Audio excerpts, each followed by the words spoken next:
All right, ready, gone. We are live. Yeah, I sent some invites out. Sweet. Not sure when they'll show up or anything, but Welcome to the inner sanctum of Illuminati news. yeah, The freshest, the latest. None of that stale Illuminati news garbage. The real Illuminati news. Not the fake one. The real one. people are denying the Illuminati conspiracy. That's for There's sure. lots of people. Because it's like Illuminati is everything and nothing all at the same time. Adam Weishaupt's Illuminati. You talk about the Illuminati. I love this subject, the Illuminati. That's why we always go on about that. But Weishaupt is Illuminati. The way it's presented in history is a very specific type of Illuminati and Illuminati history. Yeah, And that's why Weishaupt always comes up when you talk about the Illuminati, if you want to get deep into it, because he was the one that really said, we are the Illuminati. We have these degrees. Here's our goals. And all the plans of his organization were published. And if you read through those things, they're the classic secret society takeover plan. yeah. It's world And- domination, turn us all into serfs, legitimize slavery, push the graduate income Communism tax. is great. Yeah, communism. But they weren't. But the thing about Weishaupt's Illuminati, there's like people that say it's respectable. He's respectable, and I get what they're saying.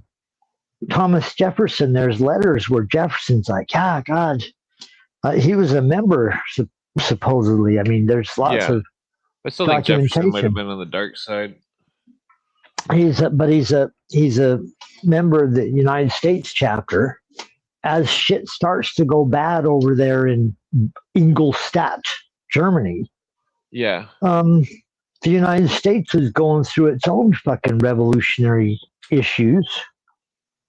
The same year that the Illuminati is established, 1776, May 1st, in Bavaria, Germany, the United States is signing the Constitution and forming, the first 1776, but not on May 1st.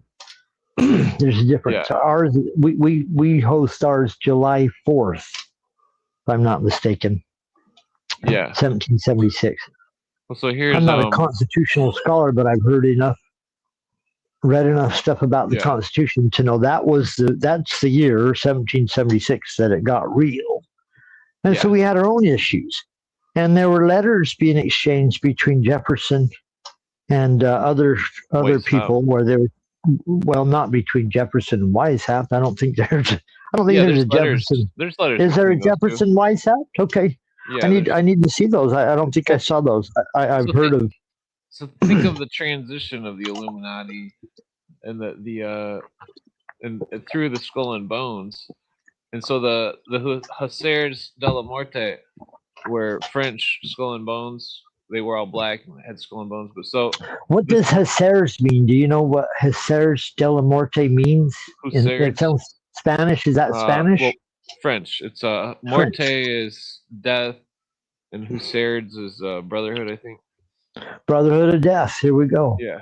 So this is a letter from Blavatsky's aunt, I think it is. Okay. What's her name? Yeah, Blavatsky's aunt, Mile N.A. Fideyev, and her Okay. sister, M.M.E. Jilahovsky, who all of her relatives are most closely associated with her. Mr.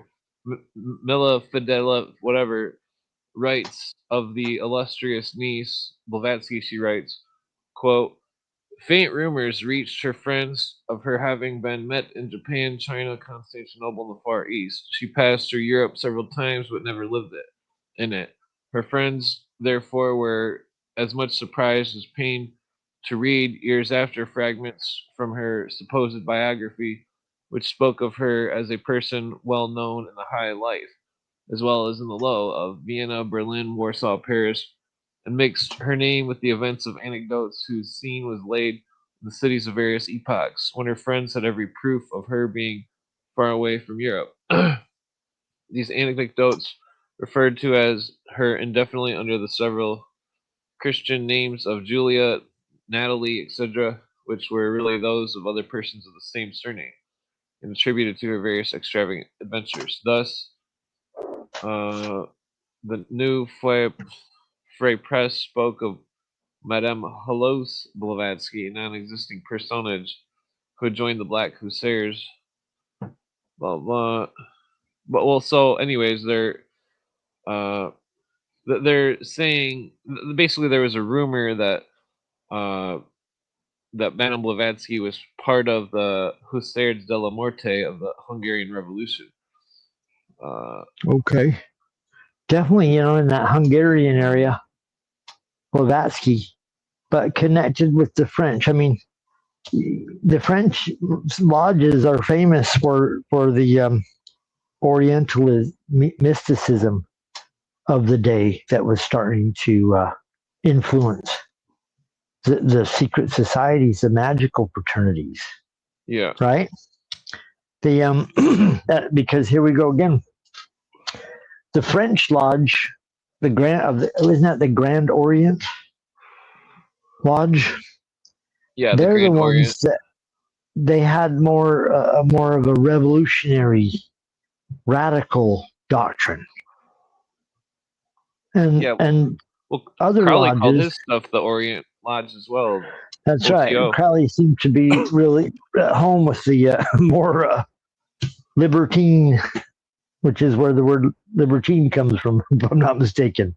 Crowley was more a fan of the libertine. Well, then there's there was another branches. OTO before the OTO. The original name was the Order of the Templars, the Oriental Templars Ordo Order. Templi Orientis. Well, no, it was the opposite. It was the Oriental Templar Order. Okay.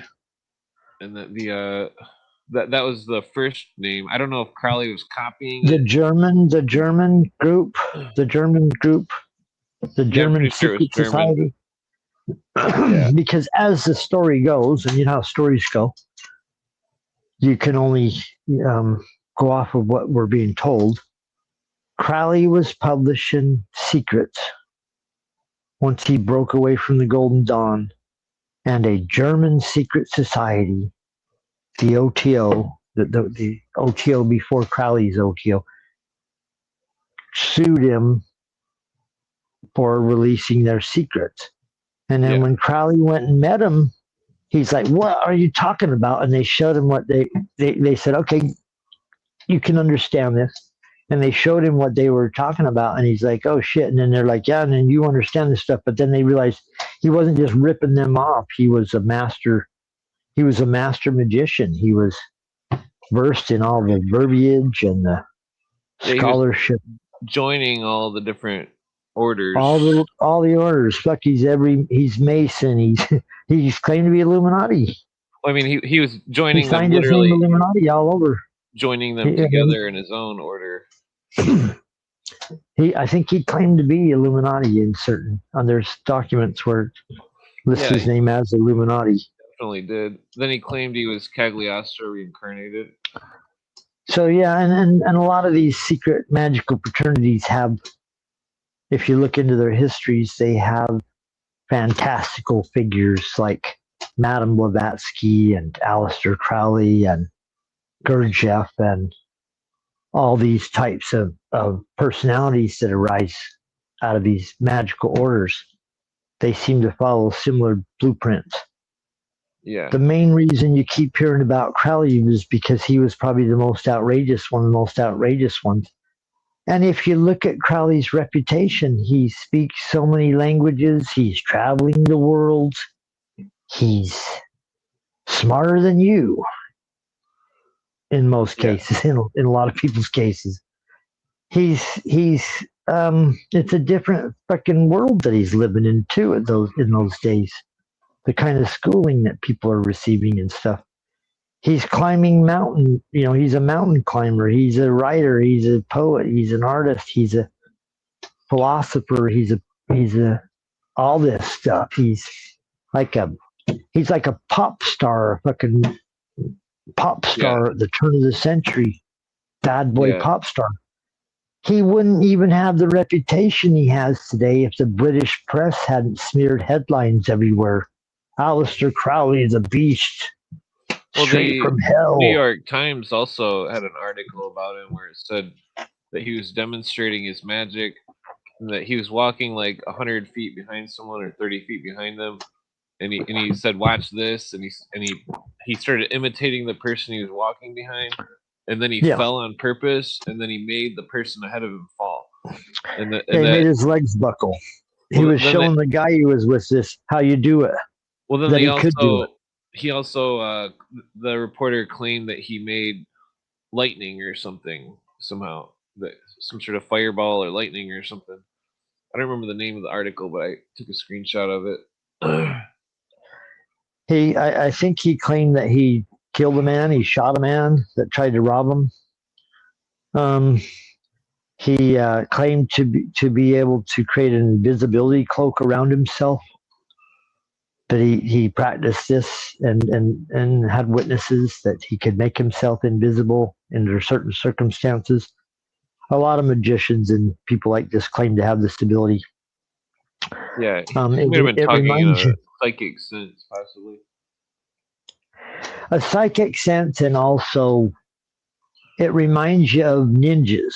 If you look into ninjas, they have these tricks and techniques on how to disappear. If you go and look into these books and stuff that claim to give you ninja knowledge.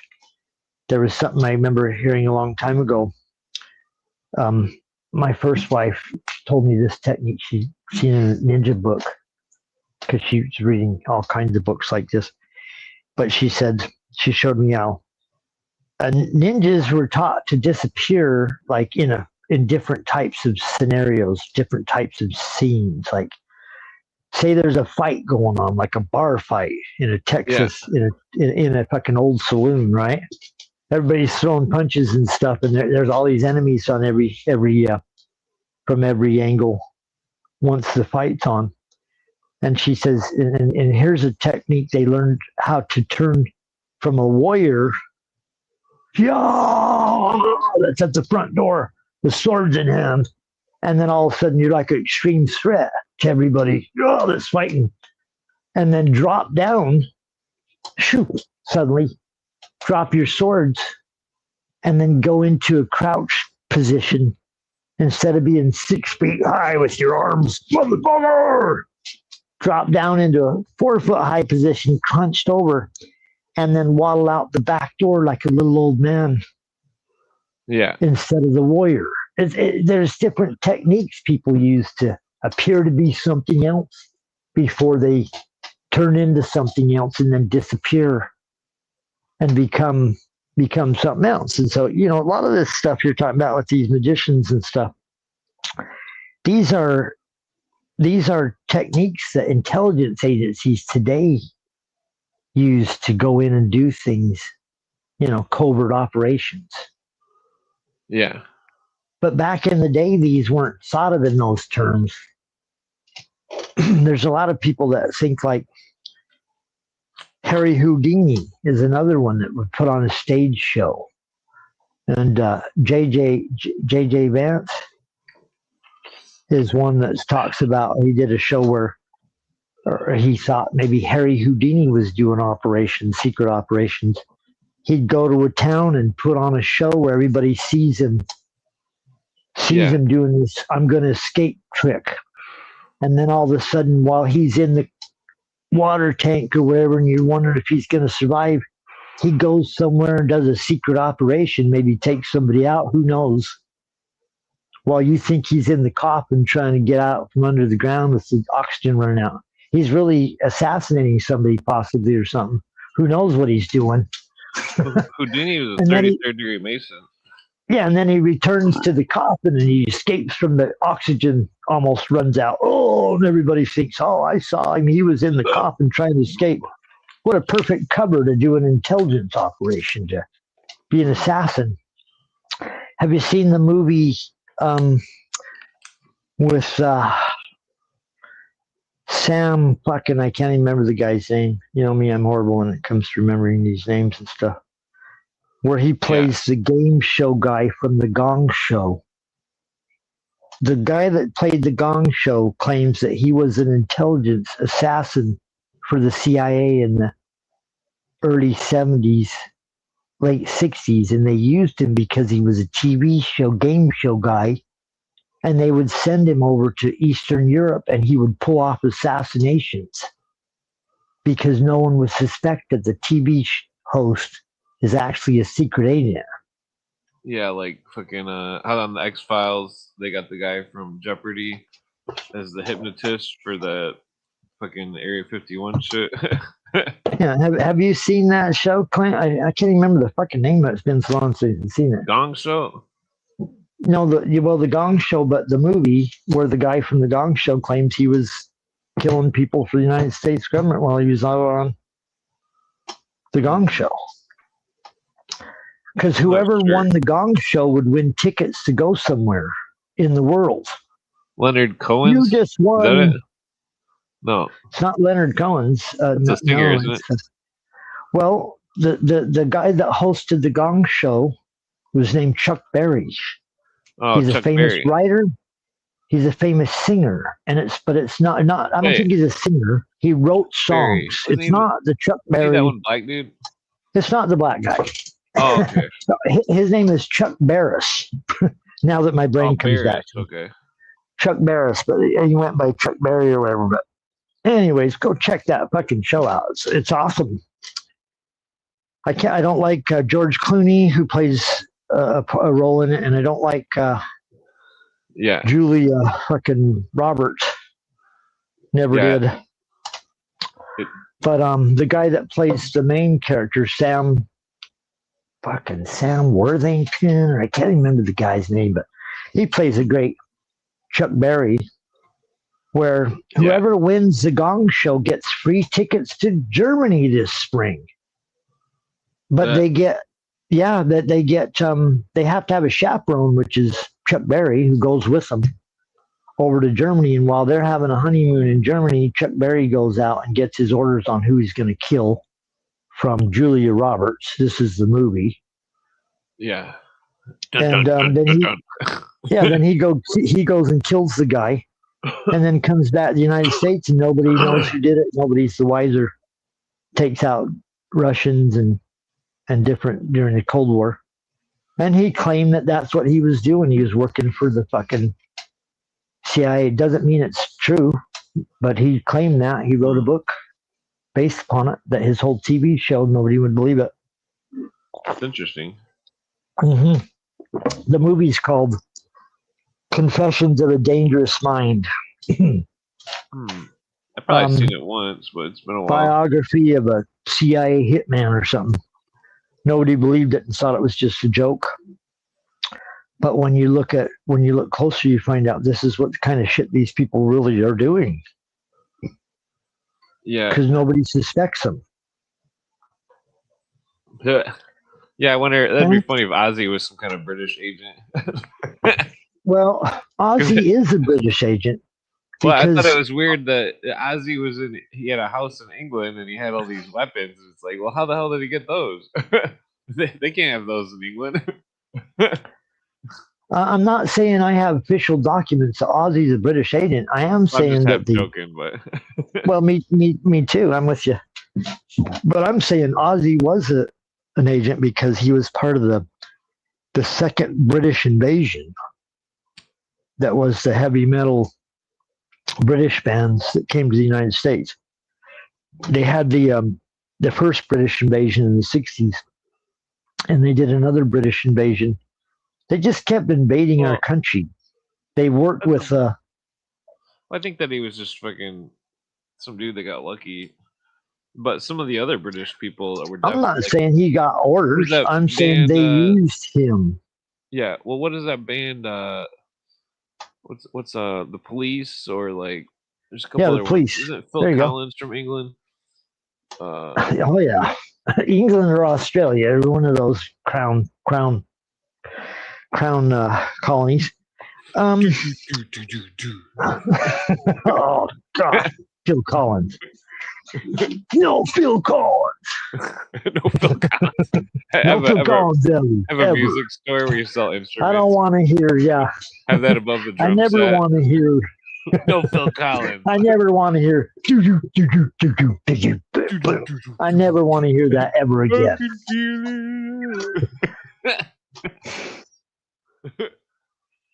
Yeah. Weak. What was that band? I don't care how tough you think that sounds. What was it before he was a solo artist?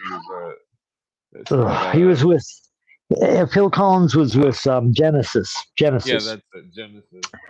And then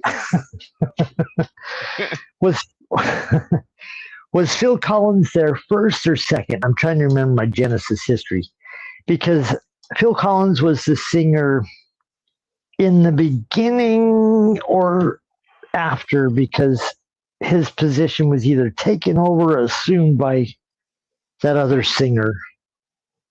Yeah. That I can't remember the name. He did that song, Big Time. Oh, Big Time. Yeah. I'm on my way. I'm making it big time. Yeah, that seemed like it was definitely some kind of who did the Big Time song? Big Time, like 80s. Big Time. They did that other one, Monkey. I love that song, Monkey. Well, the way the video is made, monkey get hurt, monkey. Shock the monkey. Oh, shock the monkey. Shock the monkey. Shock the monkey. Shock the monkey. In 1985 or whenever that song came out, that was a fucking gimmick song that hit the charts on MTV and everybody's playing it. Shock the monkey. What the fuck was his name? It was Life is Smudged Peter Gabriel. That's it. Peter Gabriel. So Peter Gabriel either took over for Phil Collins or Phil Collins replaced him. I think it was he took over for Phil Collins, and then Phil Collins became his own guy, and then Peter Gabriel was his own guy, and there was this phony war between those two. Strange video. Which one? Big Time? Yeah, it had like very strange claymation going on and shit. It was stop motion animation where they would replace stuff, and these faces there the whole time where they just replace stuff, and they just, like you said, Illuminati pyramid. I guess I'll leave it there. You know what? Yeah, was Gabriel even his last name, or was he one of those Bible fanatics that decided to change his name to an angel name? Yeah. Anytime I hear Gabriel or fucking Jonah. No. Yeah, Jonah's a Bible. Jonah in the whale. I'm the real Jonah. That's what he thinks now. He was in the belly of the whale. 6 months. Yeah, Jonah. Whenever I think of Jonah, I think this Bible thumper. No. Well, then Isaac probably thinks he's Isaac from the Bible or some shit. Yeah. Well, Isaac, my favorite Amish guy, I think he's got a pretty good take on things. I think he is a pretty woken. I'm pretty sure Dan thought from End of Days thought that he was Daniel from the Bible. That's it. Well, it's kind of weird. No exaggeration. The other host that he was with before End of Days was named Michael. Yeah. The first End of Days radio had Daniel and Michael were the two joint hosts, and if that isn't biblical. Well, that's like a biblical name, because an End of Days radio is the name of the show. There's a name of that disorder that people. There's some kind of, it's like a psychological disorder where somebody thinks they're a character from the Bible or something. Like a messianic complex, or yeah. Well, remember, that dude I was talking about that. He came on the show once. He was trying to get to convert to Jesus or some shit. Concerned citizen or something like that. Yeah. He was only on for one time for 20 minutes or an hour yelling that everybody. thought he was Job. It's like, what? Come on, guys. Yeah. No, I've had God. If you really go through life, I mean, a long time ago, man, I had experiences that made me wonder if I wasn't a fucking figure from the Bible or a figure from the fucking the signing of the Constitution of the United States. When your mind starts thinking deeply on these subjects and you immerse yourself in this stuff, if you're using any kind of psychedelics and well, that's where I used the example to somebody. I forget what they were saying, but I was like, you can take the ground and you can punch the ground, and it's not going anywhere. It's solid. But you can take these things that are made out of words people say, and it's not solid. It's not reality. It's not solid, but it can become solid. Well, words can create things. Well, everything you're looking at. This is why we always discuss these. The carrot on the stick that gets everybody to do everything that they want. Well, this is why we discuss these things and we talk about magic often, just because, in my opinion, everything that we are looking at started in someone's mind before it became a physical object. So words, thoughts, and ideas can become concrete. As solid as things can be in this world. We're told by science, Clint, everything is made of atoms. Nothing is touching each other at the core of our reality. This is what science tells us. Now, I don't have an electron microscope myself at home. It's all in the occult language. The atom, as in atom, the concealed one. Yeah. And Adam. I mean, I'm sure there's no coincidence. It's Adam, the first man, atom, the molecule, at the beginning of everything. Are kind of like macrocosms of atoms and shit.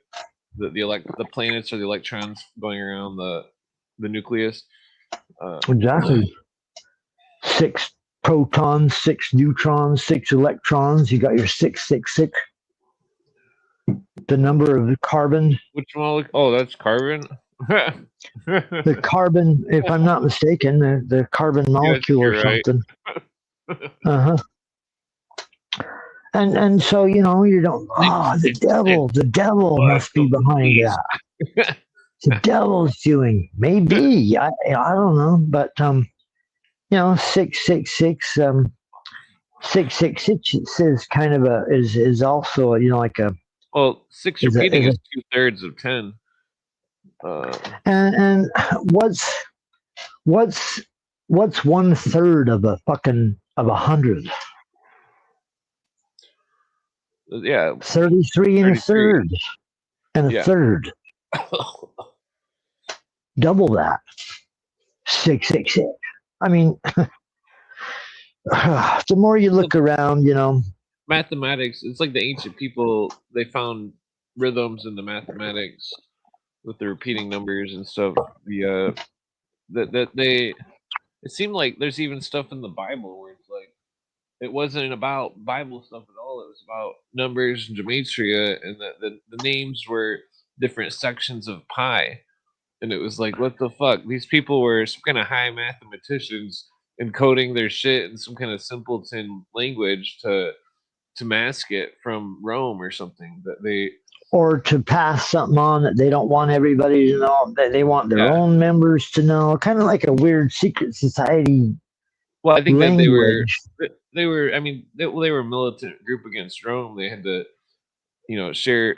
Everything had to be secret. There couldn't be any people that knew what was going on because they wanted Rome to go down. The early Christian symbol was an eye in the triangle. That's how they would notify other members when or the skull and the bones. Supposedly, the skull and bones was an old Christian symbol of Golgotha. Supposedly, at one stage, they marked their doors with an eye in the triangle or whatever, so that they would know each other as members. I mean, this was the image the symbol they used. And that doesn't mean that they're Illuminati, like they're They Adam used to have Weishaupt, or this is just a symbol. I mean, they the used to have famous old Aya antique. Horus. Aya Horus is one of the most famous. They used to have old antique crosses and little skulls and shit that were made out of metal, and that you would look into it and you would see a picture that was hidden. You could only see it if you looked into it because it had like a little tiny, uh, it had a little tiny lens in it. Like you looked into the, Yeah, they showed yeah. one on a cartoon, some kind of anime cartoon called Samurai Champloo, and it was a weird episode about Christianity in Japan, and the guy had a special skull that was on like his keychain or something, and then he like holds it up and looks into it. And it's got a crucifixion scenario. Wow, yeah, that's like fucking. That's some advanced, sort of advanced way of passing stuff. Another thing I've heard of, Clint, is one thing they're discovering. This is more like Middle Ages.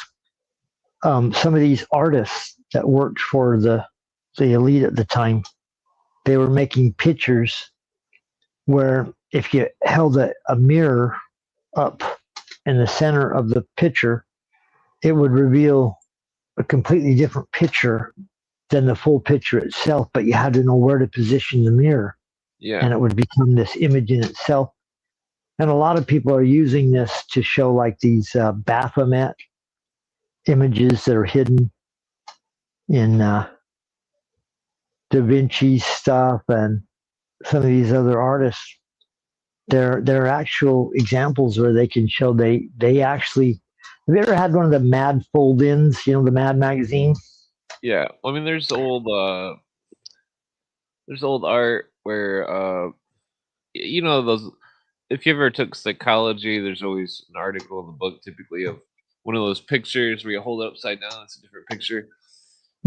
Well, how psychology shows the mind can see two different images. So you can make like a silhouette of an image. And if you Yeah, hold it upside down, it has a completely reverse thing. But some people can see it top, upside down and upright. They can see all of it. And other people can't see either. And some people can only see one. They show you in psychology how there's different people see yeah, different images and symbols. And so, yeah. Like this one's a duck or a rabbit. exactly, there's a ton of those images, or a woman from the side, or a glass of wine, or there's these Yeah. different Or was optical that illusions that they one? show. Yeah, there's a famous one that I can't think of. I'm not seeing it on the screen here. Being an artist, one of the things I've always been interested in is how you can create optical illusion using lines. You can have two parallel lines running just slightly off center and run a circular line through it, and it'll make it appear that one end of the two lines is closer than the other just by running a circular, a partial circle Yeah, through two straight lines. You know the one I'm talking about? yeah. Well, they do that with words too and stuff You with can have sigils. two straight lines running up and down completely parallel. But if you run a circular line through the two of them, it'll make an appearance to the eye that the top is closer than the bottom on the two lines that are Yeah, exactly the same distance. yeah. An optical There's numerous illusion. optical illusion. There's more than one way to do an optical illusion. Clint, hold on a second. I got to take a break. I'll be right back. Okay. Thank you. Yeah, optical illusions. That's how they would put people in. Well, in the ancient world, it was like in a way, it was mystical. It was the uh the optical illusions. There was what was that? What was that called? Oh fuck. There's an optic. Well, it's not really an optical illusion, but it's a labyrinth. Uh, yeah, here it is.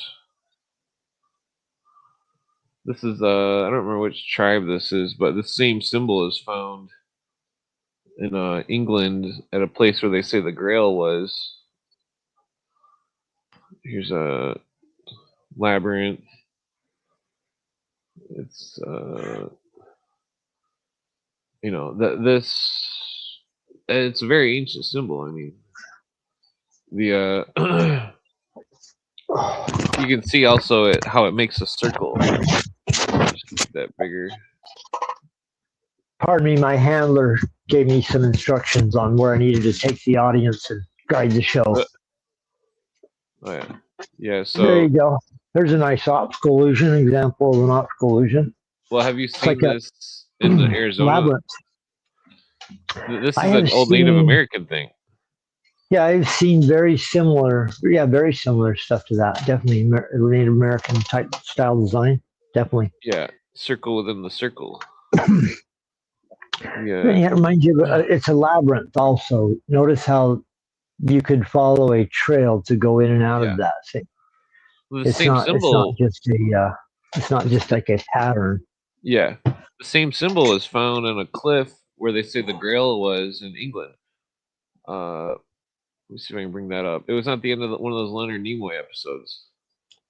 They are finding, I'm telling you, they're finding stuff right now that Leonard Nimoy would have creamed his pants had he been alive when the shit was going down.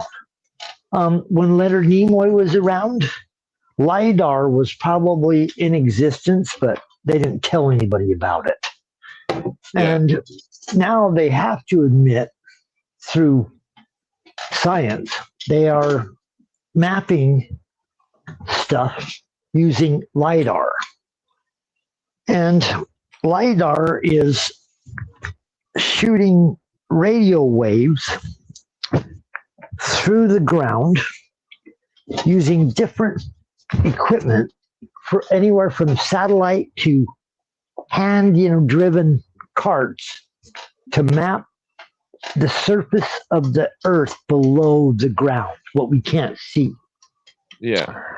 So these shitheads' history that they've been telling us all this time is being completely rewritten, no surprise there, by all the discoveries they're making as they claim that they're so taken by surprise. Like a good example is that Göbekli Tepe. Yeah. Gigantic mass, millions of people living in a gigantic civilization with architecture that blows your fucking mind that they didn't even know existed till recently. Yeah. And now they've discovered it. They're hurrying and putting asphalt over it and turning it into a giant parking lot over there, as we've heard. So they don't want to know what's going on. You know, another place, Clint, they tried to erase stuff. I'll give you another great example. Have you heard of the Plain of Jars over in Laos, Cambodia? There's a place called the Plain of Jars where they found gigantic jars carved 8 feet, 10 feet Yeah, I know tall. what you're talking about. They said they were giant graves. They said they were giant graves. There's a plain littered with gigantic jars. Yeah, but I think it was either, we don't know what they hold or what they held. I think it was either for beer or for processing leather, or it could have been literally some giants lived there and used them for graves. Like there you go. Giants lived there and used them for drinking cups, Clint. Well, no, now graves. You're getting closer. You're getting closer. Drinking cups, like super big gulps of the ancient world. No. It was probably a leather tannery. Listen, the point that I'm making about these jars is they don't even know how they made the jars according to their history that they've told us that primitive man was capable of making. And during Vietnam, the United States dropped as much ordnance as it could on that specific area and tried to blow up as many of those jars as possible. Why do Well, you think they did that? Do you think that was because they thought communists were hiding underneath the jars, Clint? Maybe that there oh, was tunnels all there might around have the jars. There probably was, but been. there was probably tunnels everywhere. Do you Yeah. think they bombed the plain of jars with more munitions than almost fucking any other place in Laos? There was well, I think the whole Cambodia thing was that was all UN stuff that they wanted. The Now you're catching what the rock is cooking. yeah, These fucknuts are erasing parts of history. The next question is why? Why are you doing that? And the plain of jars is another example where when I found out how much munitions that they dropped, it's on record on that specific area. You go, something else is going on there. They're trying to destroy something there beyond communists hiding in underground tunnels. yeah. I think I drank It's just pop. more examples. You drank your old pop. Well, fuck, you better get some more pop. Got a monster? Get up or anything? I You get a remember throwing monster? the bottle. I guess I did drink it. Well, What you drinking this evening? yeah. So on the screen, it's got that. That's the spot in England that's got that labyrinth carved in where they see the grill was. Yeah, I've seen that. Yeah, exactly. It's just like that Native American one. It is indeed. It's upside down, but it's interesting. There seemed to be a worldwide culture that was interested in that labyrinth, design. Because if you go over to the Mediterranean, Cyprus there's islands where they have these gigantic labyrinths built in stone, carved in stone, and then everybody's heard of the myth of the Minotaur, where you have to go through the labyrinth and face the Minotaur towards the end. It's that similar secret society motif of the initiation. You talk about all the time, Clint, about how there's a vesica pool. Some people might be confusing literal, things that are written down as literal events, where they might be in some cases symbolic representations that the secret society is using to get across an idea. And nowadays, modern day groups have taken ancient texts or doctrines and twisted them for their own bizarre purposes. Yeah, psychology. Yeah. And then they're encouraging members to go out and believe things that have no basis whatsoever in any kind of historical fact or evidence, because more modern groups have put these things together and encapsulated them into some kind of weird sales pitch. Yeah. Yeah, they turned it into a psychological thing that's supposed to be perfect the initiate and all this bullshit. But it really is. They've twisted things that meant something into something that didn't mean at all in the beginning. Yeah. Almost like an inversion of what it was supposed to mean or do. Yeah. Yeah, they're lying. They're using it as tricks to control people. If you enter our society, you will be perfected and you will conquer all of your blah blah blah, and okay, and then you'll have your own planet. We're gonna need you to do this. We're gonna need you to think like this. If you don't think like you'll this, get your own planet. You'll get 72 virgins. You'll fly. You'll be able to fly. With the liars. Take this LSD. You'll be able to fly, man. Whoa, I can fly as you fall off a building. Fly off a building. I never met a single person that said or did or thought that while I was on any LSD. But when LSD first came out, they tried to say that people tried to fly off buildings and shit. Probably because they were throwing them out of windows when they were first experimenting with LSD. So they're like, yeah, that guy thought he could fly, man. I don't know what was going on. All of a sudden, he jumped out the window. Yeah, that the CIA. Yeah, that was that was. I was just looking that up the other night. That was a famous character. Bill Cooper always talked about him. That was one of the first cases where they said, "You're not going to leave this room alive." Yeah. Well, Cooper said that they spiked the punch bowl or something, and that the dosage was some kind of insane dosage.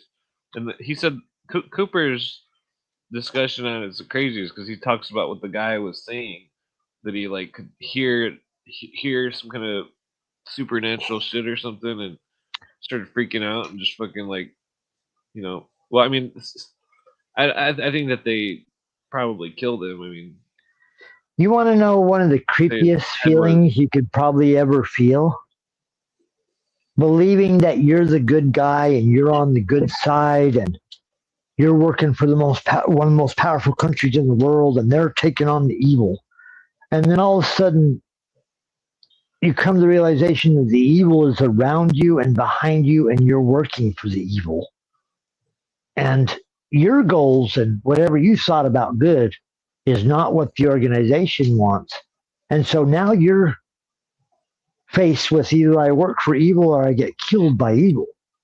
A lot of these people have come into this situation, Clint, where the military wants the best and the brightest. Always has, of course. Once you get in there, you got to do what the military tells you to do, or else. You can protest, Clint. You can go AWOL. You can do whatever, but you're breaking orders if you don't do what they tell you to do. And all this depends on where you're at. Can you imagine how many people would have been faced with decisions that were like, I don't know if I like this operation? We were just talking about that with that Michael New, I think, Private Michael New. Mm-hmm. I think that was his name. He didn't want to wear the UN stuff, so he got court-martialed, and then there's a huge deal about it. And freaking, then all of a sudden they didn't have people wear the UN shit anymore because they didn't want anybody. Hard to sell people on UN. Get excited! Come on, everybody! They're gonna have the United Nations. Yeah. No one's jumping up and down except the communists. Are like, how come the communists are all happy? That we pay for. Yeah. I think people are catching on. How fast can they catch on to the idea that the richest people on planet Earth fund communism and capitalism? Yeah. Well, and that's what the whole trick is about.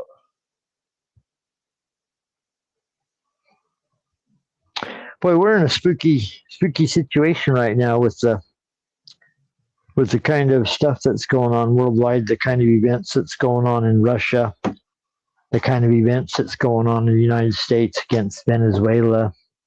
Oh, yeah. The kind of shit the news is pumping out about Trump, the propaganda machine full tilt.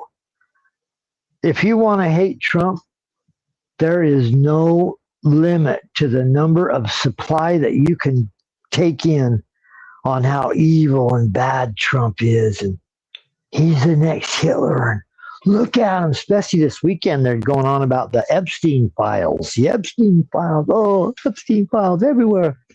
Some pretty crazy fucking accusations about Trump, coming out in the files. You're hearing stuff like, there's a file somewhere that said Trump told some young girl that if she told anybody about what happened here, she's going to be buried on the back nine of his golf course like that other girl. So there's just all sorts of crazy rumors going around. I'm just telling you, this is being put out in the news that these are in the Epstein files. I have not read through all the Epstein files, the 3 million Epstein files supposedly that exist, I have heard that most of the horrible shit about Trump in the Epstein files that's been released was released around 2020 by anonymous sources, and no evidence to back up the allegations has been presented so far. But Clint, documents are being held, still blacked out. They're not releasing everything. When we come on this show, Clint, do we go, Donald Trump's God and he came here to save us all? He's just like Jesus. No, we don't. People aren't very smart because they're taking the redacted names on those Epstein documents and they're saying it's so and so and stuff, but you can see how many letters each name is, and the number of the letters don't match up to who they're saying it is and stuff. It's like they're not even. You can see it how like 5 and 6 letters was one of them. Who it might be? That it's obviously not. Yeah, the first name T-R-U-M-P. The letters like 7 letters instead of 5. Yeah, the last name was 6 letters and the first name was 5 letters. That's what it was. But we can't know what's up or down because these people have put out so much black fucking smoke. These intelligence agencies, these honeypot operations, this nefarious system, you can barely get to the bottom of the truth on anything. One thing I do know, they hate Trump have all along. Is that because he's against them and he's their enemy? He's fighting the New World Order tooth and nail. If you followed this closely at all, the entire time his entire career as running for president and then during the whole presidency was the government that existed before he got there trying to take him out. That has been proven to have happened. Yeah. They pulled all the stops. The head of the CIA, the head of the FBI, all these scumbags enlisted every fucking person they could enlist to say Donald Trump's a bad man and the world's going to go to hell and Putin's going to run everything if Donald Trump becomes president. And my God, it's the end of democracy. Democracy, everyone. They've got a campaign making everybody brainwashed to think that Putin is some kind of good guy. And it's like... And then there's the Putin good guy singing that Trump loves Putin. That's been going for... And the right loves Putin. The right love the Russians. The right love the Nazis. Man, these guys have spread so much smoke and mirrors and garbage that... Good luck trying to get to the bottom of the truth. When you try to clarify with anybody, they go all crazy. Where it's like they get nuts. Like, okay, you're calling ICE Nazis, so Nazis are socialists. So you're saying that you want socialism and you don't like socialism that's happening. Is that what you're saying? you can't get You can't get to the bottom. That's not the right kind of socialism. That's what they. You can't get to the bottom of nothing. Well, then none of them know about the New World Order conspiracy. It's like Gorbachev, Bush, fucking all the. What can you do? Rothschild, fucking well, smoke a cigarette, I guess not. There's rumors, Clint, that because of the 2020 election, the big fucking to-do. The day, the 2020, when the so-called insurrectionists attacked the Capitol, the day that was almost as bad as Pearl Harbor or worse than Pearl Harbor, and all this bullshit that these 9/11, it was worse than 9/11. All the bullshit these guys have peddled for so many years. Let's all go back to 2020. If you watched any of those videos, there was a lot of crazy shit going on that day. You could watch it from any number of angles. If you watched it from the angle of fake news, giant fake news platforms that played out everywhere. You saw a picture of Donald Trump sitting there encouraging his followers, go to the Capitol and hang Mike Pence, which never happened. Donald Trump actually said, go to the Capitol and protest peacefully. Yeah. What you didn't see if you were watching it that day were hundreds of agents secretly hidden in the Capitol. What you didn't see and what we can never know is how many Trump haters were guiding people to go there, smash out windows, get crazy. What you did see was you saw people busting out windows, climbing walls, getting crazy. If you watched any of this shit. And so a lot of crazy shit happened that day. Did you see Ray Epps telling everybody, go to the Capitol, get down there, come on, everybody, go there? Did you see guys erecting scaffolding with hangman's nooses going, hang Mike Pence, that suddenly were put up and then disappeared? Do you remember the scaffold guys? This is what they called them. They showed up early in the morning, assembled this full scaffolding, and had hangman's nooses coming out of it going, hang Mike Pence! And they disappeared and no one knows who the scaffold guys are. Yeah. That's another part of people that look into the 2020 stolen election. All right. Well, I'm going to grab a drink real quick and take a leak. Grab a drink. I'll just keep carrying on about these scumbags. Yeah. What you got was people that claimed Donald Trump tried to overthrow the government on that day.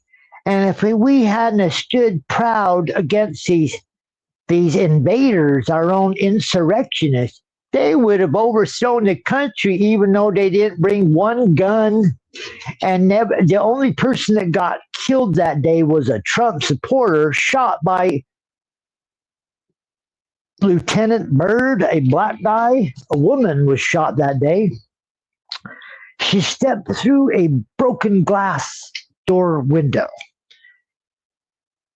with a backpack on, had her hands full. She's all one of these whacked out. I'm not saying she was whacked out, but the mood of that day was pretty wacky. She stepped through the glass and got shot point blank range. No weapon in her hand, but she got killed, we're told, on that day. They don't like to talk about the Trump supporters that got killed. There's another woman that got beat to death by Capitol Police. There's lots of video if you want to go look at them beating this woman that's unconscious with the flagpole after she'd been stomped on. You don't hear those stories being elevated to the top of the news. No, what stories did you hear? You heard Sick Nick got beaten to death by a fire extinguisher from some Trump supporter. Never happened. Never happened. That's the thing about the rumor mill. I mean, the rumor 5 police died that day. 5 police died that day. Not one police officer died that day. You know who died that day? A Trump supporter. 2 women that were Trump supporters. One of them took a little while to die because she'd been beaten into a coma by Capitol Police officers and the mob that was trying to save her. Yeah. They whipped these people that day into a frenzy. Did you see Capitol Police spraying protesters, if you want to call them that, with pepper spray, who weren't doing anything? Did you see them riling people up? Did you see them saying, go to the Capitol? Did you see them when they took down the fences and they started guiding everybody to the Capitol and opening the doors that can only be opened by automatic locks? Did you see any of that? No, you didn't see that. Well, maybe you don't know what the fuck happened on that day. What happened on that day was a big giant psyop. Well, yeah. Well, so people, if you even post something on Facebook or something and you're friends with somebody who's a leftist, they'll sit there and fucking be like, "Oh, you're a J6 something You're or an other, and you're like, insurrectionist. You're a what the fuck are you goddamn talking Nazi. about? Like, what is this term you've made up? You know, like, what the fuck are all these words? You know, You know, fucking, insurrectionist means you tried to overthrow the government. We were trying to do a legitimate legal process, and you tried to step in front of it. You're going to pay. And so, what happened after January 6, 2020? Nancy Pelosi brought 10,000 National Guard to Washington, D.C. They put up fucking 8 feet of fences around the entire property and made it look like Nazi Germany under attack. 1942. yeah, You put on a big phony spectacle when no one was even coming at you. That's not a real insurrection. That's a phony psyop you shitheads put on that we all saw through anybody watching it that day. And then you sat there for 6 months and you spent millions and millions of dollars pretending that you were under threat. And you probably are under threat. People don't like when they're lied to and taken advantage of. So they say, hey, I don't like being lied to and taken advantage of. And then the politicians go, oh my God, they're threatening us. And so you spent millions of dollars, Nancy Pelosi and the Democrats, to protect you from radical Trump supporters that could try to overthrow the government any minute as you sat and ran your phony, rigged party that stole the election. We know it happened. You stole 4 years of America's history in your phony event. And now we are all paying the cost for you rigging and stealing elections. What most people don't know is that Trump right now is looking into those stolen elections that you wouldn't let him do because you were in control of the legal system. And I know people hate that Trump now is going to Georgia and looking at what happened there now they've tried to destroy all the evidence. He's going to Venezuela and getting Maduro, which people don't connect. They were talking about these fucking voting machines that we used in 2020. Hey, they got hubs down in Venezuela. How does that sound, Clint? We got companies that are running our election systems, electronic election systems, and they run through Venezuela somehow before the fucking votes are tallied. yeah. Yeah. Well, they're pulling a fast one.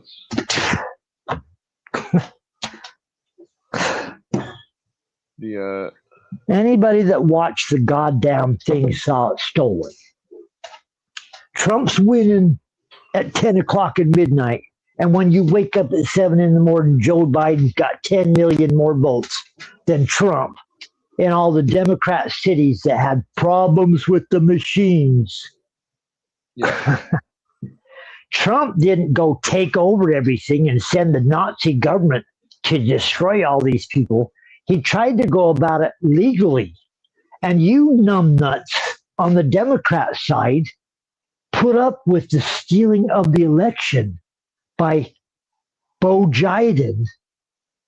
And so now we spent 4 years under an administration that... Yeah.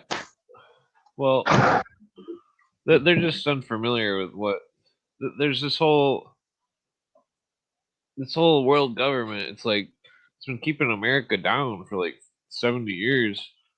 Controlling the wars, making people go to signing treaties that give away our well, I was going to our rights in the Korean War the other day, and in the congressional records it says 150,000 people died in the American side, and on the modern internet it says only 30 to 50,000 people died. So that's like 100,000 discrepancy of how many people died in the Korean War. How many other wars are like that? How much discrepancies in numbers for this New World Order UN fucking war machine that fucking makes our American soldiers go and die for some fucking UN charter that's unconstitutional. Exactly. Yeah. That's not fighting for anything that we would vote for, because they're not The asking UN you. is trying to disarm our military. They're trying to make it so all our They have military been works for since the them. beginning, and they've done a pretty good job of it. Well, that's why I think they made all those underground boring machines, because I think they started building the military underground. That's why all the bases are abandoned, because fucking. I would totally agree with that. Because that's the only way they could do it with the Open Skies Treaty, is to build underground military facilities. When you look at the situation, this is the part that's, until you see this, you're not going to get it. We fought the Cold War with the Russians. Was that real? Yeah, a lot of people fucking died. A lot of countries were subsumed. Well, I don't a lot think of the Cold money War was ever spent. ended. But we spent a lot of money fighting these son of the bitches. Told the whole time that, if we don't do this, it's over. So we've defended the whole fucking world with our military and fighting the Russians. But at the same time, in the background, people that like to hang out with guys like Jeffrey Epstein were really deciding foreign policy in secret. And they were arming our enemies the entire time. Until you understand that, you won't get why the world looks like it does. Yeah. Well, the problem is that these people, these big money hustlers that are just taking over the world, and that it's like there's no limit to what they won't do for money, and that there's and that everybody's like thinks communism is the cure, but it's like communism says to take out the middle class, and that Marx literally says that they need the capitalists for the cash, and that Cooper goes over all that, where it's all the Marxists and communists are all brainwashed. Got lots of literature and lots of idealists, and all of our universities are communists infiltrated at the highest levels almost with the communist doctrines. When I found that connection with Illuminati and the Know Nothing Society and the what was the other one? The Skull and Bones, I think it was the Phi Beta Kappa with the Illuminati. That was the lowest tier, and that the Illuminati had infiltrated all the colleges through the Phi Beta Kappa college fraternity, and so the Illuminati was handpicking members out of the Phi Beta Kappa. It's in the books. It's crazy. It's like I think that's why there's all the fucking Marxist professors, because they're all probably Phi Beta Kappa if we did background searches on them. You know what I mean? I do. Well, there's a big, you know what they put a lot of money into? Researching all the colonialist history, which is true. There's tons of documents that England and France and Spain, Belgium, these countries were involved in trying to take over the world. If what we're told is true about history, there was a rush in all the most developed countries of Europe to conquer as much of the world as they could once they discovered the New World. And so the governments at that time sent as many ships and as many explorers as they could to find the territories and colonize them. And these countries used all the techniques they could to fight each other and then take over these places and then fight the citizens that lived in these places using the techniques they'd use. This is what we're told. I mean, you have to believe that, because what else are you going to believe? when the Spanish, were in South and Central America, supposedly they were slaughtering just mass amounts of people and erasing their histories because it conflicted with what the church taught. Yeah. We are told this. We have to. What else are we going to believe? This is what they told us. So they're going. The priests. There's priests with explorers. They tell us the conquistadors. They get over here. They're exploring, and there you got your first waves that hit the beach, and then they set up a colony. Maybe they survive. Maybe they don't. The second wave survives. They get a little bit stronger. More and more come to where they establish, and then they start branching out and trying to figure out what all's here. And then there was just a mad dash for as much land as Spain, England, France, Belgium could attain. Well, I think there's a secret pact between those big powers of Europe. Well, they work together in some cases and work against each other in other places. Yeah. But we're told they tried to wipe out as much of the American and South American cultures, language and beliefs and histories as they could. They were just burning stuff and they destroyed everything. Scratching it off the walls and trying to hide everything real quick. Cortez. What are they trying to hide? They're trying to hide that somebody believes something different than they do. Yeah, that's how I was talking about how any religion that was against Rome in Europe, it was persecuted. Templarism. Exactly. The history Judaism. Of the world is pretty much persecution of anybody that believes what the state doesn't want them to believe. That's pretty much what the history of the world is. Yeah. And so can you blame people sometimes when they don't believe what this gigantic mass consciousness wants them to believe when it's the state that's telling you, oh, you got to believe me. That's why I'm so against that Christ consciousness crap. Just fucking it's like, they want us to believe it. Fuck that, I talk about Archon Darul's book all the time, Secret Societies, and recommend it highly. I think it should be like Bill Cooper put it in the back of his book. Required reading to follow Clint's show. Bill Cooper put it in the back of his book as one of those required reading books, parts of it. One of the reasons that book is really good to read is because Archon Darul describes how the secret societies figured out how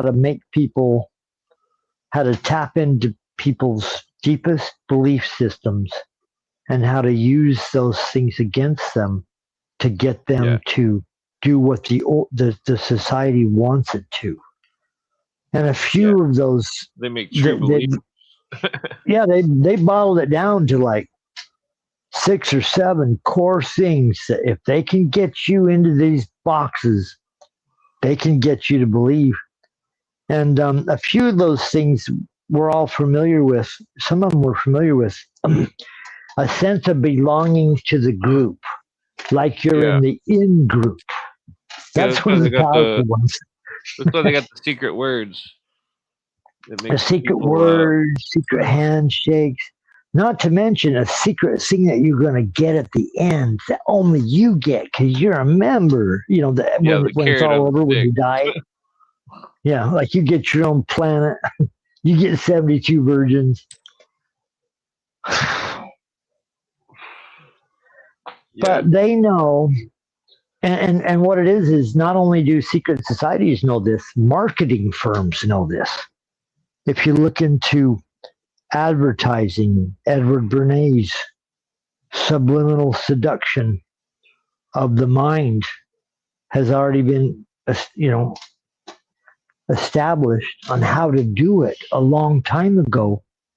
In the United States, the advertising agencies and the mental manipulators used what they were learning about what secret societies and ancient tribal systems knew about how to control people at a psychological level. And there's about 6 or 7 things that they need to tap into the average person's psyche to get control of them. Yeah. Archon Darul lists those. Bill Cooper put it in his book. He included that part of Archon Darul's book in The Beheld the Pale Horse. You had Donut on last night. Incredible show. I love Donut. Donut's got some really cool threads he puts together with his research and the way he views things.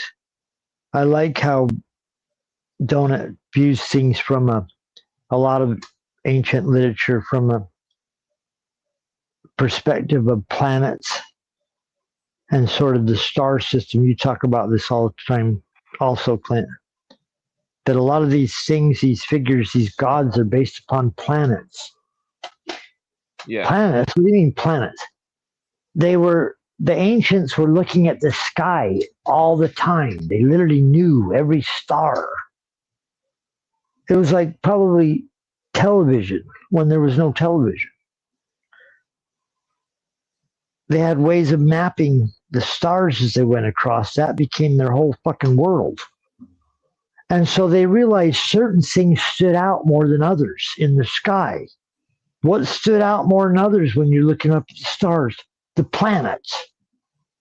Why did they stand out? Because they're brighter. Why are they brighter? Because they're closer, because they're a part of the family of the solar system. Yeah. And see how this works. So they give them names, and they have a way of describing their path across the sky and their relationships with the other different constellations of other solar systems. I mean, I'm not saying this is exactly everything that they were doing, but this is a good part of what ancient societies were involved in. They say their calendars, Clint, some cases are more accurate than our own. Yeah. That we have to adjust our time clocks, where they were really looking at the fucking passage of time so close that we can't even, with our modern equipment, calculate what they were doing. But what's my point? You ever seen the book Hitler's Double? I don't think I've seen that one. Look at this picture on the screen real quick. It's interesting. It's saying that they're both, the guy on the left is the original Hitler, and the guy on the right's the look-alike. can zoom in. Okay. Did they say what? I can see. I can see that. I can make them out. What do they say? Is way skinnier. They're saying that the nose had that he had. They're claiming that he had some kind of nose job or something.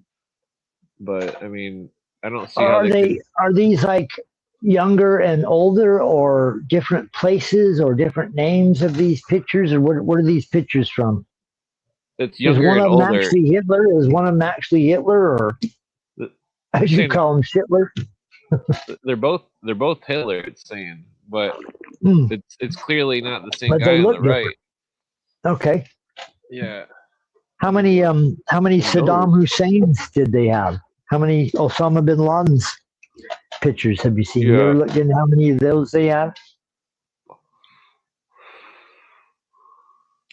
Have you ever looked into all the different Osama bin Laden video or pictures that they held up over time? Yeah. Yeah, there's so many totally different fake Osama bin Ladens. And then Saddam, on record had a bunch of doubles. Yeah. How many Bo Jiden doubles did we see? There's including videos from the back where the fucking rubber mask is coming off the back of his neck. Well, they're claiming that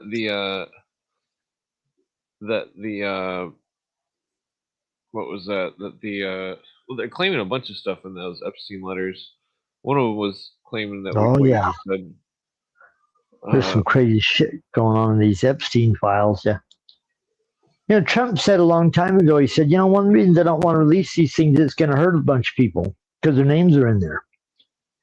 And I'm not, I can sit here all night and be an apologist for Trump. I'm not, that's not me. I don't care. I don't care. I don't care if you want to see me as that, go ahead. But I'm saying I'm going to just tell you what I've seen because that's all I can do. Well, Trump said a long time ago one reason he don't want. Oh, sorry. What this book about Hitler? Go on. This book's showing this picture of Crowley and Hitler. They're like identical. Similar. That is a pretty close. It shows a side view too, right here. That is a pretty close. Oh yeah, especially when you show some shadow in there. Put a little eyeliner on. Looks just like him. What if Crowley was Hitler? Hitler? Well, you've heard maybe Crowley's mom is George Bush's wife, or how's that go? George Bush's wife is Crowley's daughter. I forget how it goes. Barbara Bush maybe Crowley's daughter, or I think that's how they. There's a rumor fucking Hillary Clinton is the fucking moon child that Jack Parsons and L. Ron Hubbard tried to create. Yeah. Because she's born the same year as they did the Babylon ritual. So you can go through these things and you can make connections. One of the most interesting things I read a long time ago, I used to be like this biggest John Keel fan you ever met. Keel? Yeah, John Keel, Mothman Prophecies, and the Eighth Tower, and Our Haunted Planet, and John Keel was made. I don't think I've seen that one. Head. Oh, you haven't seen that? The Eighth Planet was my favorite. God damn, Eighth Planet was so good. Here's what the 1976 cover looked like. Yeah. So this one's crazy. Oh, 1 second. Real quick. The Eighth Planet. Or the Eighth Tower. The Eighth Tower. No, it's the tower, like the Tower of Babylon, Nimrod. Oh, yeah, I see what you're saying. Kind of. But what he's got is he's got a tower on the cover, real quick, Clint, before you go into what you're showing. That shows the evolution of man. Yeah, it's got the different colors too. Yeah. And it's like him from a fucking caveman right up to the eye in the triangle looking down from the eye in the sky looking down on man. This book, I think, was copyright like what was the copyright on this sucker? It was one real quick and then tell me what you were going to get at. One second. It's got a picture of Crowley on the screen. 1975. So 1975, John Keel's book, Eighth Tower, is pretty much groundbreaking in some of the stuff that he was presenting as what could be going on. I don't think anybody else was doing it at the time. But Clint, what were you saying there about that last one right there? It's just got another picture of Crowley on the left and Hitler on the right with the mustache. Yeah, they look really close. I mean, that's crazy. Well, what can you say? Because I mean, Crowley I wouldn't doubt it. Supposedly was doing propaganda, pro-German propaganda in World War I. In the United States, he's writing for a German newspaper in the United States. If you can buy this, that's pro-German propaganda, but he's working for England. Yeah. And he's in the United States convincing some German group that he's with them. Yeah, I think that I mean, he called himself the Beast. I mean, if he was really that he called evil, himself the Beast supposedly for all these reasons. Clint, he had his reasons. He didn't. I'm the Beast. Well, I mean, supposedly the dual stuff all goes along with the OTO stuff. The story goes he had sex with his nanny. This is the official story. He's raised by like Pilgrim Society Christians. His father is a fire and brimstone preacher in England. I don't have all the details of the church, but yeah, it's an extreme Christian household, and they're so rich they have a nanny, and Crowley has sex with the nanny at an early age, and the mother calls him the beast because of his activities. Yeah. Because he's being brought up in an extreme religious, extreme conservative religious household, and he's rebelling against his father. So he has a sort of fire and brimstone preacher as a father that's involved in these messianic Christian cults. Because Crowley's behavior, even he's influenced by the Bible. He's influenced by the interpretations of the Bible. He's where he came, where he's brought up. You don't call him the beast just out of the blue. The beast is a reference to the Antichrist. Yeah. Once they started calling him that, he took it on proudly. He's like, well, yeah, might as well. And then it got him into a lot of places that he wouldn't be able to get into otherwise, and it gave him cover. He's going all around the world, joining in secret societies everywhere. They're involved in weird magical activities. Yeah. If you read Crowley's history. Well, I mean, it would make sense if Crowley was Hitler, if, you know, the whole ayahuasca thing and the Nazis and the UFOs and stuff. No, doesn't make sense that he's Hitler, Clint, because Hitler has his own history. Hitler's German. Well, I'm familiar. Hitler's fighting in World War I against the English. Well, they could have somehow, you know. I'm not saying they couldn't swap them. I'm saying it's two different characters. So you can't say Crowley's Hitler or Hitler's Crowley, because Hitler has his all history going and Crowley has his whole history going. Trying to say, I'm not saying it couldn't happen. I'm just saying historically, it's hard to blend the two people because Crowley is so British. Well, I think that, the book. Hitler is so German. Well, no, they were saying that the first pictures were pictures of the younger Hitler. Crowley is Hitler. This is a new one, but man, I've heard everything.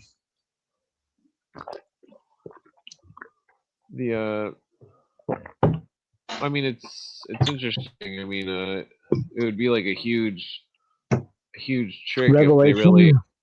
Well, say they just off the younger Hitler and then just replace him with Crowley, and and Crowley just assumed his identity or something. And so they're shuttling him between Germany and France and America and England. And they're also putting him up as the leader of Germany, and then they're sneaking him out back door and making him have appearances. That doesn't make no sense. An operation where they're all involved makes perfect sense. That wouldn't shock me at all, but shuttling one man from Germany, and then he takes off his mustache and he puts on a bald head, goes over to America. That doesn't, I mean, it could happen. God, look what they're doing look what they did with Bo Jiden. How many Bo Jidens there were with the plastic mask peeling off on the back of his neck. Yeah. Well, this one, they got a page, they're comparing Jack the Ripper's handwriting with Prince Edward or something. Oh, there you go. Hey, I'm curious. Do we got anybody out in the chat this evening? Oh, yeah. Pedro, Eminem. Pedro, what's going on, mister? I know you hate it when I slurp, but I'm here slurping. Sorry. I'll try to keep my slurping to a minimum. Who else we got? Eminem. Maverick. Good to see you. Let's see. Where's Sabrina? Where's Ellie? Where's Oscar all them Wilde. worms? Where's our favorites? Where's Donut? Donut, where are you? Yeah. JJ Vance, we love you. Hope you're doing good, JJ. Shout out, mister. This is weird. Who else do we got to get in on the shout outs, Clint? Anybody? Danny. Where's Danny? Where's Sabrina's in the audience as well. Sabrina? Good to see you this evening. Get your ass on here, yeah. Yeah, I did send a bunch of invites. Break into this conversation or just keep the chat flowing. One way or the other. Yeah, the Who else am I missing? Harry. What's going on, Harry? Well, I don't see Harry in the chat. I'm just saying. Wait, I forgot. Somebody made it so I can't chat. Somebody made it so Harry can't come on chat. Yeah, I forgot about that. He used the N-word one too many times. He's probably sleeping. He's sleeping from that vodka hangover. Once he gets up, he'll come on later tonight. See. No, I'm just teasing. I'm glad to see everybody out here that showed up tonight. Thank you for everybody for showing up for Clint's show. I hope we say it enough, Clint, that man, if you like Clint's show, please donate to it. If you like anybody on here, what Clint tries to heard of a rock group called Aphrodite's Child from 1967? They had an album called 666. I don't think I heard of that one. That's interesting. There was a band called Lucifer's Friend, 1967, that put out a really cool tune. Yeah. Sound like Led really Zeppelin. Good, but it's jumping all over the place. Lucifer's Friend, pretty good record. Yeah. Weird album coming out of England. There's a lot of weird shit going on. There's so many records being produced that we never heard because they were making sure only the ones they wanted to be heard were in the number one categories. But they were experimenting and practicing, I think, in that period. With so many bands, you don't even know all the bands that they were pushing or behind or whatever. The ones that made it big were the ones with the messages they want sent through, and the ones that they were controlling. Yeah, they either handpicked them or had their own goons fucking make the music. Like that fucking. Yeah. Sometimes it's based upon being a part of the lineage or a member of the secret society, and other times it's based upon that kid's talented. We're going to use that guy. Yeah. Because most of the time, the people that are involved in the secret societies aren't the most talented people. Yeah. The people with all the money don't go out of their way to improve themselves. But just like in the Dune books, the royalty train and bring their young ones up as fast as they can in the they try to make them smart. Have you ever heard of Franz Kolmer? Franz Kolmer. They're saying he's who initiated Weishaupt. From into an Egyptian, right? How do you spell Kolmer? Gold Pirates. Kolmer. Kolmer. I've not heard that. Was he a Jesuit priest or a Mason? Somebody initiated it. Oh, it looks like Alumbrados. Alumbrados, okay. Yeah, so, Kolmer supposedly initiated Weishaupt into the confidence of the occult and the dreadful Alumbrados pirates. Oh, so Kolmer's mentioned in Barul's book. Okay. Also, Nasta Webster thinks that he taught Cagliostro. Wow, that's interesting. Okay. So many names in Nesta Webster's book and Abby Barul's book. Those are dense literature. I don't think even today people don't understand how dense those books are with the names and the organizations. There wasn't a lot of fluff. There was all names and organizations and details to remember. You could barely even remember all the information in those books. The names alone.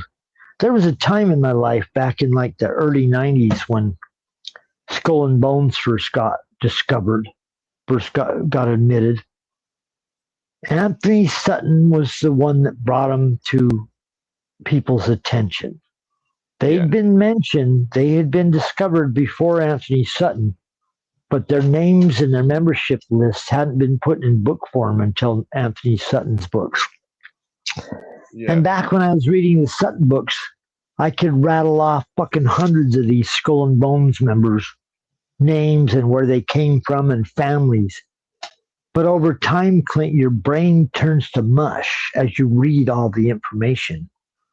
And then you realize you're not, you're only going to be able to hold so much of it in as you take in new information. It probably pushes other information out the back door.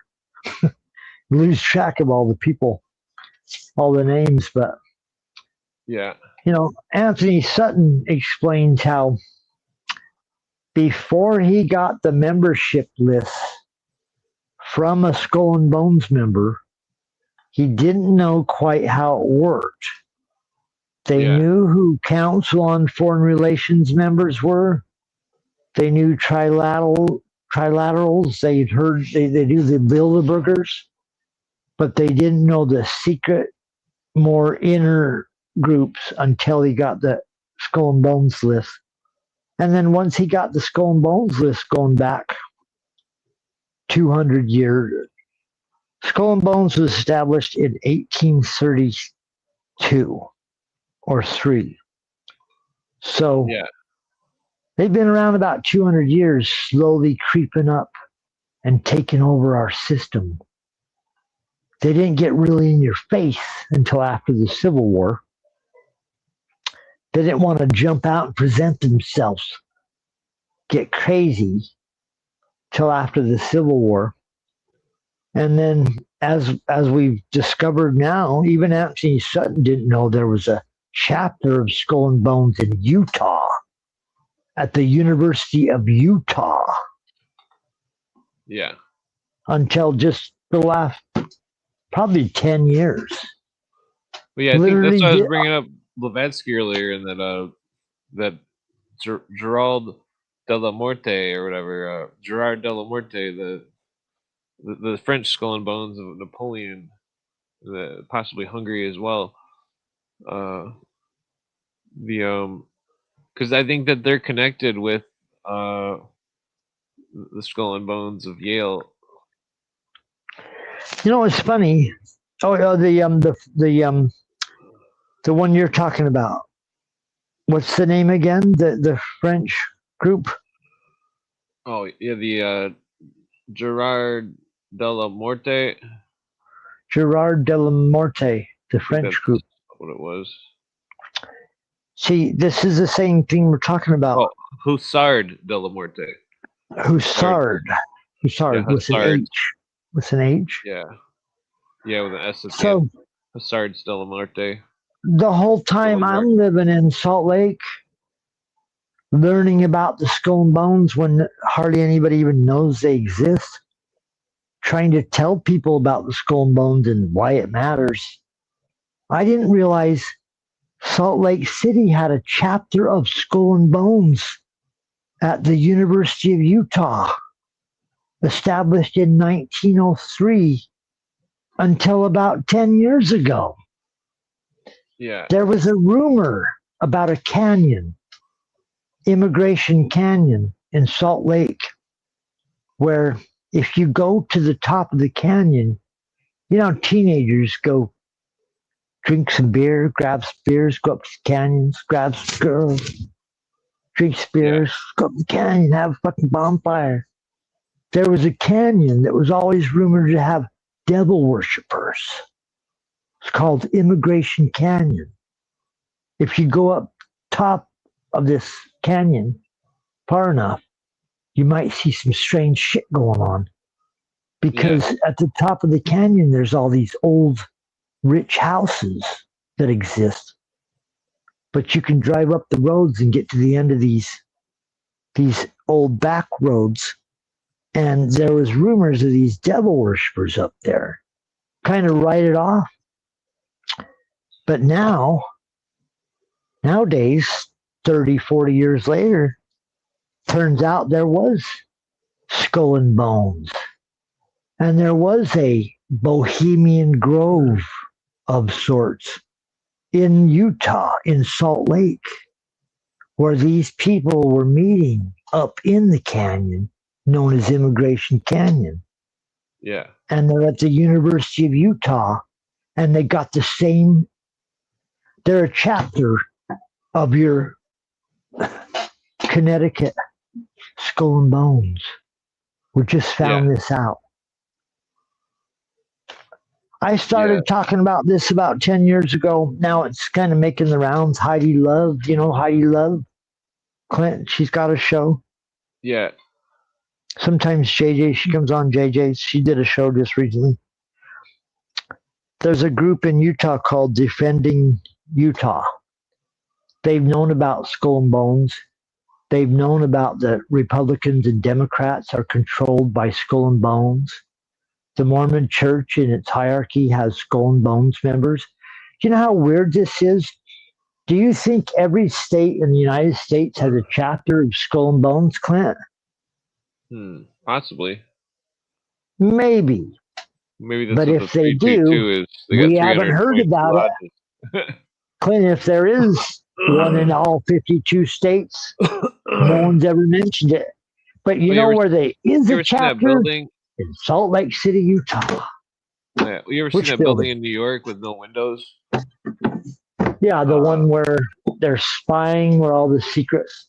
The one with the building that looks like a giant gray, no windows, and it's all one entrance, and the one where all the communications are going through. That one or something else. Yeah. The AT&T building or. Here's a picture. I think that's the one. Yeah, that's the AT&T building where all telecommunications in the United States are going through. And that's how they've been spying on all your shit since the 90s. While they've been claiming that they follow the Constitution and you have a right to privacy. Oh, guess what? The address they've been spying on your address. It's 666 something what? 333. 333. It's the little brother of 666. I guess that's a building in front of it. Yeah, I'm familiar with that building. That got discovered when 333 Thomas Street. These shitheads had to go to the phone companies how they tell the story.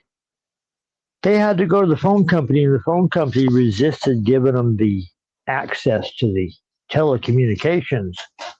These scumbags are so greedy and sneaky and evil. They can't do things illegally.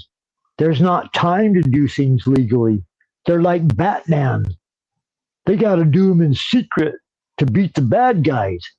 Yeah, if you're beating the bad guys in secret and you're using all this technology and money, then how come the world's getting worse? This is the story I always keep asking. When they claim that, we had to keep it secret. We had to do it for the good of everybody. You wouldn't understand. There ain't time to tell you. Yeah, then why is the world getting worse every minute? If your so-called activities are for the good, and how come it keeps getting worse? If you're a big giant fraternal brotherhood worldwide just cares about man, then how come there's more poverty and slavery and evil worldwide than ever? Because you've been in control of every state, county, and government worldwide, but you're telling me you can't stop it. Oh, it's just human nature. It's hard to struggle. You're full of shit. We're tired. We're tired of you weighing us down with your evil. We're tired of your infiltration. I am one voice that doesn't know anyone except Clint and maybe a couple other people. But I can tell you one thing, a lot of people smelled your bullshit. They're on to you. So your techniques, you better get a little quicker. You better get a little bit faster because you know what? You're a minority. And there is a majority of people you've been screwing. So you better get quicker. You better get faster if you think you're going to throw mankind into the big slave pit. We know what you're trying to pull off. Yeah. No wonder my life's been having nothing but bad luck since I try to put pressure on these motherfuckers and encourage people to do your research. Oh yeah. Do I come on here and say worship Trump, Clint? No. No. Well, here, I'm gonna give this half joint to my girlfriend real quick. Be right back. Sorry. Yeah, I'm getting ready to take a leak, so I'll just go on around. I do not claim Trump is the second coming of Jesus Christ. I do not claim Trump is the Messiah. He's going to save us. I would hope someone would come along and save us against the evil taking over our world. But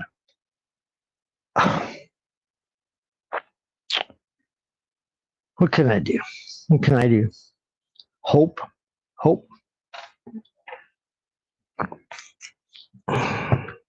I like to at least have some positive thoughts towards the future, because without it, I'm a pessimist, but I'm an optimist too.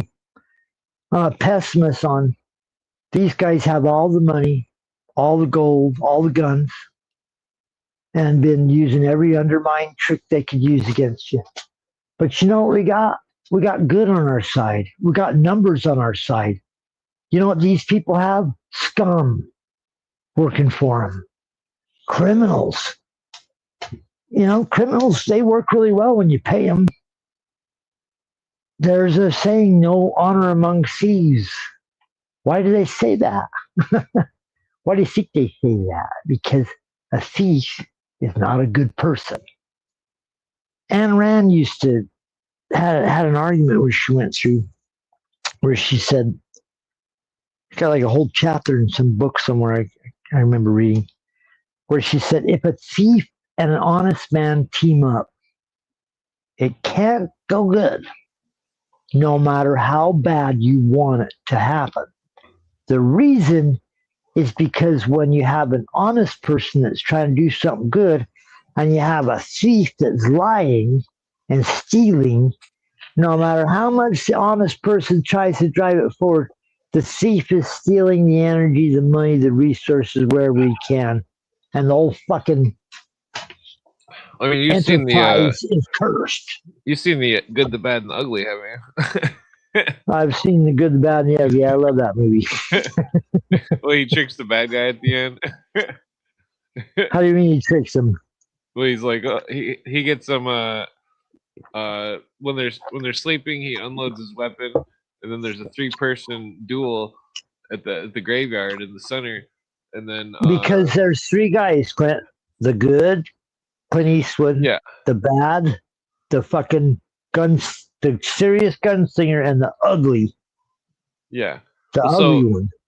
So he takes the ugly one's bullets. Yeah, he takes that dude's bullets. Because I don't think he'd get the bad guy's bullets. Well, then, so then there's a duel, and he knows he doesn't have to worry about that guy. Excuse me, the one dude. And so the 3 of them are looking at each other like, boom, let's do this. Yeah. And so the bad guy's looking at him and Clint Eastwood, wondering which one he should shoot. Clint Eastwood knows he doesn't have to shoot that guy. Lee Van Cleef. Yeah. So classic bad guy. So then that's over, and then and he told the one dude, the other actor, he said that he told him the name of the grave that it was next to, but not that the grave. But the gold was, but not the one that actually had the gold in it. Yeah, so the guy did all the legwork. Digs the whole fucking grave out, and there's nothing in there. But it's right next to there, and Clint Eastwood knows where the money is. Yeah, and then at the end, so he gets the gold. Hoodwinks him. That's one of the best endings of all time because he's balancing himself on this fucking gravestone. Oh, he's hanging from the noose. And his feet are on this gravestone, and Clint Eastwood rides off, and he's like, "You son of a bitch!" No, but he runs.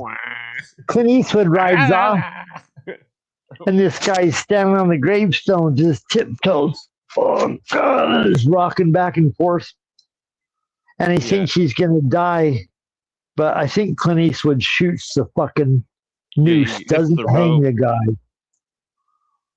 And he lets the guy fucking collapse in a heap on the ground in dirt as he rides off with the money. Fantastic movie. I love The Good, the Bad, and the Ugly. That's a great one. Yeah, I watched Hang 'Em High the other night. Clint Eastwood classic. Hang 'Em High starts out with a band of vigilantes that come up on Clint Eastwood at the first of the movie, and they think he's the bad guy, but they're the bad guy. This group they're not. A couple of them aren't good, the vigilantes, but they ride up on him, and he's like, "What's going on?" And they're like, "You're the guy that shot that guy and stole the money, stole his cattle." That ain't me. No, we got a guy that said it's you. You're the guy. And so they're like, "Throw a rope." So they try to hang Clint Eastwood at the very first 5 minutes in Hang 'Em High. Yeah, I remember. And they string him up, and a lawman saves Clint Eastwood before he dies, cuts him down from the noose, and takes him back to the jail because he doesn't know who he is. And Clint Eastwood tells the story of these guys all tried to hang him, and they're the bad guys. And so the guy realizes that Clint Eastwood was a lawman, a former lawman, so he makes him a sheriff and lets him go hunt down the 10 or 12 fucking vigilantes that hung him. And so then Clint Eastwood spends the rest of the movie hunting them down, shooting them if they don't come along, taking the ones that he could get back to the jail.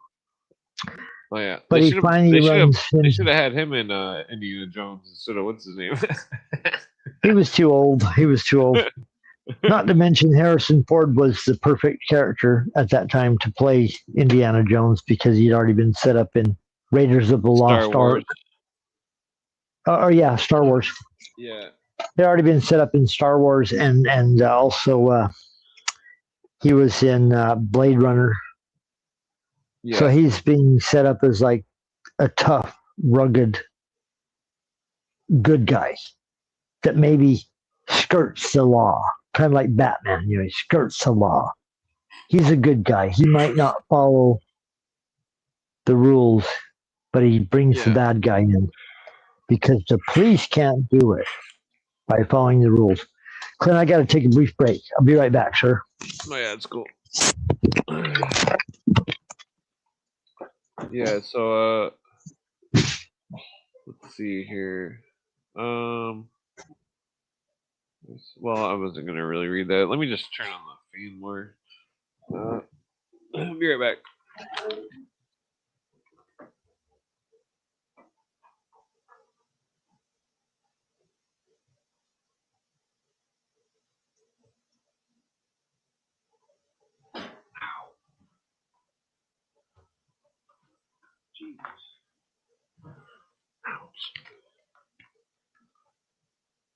Okay.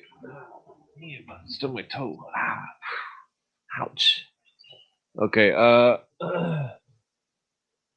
Man, that one got me. Freaking. So what was I gonna talk about? This Franz Kolmer. I've heard Cooper mention this Franz Kolmer before. I'm gonna have to dig into that more because none of the books have anything on them besides this. Well, that's not a book, but that's Mysteries of the Sacred. I mean, there's newer books that have them. I'm looking for some old 1700s.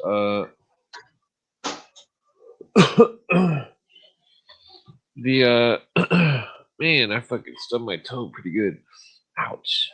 Okay. Nicotine will cure a stubbed toe. No.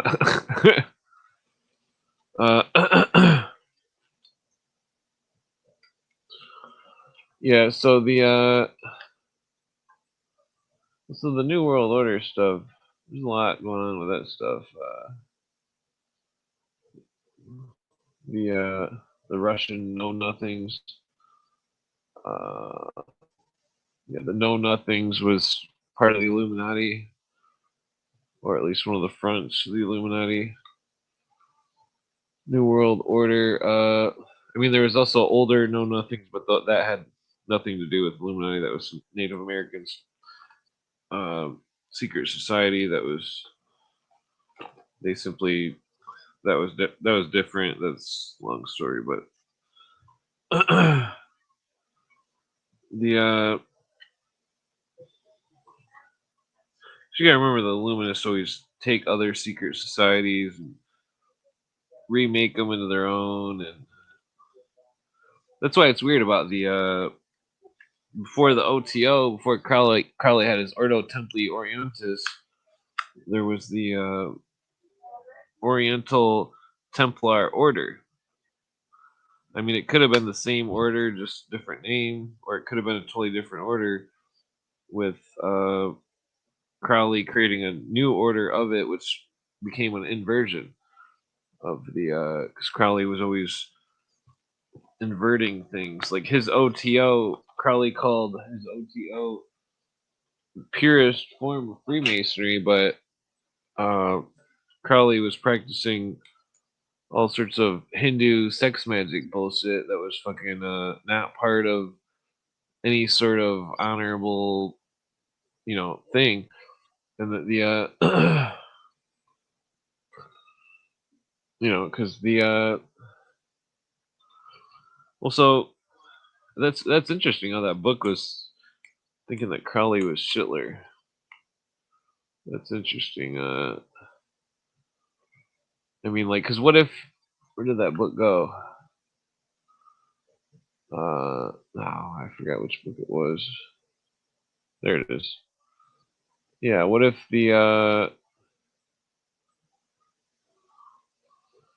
well, this is a different part of the. I'm not going to rewind it that much because this looks interesting. Questions Colmers was Cagliostro's alleged. Blah blah. Wait. So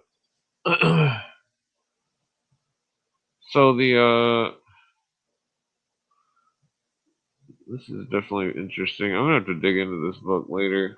I've seen this come up in references before, but never quite dug into it.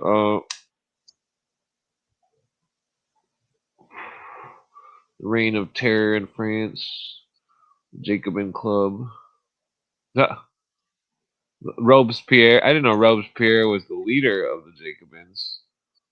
Yeah, they say he was guillotined later by the Templars. Who's that? Atheistic development order, blah, blah. Restless Jesuits such as Johann Jacob Lanz, Catholic priest who was the messenger of the Illuminati. 1785, Lanz was struck by. Yeah, I heard about that. The picture is not relative. Well, unless that's Charles Dickens or something. Yeah, so this looks like a pretty good book. The Illuminati conspiracy is very. Is that one of Napoleon's forts? It's very complex. It's not for the faint of heart. What is that? Shambhala, Alexander Berzin.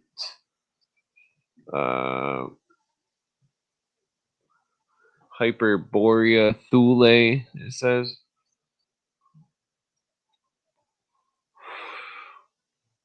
Interestingly, also here's talking about the Vril, blah blah, French author. Les Fils de Thou, Sons of God. Yeah, the secular humanists. Damn, I got the munchies like crazy. All I had was pickled carrots. They're pretty good though. Some spicy chicken. So what's going on in the comments? Let's see.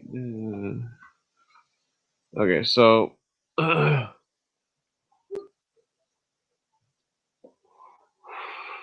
yeah, I knew about the Nazis killing the gypsies. Let's see here.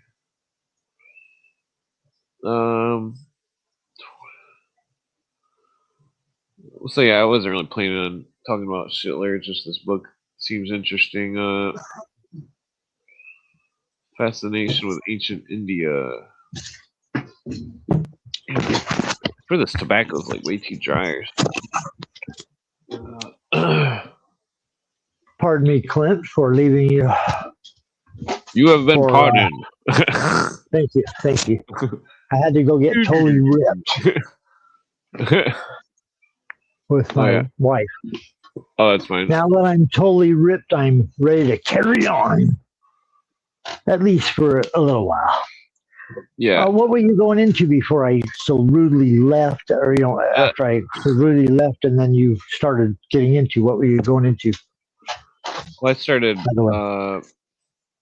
just talking about the Illuminati. What's these pictures you're scrolling through? No, I'm just scrolling through it. Scrolling through some stuff. That's one of the things I love about your show, Clint, how you just scroll through some pictures as you're talking. Just show some pictures. You got massive catalogs. You have massive catalogs of pictures on all these different topics and subjects that you've accumulated over the years, and it blows my mind. Don't you have one that's all the patches? Were you just going to say that? There was some kind of like cuffling of a swastika with a 32. Okay. Like the 32nd degree. Have you ever seen the Space Force patches? There's people that have like entire websites with all the patches that they give to the different departments of the Space Force. Yeah, they seem like they're a cult. A cult and Illuminati and one world government and Eye in the Triangle and octopus around the world like Cthulhu. Yeah. Yeah, Cooper thought that the Challenger was some kind of ritual where they purposely, possibly, if there was actually people in it. Yeah, there's people that claim the Challenger guys are been spotted elsewhere. But there's people that claim everything you can imagine. Some of these things, Clint, I know you've spent years and years looking into them, as have I. Yeah. Some of them you go, maybe it's true. You're like, could be. They sound so crazy, but when you look in, you're like, God, it could be true.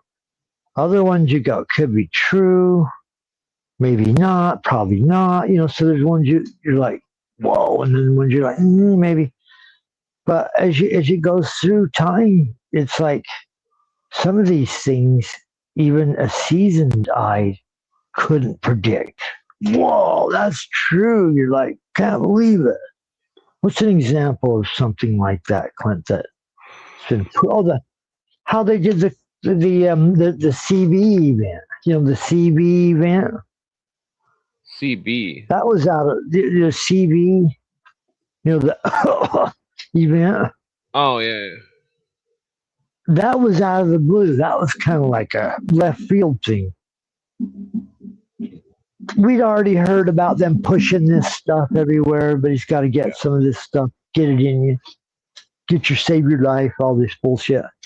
But we didn't realize they were going to try to pull it quite like that fast. That was pretty stunning. How well it worked, how fast it worked. That's an example of being caught off guard. Even I was freaking out for a moment when I heard toilet papers disappearing. Not because, I gotta have toilet paper all the time if I don't have toilet paper. No, because I went to the fucking store, and when where I was able to buy a fucking thing of toilet paper, suddenly there were none. And I'm going, what the fuck is going on here? There's no toilet paper, just like they're saying on the news. So you're going, drive over to another store, there's none over there. You're like, fucking there's literally everybody's buying toilet paper out. Yeah. So for a minute, you're like, fuck, maybe this is serious. That's one of those examples. There's weekends where missiles start flying and the news starts predicting World War III any minute. And people get kind of panicked or freaked out about the news. And things kind of pick up and carry on. Don't quite go that way, right? Another example. Do you know what I'm saying? The threat Yeah. of World War III is always looming. Well, it probably already When started. they're I mean, not this I thing think World War hanging III. over us. Oh, that's what I was going to bring up. That there is an Epstein thing saying February 7th was World War III of 2026. Like some secret email or some one of these evidence things said February 7th, 2023. Is that what you said? 2026. Oh, 2026. Yeah, so And in that was 3 put out in days, some according old to- document that this 3 days from now some shit's gonna go down. That sounds like constant QAnon. Oh God. Well, no, there's all these screenshots going on Facebook of the documents. You're familiar, Clint, with the psyop that is QAnon. Yeah. That no one knows what or who this is, but it stinks to high heaven of intelligence agencies wrapped all around it. Yeah. Doesn't mean, QAnon is trust the plan. If anybody looked into this over the years or heard of QAnon, oh, it's this group that believes there's secret messages being sent out. There's a secret group of white hats, and the whole mythology is created through the internet. That there's this group that's working in secret, and there's the evil Illuminati government that's been doing all this nefarious activity, but there's a good government that's fighting them, and we are them, and we are Q, so trust the plan. And so this stuff started spreading out and permeating the internet through different ways and to different platforms, and people started picking up and believing it where they would. When you start getting this kind of weird information going, it starts creating these groups of people that are following it, right? Yeah.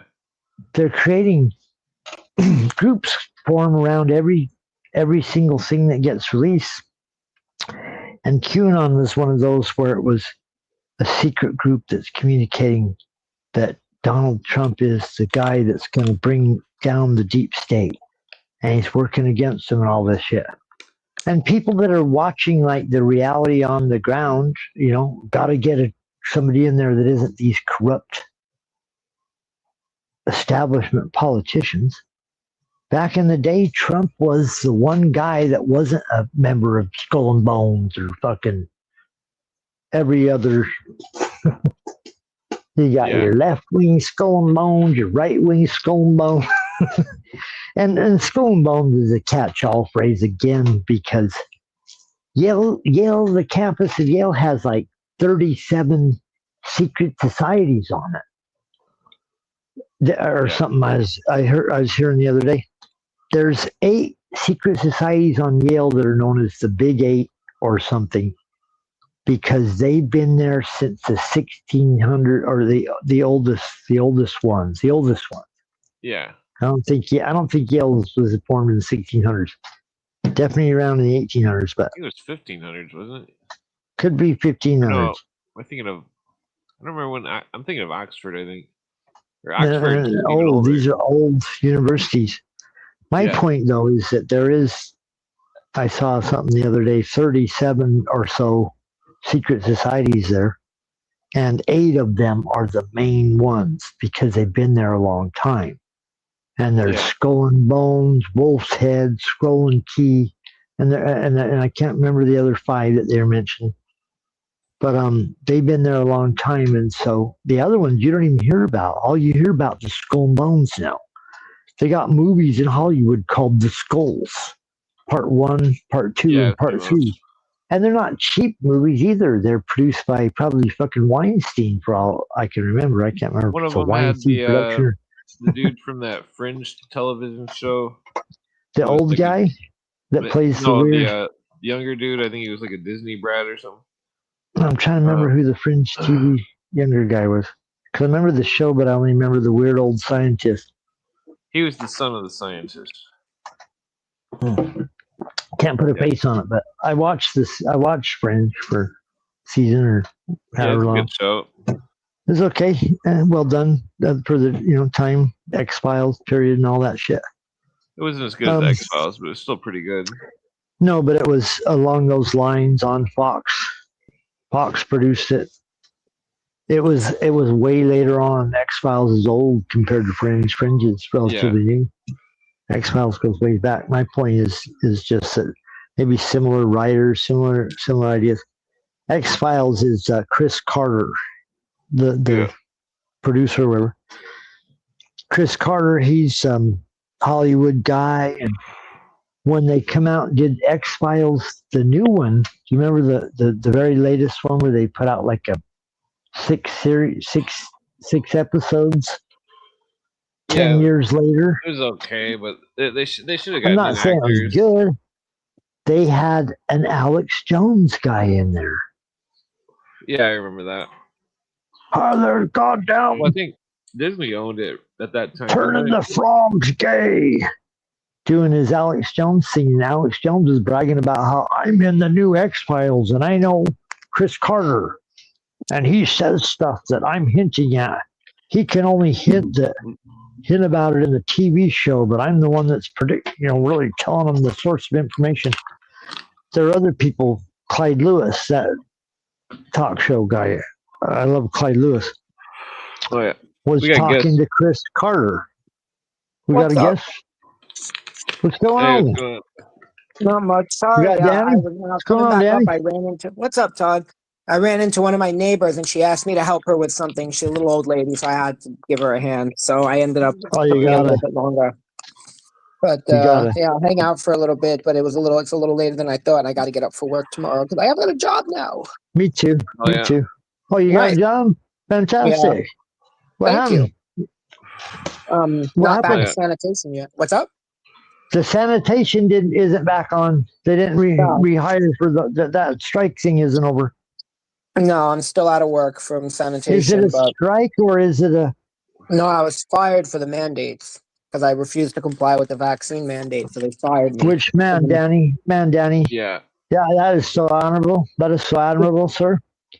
Yeah. I've said from the beginning, anybody that got forced to do that, got manipulated, coerced with their job, with their livelihood, with their life, they should be given compensation.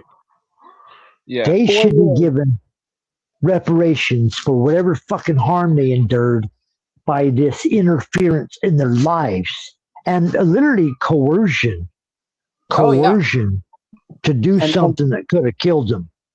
Well, I mean, it killed more than 50 of my colleagues already. More than 50 of my colleagues. We're almost up to about 60.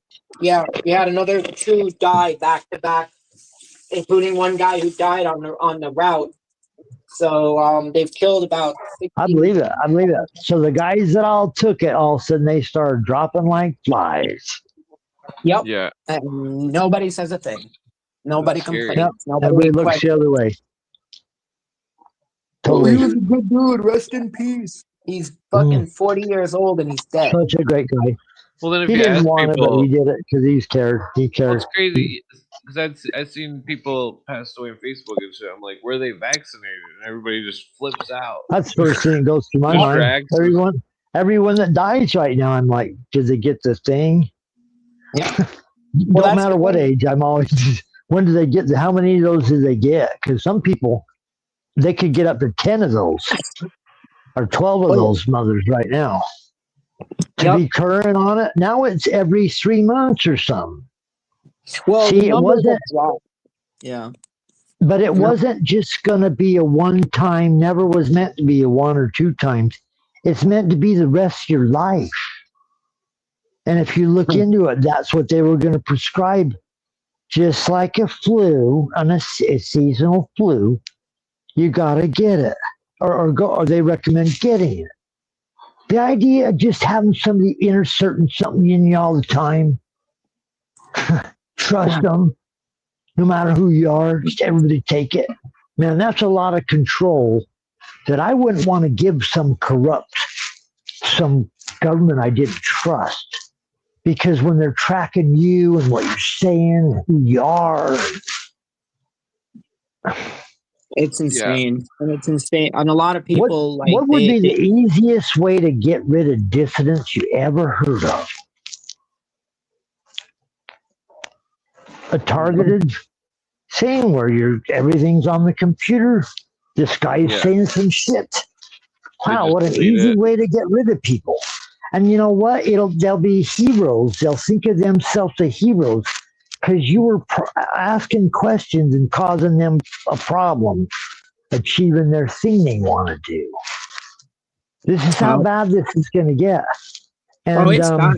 They estimate about 30 million people worldwide have died from vaccine injuries. That's like the current estimate. About 30 million people, but I honestly, that's what I heard once. So I could, but everybody knows somebody at this point. A hypothetical now. Let's get a worldwide surveillance medical system that all the records are connected from every department of government. This is hypothetical, everybody, okay? Suddenly, there's dissidents. People that said something that they didn't like, maybe what the government's doing right here. And now they got your medical records and your doctor. And now they have access to the pharmacies. And now they have access to where you're going to get whatever medicine you're on. Yeah. And it won't take a vaccine.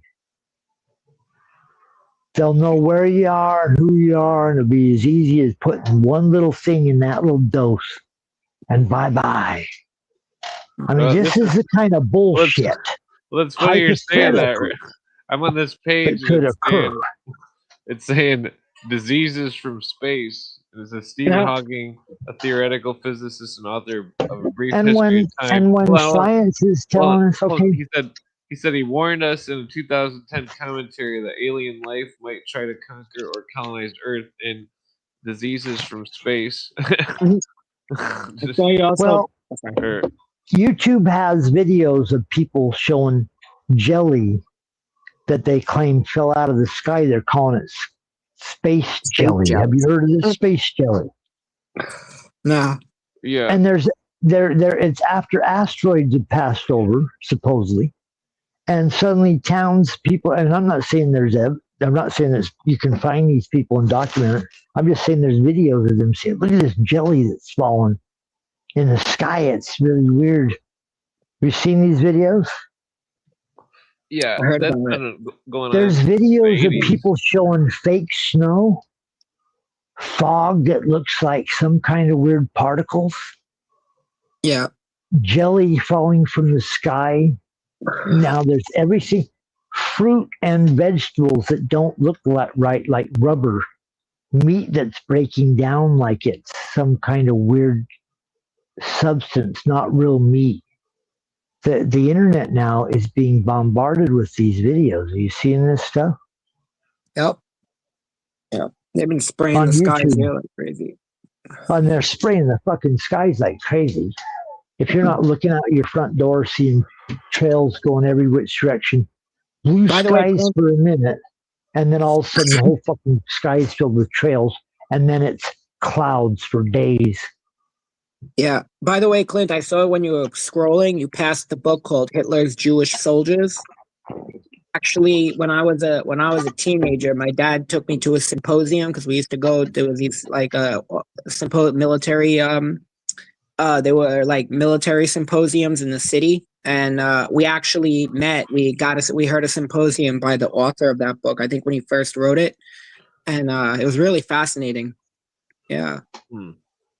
What was the book about or based on or whatever? I'm just scrolling through. Jewish soldiers. Yeah. Hitler's Jewish soldiers. Yep. Yeah, I'm just scrolling through the Hitler's double. I don't think I've seen or heard of that one. I think my dad still has a copy of it, but Yeah, we met the author and we got to listen to a symposium from him. Interesting. What I did Wow. as a teenager. Went to That sounds military. pretty how would you put it, impactful. Well, from one of the books is saying that the Nazis killed all of them though at the end. So Yeah. The Nazis killed all the Jewish Nazis. Yeah. Well, then there's that claim the whole time too that Hitler himself might have had a Jewish ancestry and he was ashamed and hiding it, trying to hide it. You heard those claims, right? I don't know how much of that's been sourced, discussed out as far as what his actual genealogy was. I'm not sure.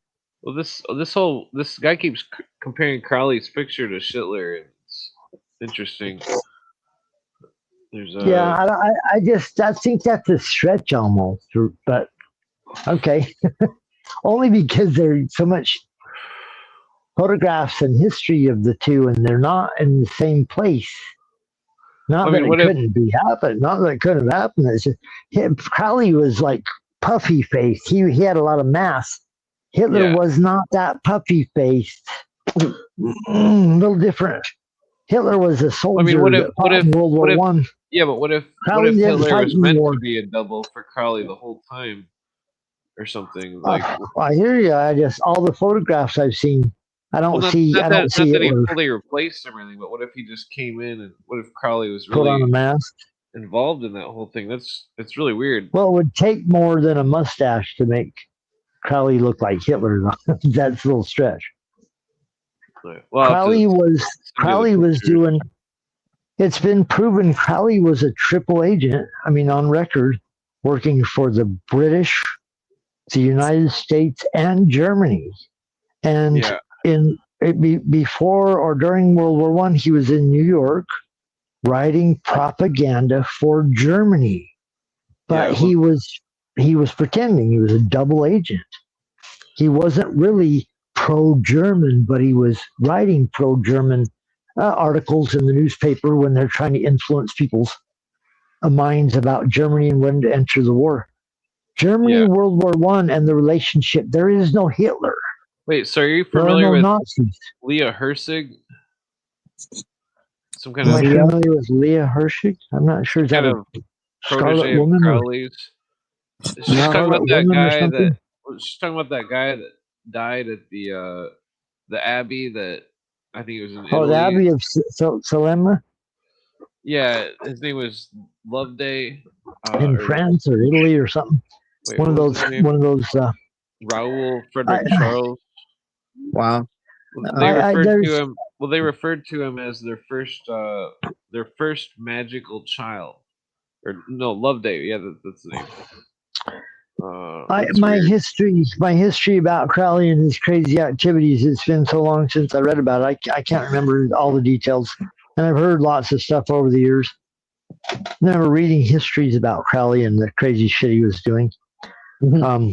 Read many different books about him, different biographies and things from different angles.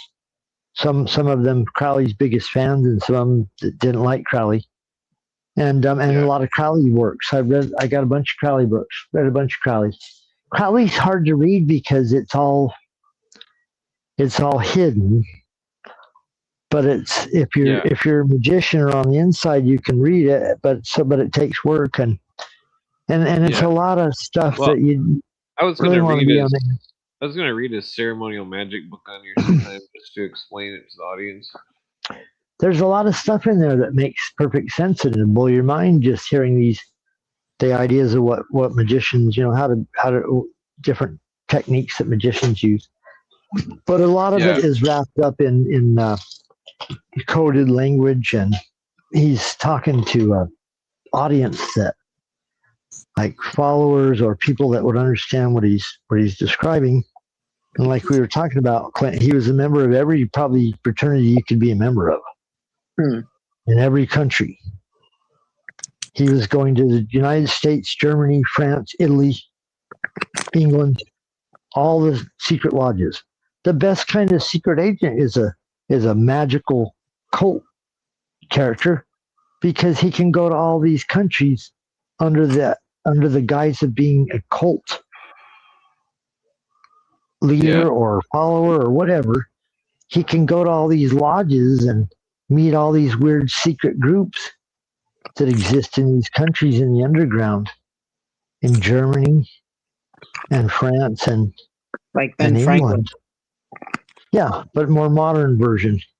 And Crowley basically stepped out of the Milieu and became the leader of the sort of highest level. You know, when the Golden Dawn broke down, it became a Golden Dawn but fractured, not the same Golden Dawn after Crowley. And Crowley was the rival with his OTO.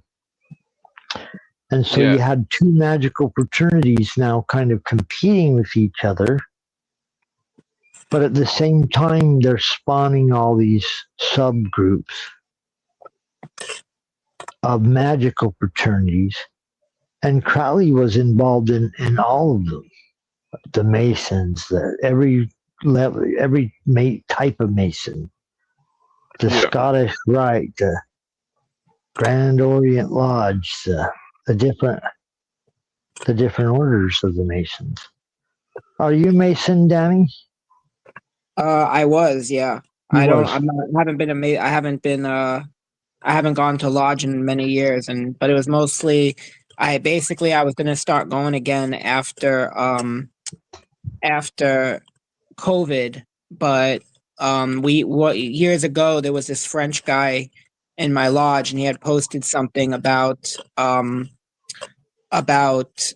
the Muslims in France, and like that. There was that organization, and that was like against the spread of Islam in France, and everybody went down. Oh, you can't talk like that. There's, you represent us. You blah blah blah blah. And they got all mad at him. And then, like after COVID, when I wanted to start going back again, these guys there was all these people talking about like, oh, you didn't take the vaccine. Fuck you, you fucking fuck. And like getting all political and saying all these like really messed up things, and like, oh, fuck Trump, and I'm like, whoa, what is with all this political stuff? Super left. Yeah.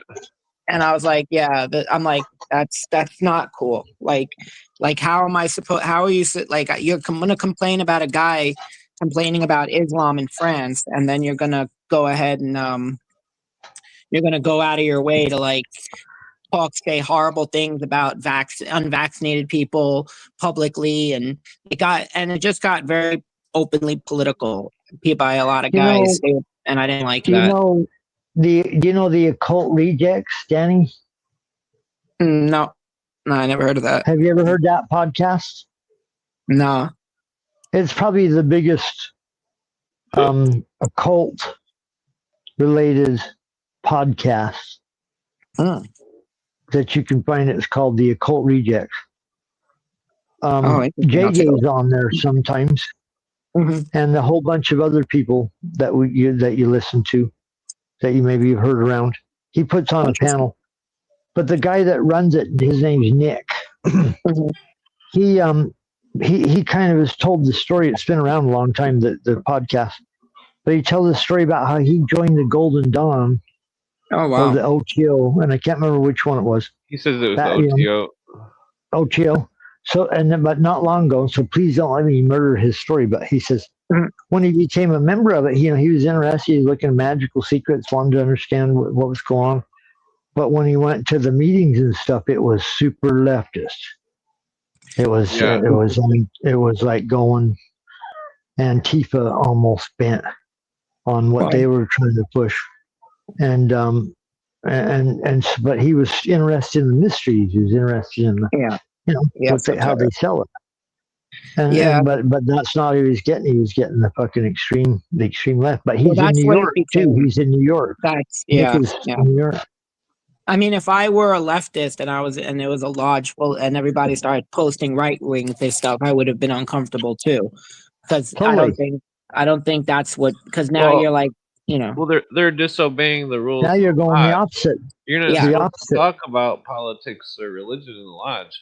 In the lodge, yeah. But that's the thing, though, is that if you're going to post stuff on social media, then you're kind of doing that. And that's why this guy, the French guy, didn't post anything. It didn't talk about it in the lodge. He just posted about it on his Facebook page, and they got real mad at him. So, like, after, once you start seeing this kind of stuff, but it's very hard to talk about Freemasonry with most people because they have a very misconstrued impression of it, and they really just make up a lot of stuff. So it's we talk all the time on here. We talk all the time on here, Danny, about Freemasonry. Well, that's why I feel comfortable talking about it here. Like that's why Clay has a vast knowledge of the Masonry and reads the books all the time. I've got this big old fucking collection. I've read them for years. That doesn't mean I know everything.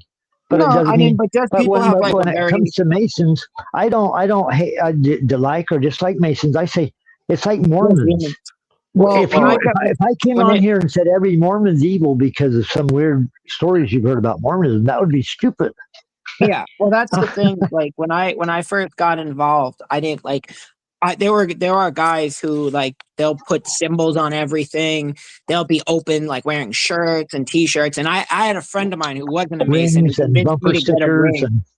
Yeah, and he convinced me to get a ring. And then when I bought it, he looks at me. He's like, "This is the ring you got?" Because it's literally you'd have to like look real close to see anything. And I'm like, I didn't become a Mason to show off or to like, And one of the things that I was happy you should have got one with just this flashing thing, big symbol. Like some but like one of the things was like I was happy to see that a lot of these guys had problems. That was one of the things I was happy to see, that a lot of these guys had issues. A lot of these guys were, they weren't like getting out of everything. They're not superhuman. Their lives aren't perfect. Right. Yeah, it's like I didn't become a Mason because I wanted to. I wanted some kind of status. I became, and I wanted to be able to get out of parking tickets. Well, I'll tell you the real story. When I was a kid, my family, I used to go to funerals. Like my parents would take me, if someone died, I would go to the funeral, and I used to then walk around a cemetery, and I saw the symbol. And I became fascinated by it. And I used to see it on cars, and I became fascinated by it. And then one day I was just like, I don't know what it means. I was a kid, but one day I said, I'm going to find out. The square and compass? Yeah. And I said, one day I want to join that. I want to do it. And when I lived there's only like 2 lodges in New York, 2 Grand Lodge buildings and Prince Hall. So when I moved to Bed-Stuy, there was a Masonic store, which is a primarily Black neighborhood, and there was like a Masonic lodge in every corner. So actually the first Masonic lodge I belonged to was an irregular Black Masonic lodge, and I was the first white guy to ever join it. And so it's you and 13 other Black guys? Oh, well, I mean, it was more than 13, but I'm teasing.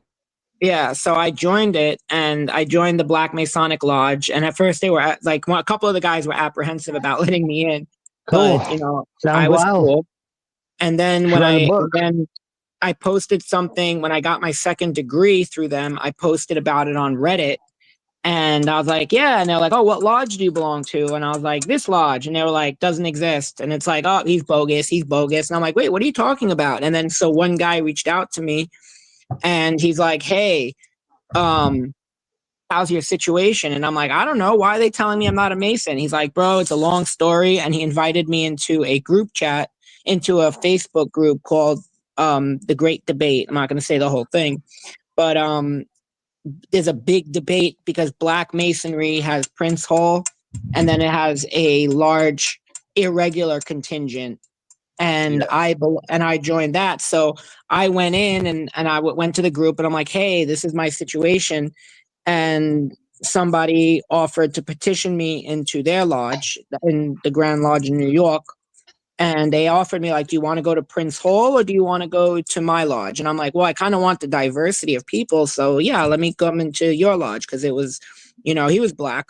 My sponsor was Black. And then, I joined, and then I petitioned that. And I actually had to do a special petition because I had belonged to an irregular lodge. I had to do a special petition that had to be checked over by the Grand Secretary to make sure, because of the fact that I had belonged to an irregular lodge, like they didn't want, and they like, you know, and I tried to beg the guys who I had been, I'm like, yo, come to this. You're not a real Mason, yada, yada, yada. And they're like, oh, well, we'll lose our degrees. And I'm like, bro, you don't have any degrees. You're not recognized. I'm like, you're not real Masons. I'm like, come join this. You guys would be a huge benefit into a lodge like that. And they wouldn't do it. They told me black people can't go to the Grand Lodge building. And I'm like, what are you talking about? That's not true. Well, in the old times, it was like that. Yeah, but it would have been the same. Jews, actually, interestingly enough, Prince Hall has a Jewish history to it. And some of the older lodges are like Maimonides Lodge and stuff like that, because Jews weren't allowed to join regular lodges too. So they actually would join Prince Hall lodges. So there's actually a history of Jewish Prince Hall. Oh, gotcha. But Prince Hall, is that in New York? Is that in New York? No, that's the black. Every state has two Grand Lodges: the Grand Lodge of the state and the Prince Hall Grand Lodge of the state. It's Hall. The black Freemasonry. Yeah. Gotcha. Yeah. That's new to me. There's a Supreme Court case. I've heard of that. But a lot of people. Sorry. The Grand Lodge sued the Prince Hall Masons and made them change their name to Prince Hall. And said what? Say it again. The Black Masons started their own Scottish Rite or something, and that basically the Grand Lodge sued them and said they had to change their name, so they changed it to Prince Hall. Well, it was like an 1800s case. Well, Prince Hall was a guy's name. His name was Prince Hall. Yeah, he was the guy. There's another thing where they made the origins of co-masonry, where there was a woman who was hiding in a clock, and that she overseen the lodge meeting, and that they had to initiate her, and she was the first female Mason. There's one female Grand Lodge. There's one female lodge that's started the Order of the Eastern Star, or is that something different? That's something else. Yeah. There's one female lodge in New York that's legal, and they meet, and there's women who fly in from all over the country to go to the meetings. So, but like I said, I one of the things that I was happy always to see was that, you know, there weren't was that these people were normal, like they weren't special, they didn't have any they weren't getting things, they weren't, you know, I knew a guy who his wife had screwed him over and she got him punished, temporarily disbarred as a lawyer. Guys would lose their jobs, guys would go to court and lose, and I was like, okay, good, these guys are not, you know, there's nothing like, that's what I wanted to see, because I didn't join because I want, and that's the thing is, like, it's easier to defend Jews than it is to defend Freemasonry online, because people just have a really crazy things about, like, I've heard it's like getting butt raped and stuff like that, and I'm like, what the hell are you talking about? And I just don't even bother with it. That's why I think, like, if I did go back, like, they would find stuff about, like, if they found what, and I'd be like, listen, it's, you know, it's like, it's very, there were people, they tell stories of people who join lodges and the crazy shit that they come in, they're like, when can I talk to aliens and stuff like that? Sure. And it's like, what are you talking about? But it's really just, it's an esoteric fraternity, and I don't know, maybe people can join, maybe there's like, and I do think it's the shallow end of the esoteric pool. So I do think that, like, people in there might tell you, but they basically put everything the same way they do with Kabbalah. Like, every occult, all occultism, all mysticism is Kabbalah, when it's not. Kabbalah is one thing. And Freemasonry is exactly like that. People are like, oh, it's Luciferian. And I'm like, it's not, because you have many names for God. And the idea, it's just another way, like the grand architect of the universe is another term for God. It's not, I don't see it as, it's not a separate God. I look at it the same way. I look at this place as a universe full of truth, full of potential and meaning from different people, different cultures, bringing their own truths forward. It doesn't mean anyone's better or worse than any other. And some of them I just think, you know, some are literal, some aren't, and it's like, a little discretion is always good if you're listening to these stories and not think about it before you either take them People literal also or don't not. understand. Yeah, people Well, also this don't is understand that that symbols are universal, and that just because a symbol means something to you doesn't mean it means the same thing to somebody else. And that's Yeah, where definitely yeah. Well, now they're saying misunderstandings Crowley was occur. Walt Or Disney. was it Crowley was what? Now the book's saying Crowley was Walt Disney and Hitler. all right. They were saying Um, that guy It's flipped. Hitler's double. That's the book. They're gone. No, I'll say that guy Fit Flat Earther says that Trump is Hitler and is Walt Disney, I think, and is Elvis, and Walt Disney is Hitler. That guy Fit Flat Earther. You heard about him? I haven't heard about him. Thick Flat Yeah. Earther. I have to look for Fit that. Flat Earther, yeah, the Thick Flat Earther. Yeah. I've followed a few flat earthers. There's been a few flat earther program or a podcast. SB Alger. You guys ever heard of SB Alger? No. He's a podcaster. Ran his whole show on flat Earth for years and years. My friend might know. There's a few people that built their fucking whole show around flat Earth. That's one. Yeah. Nathan. He's Oakley. also connected to the Tracy Twyman thing, if you know anything about her in that weird situation. But I heard she's an agent. Who? yeah, some people believe she's an agent. Some people believe she got killed by them. Tracy Twyman. She was a radio personality, a researcher. She wrote books, pretty kind of dark books. She's claimed that she was using a Ouija board to contact spirits. She was a producer for Clyde Lewis national radio station. Number fucking 3 radio show in the world, Clyde Lewis. Someone asked about the Foresters. Yeah, I think we talked about the Foresters last time. I keep forgetting, so I'm trying to remember to check the comments. The Foresters? Yeah, I can't see comments. Everyone commenting. Right on. Good to see you. I can't see them. Yeah, they're not the temple. They're not Solomon's temple. They're about Solomon's garden, and they have a similar symbol and stuff like that. So, point being, though, what's our point? Oh, I got some stories That Hitler before was I jump off. Trump could be Hitler. You could finally, you could wind it up at the very end where it's Trump, Hitler. They look pretty close. Put a mustache on. I forgot about Trump. Whoa! I forgot about this. I think that's silly. But, okay, so Disney had that movie Frozen, and people were claiming that they made the movie because they were sick of people researching Walt Disney's cryogenically frozen body. Okay. You ever heard about that? I have heard about that. I haven't heard about that. Yeah. He froze himself. He's one of the early cryogenesis. I used to subscribe. I had a subscription to Cryogenesis magazine back in the 90s when it was first taken off, and they were trying to convince everybody that this is the wave of the future. Oh wow! Most people, it's funny. Back in the 70s, there was these books. Have you ever seen these books where they predict what'll happen? This was a 70s thing. On the supermarket shelves as you're walking out, the books, predictions for 20 years from year 2000. Back in the 70s, there was these books. A couple of predictions that they made that I remember seeing in books in 1979, what would happen by year 2000. And one of them that they said marijuana cigarettes would be sold in vending machines by the year 2000 because marijuana was illegal until not too long ago.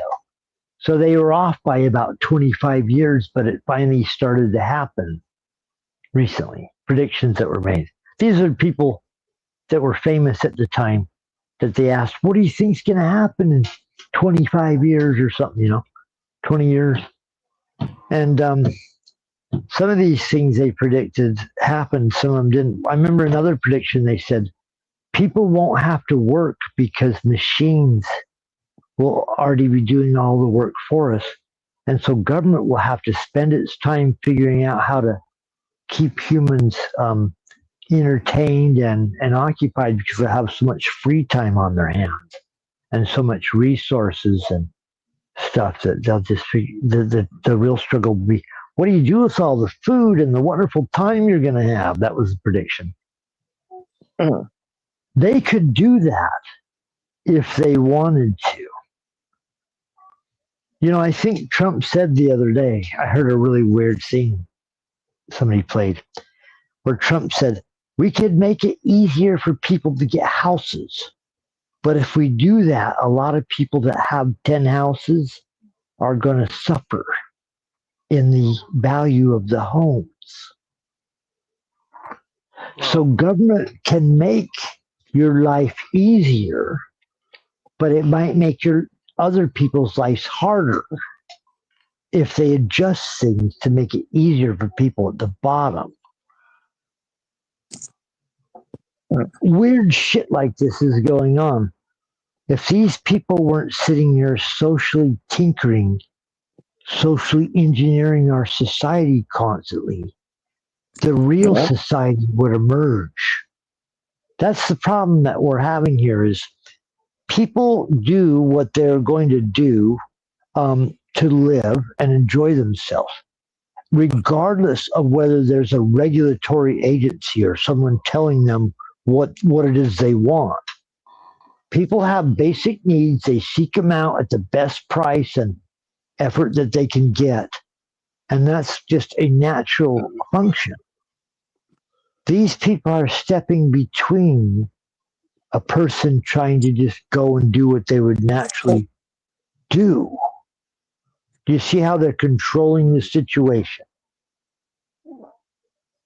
Yeah. Socially engineering from death to birth, all of us. As soon as they get the computer integrated with your health records and they don't accept cash anymore, and your insurance is dependent on you going and doing what they tell you to, you see how easy it will be to get rid of people that they don't like, dissidents? Do you see how easy it will be to rape people of their money while they pretended to give you health care? Yeah, they're controlling everything. The government doesn't rush out to give nothing to nobody that helps them out unless it's for a reason that the government wants. So them rushing out here trying to help you with your health care, look how well it's worked out. Has it gotten cheaper since Obamacare? And then they promise with each election that they're going to repeal the Obamacare. Never gets repealed. Everything gets higher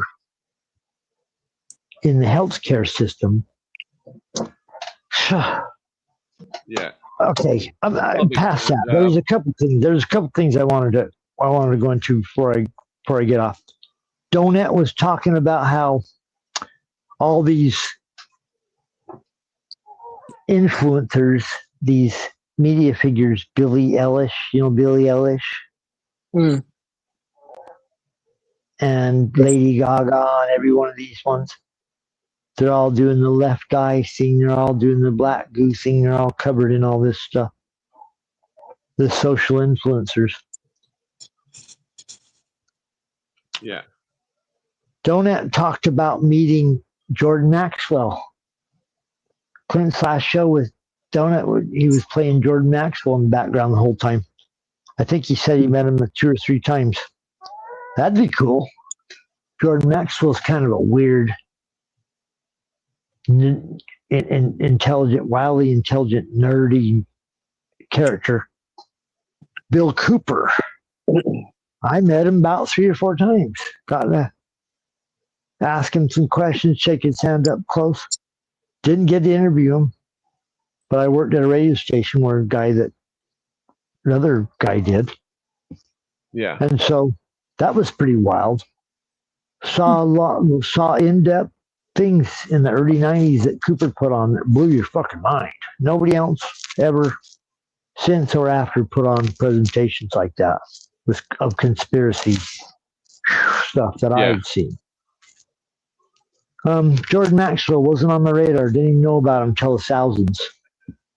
Cooper's back in the 90s. Blew my mind. Yeah. What was the other thing? I like Donut's take on stuff.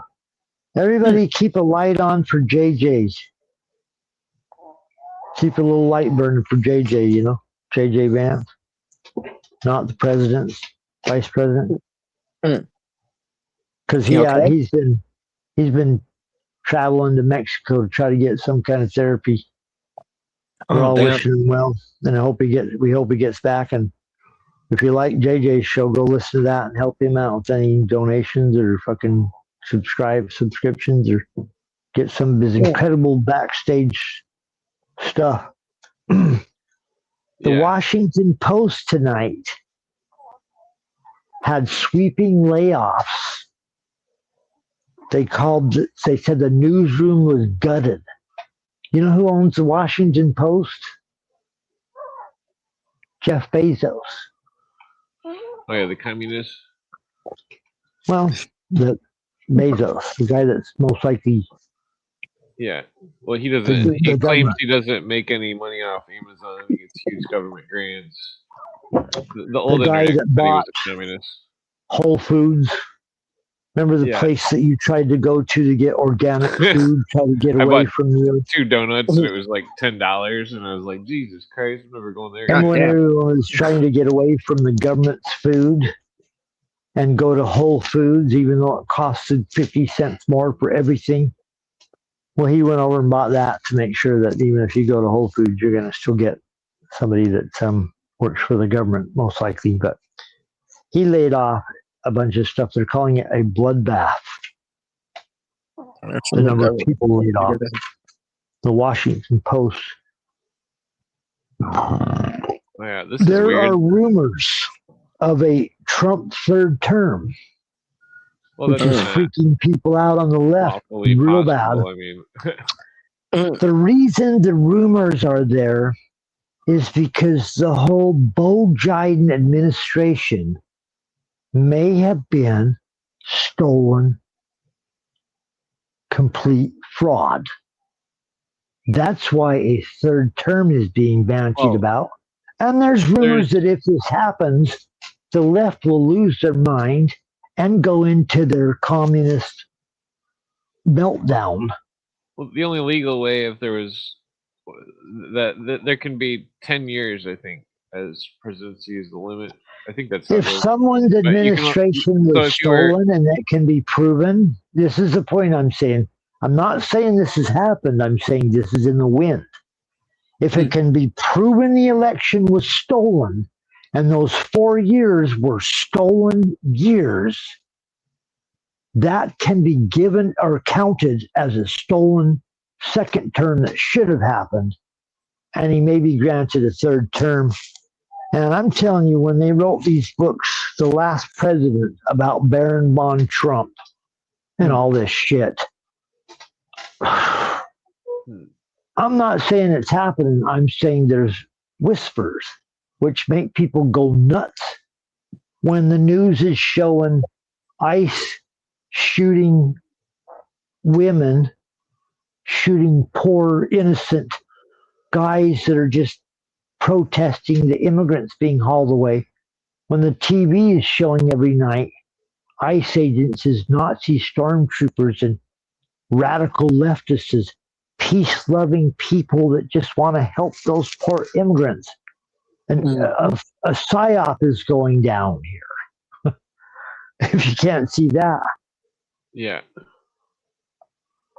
You know, these people wouldn't be doing this, the ICE agents, if the government hadn't created the giant influx of the immigrants that they're sending home now, supposedly. So they create the problem, and then they come out as Darth Vader to fix the problem. So half the country's pissed off about their approach, and the other half is like, yay, you're fixing the problem you created. Yeah. We are trapped in this. It's that fucking the same way they did the Russian thing, which doesn't end. They can't end the Russian thing because that con gives them years and years. NATO is based upon fighting the Russians. Mhm. The Russians are the big threat. The Russians are the big threat. Fund Ukraine because they're fighting the Russians and the Russians are our enemy. This is the con that we've been subjected to for years. This is the con we've been paying for. The United States. Yeah. They don't pay their budget. We pay it for them. Oh, you don't have $200 billion this year? We'll pay for it. No sweat. Don't worry, because we're paying our own military industrial complex tons of money to make bombs and guns overpriced. And a handful of people getting really rich, so it's awesome. And okay, I'm off that. There's a few other things I wanted to cover. Oh yeah. There's a few other things I want to cover. Prince Andrew is being booted from the Royal Lodge this evening. Oh yeah, I heard about that. He's shunned ex-Prince Andrew. Mountbatten of Windsor has skulked out of the Royal Lodge under the cover of darkness to start his exile. Have you seen the pictures of this guy slinking out? His hair all perfectly groomed in some Mercedes-Benz, getting whisked off to some place to go in exile because he might have done something to some young girl over on Epstein Island. The prince or the queen, the king now, Charles, is like, you got to go over into exile. I wonder what exile's like. You don't. Who knows? Anyways, he's going down the road, Andrew. Bruce Springsteen's song. Ugh, everyone's kind of acknowledged it stinks. Bruce Springsteen's Minneapolis song. Yeah, I've always hated Bruce Springsteen. Protesters are bleeding. I don't even know if it sounds like that because I only cut a snippet of it. It was pretty bad. I shut it right down. But lots of propaganda. Bruce Springsteen, coming out. I'm fighting for a member. I'll let my $1 million. Yeah, I'm gonna hang out for a bit because I can't hang out too late tonight because I got in a little bit later than I expected. But if you're around tomorrow night, I'll come. You gotta go, Daddy? I'll hang out for another 5 minutes or so, but I gotta get up for work tomorrow morning. So yeah, because I wasn't going to go too much longer either. I'm the same thing. I gotta go to work. I'm doing the Rare Wednesday show because I just love Clint's show and all you guys and all the talk. And I'm like, man, I gotta have a weeknight show. Jump on for a couple hours. Not like a weekend show. I was supposed to come through last night, and then I woke up at 3:50. I literally woke up at 3:50 in the morning to get to work, and I came back. I got something to eat, and then next thing I sat down for a second, and next thing I know, I'm awake for my alarm's going off at 8 o'clock, and I was like, oh shit. I've been there, dude. I'm in there right now. My mind is a haze. Yeah, well, now I don't have to get up as early. They just wanted me to come in at 5 a.m. to make sure that I could if I needed to. Yeah. Mm-hmm. So I work on a real early shift myself. But no, it's always good to talk to you, Danny. I was gonna do I'm not doing a rant on all these headlines. I just want to rip through these headlines. Yeah. There was another one. Steve Bannon from the Guardian UK. So it's a UK newspaper. Steve Bannon, the conservative right-wing Republican talk show host, the ex-Trump advisor Steve Bannon. Everybody know him? I think so. Yeah. But he's like number 5 conservative talk show in the United States. But one of Trump's oldest friends, run a show forever, was on with Breitbart, helped start Breitbart magazine. Steve Bannon, the one that went to jail because he wouldn't go to the January 6th hearings. You don't know Steve Bannon? Okay. I've heard of Steve right. Bannon. Anyways, he says he's calling for immigration agents to be at polling sites during the midterms in the United States. Yeah. Sounds pretty controversial to me, as they're running nonstop shows and TV stories about ICE agents being comparable to Nazi Germany, 1945. I wonder what would happen if they put immigration agents at all the polling booths. If one party might have a sharp dip in votes.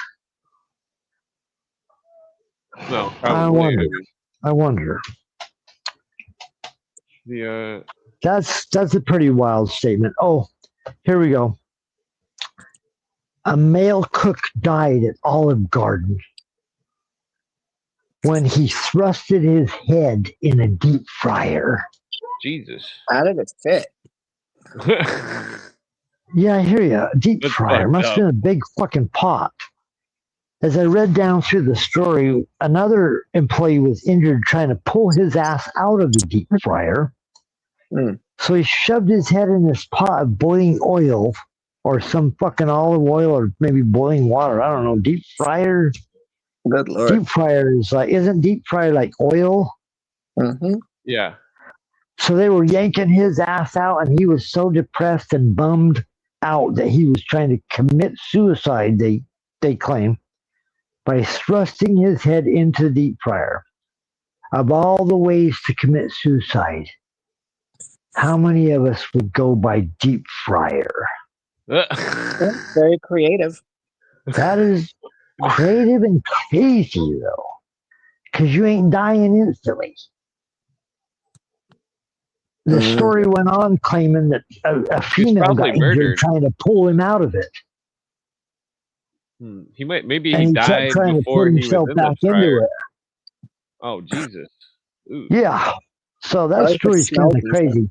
Maybe we can follow. Yeah, I bet that restaurant smelled interesting. I bet that Olive Garden had a unique smell for a little bit after. Anyways, another person was injured. Maybe we can all try to follow up on that story of what happened at Olive Garden somewhere where someone decided to commit suicide by deep fryer, which is, I think, the first time I've ever heard of such a thing. I can see diving into a pot of molten acids.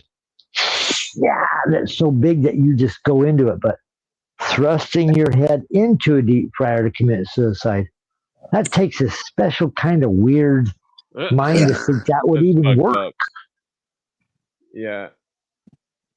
Maybe you're stupid. You don't realize that you're not going to die from thrusting your face. And how long could your body thrust into a boiling hot deep fryer and just stay there? It just isn't happening. It is something strange about that story. Hold it there. Do you remember the story about the guy that was found eating the other guy's face off? They claimed he was on bath salts. It's one of those kind of stories where it doesn't make no sense almost. You're like, whoa, what was that dude on? Kind of one of those, what is this dude on? Yeah. Sounds like one of those movies, they make these movies where the person can withstand pain. Have you seen that person or the movie where the guy, he can't feel anything? He's this stupid office guy. It's a recent movie. And so his health problems, he can't feel anything. So he becomes a superhero kind of because he runs into some bad guys that start trying to rob a bank or something. So he uses the ability to not feel pain to try to stop the robbers.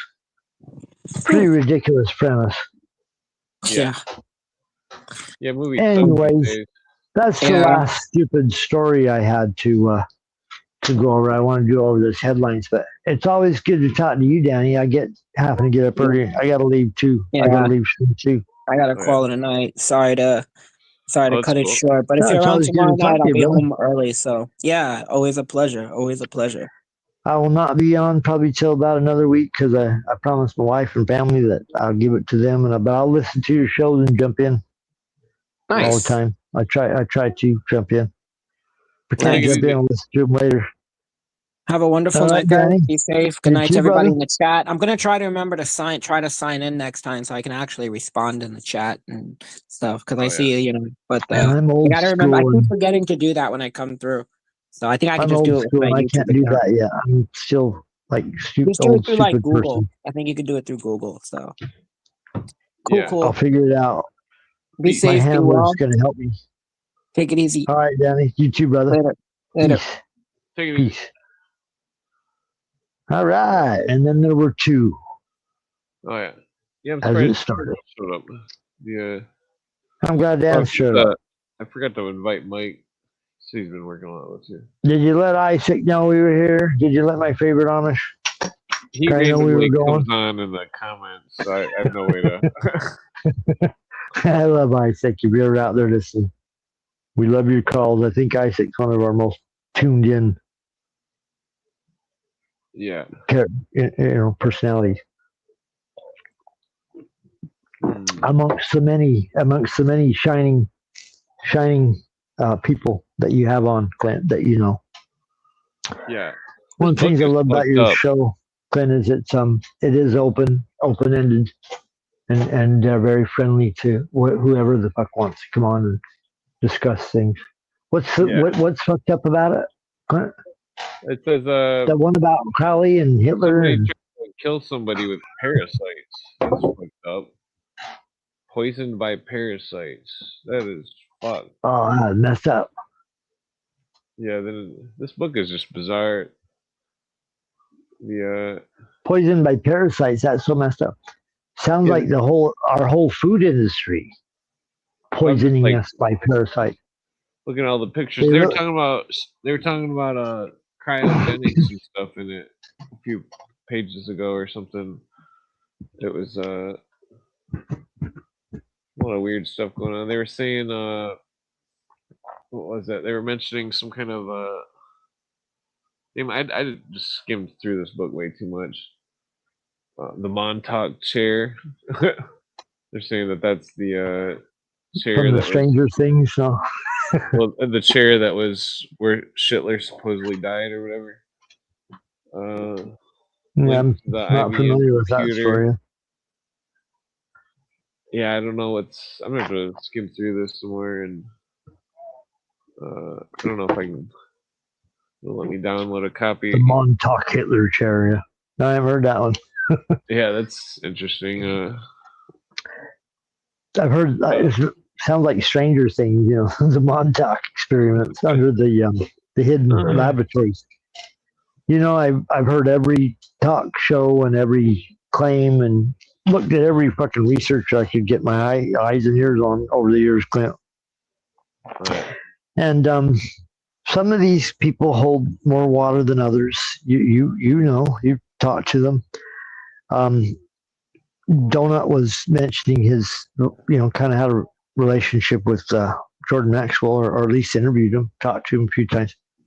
You had a number of shows with Ralph Epperson, who's a famous. Well, I only got one show with Ralph.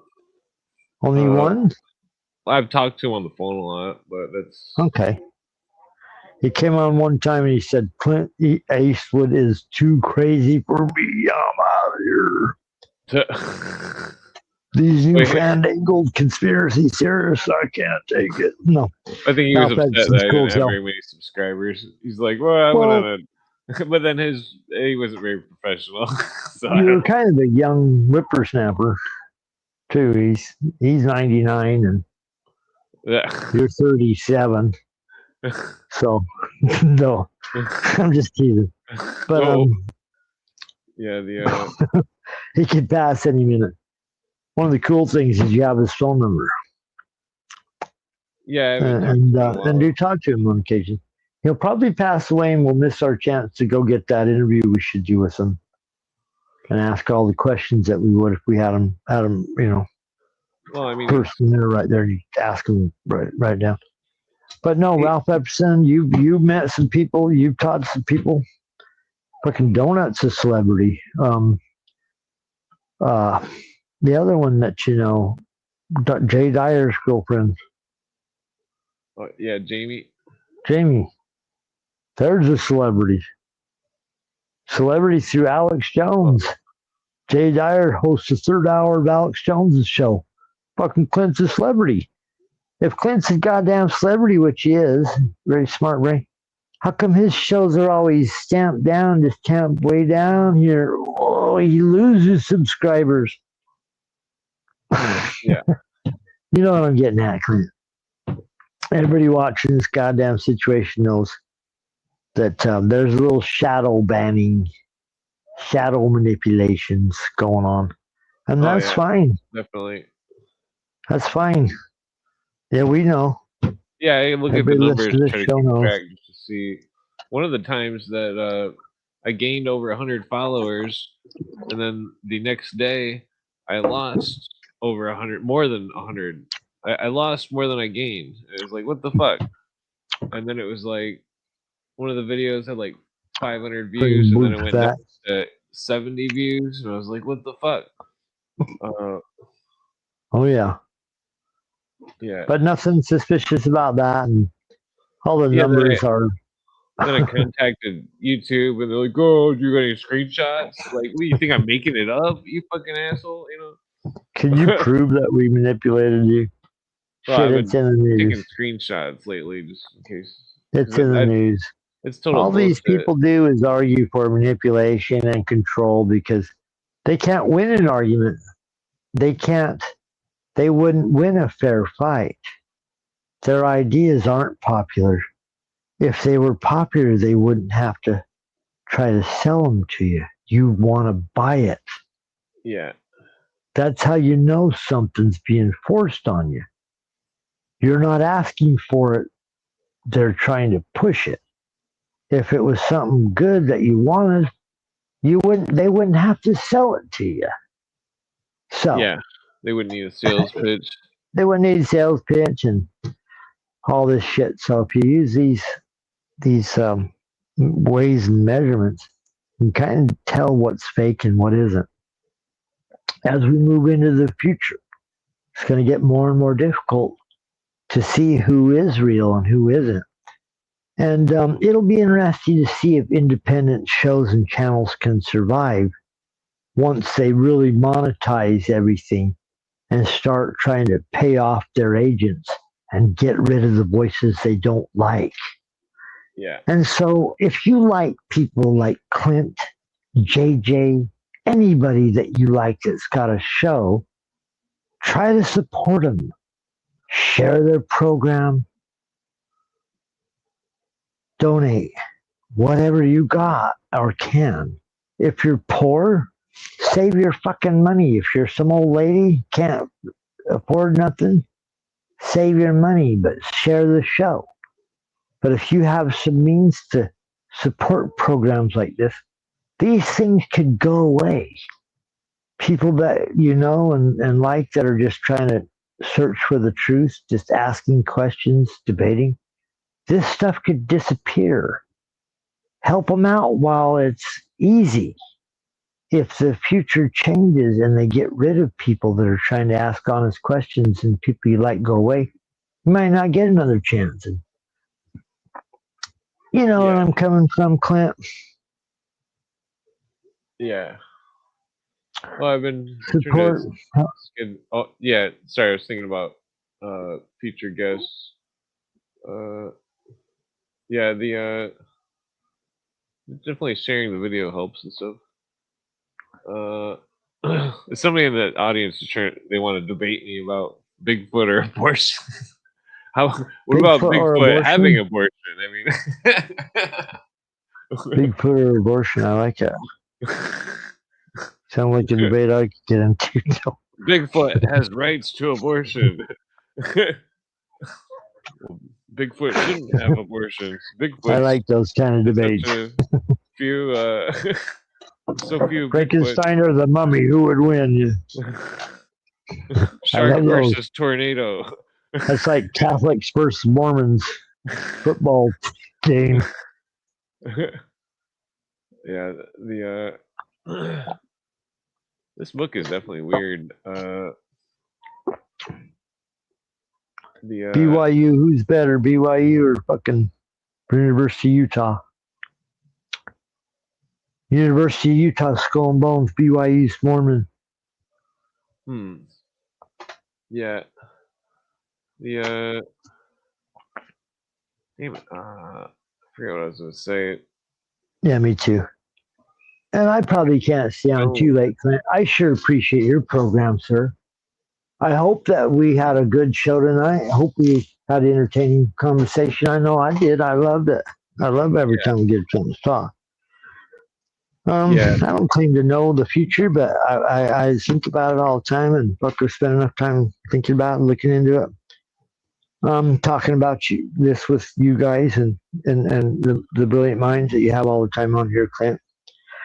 One thing I do want to say is please be positive and be good to people, each other, if you're able. Yeah. That don't mean turn the other cheek if someone slaps your face. No, I'm not that. Yeah, Wu-Tang song? Wu-Tang. No, I'm not that. If someone slaps you, turn the other cheek and give it to them. If you want to do that, okay, fine. But I am like, treat your fellow humans as you would be treated, as you would want to be treated. Yeah, how does that song go? Turn the other cheek and I'll break your fucking chin. I'm just for be kind to each other. What did stupid Keanu Reeves say in that stupid movie where they were time travelers? Oh yeah. Bill and Ted's Excellent Adventure. Wow, what is most excellent. Be most excellent to each fucking other. Some booth. Stupid. No problem. They're both probably Scientologists or some shit. Yeah, and they wanted everybody to be like stupid stoners. Oh yeah, man, be excellent, dude. Don't even think for yourself or gain 2 brain cells. But yeah, Hollywood's been trying to make stoners seem dumb for quite some time. Yeah, exactly.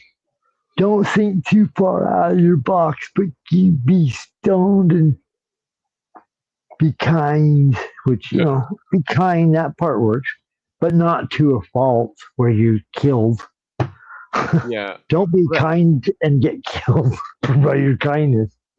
Yeah. Well, that interview of, what's his name? Keanu Reeves in the Tech Magazine or something. He's like, oh, the Communist Manifesto was brilliant or some shit. It's like, wow, fuck you. Get out of here. They just cared. Karl Marx just cared about those millions of people that had to die. That wasn't how you wanted to go. Okay. Yeah. Bunch of people following a bunch of bullshit. Yeah. Bob Dylan. Times are changing. Lay upon a big brown band. Whatever communism you have in your mind, we'll show it to you. I sing it all the time. Lay upon your big communism band. And poor Bob Dylan, he was a singer, guitarist, incredible musician. Yeah. He admitted himself. No. He worked for the devil. The devil. He was really talking about. He was talking about. He said, "There's always somebody upstairs, and everybody's got to work. Everybody works for somebody. The man upstairs. And he wasn't talking about God. Yeah, I mean the God that most people would be talking about. Oh, who knows what God he was talking about? But go look up his interview where he signed a contract that he did his songs, got famous, and now he's got to fulfill his end. Yeah. Crossroads. I smoked too many joints and cigarettes. So, anyways, Clint, I'm gonna jump off and enjoy your monologue as long as before I pass out. But I always enjoy our shows, my man. I always enjoy our shows. Did you get to say everything you wanted to? Did you get to share everything with me that you wanted to before I go? Well, I'm pretty stoned, so okay. My mind is like complete blank. I wish the audience and everyone peace and love, and the universe to just have more peace, more love, more kindness, better direction for the future, less milking of the population, less raping of the people, more happiness, peace. That's what I hope and wish for. But love the audience. Thanks for everybody that comes all the time who listens to Clint. And I'm Clint's biggest fan too. So I get it. And I guess I'll let you go, Clint. Me and Max. We're gonna have to say goodbye for the evening, but thank you for having us on again. And take it easy. And you got my number if you ever need to get a hold of me. But we will see you on the next one then. Oh yeah. Yeah, if you get a chance Friday or next Friday, whatever. Yeah, not this one, but the next, unless there's an emergency broadcast. But always check in with Clint because it could happen. All right, good night from Max and Todd. Peace. We love you all. Peace. Excuse me. Oh. Let's see here. Okay, yeah, damn, I gotta take a leak again. Fucking well, I suppose I could debate stupid ass if that's your real name.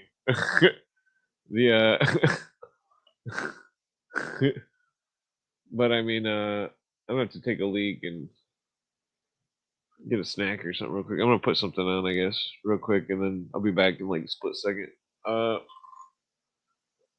Video. Let me see, find something good here.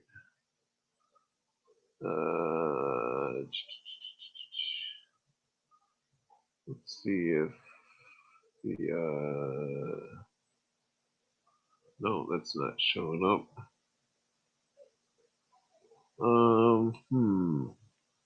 Let's see. 1 second here. Where's that file at?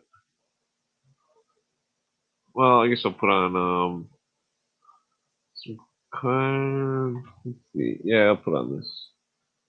Okay. Put on some Carl Miller for a second. I thought it was kind of a little biased myself. Let's see. What about coinage and the debasement of the coin of the realm? Versus Eugene Glacier. For those of you who want to order the case, we'll be happy. You won. There's nothing. He's asking for a determination of the substance of the money of account. I'll read you. Enter into any treaty. Oh wait, no, that's not right. Article 1, Section 10. Emit bills of credit. I'm going to skip the money parks. I went over that quickly. Whose interest do they serve? Do they serve the United States or do they serve? Whereas the House of Representatives passed a resolution during the 101st Congress urging the President to seek consent of the Senate to ratification of the Convention of the Rights of the Child.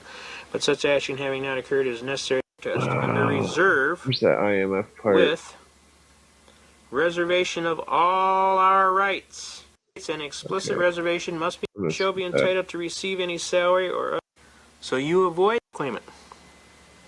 Within which such branch may be established cannot, without violating the Constitution, tax that branch, right? Now, it goes into some heavy arguments on taxes and some other arguments on programming in the state, I'm trying to find the IMF whether part. they be local in their nature or general, whether they be commercial law or in part of the law of torts. And no clause in the Constitution purports to confer such a power upon the federal courts, Okay, I'm except gonna leave it in here. the matters governed by the federal Constitution or by acts of Congress. The law to be applied in any case is the law of the state. Got me? And whether the law of the state shall be declared by its legislature in a statute or by its highest court in a decision, not a matter of federal concern. Now, in disapproving the doctrine of the Swift versus Tyson, the court does not hold unconstitutional Section 34 of the Federal Judiciary Act of 1789 or any other act of Congress. Title 26. It merely declares that by applying the doctrine of that case, rights which are reserved by the Constitution to the several states have been invaded.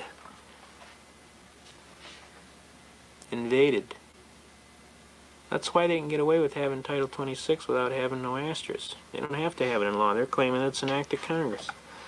And if you voluntarily enter into it, guess what? You bought the whole farm. A federal court exercising jurisdiction over such a case on the ground of diversity of citizenship. What am I talking about? Diversity of citizenship. I'm talking about dual citizenship, right? Is not free to treat this question as one of so-called general law, but must apply the state law as declared by the highest state court. Swift versus Tennyson, overruled. The liability of the railroad company for the injury caused by negligent operation of its train to its pedestrian on a much-used beaten path on its right-of-way interstate, right, along and near the rails depends in the absence of a federal or state statute upon the unwritten law of the state where the accident occurred. Now what they're trying to do here is they're trying to justify the existence of this duality of citizenship between common law citizen, which you are, most of you, and this natural national citizen, which would fall under Title 26 United States Code.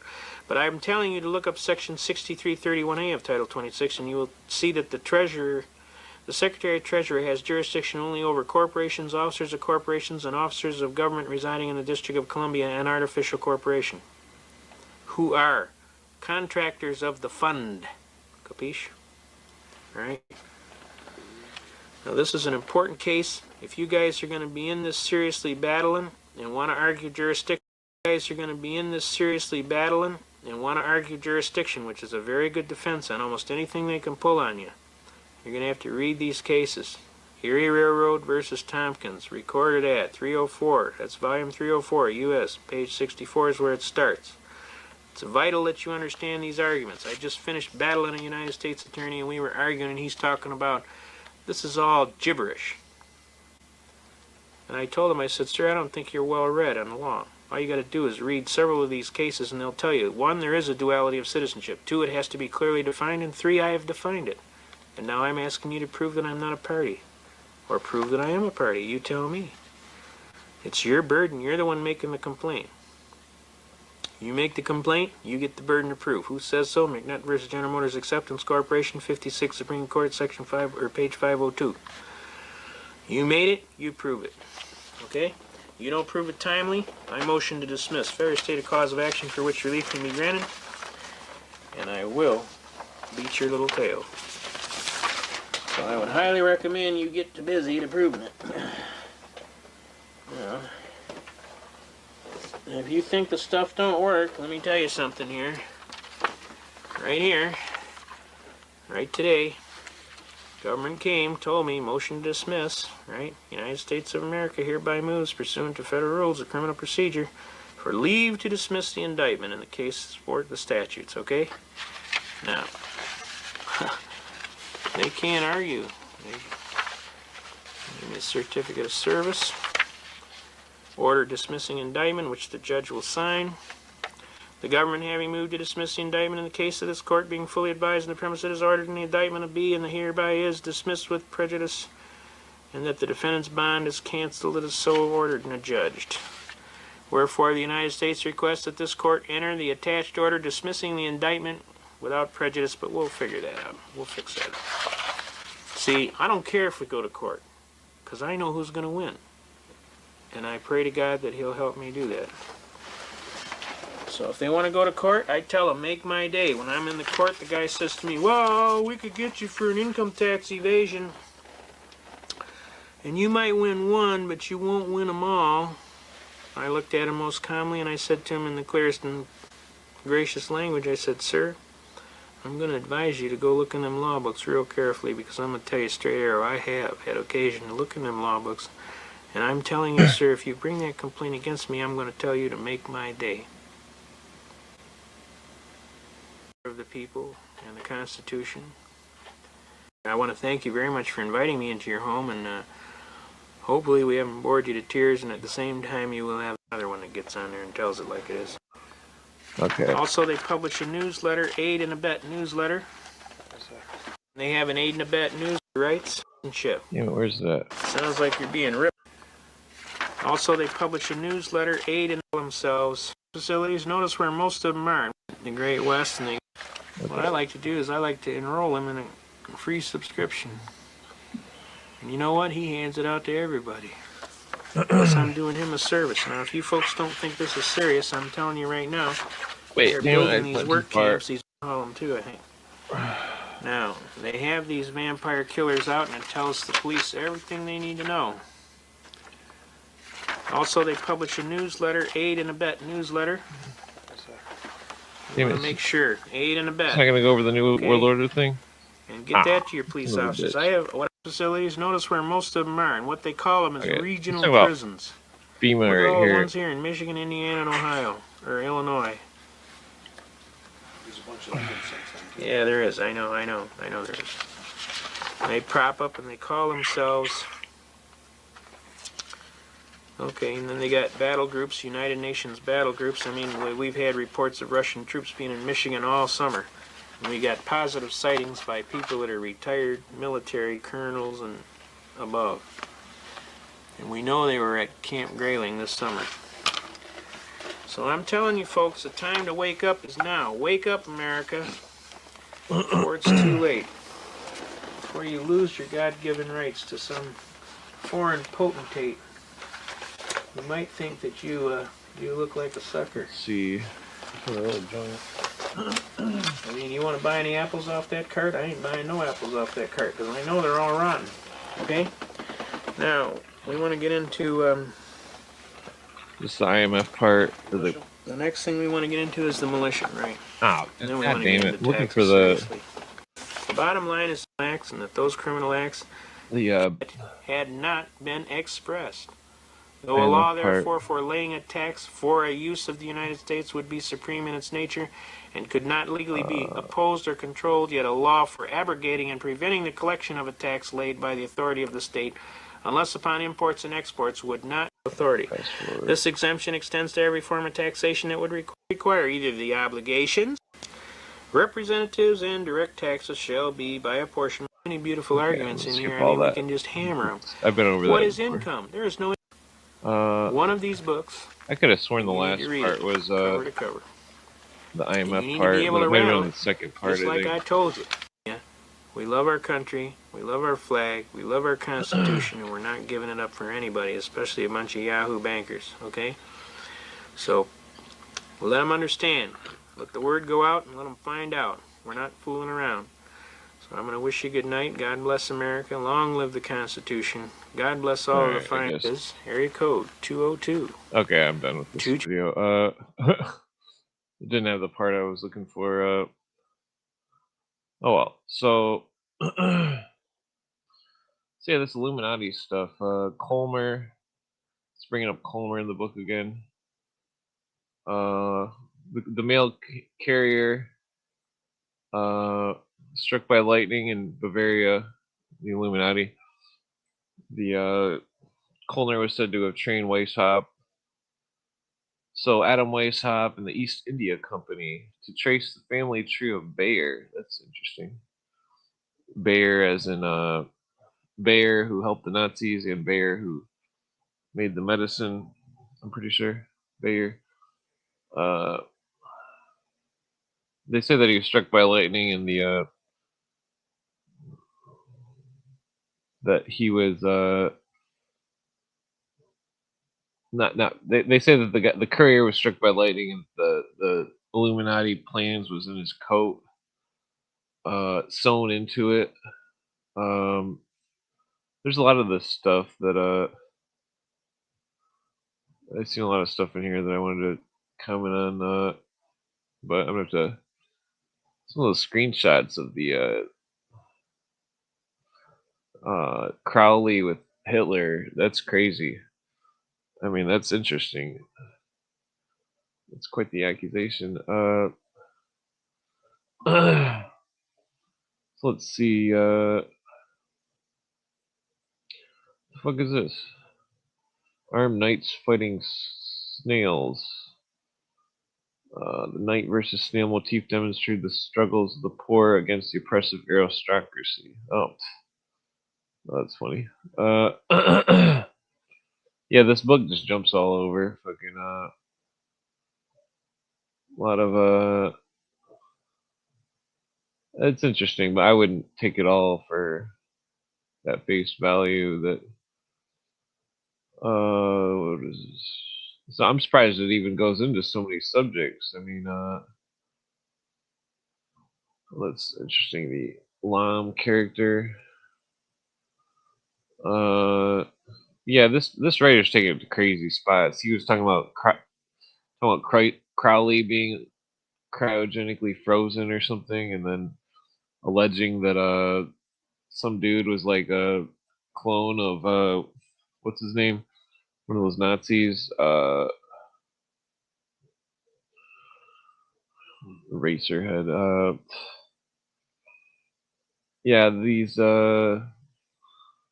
some of these books go off the deep end, but they are interesting to look at. Let's see.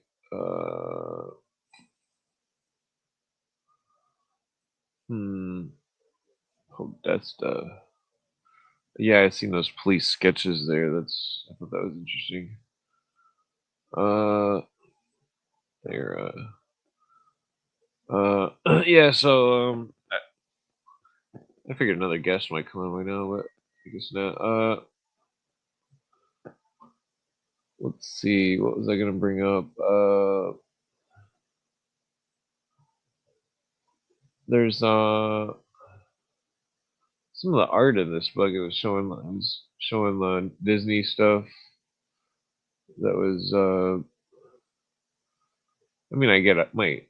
Okay, I think the book's no, it's not over. The fuck is that door? Is that door to some underground bunker or something?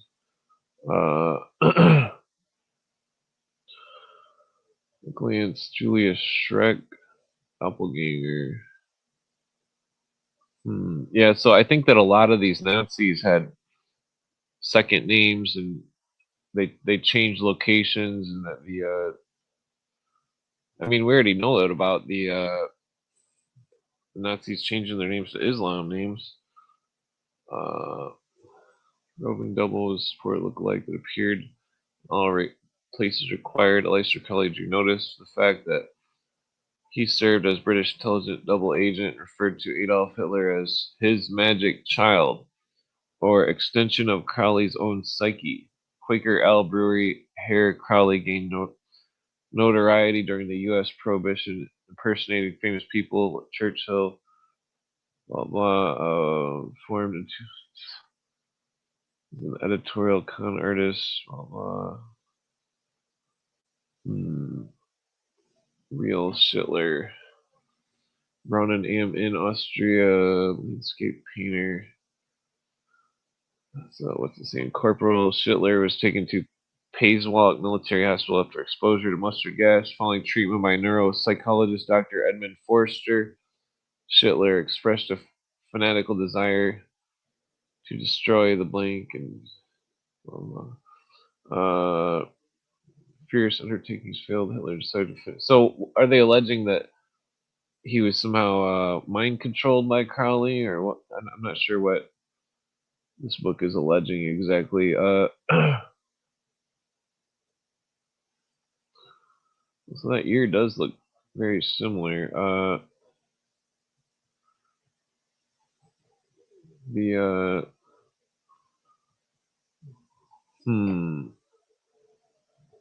let's see. Yeah, so the Uri Geller, isn't he some kind of con artist?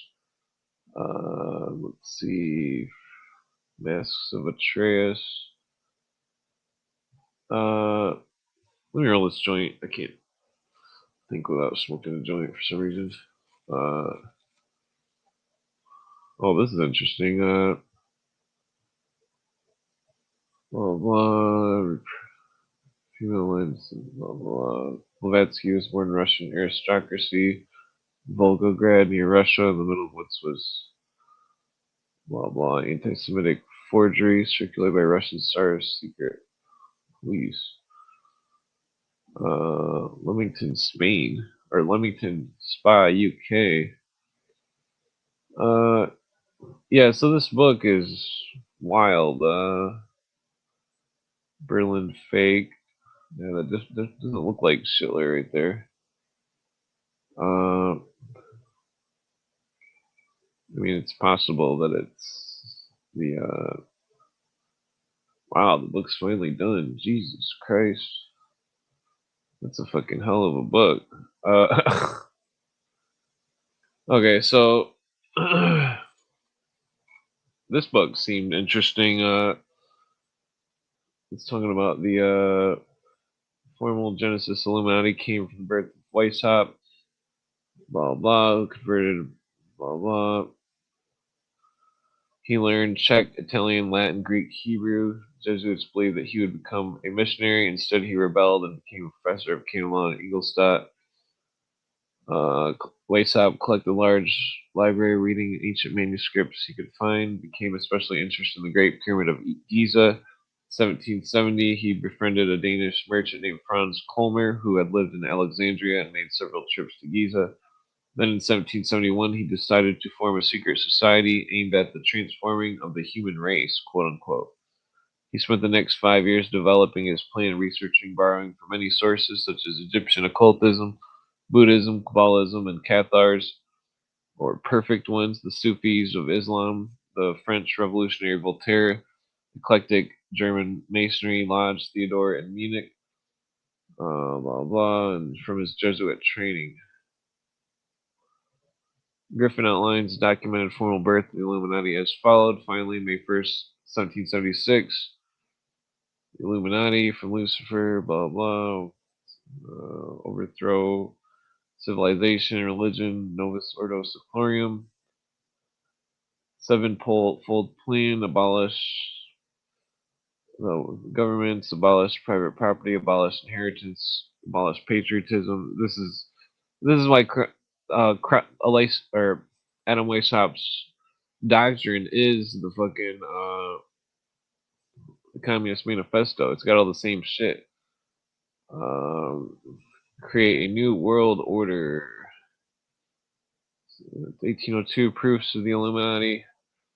The Illuminati is symbolized with a great pyramid. Let's skip that.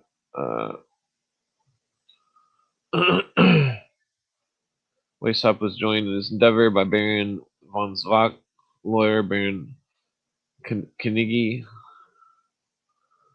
Wilhelmsbad Illuminati joined with Freemasonry to form Illumin lodges and Masons and moved headquarters to Frankfurt, Germany. By 1785, there were 15 Illuminati lodges set up in 13 colonies. Lodge in New York had followed famous members in attendance: DeWitt Clinton, Clinton Roosevelt, Charles Dana, Horace Greeley.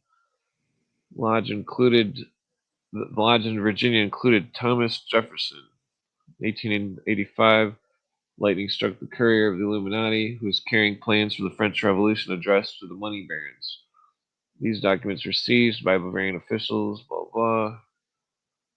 Baron von Zwack home was raided and additional documents were seized. The result of deliberations of the Court of Inquiry, all secret organizations were banished from Bavaria, and Weishaupt his associates were denounced as heretics, blah blah. Weishaupt escaped Saxe-Gotha, Switzerland.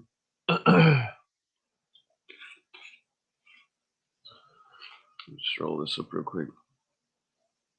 Switzerland. Weishaupt reorganized the Illuminati to appear on the surface to be composed of legitimate groups: the German Union, the League of the Just, or the League of Just Nations, aka League of Nations. Subgroup societies, reading clubs. He also pursued Masonic lodges in France through Count Mirabeau, who formed the Jacobin Society in Paris, which constituted all 266 lodges of the Grand Orient in France under the head. Through this newly formed French organization, with the help of money barons, the Reign of Terror and the French Revolution from 1789 were directed and carried out. Griffin interjects following historical narrative. Shortly thereafter, 2 other works were written: Proofs of a Conspiracy. John J. Robinson, professor of natural philosophy at Edinburgh, 1797, and Memoirs Illustrating the History of Jacobinism by Abbe Barruel, which further exposed secret plans of the Illuminati. 1789, the U.S. Constitution is ratified, blah, blah. North America folded, 12 million in foreign debt, 42 million domestic debt outstanding, despite the fact that the central bank was renamed the Bank of the United States. It was chartered for more than 20 years. In 1811, so the 20-year charter expired without renewal. The central bank gave way to individual state banks, which gave rise to the War of 1812, which staged and funded by the international money barons. 1816, the central bank was revived and given another 20-year charter. Weishaupt, in 1830, died at the age of 82. On his deathbed, he feigned repentance back to the Catholic roots to divert the focus away from Illuminati. 1834, Giuseppe Mazzini succeeded Weishaupt and took over the leadership of the Illuminati in Europe. According to Livingston, all of this time, the Illuminati were developing their relationships with their brethren occultists in Egypt. To play a pivotal role in the conspiracy against Islam. This plan involved the British spy network recruiting a disgruntled Muslim. Muhammad Abdul Wahab was a British agent, legalized the killing of one Muslim by another under the guise of jihad. So Illuminati involvement. Blah blah. Saudi ruling family, the Aniza, blah blah, agreed to maintain political authority regional Wahhabis to run the cult. In 1776, Abdul Wahab declared himself leader of the Muslim world, and he was the grandpa of what's his name, Cairo or whatever, or one of those. Who was that guy? Let's see. 1792, Wahab died, and Abdul Aziz assumed leadership of the Wahhabi movement. Aziz was murdered in 1803. His son, Saudi ibn Abdul Aziz, who succeeded him. The Wahhabis continued to disrupt and destroy the Ottoman Empire from within until Saudi ibn Abdul Aziz died in 1814. Despite the initial defeat, the Wahhabis regrouped to Najd.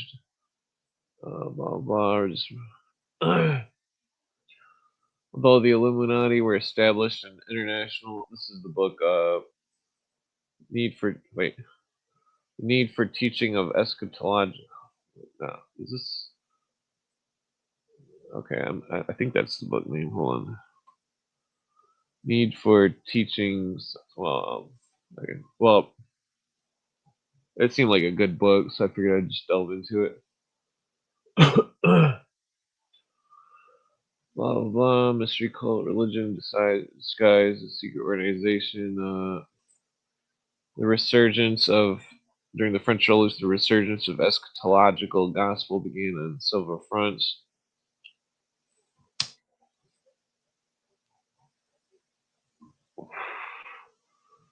Several fronts. 1791, a Jesuit named Manuel de la Cunza, who was living in Imola, Italy, published La Vanidad de Mestas and Gloria y Majestad in Spanish under the pseudonym Juan Josafat ben Ezra. This work outlined the rapture of the church, the appearance of the Antichrist, the pre-millennial second advent of Christ, and then the millennial reign of Christ on earth. This was a huge step for a member of the Catholic Church, especially a Jesuit, but it actually did more to unite portions of Catholic and Protestant churches. Well, that whole thing is the Illuminati the Illuminati taking control of the churches.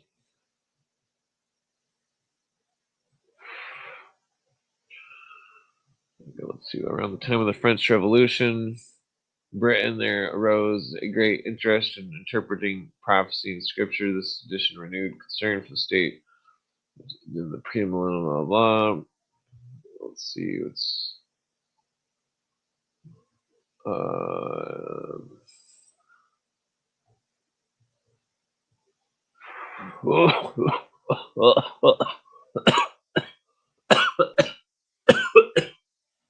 whoa.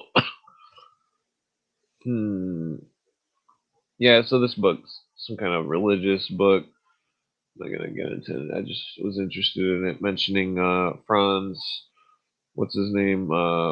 Franz Kolmer.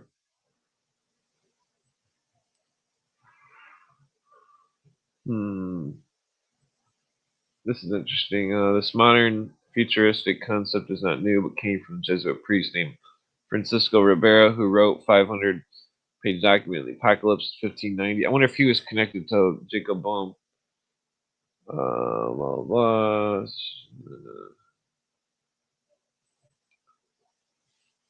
I think they were perverting the religion and wait, what is this going on here? Modern period, secular humanism, the Illuminati, the rise of deceptive heresies, cults, false religions. These included the following: Mormonism, Seventh-day Adventism, Christian Science, Jehovah's Witnesses, Baha'i Unity, the Association of Research and Enlightenment, Worldwide Church of God, the Unification Church, Scientology, the Way International, Transcendental Meditation, Hare Krishnas, Satanism, Children of God, Divine Light Mission, New Age Movement. Some of these are specific perversions of eschatological gospel that focus on the second coming of Christ, quote unquote, but with a heretical twist. Blah blah. Following sections will be updated. Okay. So 18. Oh shit. Hold on. My corn dogs are done in the oven. Let me put a video back in. Let's see. I'll put this one on. Okay. Let's 100 meter film format used for over 100 years. Okay. Be right back. Did ancient architects know the dimensions of the Earth, Moon, and Sun? Were they capable of surveying vast distances with pinpoint precision? Did they encode their advanced understanding in monuments and units of measure? Why do many of the world's religions encode the same geometry in their most sacred symbols and temples?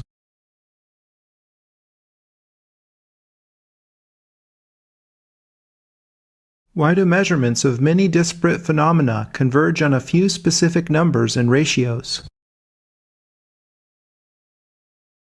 What is the role of synchronicity in revealing meaningful patterns? What does all of this say about the world we live in?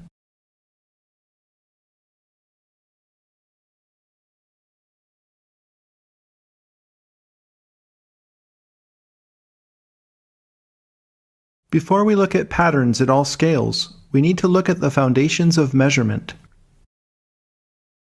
There are primarily two measurement systems used in the world today. The United States uses the British imperial system of inches, feet, and miles, while the rest of the world, including Britain, has converted to the metric system, which was initially introduced in revolutionary France. Both systems were originally based on the dimensions of the Earth and on cycles of time. In The Lost Science of Measuring the Earth, Robin Heath and John Michell show that the English foot must have been defined by measuring the Earth's equatorial circumference. The number of English feet around the equator is 1,000 times the number of degrees in a circle times the number of days in a year. This beautiful relationship of a circle to time is 99.994% accurate according to the modern geodetic standard. 528 is a key which harmonizes the measurements of the Earth, Moon, and Sun with time. The numbers 528 form a trinity within the Ennead, of which I'll say more about later. First, let us consider the Earth. Its dimensions can be expressed with great elegance due to the fact that there are 5,280 feet in a mile. In Before the Pyramids, Christopher Knight and Alan Butler show that the unit we now call the meter was used 1,000 years before the 3 pyramids of Giza at Thornborough in England. 3 henges having the same relative positions on the ground as the belt stars of Orion in the sky are at a site that is 1/10 of the Earth's polar circumference from the North Pole. The distance between the outer henges is exactly 1,500 meters on center. Knight and Butler show that the meter is not an arbitrary measure, but rather is fundamentally connected to time. The seconds pendulum has a period of 2 seconds, 1 second for a swing in one direction, and 1 second for a swing in the opposite direction. The length of the seconds pendulum is 1 meter. In 1675, Tito Burattini proposed the length of the seconds pendulum be called the meter, more than 100 years before the meter was officially defined as the distance of 10 million units from the equator to the North Pole, running through Paris as the prime meridian.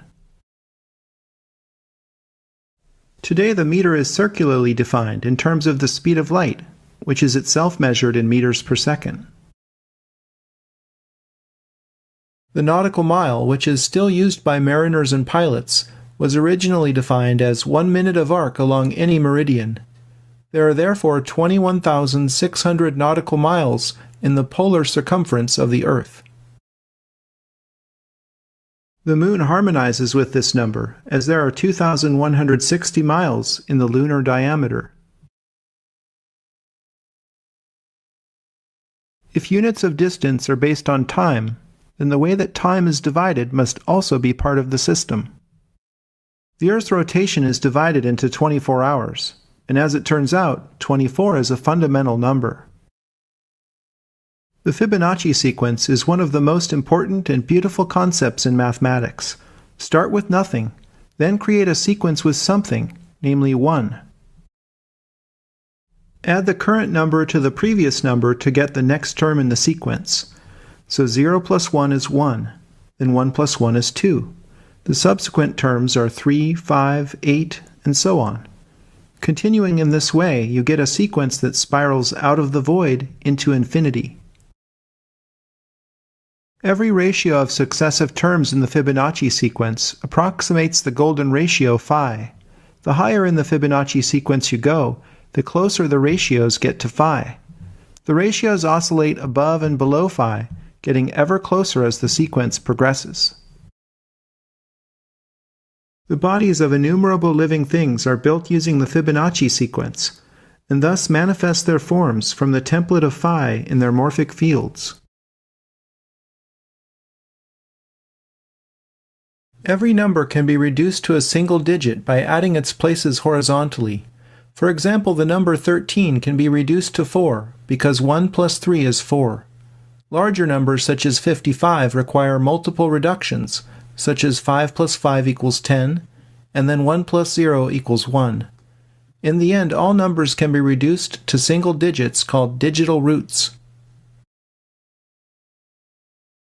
The Fibonacci sequence's digital roots repeat with a period of 24. When the digital roots of the Fibonacci sequence are placed around a circle, you can see that all opposite number pairs add to 9. Most people aren't aware that, in addition to hieroglyphics, the ancient Egyptians used an alphabet called uniliterals which had 24 letters. I see this as another clue to the importance of 24.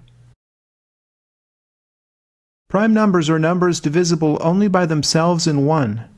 Prime numbers are the basis of banking security, as it is computationally prohibitive to decompose large numbers into their prime divisors. In the book God's Secret Formula, Peter Plichta noticed that if you arrange all numbers in concentric rings around a circle with a period of 24, then prime numbers exist only on 8 of the rays. This is true for all prime numbers except for the numbers 2 and 3 that are part of the initial trinity of numbers. It's a fascinating coincidence that the Maltese or Templar cross is depicted in the primes, which are so important to banking, since the Templars literally invented multinational banking. Jeremy Stride at Code144.com discovered a prime number code at Coral Castle. The complex of megalithic blocks was constructed single-handedly and without heavy machinery by the secretive Ed Leedskalnin in 1920. Many believe Leedskalnin understood the connection between magnetism and gravity, because it appears that he was able to levitate massive stone blocks and float them into position. Leedskalnin said he, quote, discovered the secrets of the pyramids, end quote. Okay. His rotor... Yeah, so that's a good video. It's interesting. I mean, it kind of has to do with Kabbalism, but the director of the video doesn't intentionally do that. It's definitely interesting. Man, I burnt the shit out of my mouth on those fucking. So let's get back to this Illuminati thing. 1830 to present. Illuminati's plan in the Middle East starts with the Wahhabis in the early 19th century. Picks up previous narrative from Livingston. The movement continued with what was called the Oxford Movement, established in the 1820s. Under the guise of missionary venture, but truly under the auspices of Scottish Rite Freemasonry. The center of this activity, again, was in Egypt, working through the Grand Lodge of Fatimid Ismailis. Promoters of this endeavor came from the British branch of the Rosicrucians. The thrust focused on creating a reform movement within Islam, known as Salafi, emphasis added. Initially, they were formed to protect British interests in the Suez Canal, which where was the Statue of Liberty was supposed to be placed originally. Pretty sure that's the one in anyways, the agent used to promote the Salafi movement. Wait, I think I'm thinking of a different canal. No, it was the Suez. Yeah. Okay. Yeah. Jamal Undin Afghani, working for the British Intelligence Service starting in 1857 to 58. During the period, Afghani traveled to the following places and accomplished following to establish the Salafi reform movement. To India, where he had picked up the heretical beliefs of atheism, pantheism, and philosophy close to nature with the Lurianic Kabbalah. To Afghanistan, where he became confidential advisor to the ruler, while maintaining relations with Baha'is, British Freemasonry, Sufis, Naziri Muslims in Istanbul, Turkey. Entertained by the Al-Pashi Freemason Grand Vizier 5 times under different sultans. In 1871, the Cairo, Egypt, while in Cairo, Afghani formed an Arab Masonic Society, reorganized and exported the Scottish Rite and Grand Orient Lodges Freemasonry to Syria, Turkey, and Persia, and made contacts with future leaders, taught them the Gnosticism of the Ismailis. Some of these leaders were the following: Muhammad Abdu, leader of the Salafi, Saad Pashi Zaghloul, founder of the WAFT, the Egyptian Nationalist Party, Dreyfus. Wait, no, that's just the guy that wrote about it. James Sauna, student of Giuseppe Mazzini, advisor to the Egyptian royal family, and whose girlfriend's traveling companion was Helena Blavatsky, medium, mystic, and created the Theosophical Society, 1875, and whose students later created the OTO, the Eastern Templar Order of Eastern Templars, aka Order Templar Orientis. Late 1870s, early 1880s, whose second leader was Aleister Crowley in the Golden Dawn of 1887. Emphasis added. Why do we keep writing that? Emphasis added. After Afghani left Cairo, his student Muhammad Abdu was named chief editor of the official British-controlled publication, the Egyptian Government.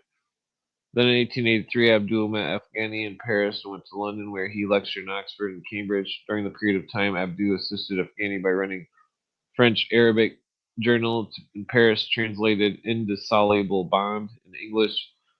Also the name of a secret organization founded in 1883, traveled primarily to Tunis, Barouk, and Syria, recruiting members for Afghani Salafi. From London, Abdul visited the home of the banking office of banking mogul Lord Cromer.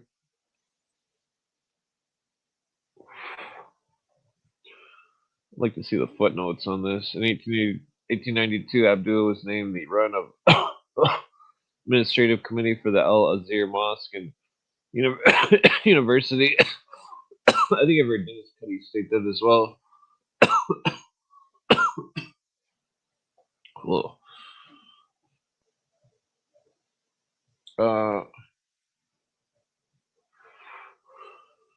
1899, Lord Cromer made Abdul the Grand Mufti of Egypt. His motive in making Abdul his most powerful figure in all of Islam was to change the law forbidding interest banking, which Abdul quickly did, giving British banks free rein in Egypt. Afghani died in 1897. Abdul died in 1905. Then Muhammad Rashid Rida, Freemason member of the Indissoluble Bond and leader of the Wahhabis in Saudi Arabia, became the leader of the Salafis and united the Wahhabis in Saudi Arabia. While all this was going on in the Middle East, the true power in Europe was being solidified under the banking families of England and Europe, primarily the Rothschilds, the ancient royal Scythian, also being consolidated and continued Sinclair, Stuart, Guelph, and Habsburg, which gloriously came through Frederick the Great of Prussia, Karl Hessen-Kassel, Catherine the Great, Queen Victoria, Christian IX of Denmark, is called Europe's father-in-law, and whose children and grandchildren sat on the thrones of Great Britain, Russia, Norway, Denmark, Belgium, Spain, Romania, and Yugoslavia. Royalty is now cemented the modern Babylonian mystery cults, the Order of the Garter, Freemasonry, and Illuminati. Following pics are the previous narrative from the author's research. 1832, Andrew Jackson gave the famous veto message against the renewal of the central bank, blah, blah. Reduce, blah, blah. National debt to zero in 4 years. Clinton Roosevelt published the book. In 1841, The Science of Government, founded on natural law.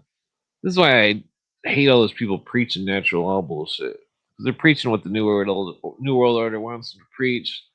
Mr. Mark Passio, that fucking idiot. In it clearly outlined Weishaupt's doctrine for one world government.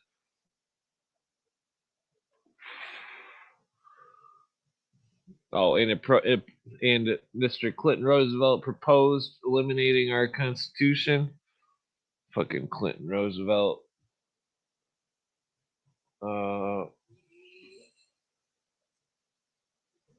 Where are we at? Karl Marx from Weishaupt's League of the Just wrote the Communist Manifesto. From this document, Fabian Socialism was born. The vehicle was created to help bring about the accomplishments of the Illuminati's goals in all countries. I think I'm going to put this down out. It seems kind of harsh. During the Civil War, Lincoln established greenbacks to respond to the pressure to establish a central bank again. This decision was ultimately the cause of his death by John Wilkes Booth, who was Knights of the Golden Circle, as arrested, tested by his granddaughter Isola Forrester in book The One Mad Act, 1937. After the Civil War, Albert Pike, Confederate general, blah, blah, took over the leadership of the Illuminati in America and worked directly with Mazzini in Europe. In 1870, Pike established a super secret worldwide Masonic Rite, the new and reformed Palladian Rite. The Rite maintained 3 supreme councils in Charleston, South Carolina, Rome, Italy, and Berlin, Germany. 23 other councils worldwide. Lady Queensborough, in her book Occult Theocracy, recorded a statement made by Pike in a letter dated from January 22nd, 1870, saying that the purpose of the new rite was to govern all of Freemasonry, which will become the one international center. The more powerful because of its direction will be unknown. Historian and Mason Dr. Bataille, pseudonym for Gabriel Antoine Jogard Pages and Charles Hacks, contributed the book Le Diable au 19th Siècle by Leo Taxil, and said of this rite, Palladianism is the cult of Satan, the inner shrines and rites superimposed on all rites. It is a cult, a religion, emphasis added. Also, and Professor Carol Quigley, in his book Tragedy and Hope, in 1870, John Ruskin's. Also, according to Carol Quigley, in 1870, John Ruskin started the Fabian Socialist Society from Roman General Fabius, who made long-range, deliberate strategies for plans of war at Oxford, England. This society espoused the philosophy of elitist rule over humanity. Ruskin's most famous student was Cecil Rhodes. 1871, Pike published his Weisshoftian Doctrine and Morals and Dogma of the Ancient Scottish Rite, and prepared for the Supreme Council of the 33rd degree for the Southern Jurisdiction of the United States, published by its authority. Also, in a letter dated August 15th, 1871, Pike gave Mazzini plans for world conquest by 3 world wars to usher in the New World Order. The goals for each of those world wars as follow. World War I, to enable communism to destroy Tsarism in Russia. World War II versus political Zionists. The postmodern communism will be in a position to take over governments and weaken religions worldwide and establish the state of Israel. World War III, political Zionists versus the leaders of the Muslim world to destroy each other, bring the entire world into the battle, create chaos, and finally to prepare the way for the new world. 1872, Mazzini died at the age of 66. Pike became the lone leader of the Illuminati. 1889, Pike made his last written statement to all Palladian councils, partially quoted here from the Queensborough Cult Theocracy, quote, "That which we must say to the crowd is, we worship God, but it's not the God one adores without superstition. To you, the Sovereign Grand Inspector General, we say this, that you may repeat it to the brethren of the 32nd, 31st, and 30th degrees. The Masonic religion should be, by all of the initiates in the high degrees, maintain the purity of the Luciferian doctrine."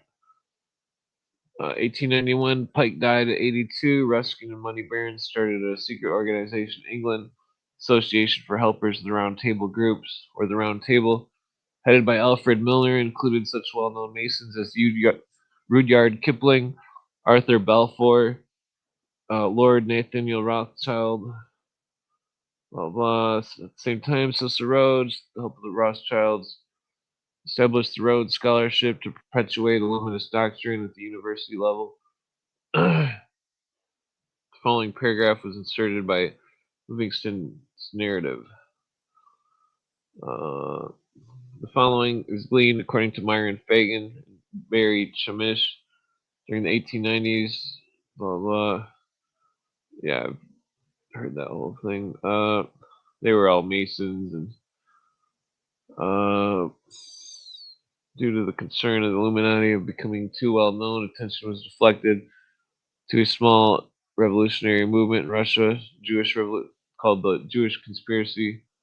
They were trying to push the Bolshevik on the Jews when it was actually a Masonic conspiracy. The protocols, blah blah. The men who conceived diabolical conspiracy. They were members of Illuminati, followers of the original light bearer, blah blah. Rockefeller's letter to his newly formed General Education Board outlined Illuminist doctrine for education.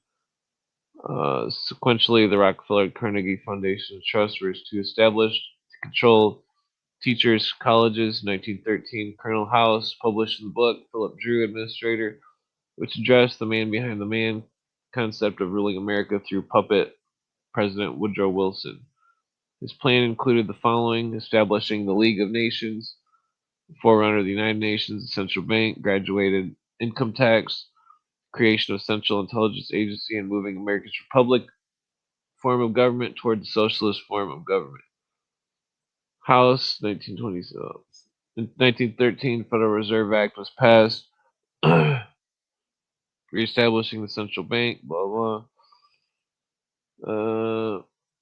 Part of one of Mazzini's Pike's plans. 1917, Trotsky toured America and Canada raising money for the Bolshevik Revolution, which later occurred in May 1st, 1917. Don't forget that the United States supplied the arms for Russia's Bolshevik Revolution. World War I ended November 11th, 1918, with the armistice being signed. 1919, the Unstable League of Nations was formed in Geneva, Switzerland, and Rockefeller funded John Dewey's founding of the Progressive Education Association, which proclaimed the secular humanist socialist agenda in education. Don't forget, John Dewey said we had to make a new world order because the aliens are coming. Damn it. It's like a hair stuck to my glasses or something.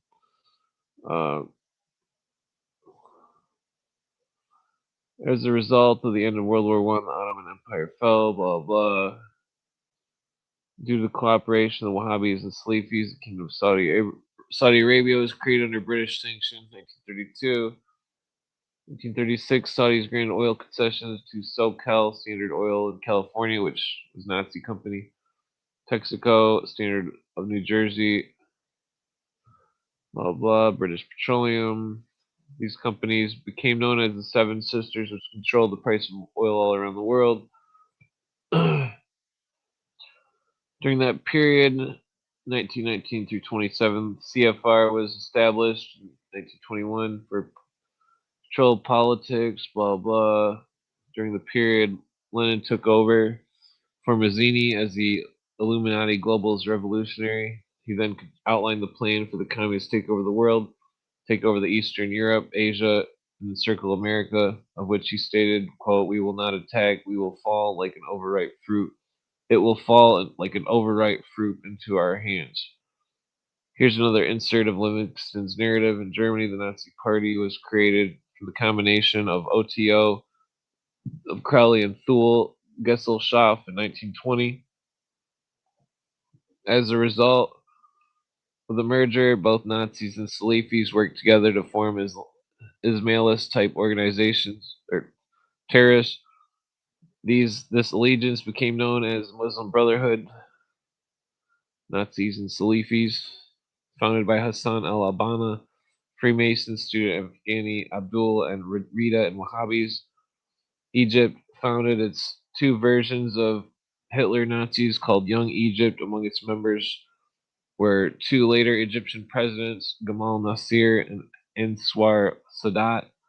Go-between for the Nazis, and Banna was the Grand Mufti of Jerusalem, Hajj Amin al-Hassani, who was Islam, who later was the mentor of Yasser Arafat, who fled 1946 Egypt to defeat the Nazis.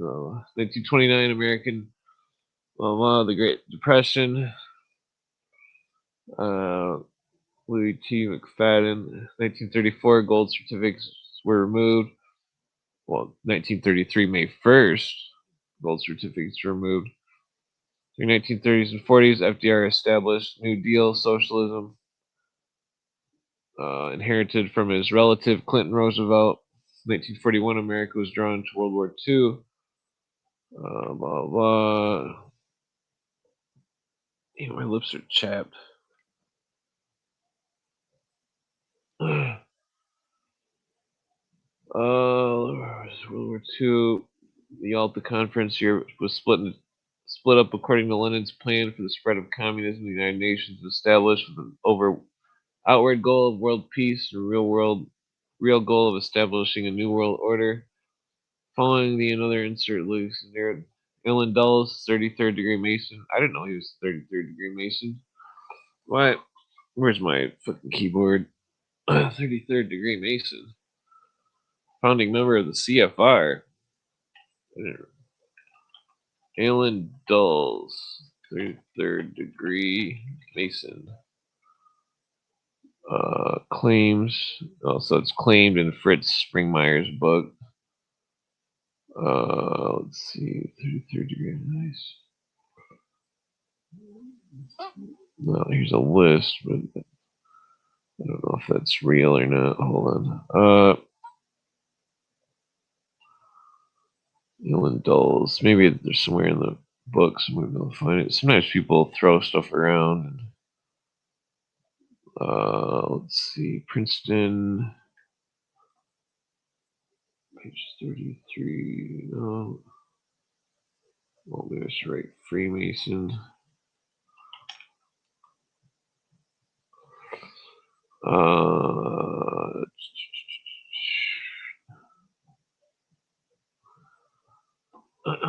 Yeah, so I'm not seeing anything on that. Knights Templar. I mean, he might have been a Templar. I mean, it's like, oh, god damn it.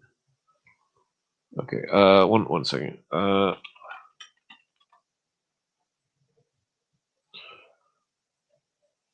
Let's see. Alan Dulles. Oh, here's.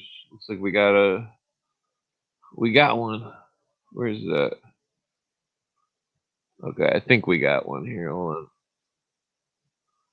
Which one is it? That one? Okay, so this is. Okay, so right here.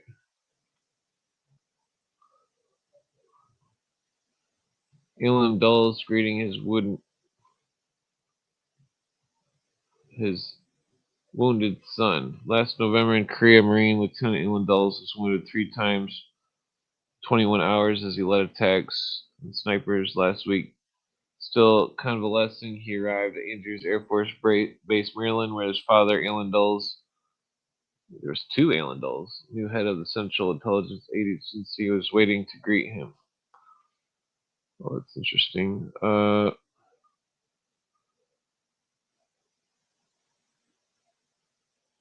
Roger de Baskerville, the French landowner, claims to be descended from the Knights Templar.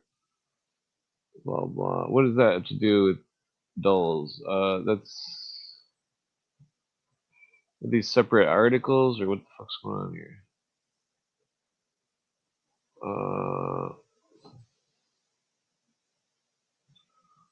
Time magazine. So I think this. Not sure why it's mentioning this randomly in the center of these. That's bizarre. Okay, so I guess that was Nothing Burger. Unless you count this awesome Ritz cracker advertisement.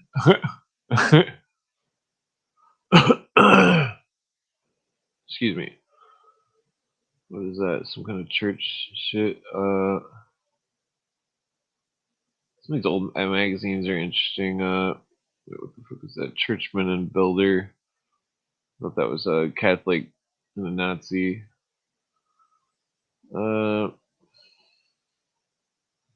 Ooh, what is that car? Oh, that's cool. Studebaker. Okay, I gotta turn this off. That's Nothing Burger. Shit, where were we at?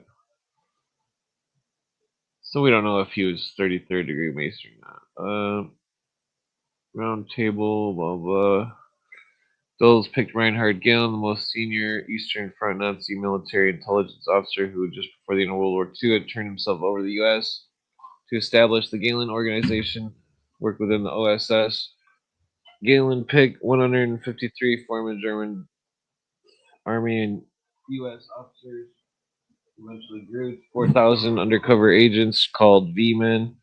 1950s, Gehlen rebuilt the German intelligence service, built Egypt's spy and security forces. From this came the Odessa Network, which established and facilitated secret escape routes to Germany, blah, blah. H.W. Bush, maternal grandfather of George Herbert Walker, maternal, blah blah, and president of Union Banking Corporation, which I'm pretty sure that was connected with the Nazis. Was also involved in these operations. Carla Binion, Nazis and the Bush family histories. Governments investigated Bush family's finance of Hitler.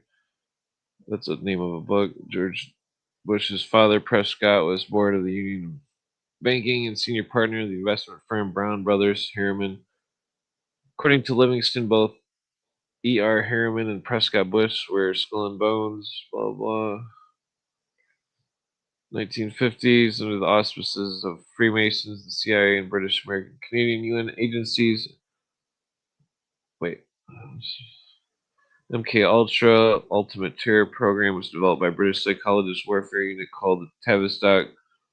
Plan was to indoctrinate methods of Ismaili assassins to create mind-controlled terrorists. The following is a mix of the author's research and Livingston's narrative.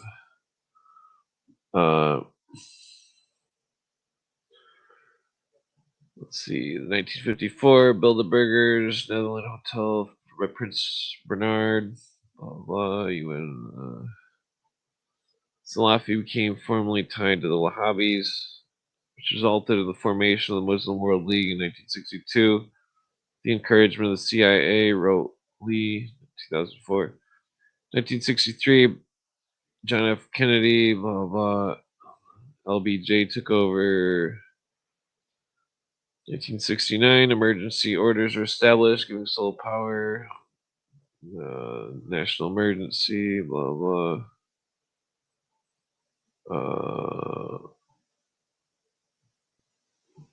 1969, emergency banking regulation was set up to centralize control of money. Blah blah. We're taking off the gold standard under Nixon, I believe it was. 1973, he also mailed a bunch of gold to France. Trilateral Commission was established between America, Western Europe, Japan, Zbigniew Brzezinski. Cabinet and CFR member outlined 4-stage plan to accomplish New World Order in the modern world: religious universalism, nationalism, Marxism, and technotronic era.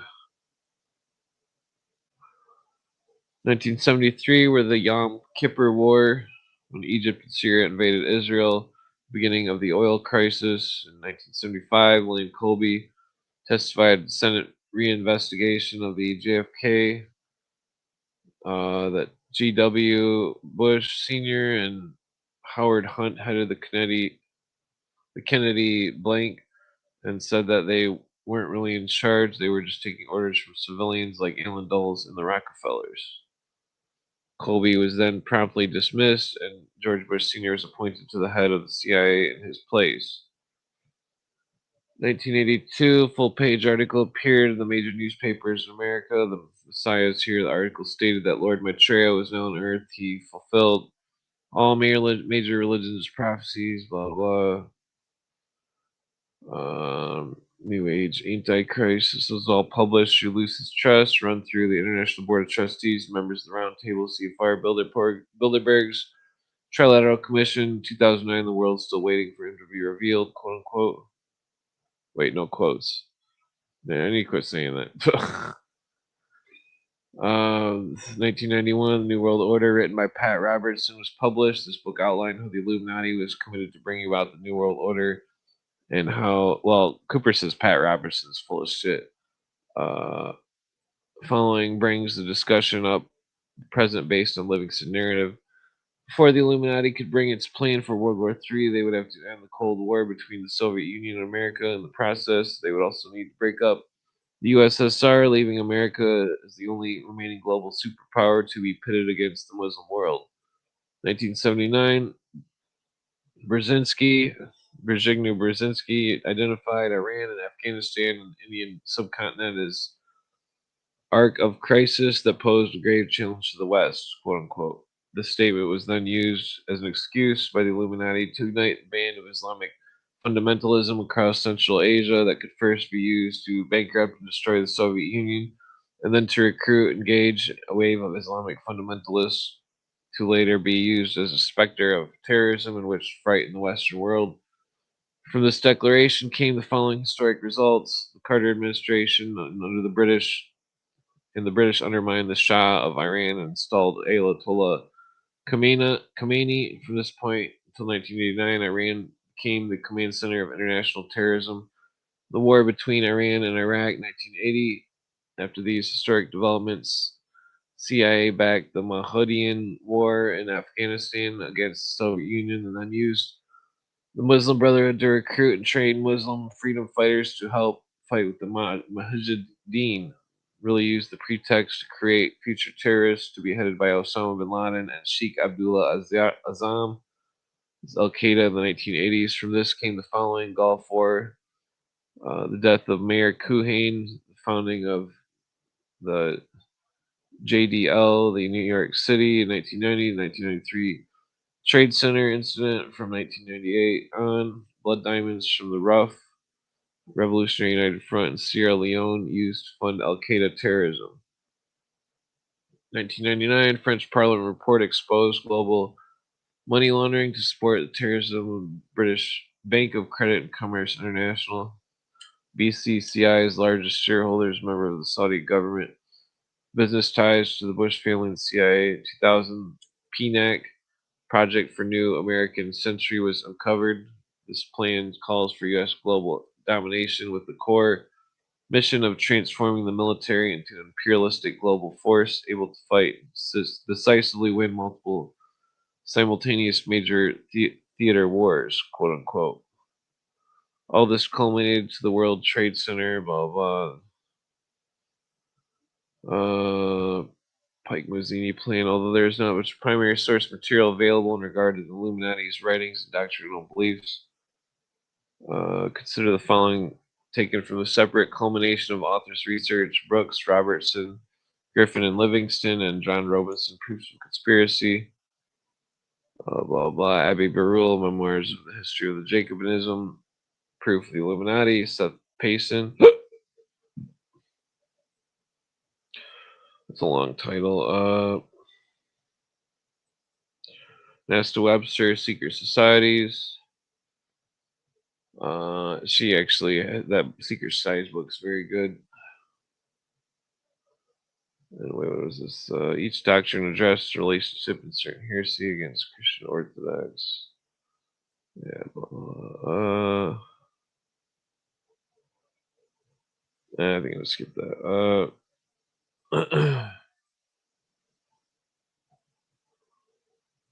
Let's see. Modern form of Gnosticism. Everlasting sleep. Let's see.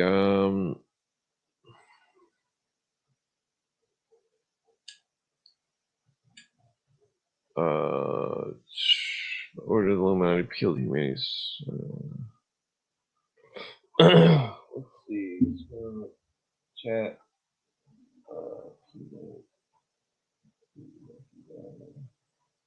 Yeah, no link if anybody wants to come on the chat. If you're bored or any questions. I might pass out here a little bit. I smoked too many joints, too much weed, too many cigarettes. Ye shall be as gods. Let's see, 19th century.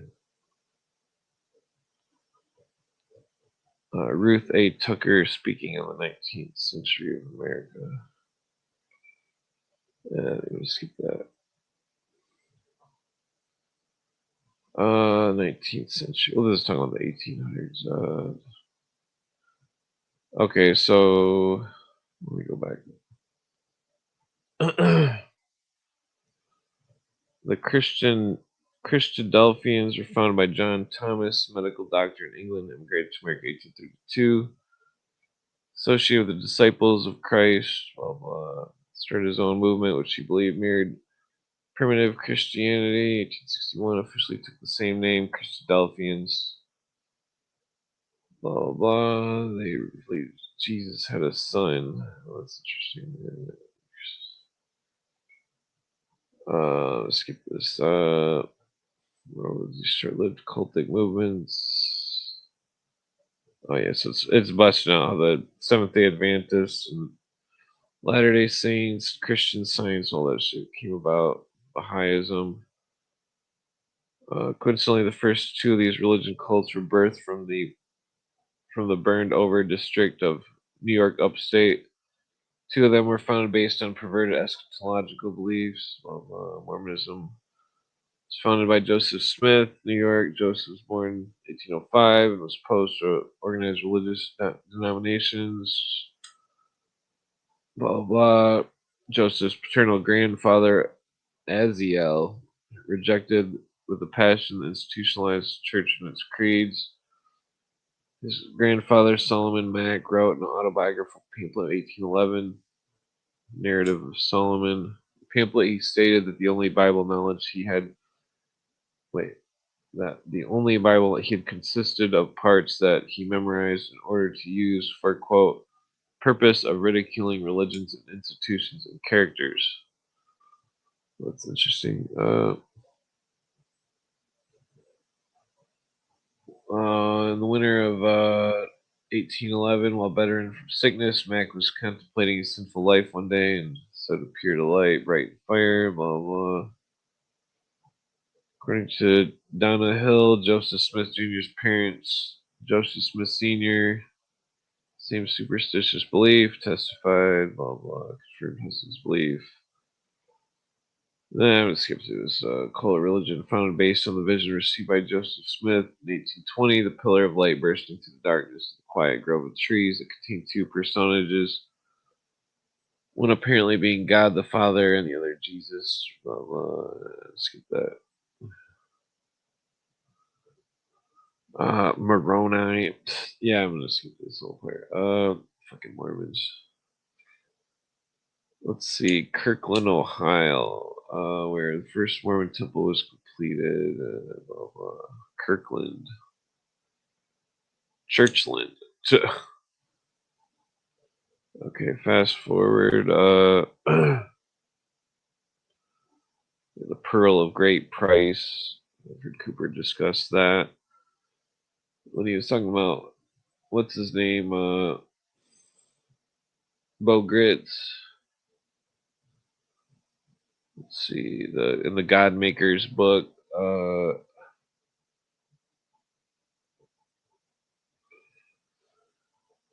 Let's see. I'm going to skip through this. It's going over a bunch of fanatical church groups, Seventh-day Adventists, blah, blah, Christian Science, Uplift the Faith, Jehovah's Witnesses, Jesus, the Watchtower, Theocratical Government.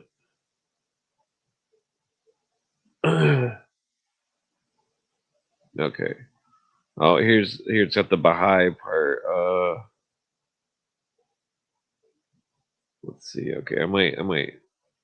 Okay.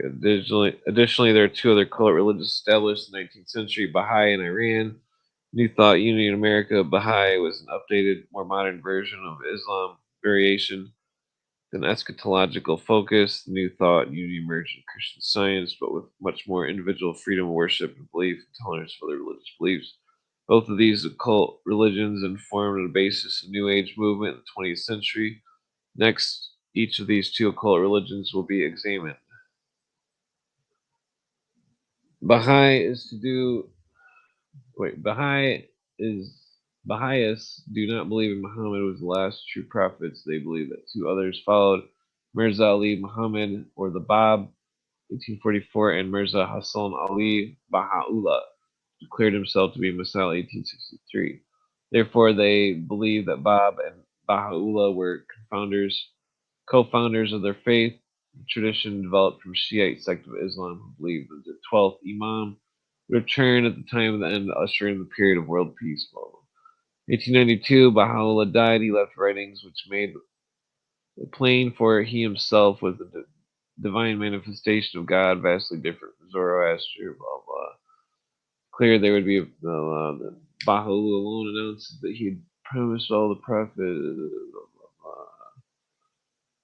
sole authority interpreter of all his teachings. His son Abdul Baha was named the sole authoritative interpreter of his teachings, the source. Blah, blah, blah. Skip that. Cause of help. The cause was helped in America by two prominent women, Louisa Getzinger, which I've heard of her before. Which is the other one? Two prominent women. And Phoebe Hearst, which guess who she's related to? Phoebe Hearst. I'm pretty sure she's related to oh fuck, who's that other Hearst lady? Hold on one second. Patty Hearst. Yeah, Patty Hearst, who was part of the Donald DeFreeze cult. Patty Hearst related to Phoebe Hearst. Oops, I'm in the books section. Yes, Patty Hearst is the great-granddaughter of Phoebe Hearst. Lineage is direct line to the prominent Hearst family. Yeah, so I would doubt that this Phoebe Hearst, well, we're getting into it here. She's part of the Baha'ism. I had a sneaking suspicion that fucking Donald DeFreeze shit was connected to it. Oh, that fucking bastard. I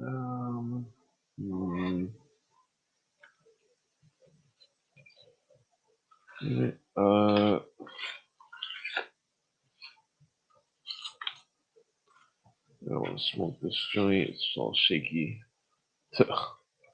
Let's see here.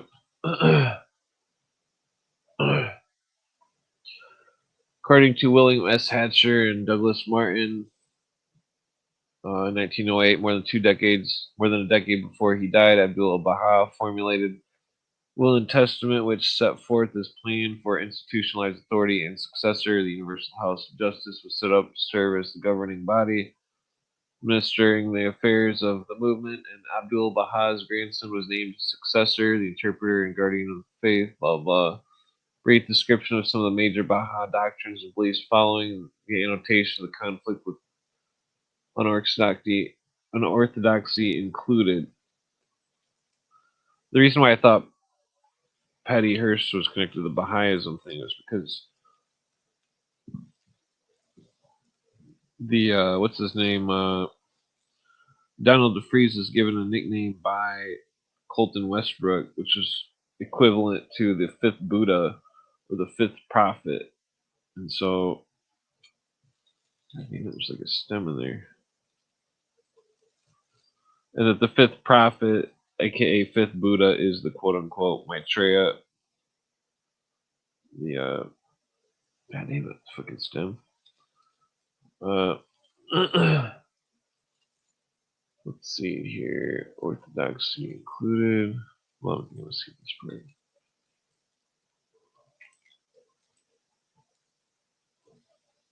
Okay. Let's see. We believe that God is far behind human comprehension. Blah, blah. Following is providing, according to Tucker, regarding the birth of new thought or unity for many people, the concepts of mental healing. Blah blah. Sounds like a precursor of Scientology. Let's see, which Scientology is connected to Islam and fucking Bahaism. I'm not gonna read all that. Okay, yeah, the unity of all our religions, just like Bahaism.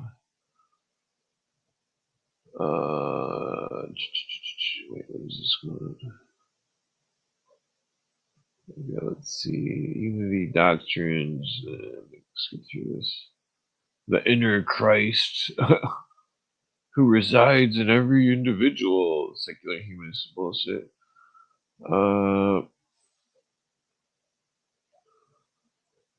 Let's see here. futurist, dispensational, preliminary doctrine. Plain futurist and historicist. What's going on about? Let's see. The Baptists and the Presbyterians. This is like a huge religious. It's going over all these religions and how they're connected. Baptists, millenarians. What else we got here? 18th century. 20th century. Here we go. Yeah, okay, so let me read this last. Continue, specifically the Baha'i and Unity Faith, 19th century light foundation for the New Age movement. Let's see, satanic cult religious activity in the 19th century, continuing the 20th century with Baha'i and Unity came the strengthening of all, and even legitimizing of some older cults, Mormonism, Freemasonry, Illuminati, as well as opposition of Orthodox Christianity from another older cult, radical terrorist Islam. All of this is described above, blah blah. Included in the 20th century list are the following, as addressed for the detail of specific authors noted: United Pentecostal Church, Oneness Pentecostalism, or Jesus Only Pentecostals, Edgar Cayce Association for Research, Worldwide Church of God, Herbert Armstrong, L. Ron Hubbard and Scientology, Transcendental Meditation, Sun Myung Moon and Unification Church, Anton Sandor LaVey, Church of Satan, Hare Krishna, International Society of Krishna, blah, blah. The Way International, the New Age Movement, the New Age Movement became the culmination. Let's see here, New World Order, blah blah. Lord Maitreya.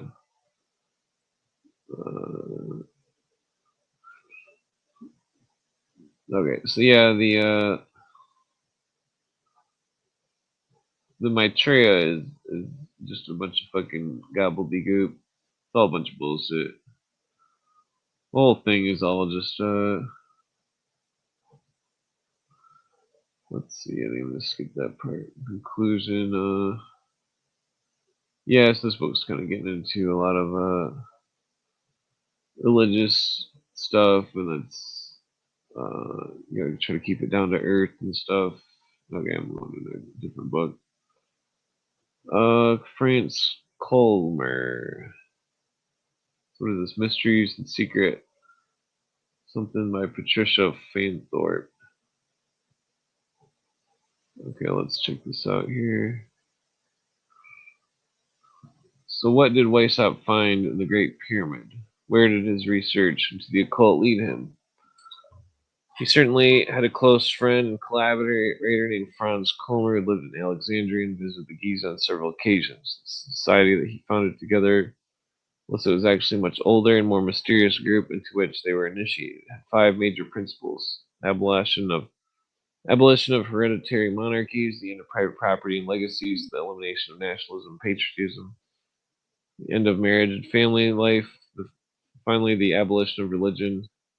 Illuminati's progress came to a dramatic end when lightning came out.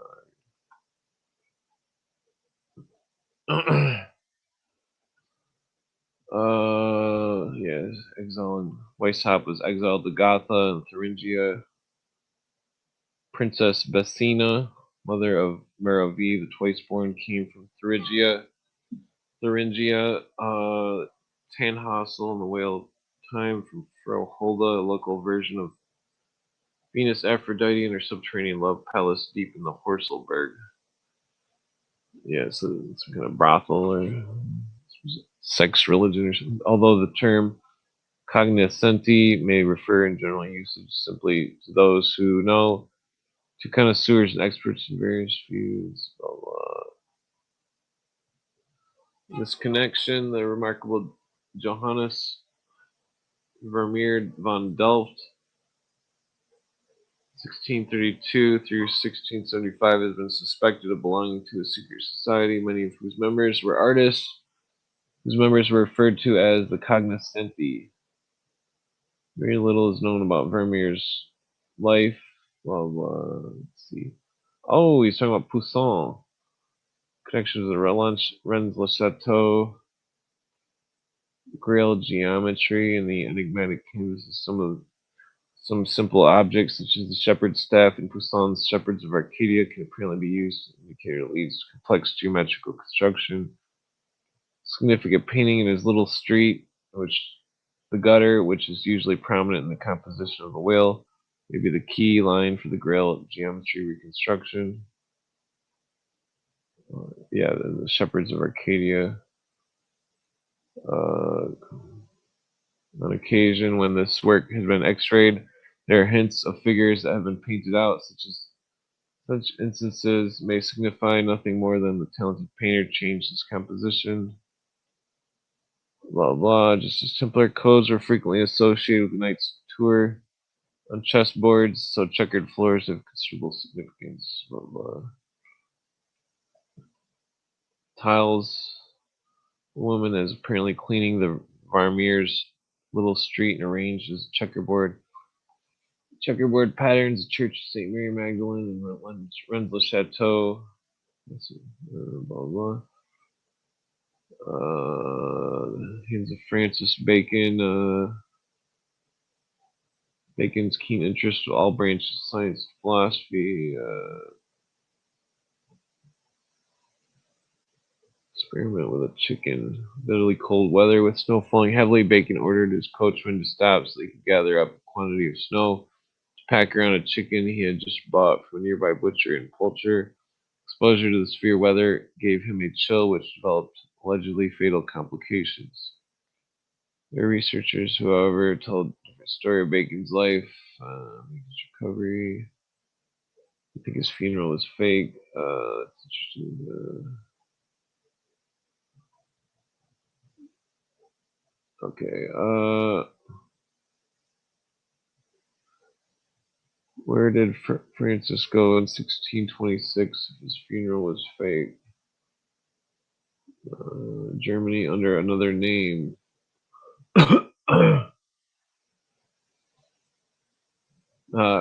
They think that Sir Francis Bacon was the son of Queen Elizabeth. No, looks like we got a visitor. Hey, what's going on? Not much, you? Just skimming through some books here. What's the latest? What's the latest take? It's saying that Francis Bacon's death was fake and he was the son of Queen Elizabeth. Oh, that's interesting. Yeah. Yeah. I mean, it happens nowadays, so I guess it could have happened back in the day too. Yeah. Yeah. Yeah. Oh, they're calling it the Protestant throne. Let's see. Have you read The New Atlantis and his other works? I haven't read that one. Oh, shit, come on. You got to read that. I mean, I got a huge reading list. It's fucking. Meanwhile, I'm skimming halfway through other books that I can't remember the names of. I know there's so many books that you can read and so little time to read them. Yeah. Yeah, my mouth is dry like a motherfucker. Let's see. Yeah, so man.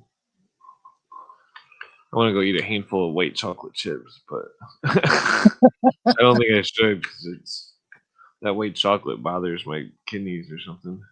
Really? Wow. Yeah, I'm like a dog. I can't eat chocolate. Yeah.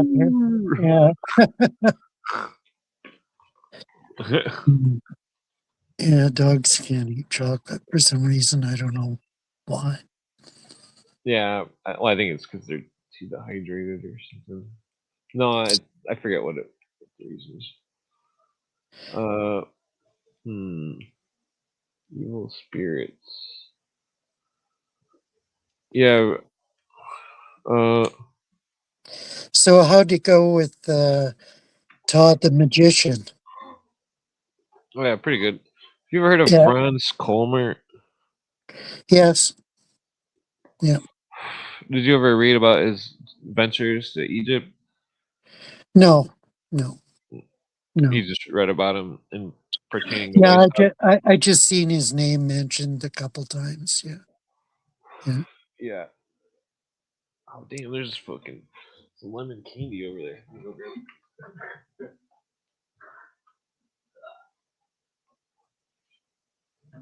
What? That'll kill my fucking cotton love.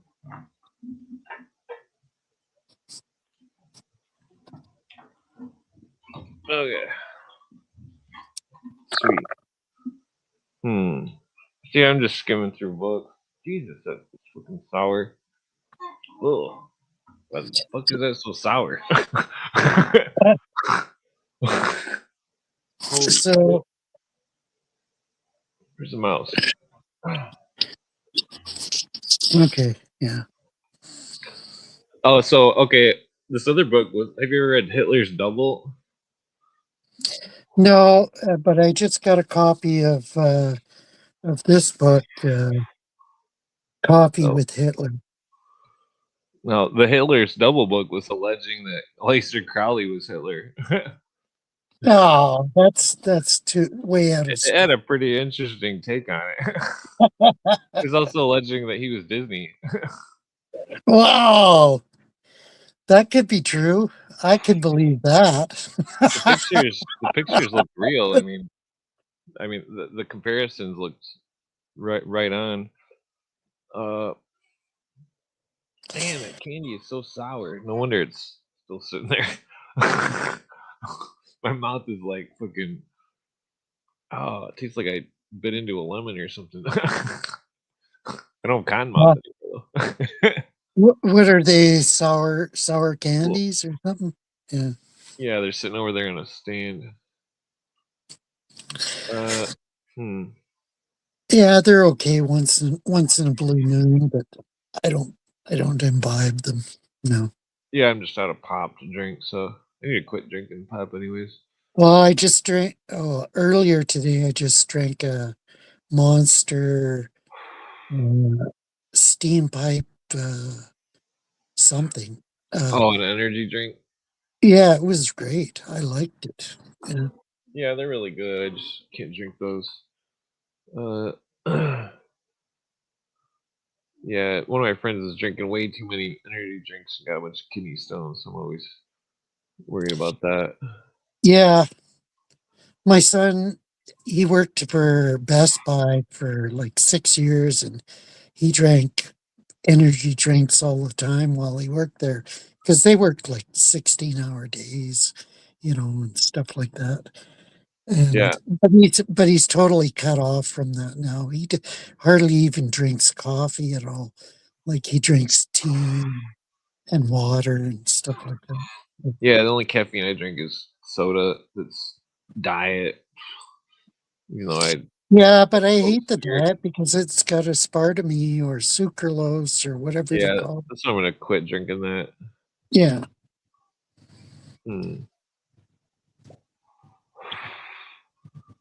It's going into Templars and Sinclair and Oak Island. Yeah, I've got a book or two on Oak Island. And I think, come on, you guys have investigated Oak Island for like 100 years, and it's all I think it's a bunch of bullshit. Totally. Well, I think there's something there. You heard of Abu Rahim al-Biruni? Biruni? Yeah, he was an outstanding mathematician. Okay. Yeah. I think he was connected to Pythagoras. Yeah, some of these books jump all over the place. Yeah.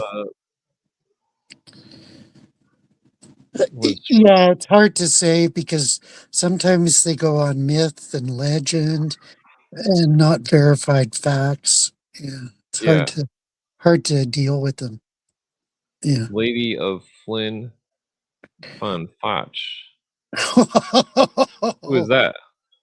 Well, this sounds Welsh. This is totally Welsh. Oh, yep.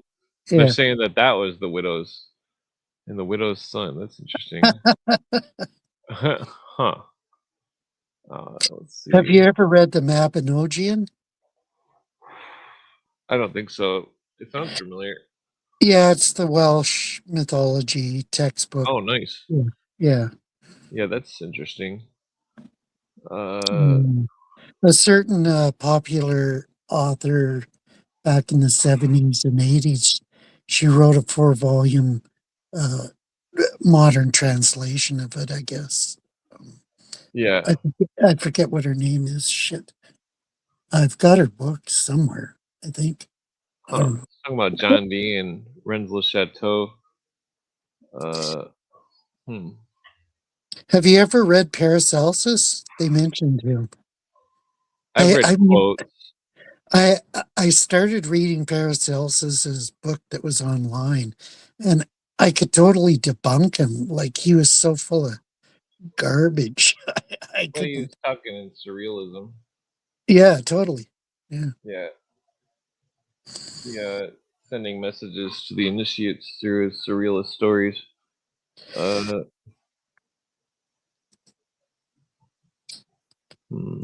This thing's jumping all around. Book of Enoch. Yeah, the Book of Enoch is interesting. I don't know if it's how true it is, but they claim asking if the Templars acquired it, possibly. Okay, Edward Kelly and John Dee. I mean, John Dee was Victoria? Yeah. Or Elizabeth's spy. Yeah. I'm going to grab another one of those lemon things.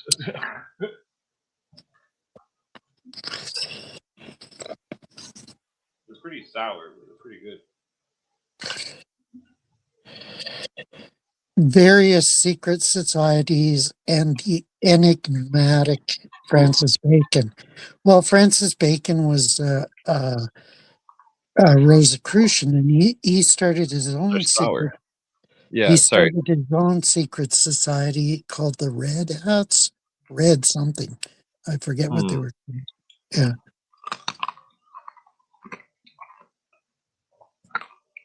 Wait, so it's saying the Francis Bacon Code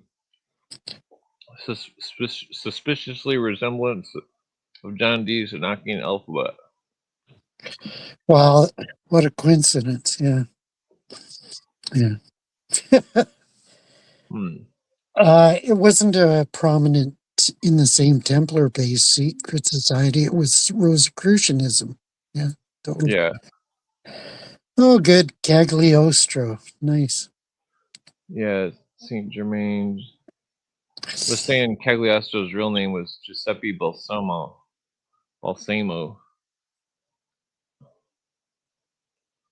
Huh. Yeah, balsamic vinegar. They're saying that Giuseppe seems to have died ignominiously in the Apennine fort of St. Leo around about 1795. Where is that? Do you know where that fort is by chance? Not offhand. The Apennines are the central mountain range in Italy. Yeah. Oh, okay. Yeah. Yes. Well, the Oak Island story, the original story, Smith, Vaughn, and McGinnis, from my understanding, there was a pirate living on the shore near Oak Island, but not on it, and that he had a cutlass scar across his face, and that he told them that he helped bury the treasure, and then pointed him. He said he was too old to dig it up. And he pointed him in the direction. Yeah, I have a book by a Canadian author who has a channel on, I don't know, the History Channel or one of those channels, and he's investigated Oak Island and he claims to descend from Masonic people, and he claims all this BS about Oak Island, but he hasn't proven anything yet. Which Yeah, I think they're just making money off it. yeah, TV totally. show. Yeah, he's making a TV show about it, and yeah. Horace Walpole. Okay, have you ever read Horace Walpole's books? Yeah. I don't know. He wrote The Castle of Otrantia, or yeah. It's a early one of the first Gothic tales back in the day. Oh, interesting. Let's see, Monseigneur. It's talking about Saint Germain. Yeah, I don't know enough about Saint Germain. I've only got one book on him. Yeah, it was definitely a big cult. Yeah. Let's see. Oh, as Paracelsus, Saint Germain aroused suspicious and jealousy. Blah blah. Yeah, some of the books just they mention so many names and stuff, but they don't really. I know it's hard points. You know, I have a book that I read a long time ago called I don't know. It was about history, and it divided.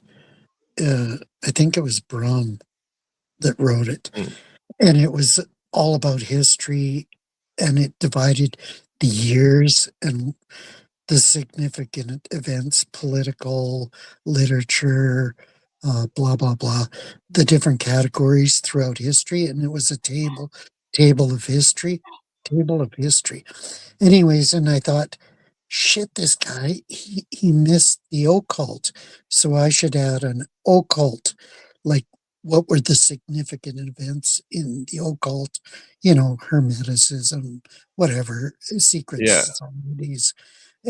He didn't include that, and I thought, wow, if somebody wrote a book or published a book, the timeline of history that showed all these, significant events, political, literature, religious, but occult as well.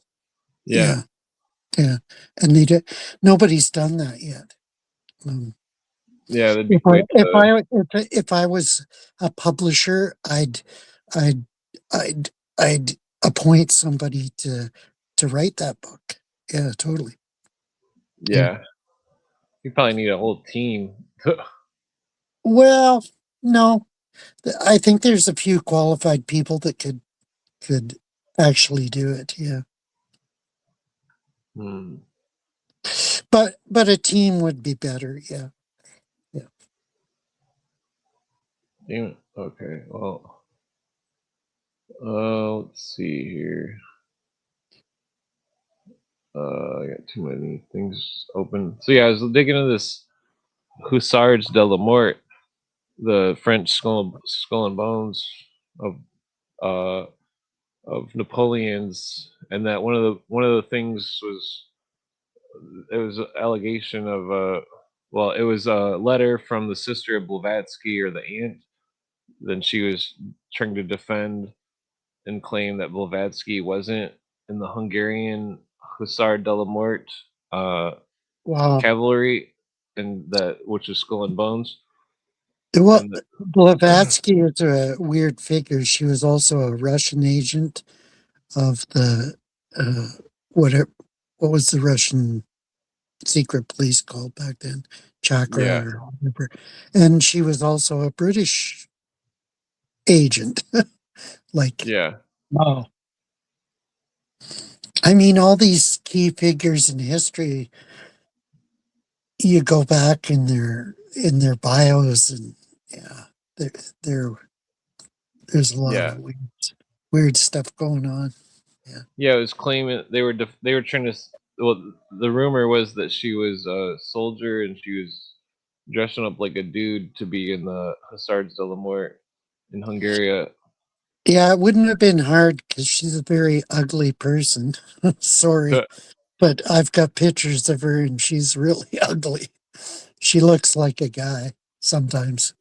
That's my grandma. No.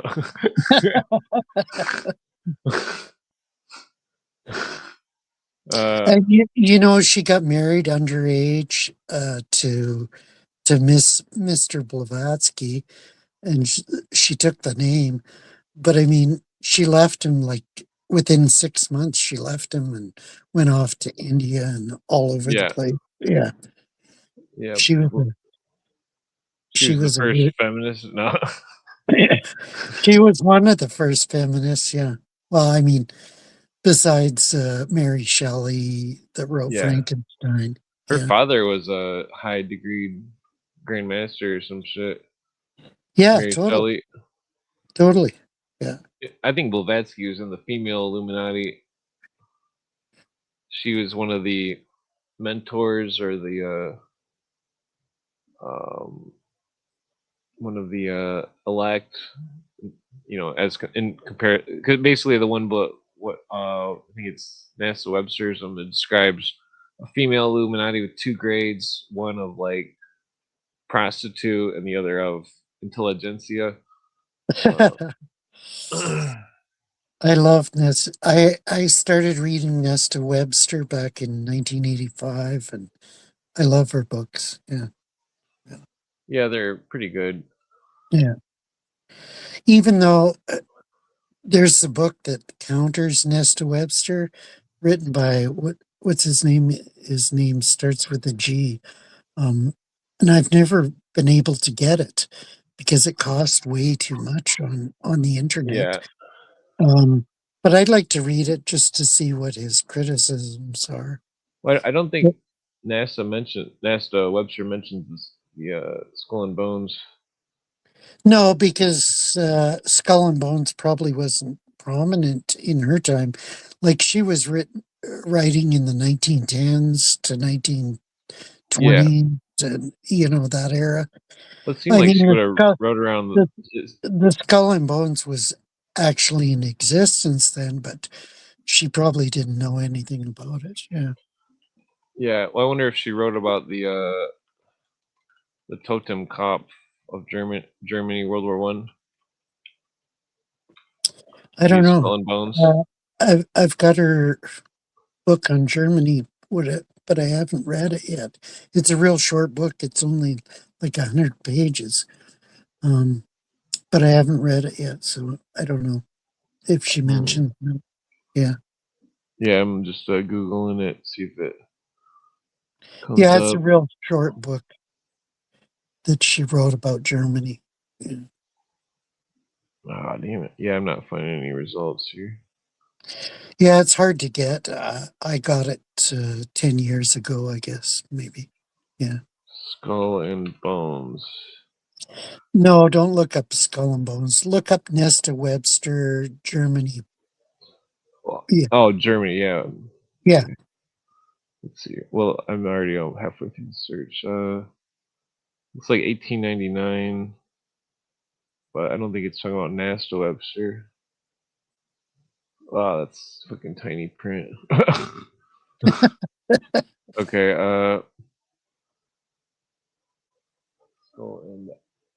so what is this book chapter? This is 41. Rambling Recollections by Sir Henry Drummond. It was just mentioning the Hussards de la Mort. I should cross-reference Hussards de la Mort with Skull and Bones.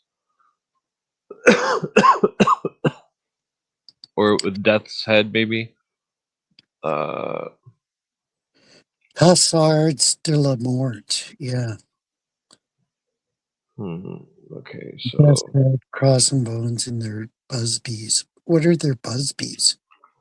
I think that's their hats. I think. Yeah. Okay, so let's see. There was a Belgian escort that had relieved them. Wow. Yeah, Belgian. And look where Belgium is now. Brussels, the capital of, everything that's going on right now. Yeah, weird.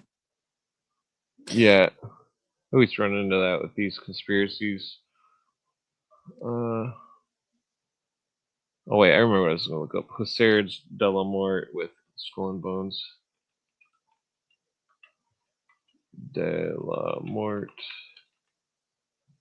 Oops, damn, I spelled it wrong. The Imperial Prisoner. Have you ever read The Count of Monte Cristo? Yeah, I think so, in high school. Even the movie. The movie's pretty good. Yeah. Yeah, okay, so I think it should be under Death's Head. Damn it. Maybe there's an apostrophe. Yeah, that shouldn't matter well, I don't know. I look up on DuckDuckGo. I don't use Google at Looks all. like this Drummond book, Sir Henry Drummond, is the only one that's coming up with Sarge de la Mort and Death's Head. Yeah. Low cost private flying. That's weird. That's from 1899. So I'm not sure what's going on with that. I've got books from the 1890s that talk about the New World Order. Yeah. That was known 130 years ago. Yeah. Yeah, there's definitely there is a huge splurge of different religions and secret societies professing that.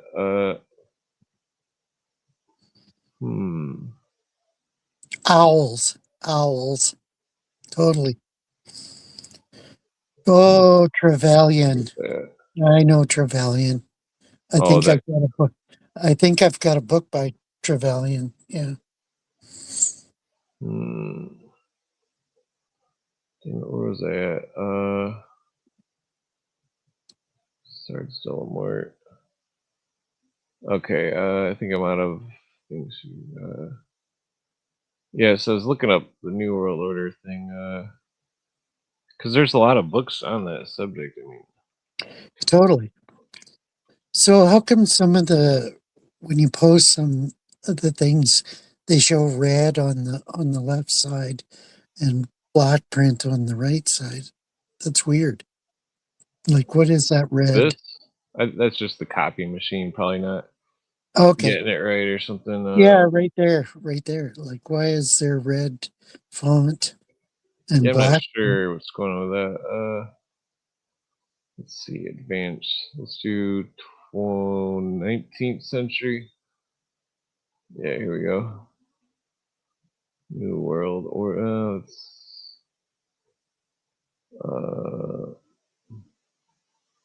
well, maybe I should just use. You've read Spiridon Chernovich, Count Spiridon Chernovich's book? Yeah. He talked about it too. I don't know whether he was Polish or Russian. I don't know for sure. But yeah, he wrote a book on it, and I have his book on it. Yeah.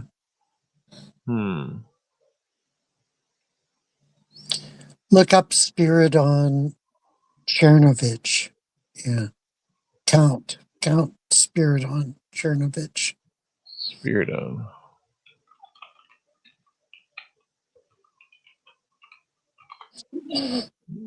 Jovovich. No, not Jovovich. That's Mila, my darling Mila. Spiridon.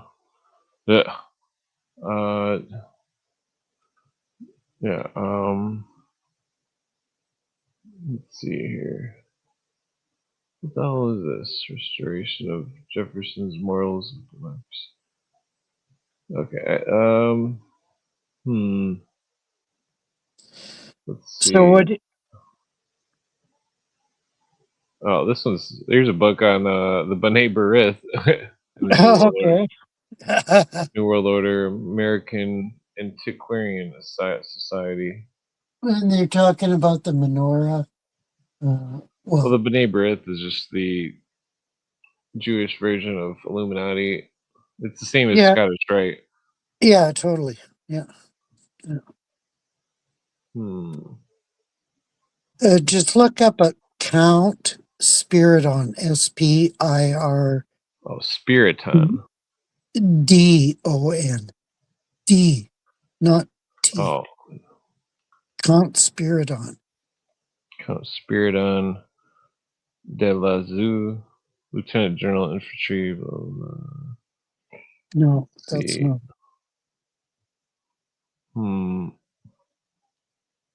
I wish I had the book on my shelf, but it's in a box somewhere. Shit. Let's see. Yeah, it looks like it's coming up with the same Lieutenant General thing. William T. Stone. I've got a book by William T. Stone, yeah.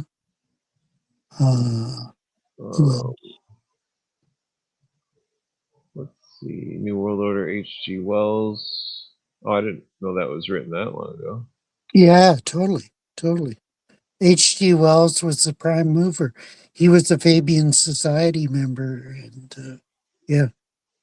Yeah, they were saying, who was that guy that was started the Fabians?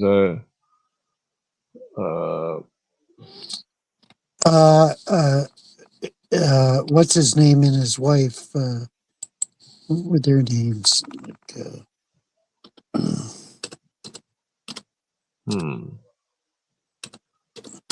11th century, the Great New World Order, known as the feudal system, supremacy of law.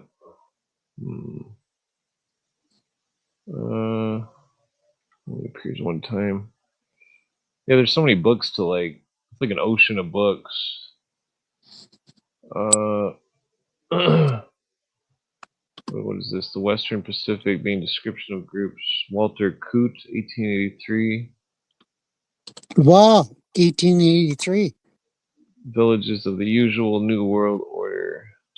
I think he's just using the phrase. I'm not sure if it's relevant. Let's see. What is it? It keeps mentioning the New World Order of the Athenians. I'm not sure what. I don't think it's relative. World right to private conscience against the established church of its time. It's talking about Socrates. Okay.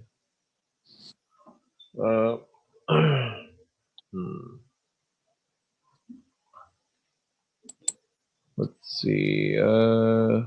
New World Order. Current discussions in theology. Maybe I should add another keyword to it. Maybe like Rosicrucian or something.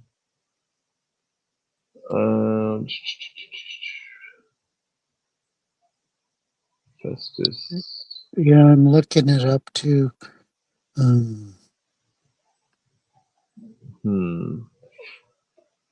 There's a poem by Philip James Bailey, 1872, that talks about it. Behold in me the doomsman of your race. What the hell is it talking about? New World Order, new philosophy of God and duty, immortality. Well, I did take some interesting screenshots, I think. Hold on here. Oh, damn it. Rick, I can't find it anywhere. I'm looking too. But weird. I can't find it. Yeah. Spiridon Chernovich. I don't know if he was, like I said, I don't know if he was Polish or Russian. Oh, yeah. Okay, so here I'll put it on the screen. Share screen. Okay, this is taking too long. Okay, right here. Satanist Aleister Crowley next to Adolf Hitler. Yeah. It's pretty close. Okay. Well, I'll show you. I'll show you some of my Aleister Crowley books. Well, then here's another picture. We'll just look at these pictures. It's got the side view. I mean, it could be just people being silly, but it's interesting. I mean, it's fucking. Here's another one: Crowley on the left, and then Schittler on the right. So you notice the nose. When people get older, their noses grow. They keep growing when they're older. Is that a fact? I don't think my nose is growing at all. Yeah, the nose and the ears. The ears had like the same shape as well. Because what year did Crowley die? Was it like 1950 or supposedly? Yeah, in the 40s. Yeah, late 40s, I think. But yeah, I don't know for sure. I'd have to look it up. Yeah. Yeah, let me look it up real quick. 1947 supposedly in the United Kingdom. Okay. 72. So 72. What?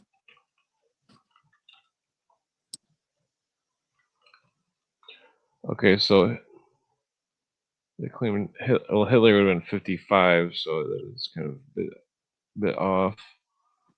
Well, it's just interesting. I mean, it's not factual. What is that? Sigmund Freud or something? Who the fuck is that?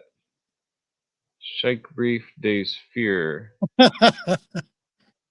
Yeah, Sigmund Freud, totally. Oh, that's crazy. Yeah, he's comparing it to all sorts of people. Yeah. Yeah. It's interesting. I mean, the book was pretty wild. Yeah, then it had this other, it's one of these Nazis that's claiming that Leonid Brezhnev is Hermann Goring. I mean, wow. that's interesting. I mean, totally. I don't know if it's real or anything, but no, it isn't real. I don't think so. No. Totally different agendas, and yeah. Yeah, let's see. Maybe I should tie the word with something else to look. Oh, I forgot to put that back on the screen. Shout out to Jonathan Hiller. Take care, bro. Oh, well, take it easy. Yeah, there's only 5 pages of books in the 19th century. Let's see, 20th century. Gorbachev. Oh yeah, check 19th century. Oh frick. Okay. Bush, Gorbachev. Yeah. Brunner. The country church and the New World Order. Weird. That's weird. Yeah, I found socialist church groups promoting the New World Order. The future, there will be a New World Order. Now that the war is won. Yeah. Wow. Who wrote the book? Oh, Ferdinand something. Edmund de Schwetzel Brunner. 1919. Well, I've seen like there's all sorts of religions and secret societies have promoted the same New World Order, basically. Yeah. Let's see. New World Order. Shaping the New World. This Malcolm Richardson. Yeah, I don't know. The basis of the New World Order. Robert Wells Rogers.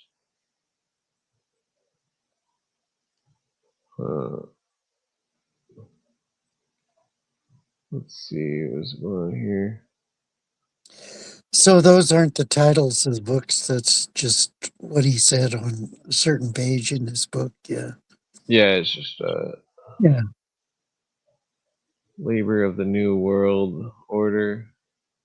New World Order. Yeah, New Church Review. New World Order. Samuel Zane Batten.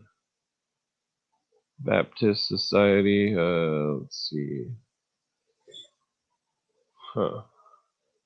Harry Frederick Ward, 1919. New Social Order.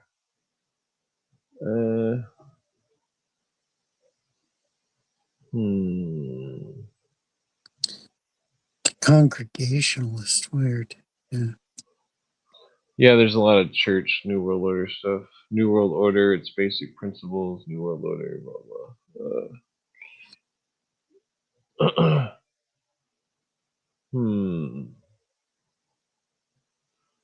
Yeah, and if you watch Jay's channel or other channels, I mean, they talk about how the intelligence agencies infiltrate churches in order to promote X, Y, and Z. Yeah.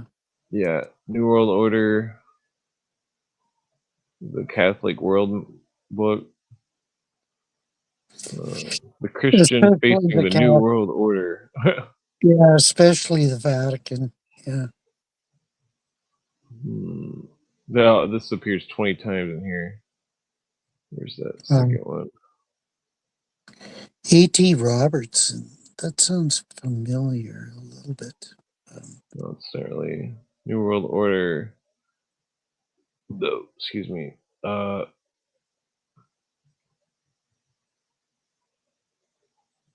Let's see here. Men are worth more than cattle or chattel mortgages, blah, blah.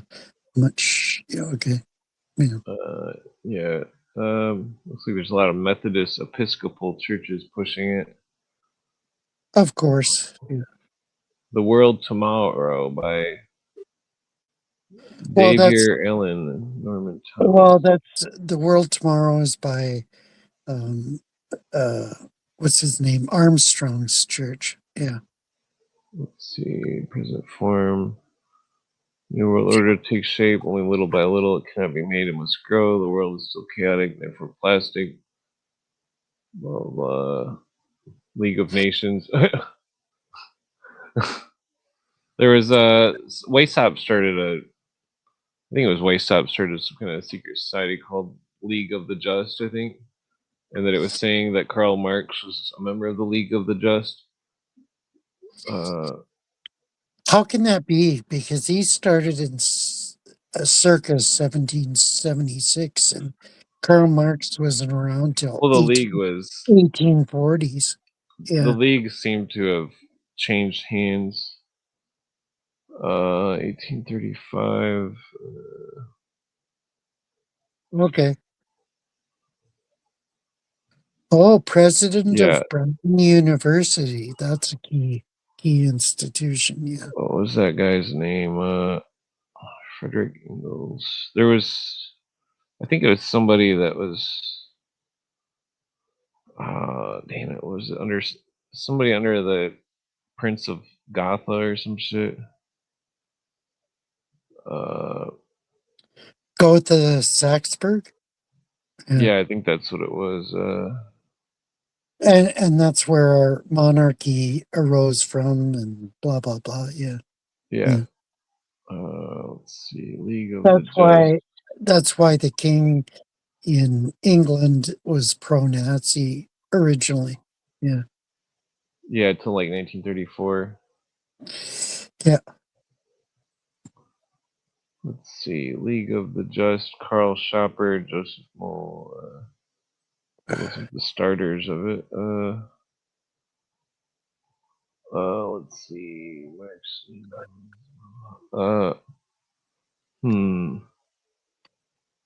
League of the Just. I think I need 18th century, 19th century.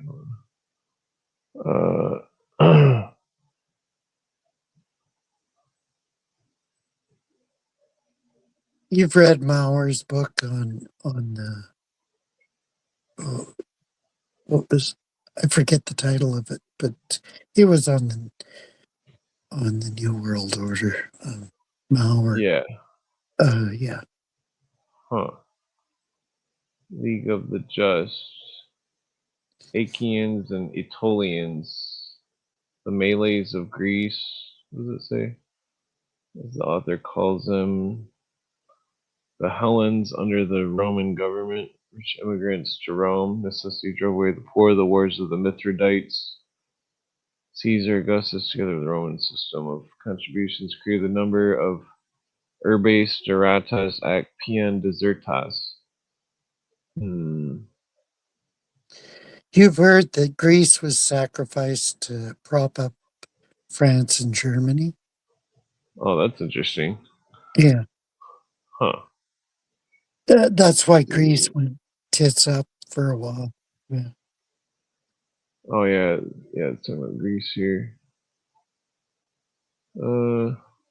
Yeah, I wouldn't doubt it. That's probably why all the Greeks came to America. They were like, fuck this. We're going to go start Greek Town or whatever the hell. Let's see. League of the Just. Colburn's. Anyway, some of the book was alleging that Alan Dulles was a 33rd degree Mason, so I don't know if it was off on the deep end and mixing up fantasy. I think he was 33rd degree. Yeah, totally. Yeah. I mean, I wouldn't doubt it, but I couldn't find any evidence of it. Lilies of Greece. Him and his brother were totally assholes. Sorry to say. Yeah. That. Yeah. Let's see. One of the books is saying that Bill Cosby was speaking out against something, and then all of a sudden he was replaced by G.W. Bush, or Herbert Walker Bush, I mean. Yeah, okay. Yeah. I don't remember what it was saying exactly. It was earlier in the program. Ah, damn it. Ugh. Man, my back hurts. Whoa. Excuse me. Yeah, I could probably roll up one more joint, one more cigarette.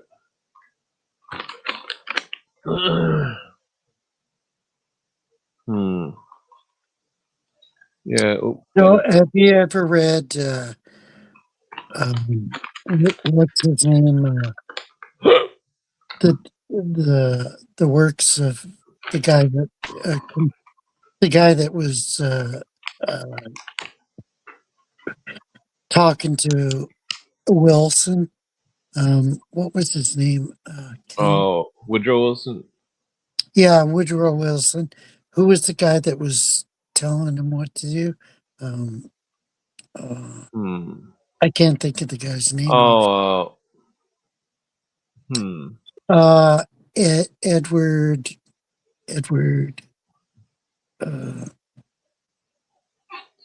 I forget.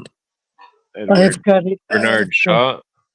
No, not Bernard Shaw.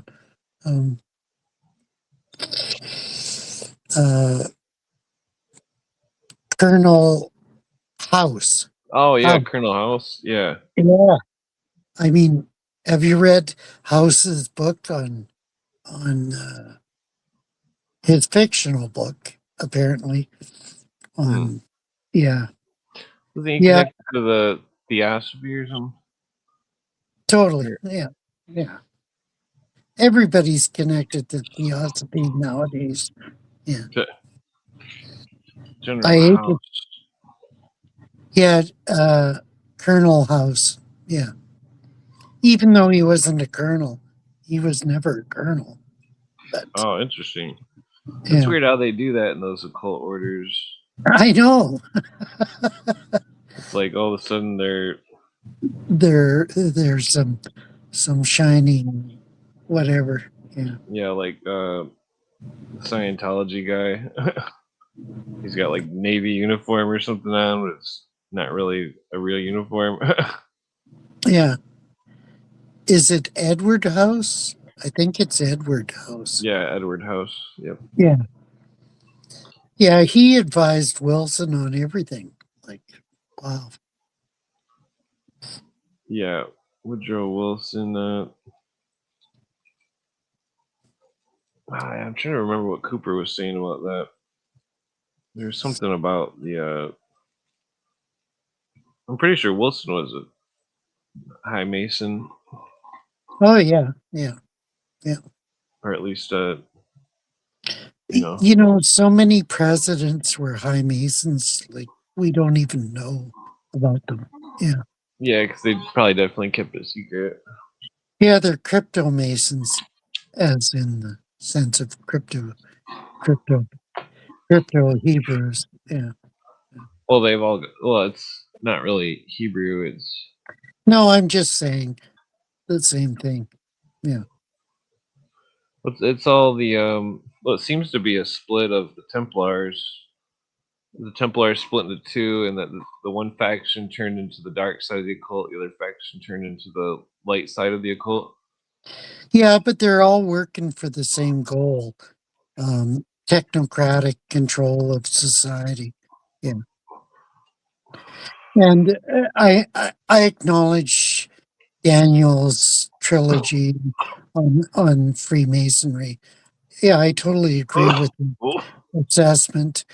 But I mean, they're all working towards the same goal. Yeah.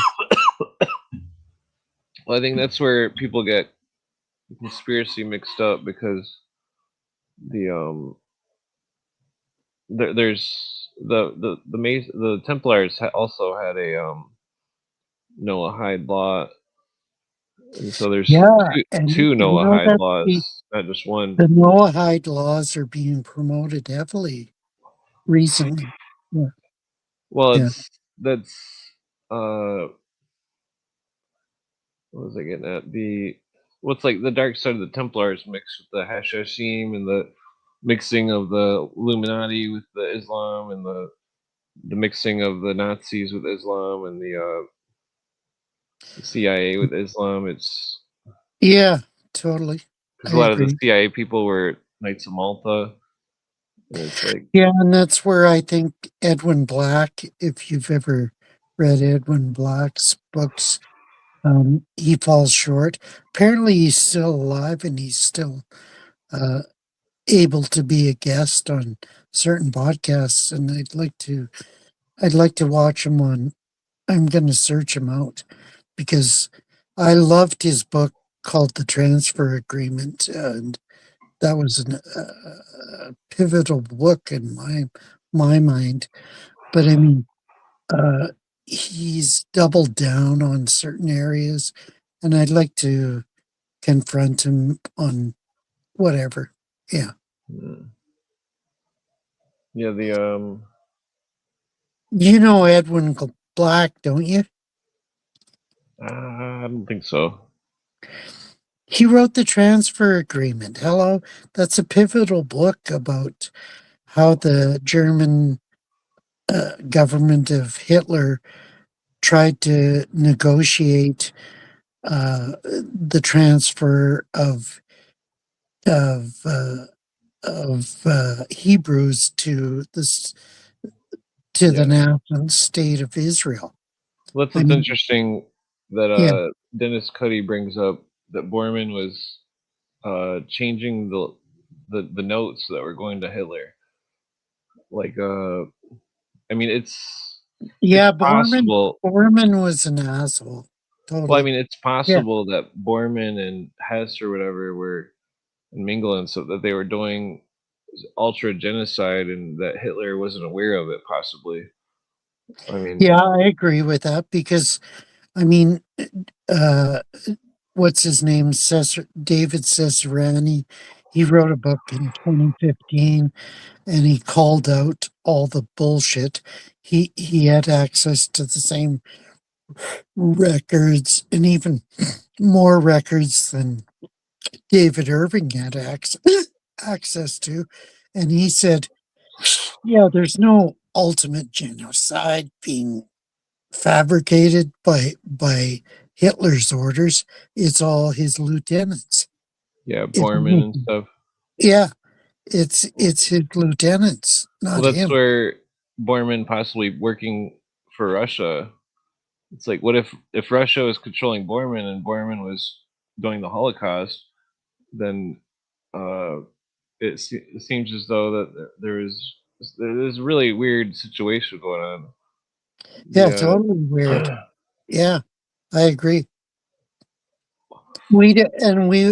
I don't know if we'll ever discover what really went on there, like, because it's so obfuscated and messed up by shit. Yeah, totally. We don't know what exactly went on. Yeah. Because he may have theorized about eugenic. Well, he may have theorized about genocide. Well, that's not that he's good or anything. No. The No, I totally agree with. He he wasn't could a have just good been a guy. pawn. I mean, and Yeah, then when he went to Argentina with some of the other Nazis, the whole thing is just fucked up when you add it to the alien conspiracy. 'Cause it's like, I know, totally. I 'cause, mean, and you know what I think about aliens, so yeah. well, if the alien conspiracy is real, then the Nazis may have been trading people for technology or something to the aliens. Yeah, I don't believe that. So yeah. Well, it's definitely interesting. Yeah, it's totally interesting. And have you Make a read movie about it. W.A. Harbinson's Project Saucer? He wrote 5 books on it, or 4 books, anyways, about the secret Nazi base in Antarctica and how they were collaborating with Argentina and stuff like that. I mean, that's an amazing fictional account of what could have happened, but didn't. I don't think it happened, but Oh yeah. it's a good book. It's a good book to read. Yeah. Yeah. Come on. Weekly World News. You need to read more books, bro. I mean, you need to expand your horizon and see what the possibilities are. Yeah. Yeah, I didn't know they had a Weekly World News in 1981. Yeah, Weekly World News. I've never watched that, so I don't know whether it's about. That's a horrible news magazine. Yeah. Okay. Huh. Okay, yeah, I'm gonna get out of this. It's funny on that Scientologist movie, Men in Black. They're like, "Oh, the Weekly World News is the best source of news in the planet," or something. Yeah. You know what you need to. You know what you need to research is how many movies were financed by the Mormon Church. Like the Mormon Church financed so many movies, science fiction, whatever, about.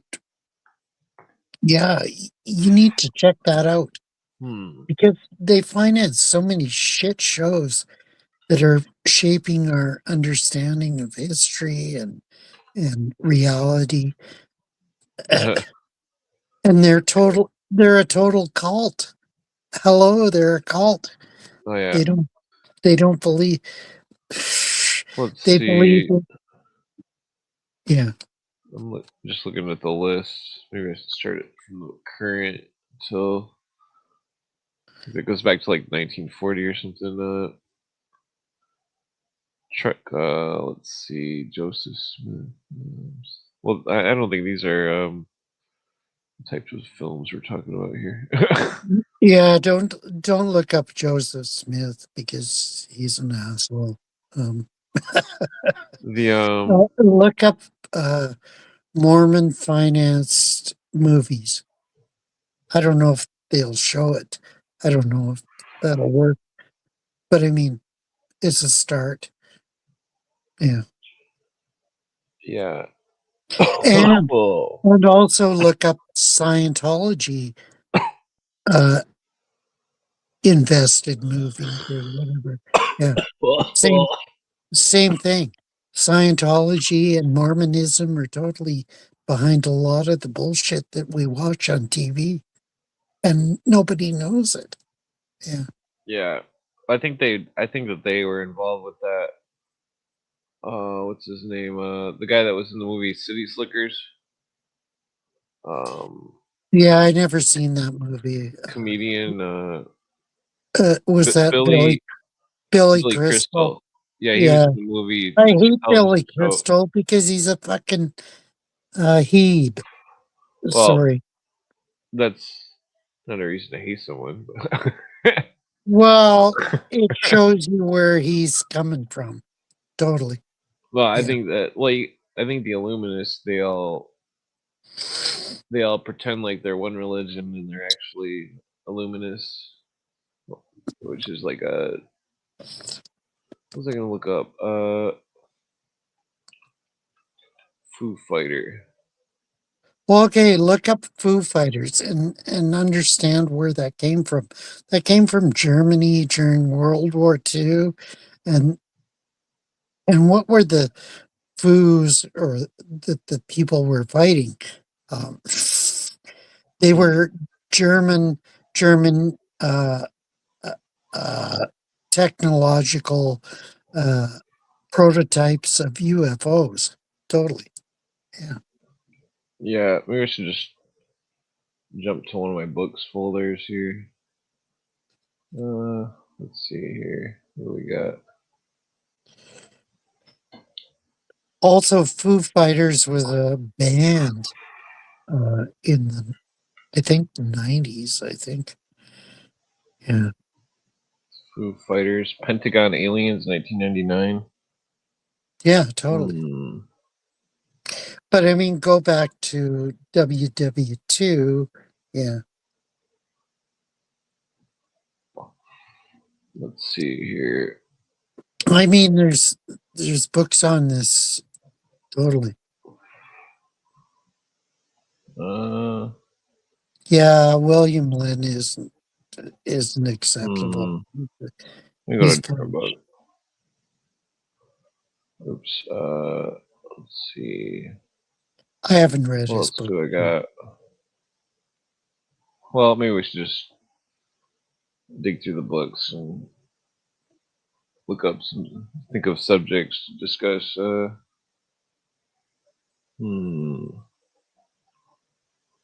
That You Can Trust the Communists to Be Communist books was really good. That book was really good. Was that by Overstreet and what's his name? Yeah. Dr. Fred Schwartz. Okay. Yeah, it was really good. I mean, I only got halfway through it, but it was really good. Talking about all the tricks that they do and stuff. Okay. I still have to finish it. I took a picture of the page I was at, but I don't know if I got the picture still. What does 25 to 32 mean, Jonathan Hiller? I don't know what you're talking about there.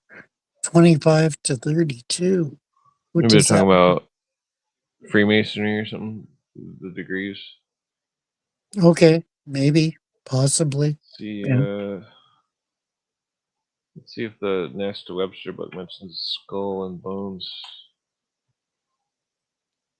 If it searches it right, sometimes they can't see words for some reason. That might not be the right book. You might want to check her other book. Damn it! It doesn't say Totenkopf either. Let's try. Let's see if it gets. Okay, that's the word world. So. Yeah, check her other book. Check her book, Secret Societies and Subversive Movements. Yeah. Talks about Germany 105 times. Okay. Well, I'm gonna. Yeah, check Secret Societies and Subversive Movements. That might be a better book to search. Oh yeah. While I'm in the W's, this book's really good. William. Ironically, it's by William R. Cooper. It's called Yeah. Serpent Myths of Ancient Egypt. Yeah, I've got a book by William R. Cooper too, and it's nothing like Bill Cooper. Yeah, it's Totally. all mystery school stuff. Wow. Where I I figured out don't have about that. that book. Wow. Yeah, it's the Caduceus. Well, that's why I figured out weird shit about the occult, where there's symbols. Some of them are symbols of staffs, but they're viewed above, or staffs are pillars. So, like, think about the Ouroboros as looking at a staff from above with a snake around it. Yeah. Okay. Yeah. And what does that tell you about Tikka Olam? Oops, wrong button. Oops. Damn it, I was trying to zoom into that. That's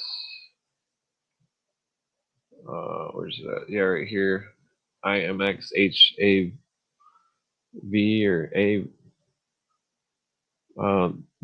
Some of the Medusa paintings or portrayals, you'll see that symbol. Yeah, I don't understand. Champollion. What the fuck does that talk about? I don't know. Yeah, this is just like a huge comparative religious study of the serpent cults, basically. Have you ever read? Okay, I'm gonna bring another book. Weird book. Where did my lighter go? Have you ever read this book? Serpent worship. What year is that? It was written in 1980. 1980. Oh yeah. Who's the writer? They have no writer at all. It's that's weird. It's an anonymous book. It's Damn. Wow. It's totally revealing about serpent worship. Yeah. Oh yeah. Yeah, Blavatsky reveals that that's what theosophy is.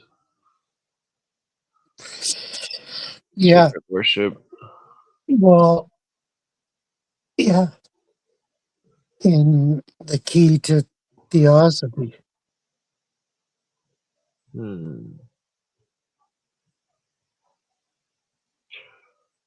Yeah, I think I might switch books here. This one's interesting, but it's just goes on and on about the serpent stuff of Egypt, and I mean it's definitely interesting, but it's like this whole decipherment of just to understand the whole thing. It's like you gotta understand this secret religion that they had. Yeah, I know it's a hard thing to Well, that one tells it all right there. Hard thing to decipher because I don't Set know and Horus. I don't know if even Jamie's gotten into this. Like, I mean, she's gotten into Cults of the Shadow by this one I got it. Like, I think this one was one of the first books I got back like 17 years ago. Because it's like that picture, you see right there that the two gods are one in their religion. Horus and Set. The triple serpents of good. Like, what the fuck are they talking about? Executed prior to the time of the obliteration of all remains of the worship of Set. Like, fuck. Yeah. And you know, Set is Satan. Totally. Typho. There's a lot. This book is complex. It's really interesting though. I mean, I'm gonna switch books though. What was that? Where's the crocodile? Crocodile Dundee Uh, with the rescue. Come oh, on, I wonder if come on, Crocodile save us. Dundee was an organic movie. Come on, save us, Crocodile Dundee. Save us Yeah. from bullshit. Yeah. Yeah, I don't think. Yeah, I wonder if Crocodile Dundee is if it's just a regular movie or if it's some kind of brainwashing or something. Yeah, I wonder about that too, because I mean, there's a lot. I don't know, like maybe Jamie and Jay should do a dissection of Crocodile Dundee. Yeah.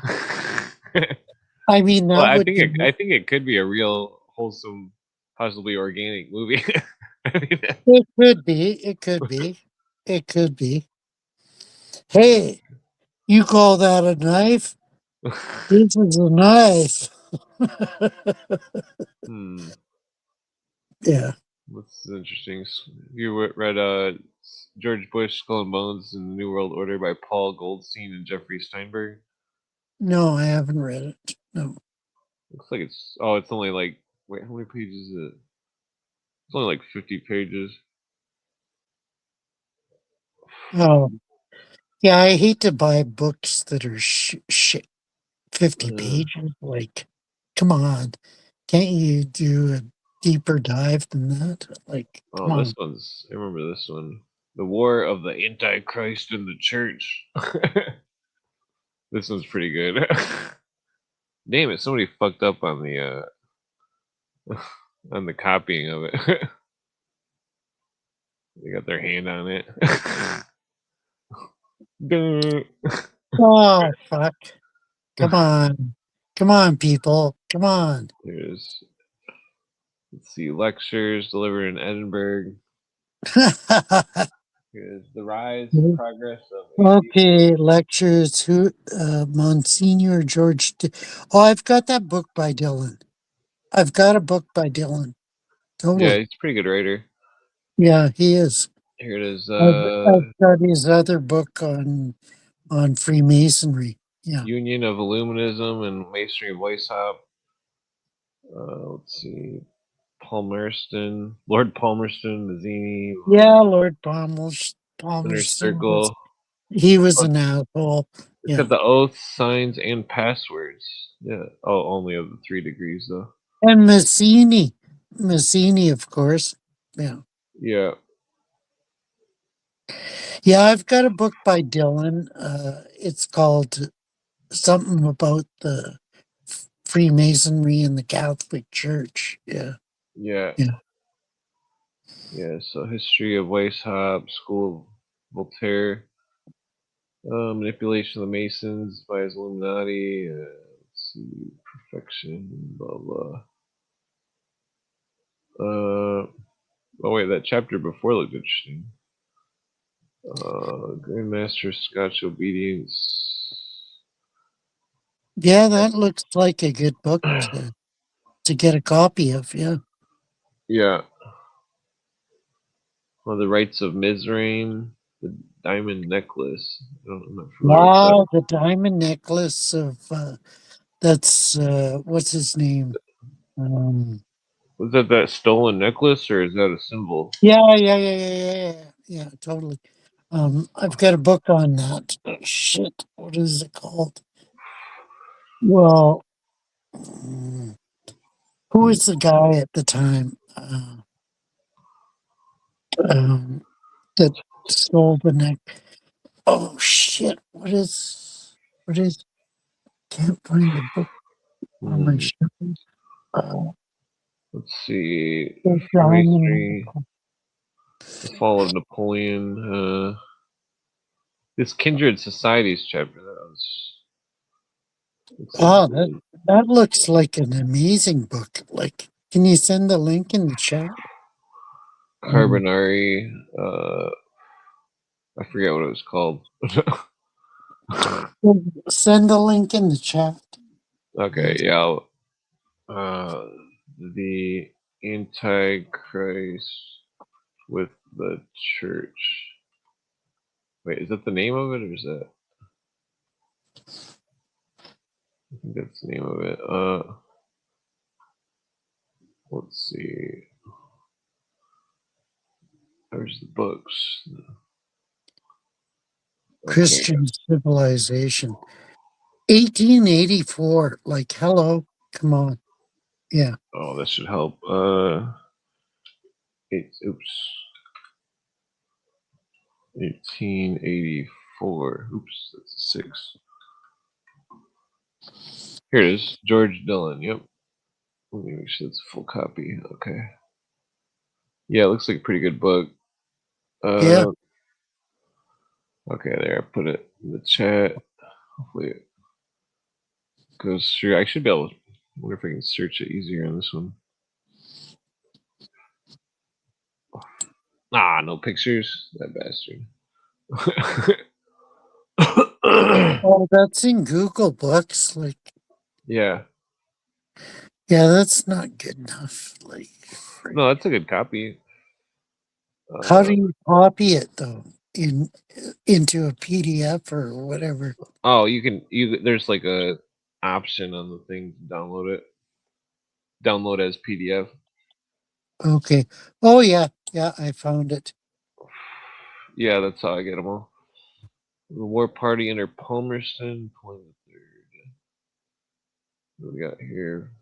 Fenianism. The fuck is that?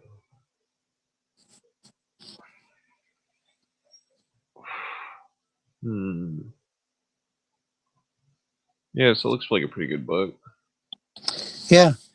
Yeah, it looks good. I can't remember why I saved it.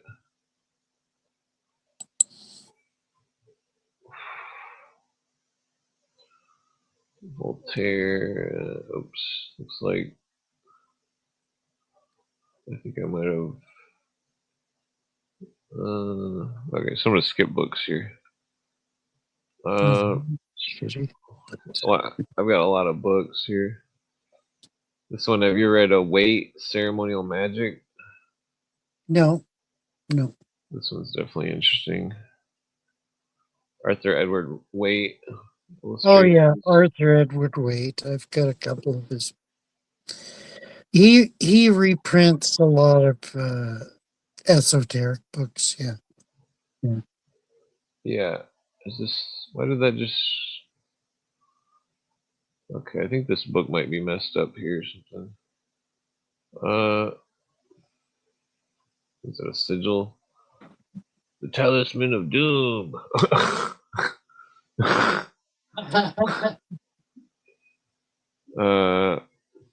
Enochian language. Half of it's like full of shit. Yeah, he paid a cheap book person for the woodcuts on it. I mean, it's interesting. Book of Ceremonial Magic. I think the Crowley book on ceremonial magic is probably better. Yeah, I've only got a few Crowley books. More of his biography. Yeah. Have you heard of the apparition of the Grand Cabal? Looks like some kind of horned creature or something.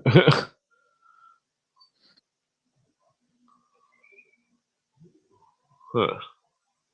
Some kind of like bull man. That's interesting. The devil struggling with St. Peter. He's got a cube. That's funny. Weird. Oh, there's Eliphas Levi. Yeah, our good old friend Eliphas Levi, who created the Baphomet figure for modern day consumption. Yeah. Key of True black magic. Okay. What is true black magic? Yeah, I can go back to that. The Book of Black Magic. prescribed an outer vestment like that of the Levites. Blah, The book of blah. following the key of Solomon and representing the Hebrew rite prescribes an outer. Okay. It's like Is that Hebrew? No, that's not Hebrew. Like, fuck. yeah, that's where it gets very confusing. Yeah. At one point, I think he mentions the definition of black and white magic.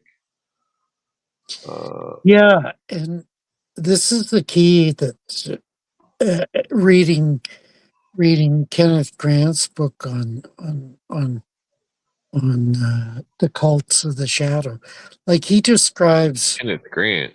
I think Cooper says that guy's full of it. Yeah, but he was the heir. He was the heir of Aleister Crowley to a certain degree, and he talks about black magic as if, well, black and white magic as the left and the right hand path. Like, what are they talking about there? The left hand path is that feminism, and the So right hand. they've got angel magic. That's what it's about. You never heard of that? Yeah, I've heard about it. Yeah. Angel magic. But I mean, left hand versus right hand. So left hand is feminine magic, and the right hand is male magic. Like, what the fuck is going on here? Like, what are you talking about? Consider right hand magic as like healing someone or something. Like in the occult, Jesus practiced right hand magic. He healed people with the Shemham Farash, according to some of the Kabbalists, which was the secret word of God, which was used by Moses to part the Red Sea. Yeah, I don't believe that, but whatever. Yeah. That's interesting. I mean, that's what they believe, so that's what they're proceeding their whatever cause on. Yeah. It's like 20 years ago. I'm like, oh, I'm gonna read these black magic books, figure out how to make some money. And then it's like, oh, this is a bunch of mumbo jumbo. Like I don't think if I drew these things on some floor or dagger or something and said the magic words, Look at the symbology right there on that page. Like, fuck, come on. I missed it. It's okay. It's okay. Yeah, the exorcism. What did that say? Third exorcism. Yeah, right there. Yeah. Let's see. What the hell is that? Satan bound on pre-Norman cross, shaft at Kirky Stephen Westmoreland. That's interesting. Yeah, frick. Where did they get this bullshit from? Like, it's that's probably on a stone or something. Yeah, I understand that, but on a cross shaft. That's what it's on. So it was carved in a cross shaft. You know, I'm gonna drink some water. Still, it's all bullshit. Total bullshit. Yeah.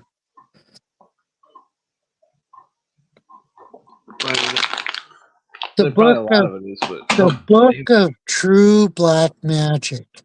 Like, where the fuck is that book? Where is the book of True Black Magic? Like, where the fuck are you getting that from? Or the Grimoire of Honorius? Like, where are you getting that from? The Seal of Lucifer. I mean, these are fake books that they're allegedly trying to support their bullshit from. Yeah. Yeah. But I think it's weird because Alfred Edward Waite, he seemed like more of a. Oh, Alfred Edward Waite was a total. I don't know what to call him. He's strange. Yeah, I've read his books. It's strange. I Yeah. don't know if he's like a believer in the occult or if he's trying to debunk it, because it seems like he's going all over the place. Yeah, totally. I and that's where I read Paracelsus was from Alfred Edward Waite. And I read Paracelsus' book and I said, what the fuck? This guy's out of his mind. Like, come on. Come on.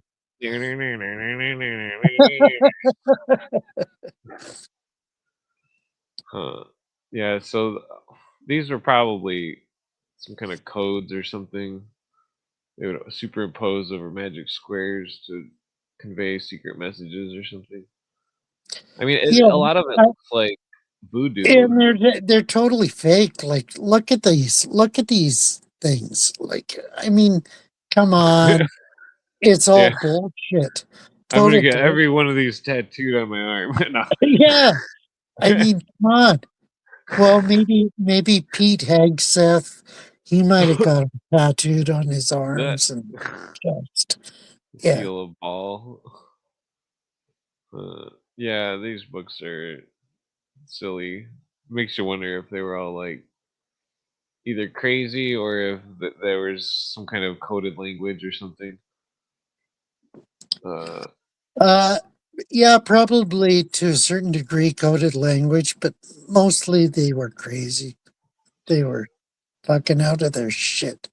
Look at these figures. Like, come on. Yeah, They don't make any sense at all. They Like, could have been somebody trying to make money. I mean, if you look at languages throughout history and the alphabets of different civilizations, like these don't make any sense at all. No. Yeah. Because comparison to other languages, I mean, the only thing I've ever the some of the voodoo and hoodoo looks very similar, but that's the only thing I've seen that was similar to these types of art. Yeah, that makes sense. The seal of Paris, like, come on, the seal of whatever, the seal of Gap. Come on, it's all bullshit. Total bullshit. You're not gonna like my future tattoos.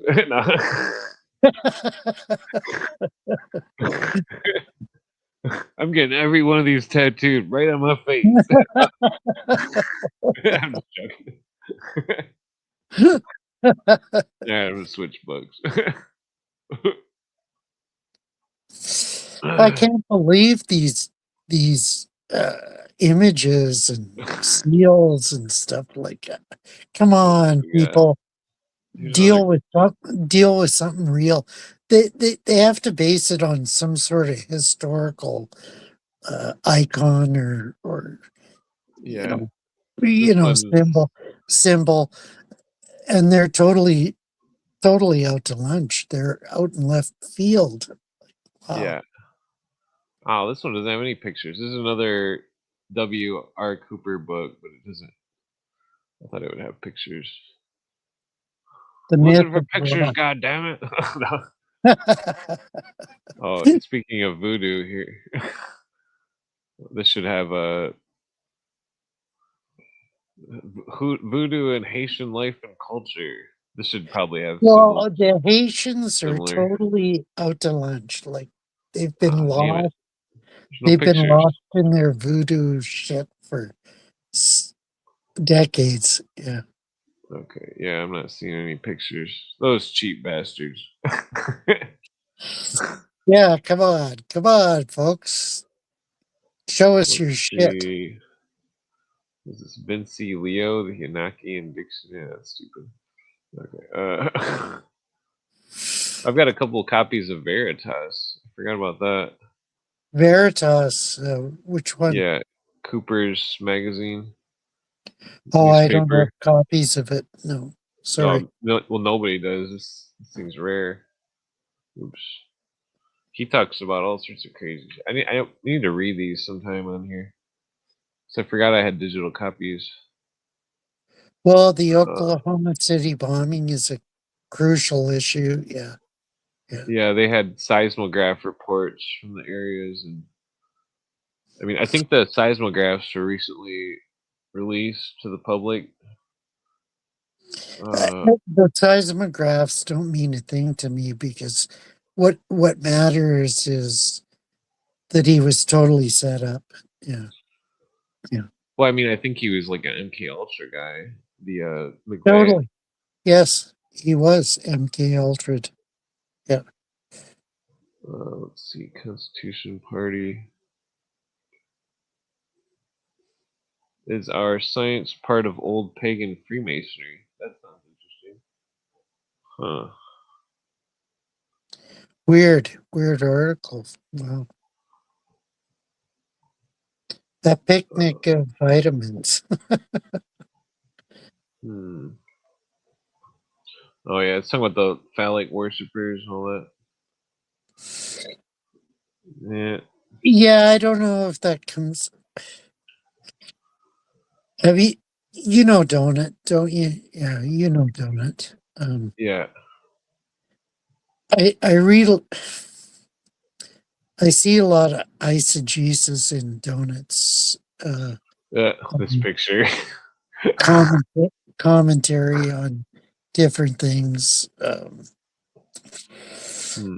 Yeah. Oh damn it! It's over. Well, I like his thinking. It's. I know. I like him. I appreciate him totally.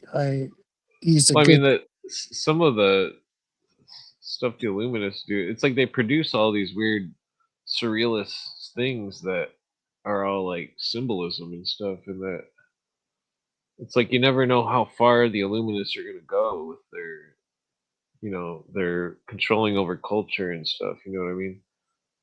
Yeah. That's why I think it is relevant. Yeah, it's totally relevant. Yeah. Let's see.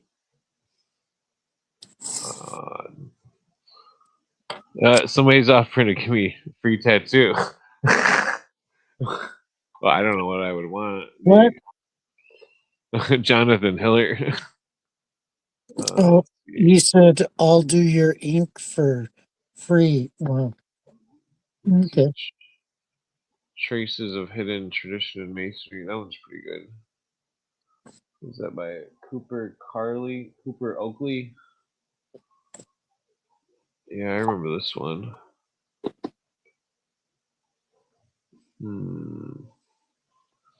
5 essays, Isabel Cooper Oakley. Theosophical Publishing Society. I still don't get 1909.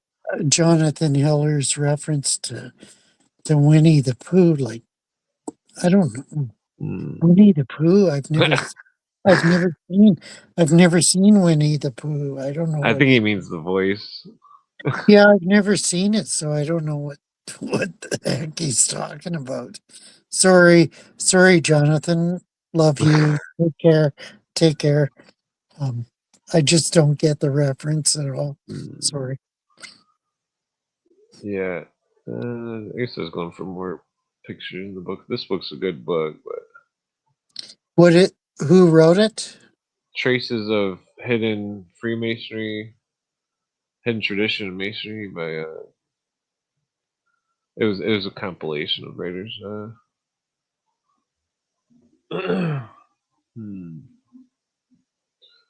3 Distinct Knocks. I think this is a Mason book. Yeah. Oops, full screen. 3 Distinct Knocks. I forget what this universal description of all its branches. So have you ever read Tragedy and Hope? No. Nor do I plan to. I have listened to a lot of lectures about it. What is this? Well, it's 1,300 pages. It's a long book. Yeah, I'm sorry. But Jay does, I think, a 10-part series that covers it. Yeah. I think you should watch it.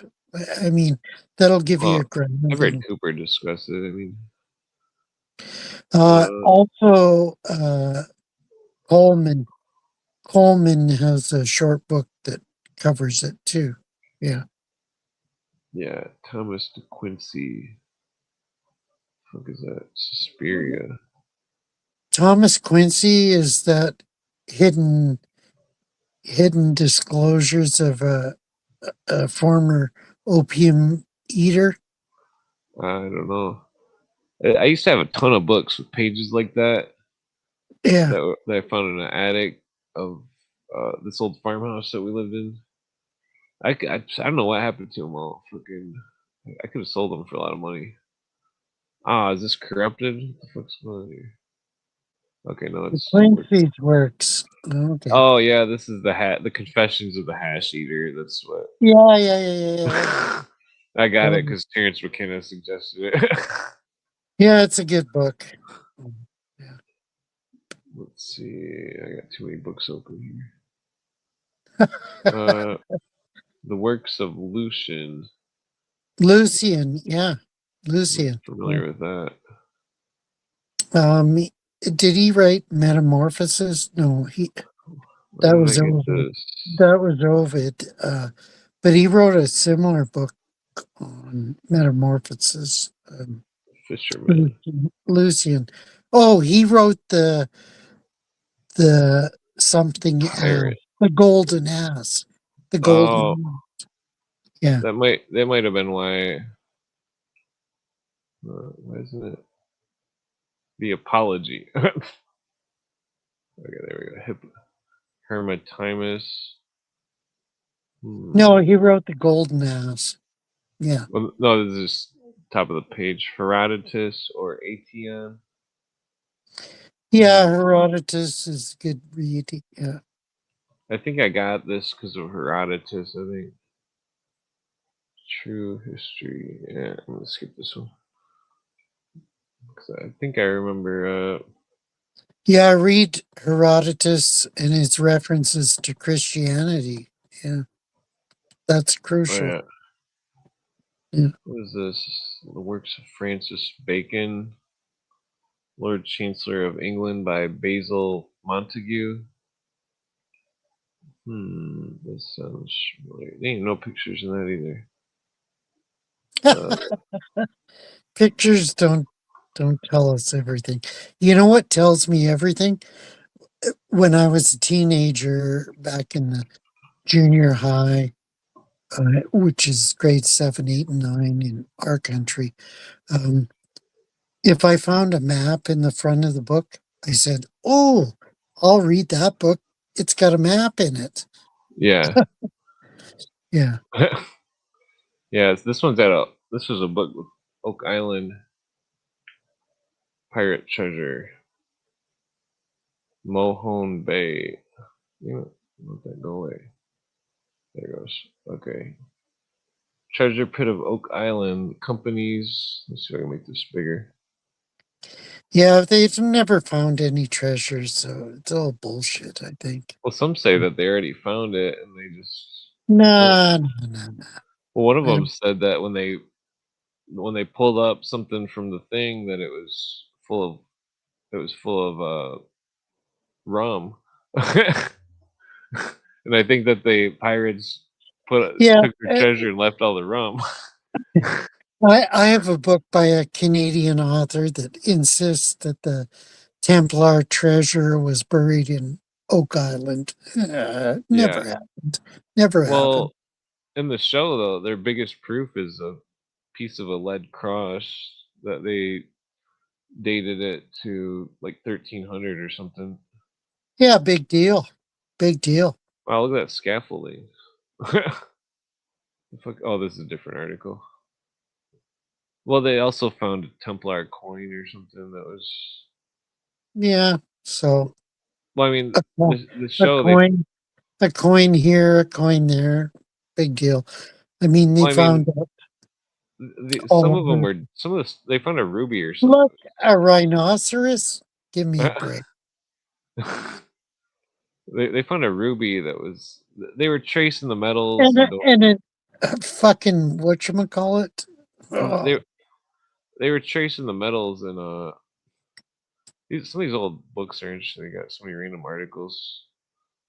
They were tracing the metal alloy to to places in Europe and stuff that was, it seemed like there's definitely some old there. Yeah, but what does that signify?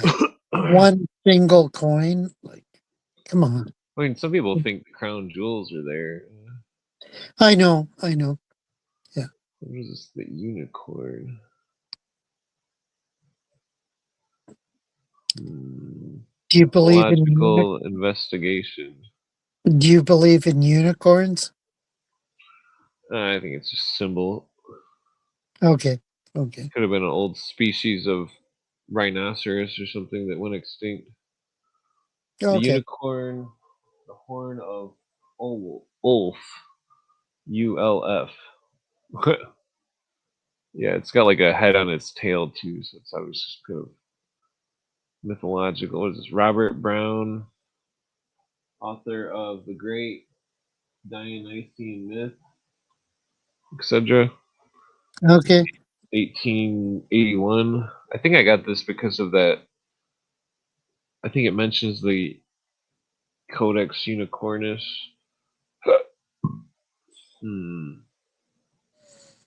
I wish there was a unicorn, but I don't believe in it.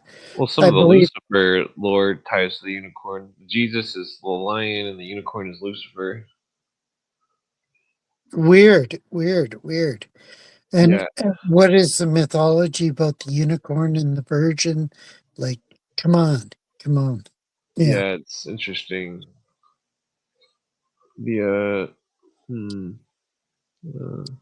Same with the dragon. Like, have you read The Dragon and the Disc by Holiday? That's a great book. Great book. Sounds good. It talks about UFOs and the appearance of dragons in northwestern Europe. Yeah, it's a great book. Yeah. The Dragon and the Disc by, I forget his first name. Holiday is his last name. Yeah, it's a great book. Great book. Yeah, this book looks pretty interesting. Discoveries. Let's see. Seated Father. What's going on about the moon, the crescent moon being the horn of the unicorn or something?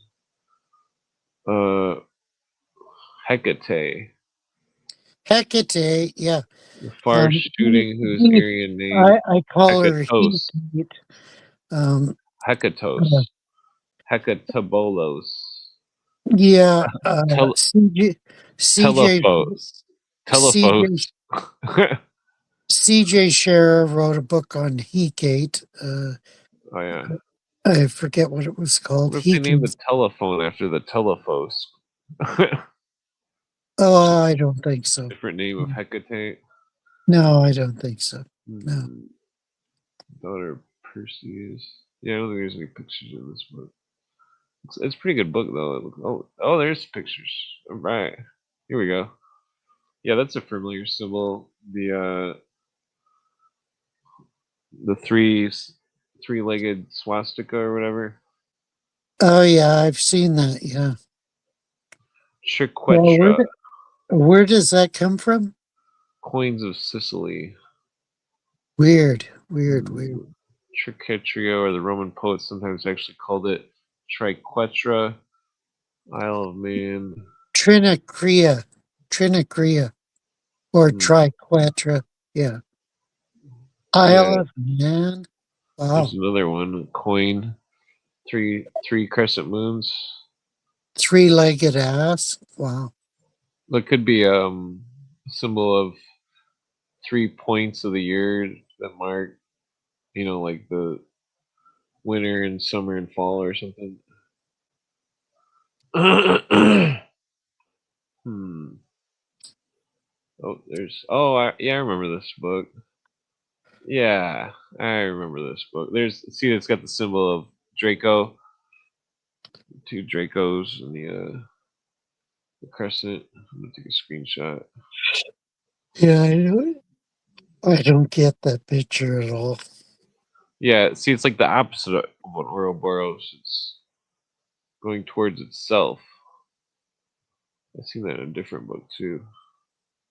The caterpillar monster slain by Dionysus. Have you read The Worm Ouroboros by E.R. Edison? I don't think so. Well, you should read it. Yeah. Worm Ouroboros? Yeah. When was it written? Oh, 1910s, 20s. Yeah. You might have to check that out. Let's see what we got here. Well, there's 2 Babylons. Yeah, 2 Babylons is a crucial book that everybody should read. Yeah. Go over the chapters real quick. Oops, wrong button. Look it up. The Worm Ouroboros by E.R. Edison. Yeah. Yeah, here it is. Chapter 1, Distinctive Characteristics of the 2 Systems. Talking about the Christian one versus the Babylonian one.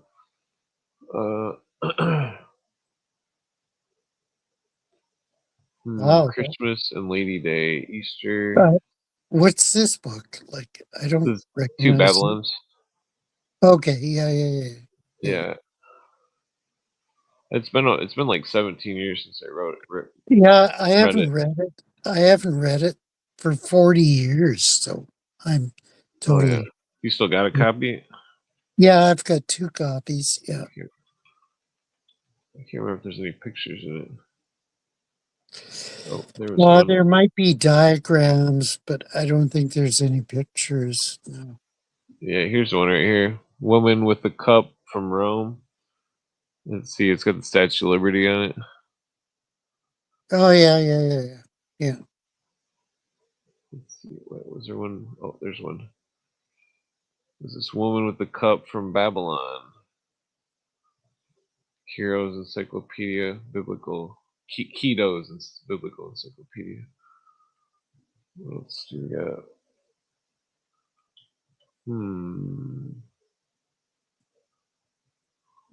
Yeah, I don't remember. Oh, there's a picture. I don't even remember pictures in this.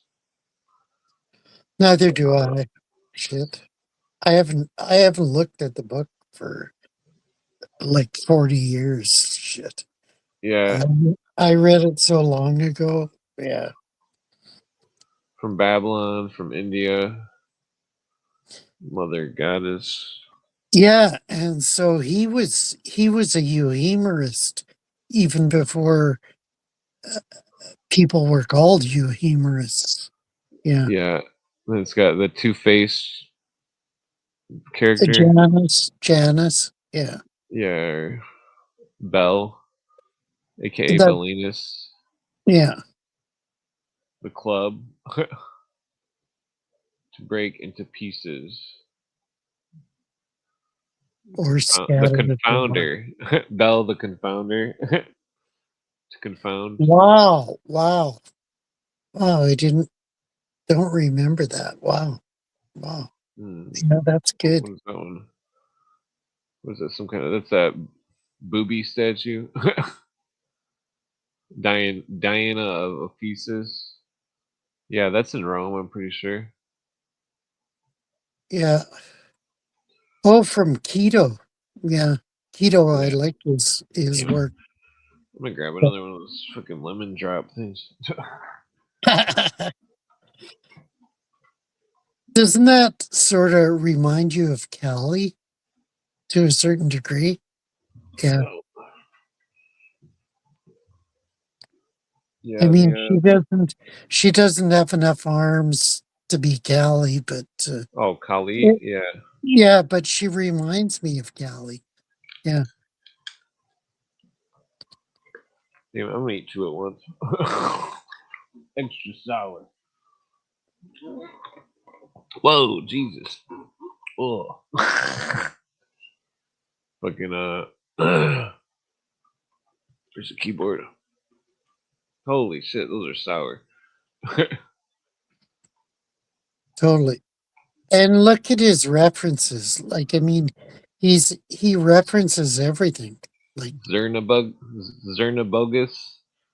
some kind of Saxon god, bullhorn. Hmm. Yeah, look at the Oh, yep. horn. Yeah. From Babylon. Oh. These are fucking super sour. They're called retro sours. Hmm. Look at all their horns. Like, come Horned on. head dresses. It's like a unicorn. Totally. Totally. Hmm. I don't remember so many pictures in this book. Neither do I. Shit. Wow. I'll have to look it up again. Yeah. It's buried in my boxes somewhere. Yeah. Yeah, looks like he's got 3 horns in that. It's kind of sword. Huh. Yeah, I don't know what that is. A sword or a club or what. Yeah. Fucking he's got too many arms too. Yeah. You guys talking about Nimrod worship. The bull of Nimrod. Yeah, totally. Yeah. Yeah, and you know the wing on it, like that's weird. Oh, here's an old Roman coin, half man, half horse. Hmm. Yeah, I have to reread this. It's been a while. Yeah, I'll have to dig it out and reread it. Nimrod, the mighty hunter. I've got a hardcover copy of it, and yeah, somewhere in my boxes. And look at all his footnotes that's what I'm saying. Yeah. I mean, he references everything he's talking about. Yeah. Yeah, Nimrod from Nimr, the leopard, and Rada or Rod to subdue. According to variable custom in Hebrew, when 2 consonants come together as the 2 R's in Nimrod, one of them is sunk, thus Nineveh, the habitation of Ninus, becomes Nineveh. The name Nimrod is completely derived from Marad. There it is, Mered, Marad, Yeah. to rebel. But Yeah. a difficulty has always been found in regard to the derivation of the rebel. Totally. Against. I think Nimrod was the captain of the Tower of Babel. Totally. I think he was. Yeah. Marduk. Yeah, Marduk. Yeah. Mars, the rebel. Yeah. In Italy, Mamers. Let's see. Oh, Merodach, same thing. Yeah. Yeah. Let's see. Recognize who's as his sister, the goddess Bellona. Chaldee signifies the lamenter of Bel. To lament, like Isis, yeah, Egyptian Isis, sister wife of Osiris, lamenting her brother Osiris. Totally. Yeah. I mean, people don't understand all this bullshit. I mean, it's not bullshit, but I mean, people don't look back into the past to discover all these. I mean, Jamie does totally. Jamie's worked on this quite a bit. Well, I gave her a copy of this book, so she probably better read it. Well, she will. I'll tell her to read it because I'll give her a copy too. Yeah. Yeah, Cyrus and Bacchus.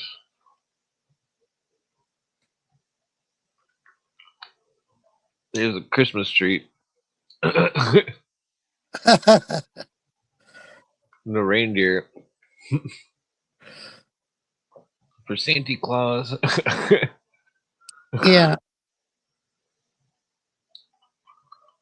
Spotted one. Momus or Momus. Yeah, totally. Like Nimr signified the spotted one. Thus, then, it became easy to represent Nimrod by the symbol of whatever. Yeah. Spotted fawn.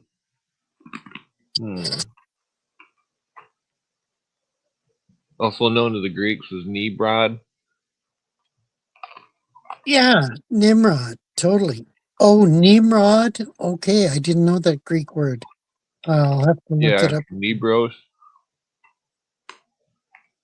Bacchus of Greece was symbolized by Nibros. Wow, Bacchus. Bacchus of all people. Yeah. You know, if you study Euhemerism, you recognize that all these ancient gods are supposedly gods or godlings. They were actual people, and Well, that's I what. think this is where the secular humanism comes in. The deified ranks. Yeah, totally. They were actual people. Like, Yeah, the come kings on. would call themselves gods, and it became Yeah, confusing for the archaeologists. So they think there was like 5 Nimrods or something. Yeah, yeah. Thus, Epiphanius, referring to the extraction of Nimrod, thus speaks Nimrod, the son of Cush, the son of Ethiop. Yeah, hello. yeah, he begat Nimrod. Yeah, totally. Yeah, somehow the stupid cigarette roller, the end of it never fills with tobacco. Hmm. Oh, thanks. You got a shitty machine, I guess. I don't Well, know. it's just a little like blue thingy. So there's 14 watching and nobody's commenting. They're trusting us that we know everything. But we don't. We don't. We're just investigators trying to discover the truth. Like, come on. Come on, people. Yeah. Well, later. Comment, people. Sun for trade. Well, we'll go to the next image here. Oh, there's the what is that? The Ivy branch of Chus or Cush, the Kush. Scion or son of Cush. Oh, so the prior of Scion means prior of the sun. SON, I think. Maybe No, that's a word concept fallacy. Don't do that. Don't do that. well no, the it says SCION. Because Cooper says that the older books, instead of Zion, it says SION. I mean, that is a C, though, so. Yeah, I think that's a stretch, but I don't know. Yeah. Yeah. The branch of Mars, son of Mars. Yeah. Um, Henry Clymer. Wait, no. Who was that? The Grandmaster of the Scottish Rite in like 1980 something said he thought the order was being infiltrated by the orgies of Bacchus. Albert Pike? No, 1980s. Okay. His name, Clausen, Henry Clausen. Yeah, I don't know Henry Clausen at all. Sorry. But he's very bizarre. He openly talks of psychic powers and stuff, but also seems like he's totally sane. And it's like weird Wow. that he would say that, you know. Do you have a link for Henry Clausen? Like, I'd like to investigate that. Yeah, let me see if I can find that video. Yeah, I played the video on here before a little while ago. Henry Clausen.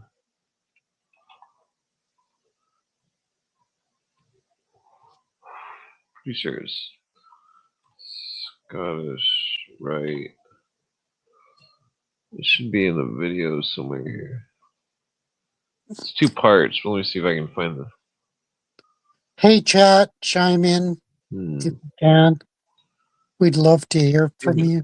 They don't have a full version of it. Okay, well I'll just put in the first part. Well, I can put in the first part and then the second part. Separate. Okay. No, looks like my thing messed up. Okay. Yeah, so then the second part, I think it's the second part where he says the orgies of Bacchus part, I'm pretty sure. Like the first minute or two.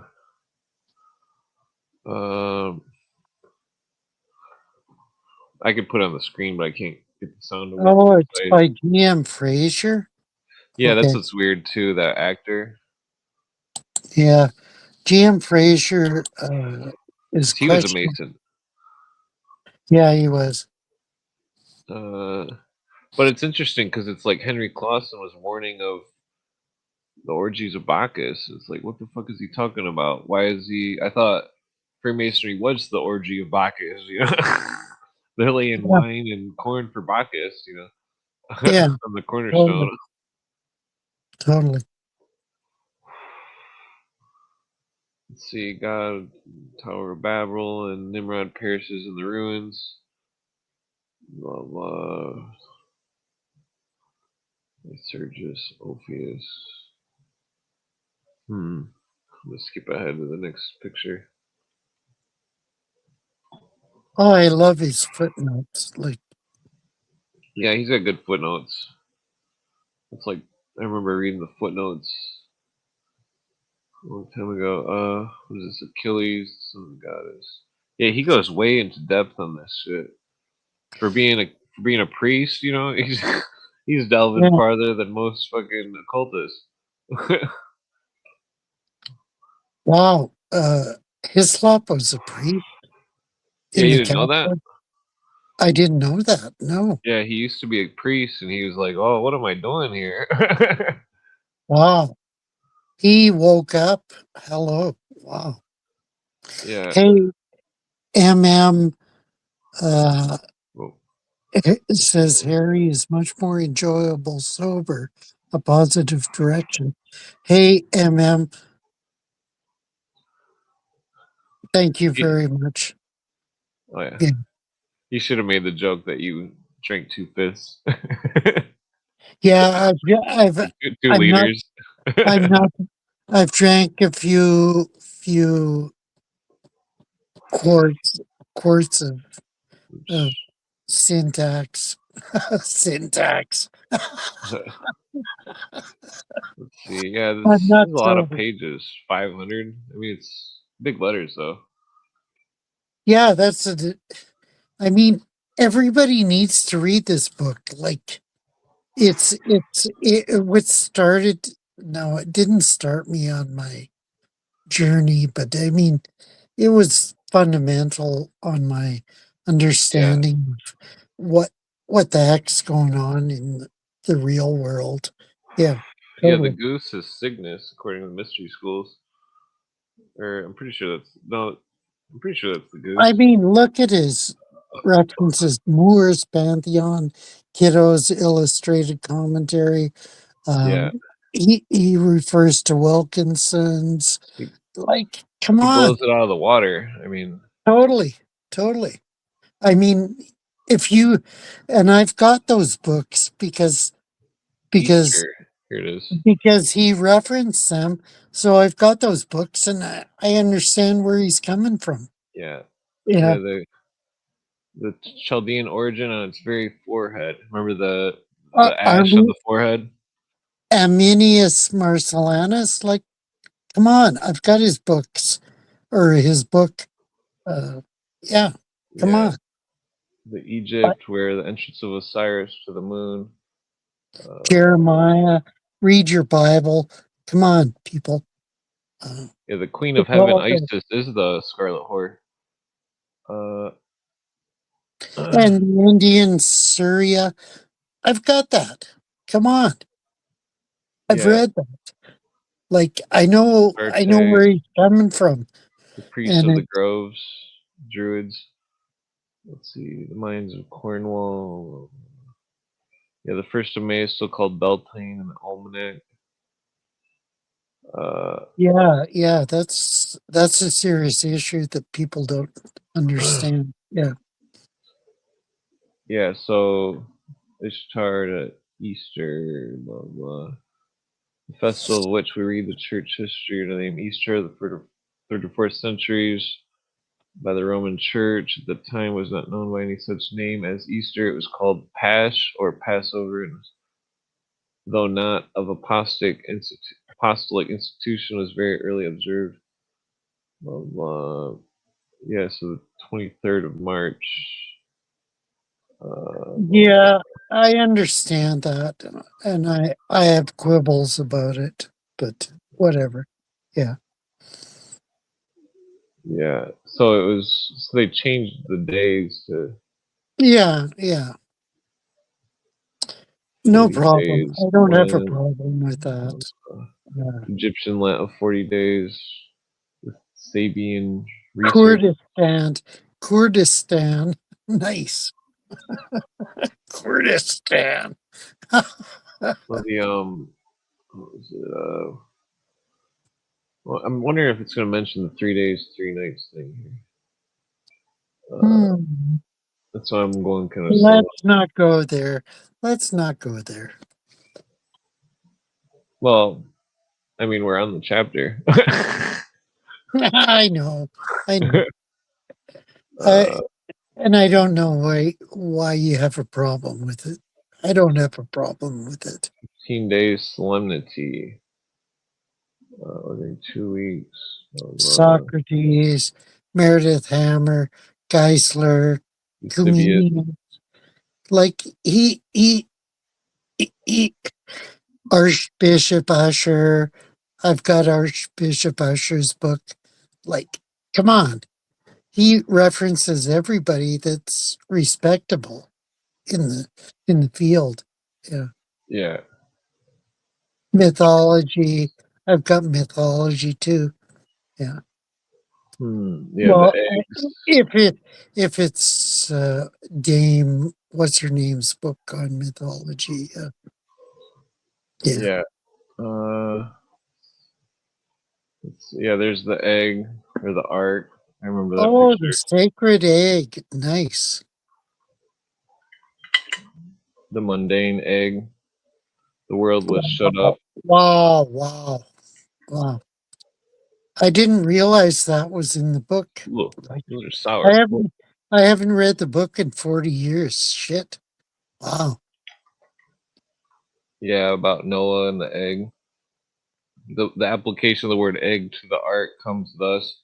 The Hebrew name for egg is bates, or in the feminine, betza. This is Chaldean Phoenician becoming Baith or Betha. Yeah. Languages. I see his footnote. Yeah. It's great. The egg floating in the waters, the world. That's why it's interesting because it's come out of the mouth. You know that goes back to the Babylonian mythology about the. But he's saying that the ark was the egg of Astarte. Well, he's going back to Hephaestus and the egg. The what's her name? Tethys with the dragon and all that bullshit. Yeah, totally. He's going back to that.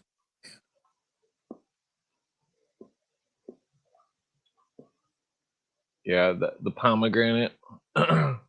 Yeah, the pomegranate, that's significant.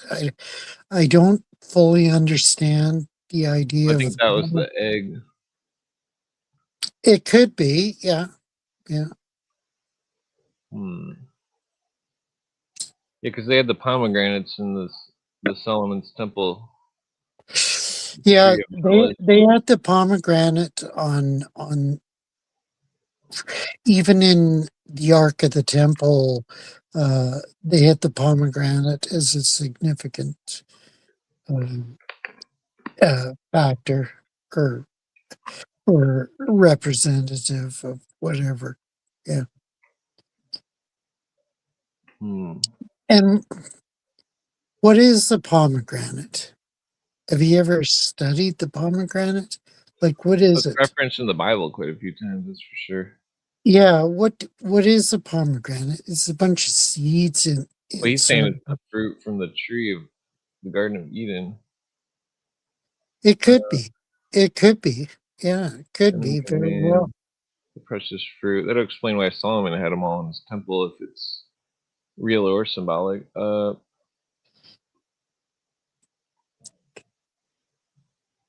Yeah, here then God and the devil are exactly made to change places. Jehovah, who's prohibited man from eating the fruit, is symbolized by the serpent, held up the ungenerous and malignant being, while he who emancipated man from Jehovah's yoke and gave him under the fruit of the forbidden tree. In other words, Satan, under the name of Hercules, is celebrated as the good and gracious deliverer of the human race. What Well, mystery yeah. Under the name of Hercules or Hermes the Trimus. sacred orange of Easter. Yeah.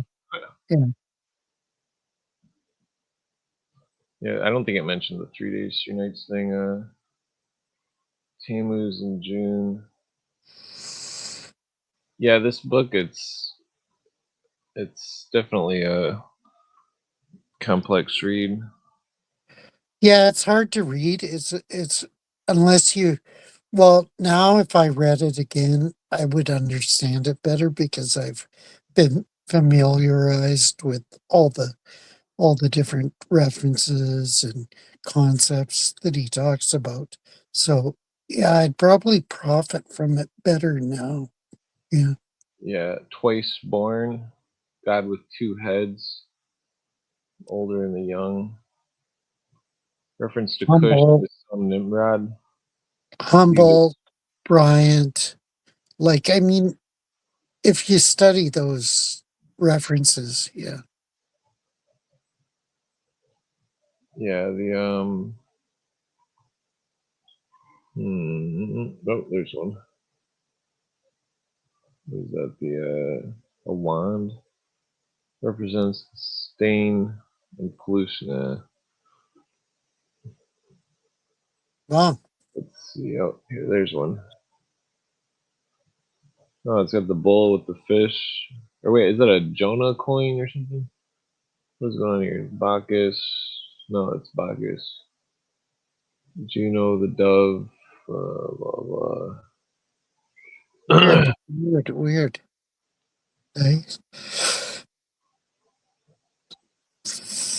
Wow. I didn't know that. Frick, I gotta dig out that book. Shit. I mean, it's so important. Thank you for highlighting this book. I mean, this is an important book that everybody needs to read. Yeah. Yeah. It's with the sun god. Was that the Cusco, Peru? They even got Phrygian hats on.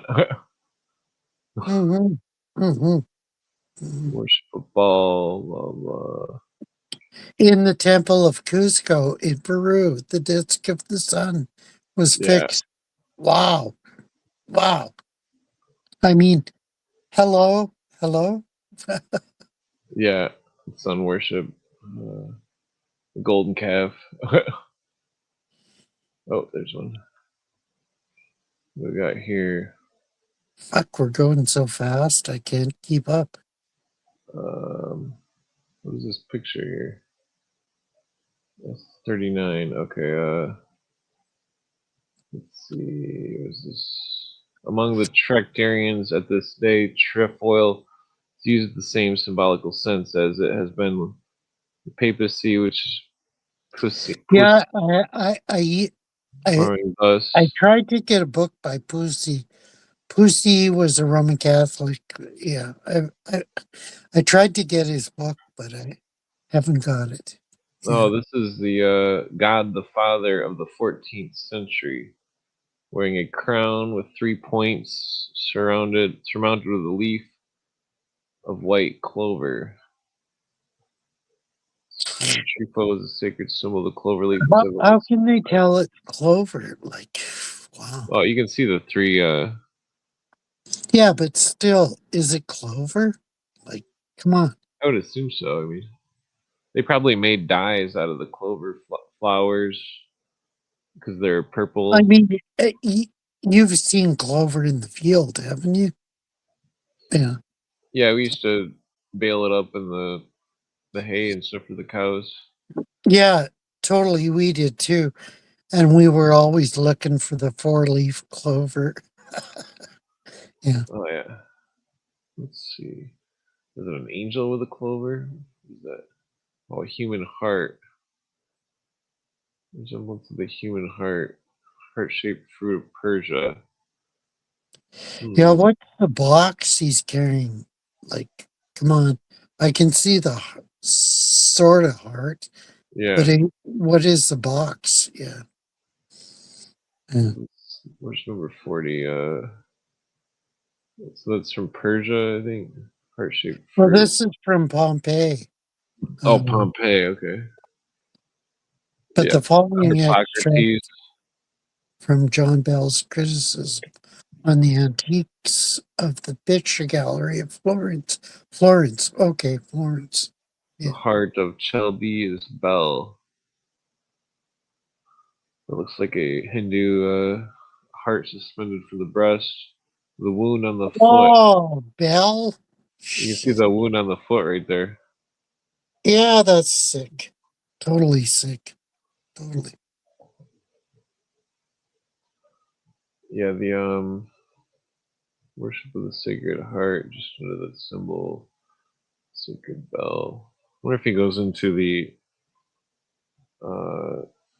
any conspiracy about the crucifixion. I can't remember that part. Yeah, I don't remember it either. Like, well, there's some old sun crosses, the Tau, baptism on the foreheads, the shade of the mysteries.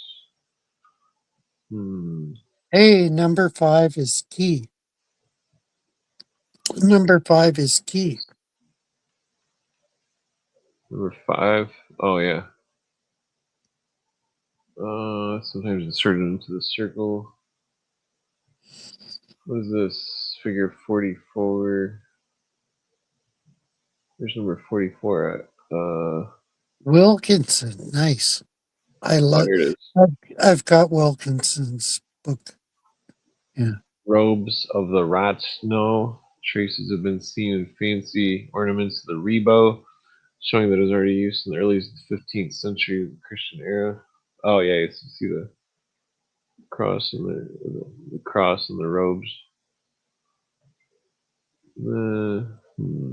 Oh, there's the cross and the Celts. Headband covered with crosses for Bacchus. What do we got here? Coins. Okay. Yeah. Oh, these are the bottom ones are Hindu. The top ones are Greek, I think. Oh. I mean, some of these, like these figures right here, kind of remind me of the knot language of the Mayans. The different. Well, the middle bottom cross is an ankh. Yeah. Which is Egyptian, totally Egyptian. Yeah. And even on the top right, there's some Egyptian shit. Yeah, the crescent with the circle. We got here Dagon, the fish god. Incarnation of Noah. Pope bears the keys of Janus. Oh, so he's comparing the keys of Janus to the Ankh in his hand. The mitre of Dagon. Yeah, I don't know. I have a hard time with that. Yeah. Oh, you can see it on here. This one right here. Yeah. Yes, it's talking about Nineveh. Solaris, genie of the Egyptian pantheon. He appears in human form with the head of a fish. Yeah, I understand that. Yeah. Then the mitre. Let's see. Well, those are certain. Yeah. Yeah, because I don't recall any old Christian depictions of a mitre. No, and then that's his thesis. Totally. Yeah. Serpent worship. The fire god. Let's see what we got here. Oh, fuck. You know, I showed you that book about serpent worship. Yeah. Yeah. Oh, what is this? Figure 53. Lactantius de Santius. Yeah. I've The got that. Roman fire worship and serpent worship conjoined, separate and conjoined. Yeah, that's hilarious. Not hilarious, but it's totally understandable. Yeah. Yeah, the sun and the fire god. Oh, the mother and the baby. Yeah. It's bullshit. That's Semiramis and her offspring Marduk or whatever. Yeah, Whatever. I mean the whole story changes if it all Yeah, the totally. Jesus stuff came from the Mayans, because then it would mean that it's older than 2,000 years, and that all these other religions could have came from it and been perversions of it. Look at this asshole. Does he look like a guy or does he look like a girl that's It's some kind of fucked? goat head or something. Yeah. You can see the feet; they're like cloved hooves. Yeah, shit. Come on. Come Uh, on. 55 and 56. Why doesn't it have the numbers on there? 55. Egypt, the god was represented with the head of horns of a ram, resembling the ram's horns. 56. Okay, Nebo, the prophet. Nebo. I forget what that.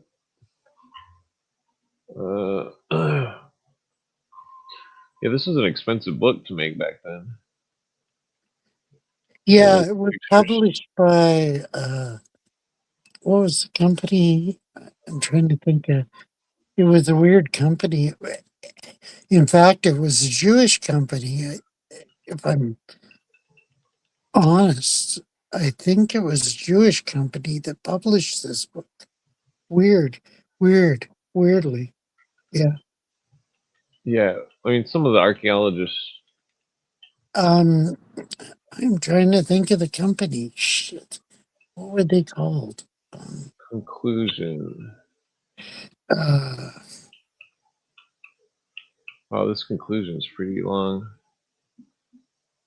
I've now finished the task that I proposed to myself, even yet the evidence is not nearly exhausted, but upon the evidence which has been adduced, I appeal to the reader. If I have not proved every point which I have engaged to demonstrate, is there one who has candidly considered the proof that has been led and now doubts that Rome is the apocalyptic Babylon? Question mark. totally. Yeah. Well, let's see. Conclusion: let every Christian henceforth and ever treat it as an outcast from the pale of Christianity. Instead of speaking of it as a Christian church, let it be recognized and regarded as the mystery of iniquity, yea, as the very synagogue of Satan, with such Totally. overwhelming Yeah, evidence. I agree with them totally. Yeah, the Totally. Catholics, as soon as parlay with its priests, lawfulness, Protestant orders, validity of possibility of Well, Rome. yeah, I'm questionable about the Protestant confessions, but I agree with most. I agree with most of them. Totally. Yeah. Yeah. Let's see. Ancient On Babylonian. what grounds could the worshippers of Vishnu at this day, hello, Yeah. Let's see. Yeah, because that's why the Pope kisses the feet of the Hindu leader. totally, he fucks, he fucks the Jews, he fucks the Islamic assholes. He Yeah. totally, he totally fucks them all. Well, that's their universalism stuff. Yeah, totally. They want to universalize all the religion into one. What do we got here? Oh, this is an interesting book. This is an old one. Let me see if I can bring on the page. What year was this? XXX. Wait, MDCCXXXVL. Damn it, I can't think of what that is in Roman numerals. The trial of the witnesses of the resurrection of Jesus. I never heard of this book. No. This one's like, I'm pretty sure it's like fucking early 1800s. Yeah, You probably. can tell by how it's written trial with an YAL. Yeah. 5 shillings. I don't think there's any pictures, but it's an interesting The book. 8th edition by who's the author? Like, Oh, whoops. Here, I'll go back. Mr. Woolston's. Wait. 8th edition. NB. Not only Mr. Woolston's objections in the sixth discourse of the Savior's miracles, but these also which B and others have published in other books are here conferred. Yeah, you can tell it's old because they're talking like pirates. yeah, totally. I Wow. don't think there's any. Send a Good read, link. Send a link for that book too. Oh, wow. Well, I'd love to get a copy of it. Yeah. well, let me see if I can find the link real quick. Trial the witnesses of. Okay, it should show up pretty quick here.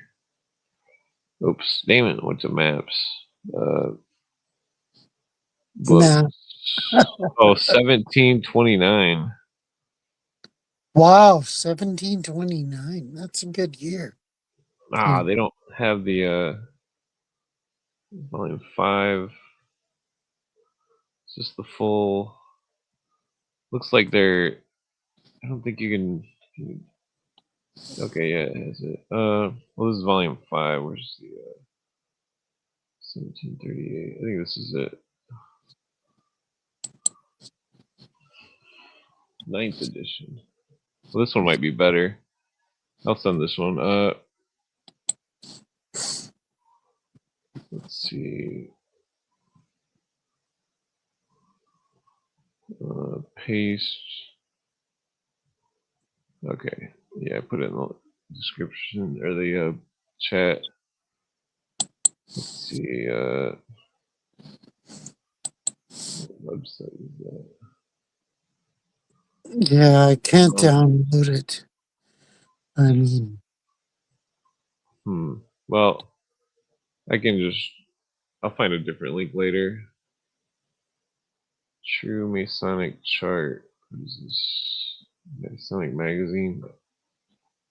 Oh, it's with the symbols. Well, I guess I could skim through this a little bit. It's got a lot of pictures. Let's see. Yeah, there's the carpet. so what are you talking about, Jonathan Hiller?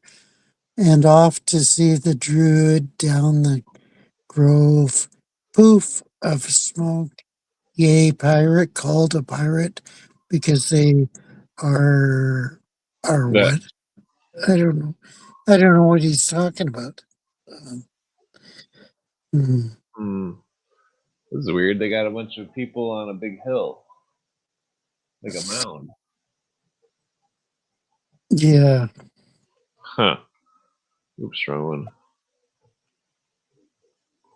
Oops. Yeah, thanks for the link. I'll check it out. Yeah. Yeah, that's weird. I wonder why they got a mound right there. Is that like the now the mound's gone? What is going on with that? Oh, there they are on top of the mound. And at the bottom of the mound, too. What the fuck is going on? Yeah. Yeah. I should probably screenshot that. That's strange. Weird. One guy's holding up a sword and the other guys are just standing there. Whatever. Yeah. Hopefully they got guns. Yeah. Okay, so Section third. Okay. there's the ladder, CHF. I'm not sure what that means. Yeah, here's the old CHF. What the heck does CHF stand for?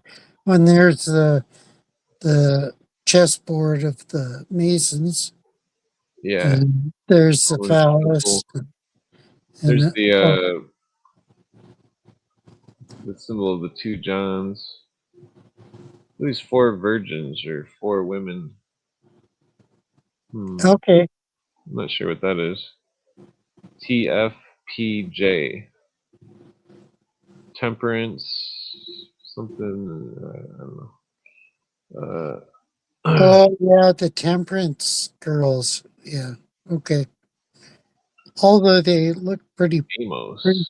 pretty cute. Hmm. Fellow crafts, Amos chapter whatever. So those are similar. Jacob and Boaz. Yeah, that was pretty boring. Maybe I should zoom out a little bit. Oops. They got the G. There's the Saturn with the goddess with the Spica.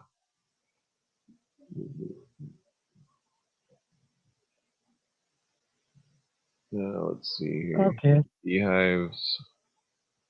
Yeah, it's all pretty You generic. remember that movie where they talked about Beehive, Mrs. whatever school of whatever.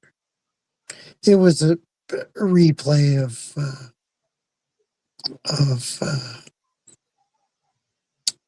Julie Andrews' show with Yeah. with It's got like a depiction of Exodus. Some kind yeah, of fire.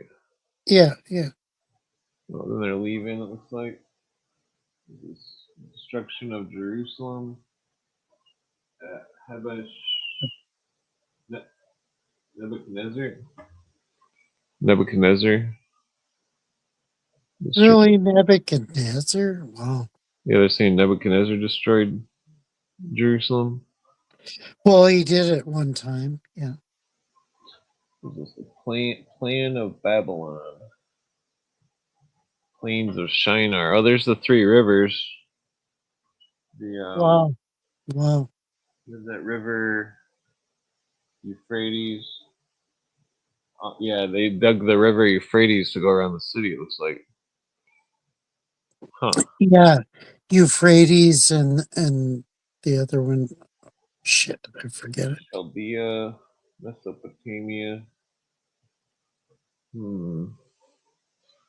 Country of Jerusalem, Syria. Where is that? Looks like Israel. What they called? Oh, so that's interesting. Where Palestine is, it's called Judah. Yeah. What year because is it? that was the last kingdom that was allowed there before the Babylonian captivity. Yeah. Yeah. So we got here. Nora.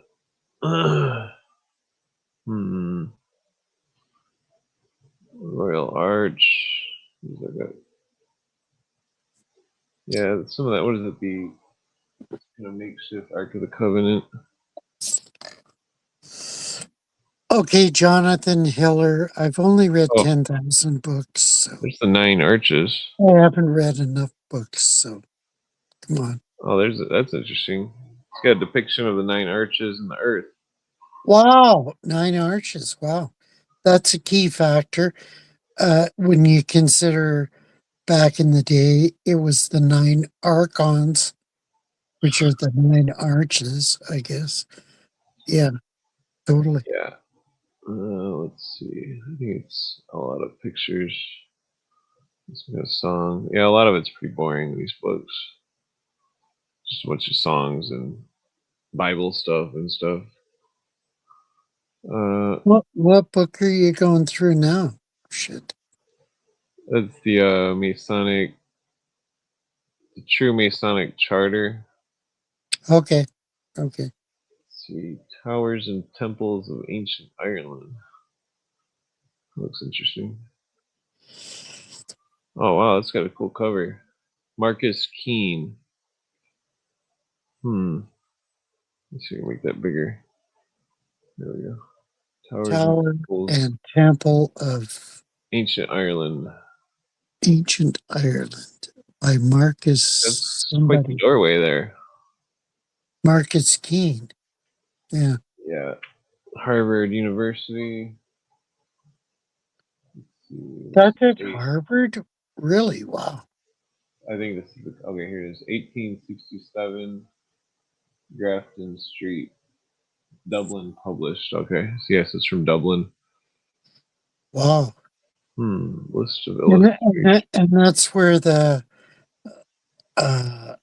skull and bones and the skull and key. Yeah. It all originated there. Yeah.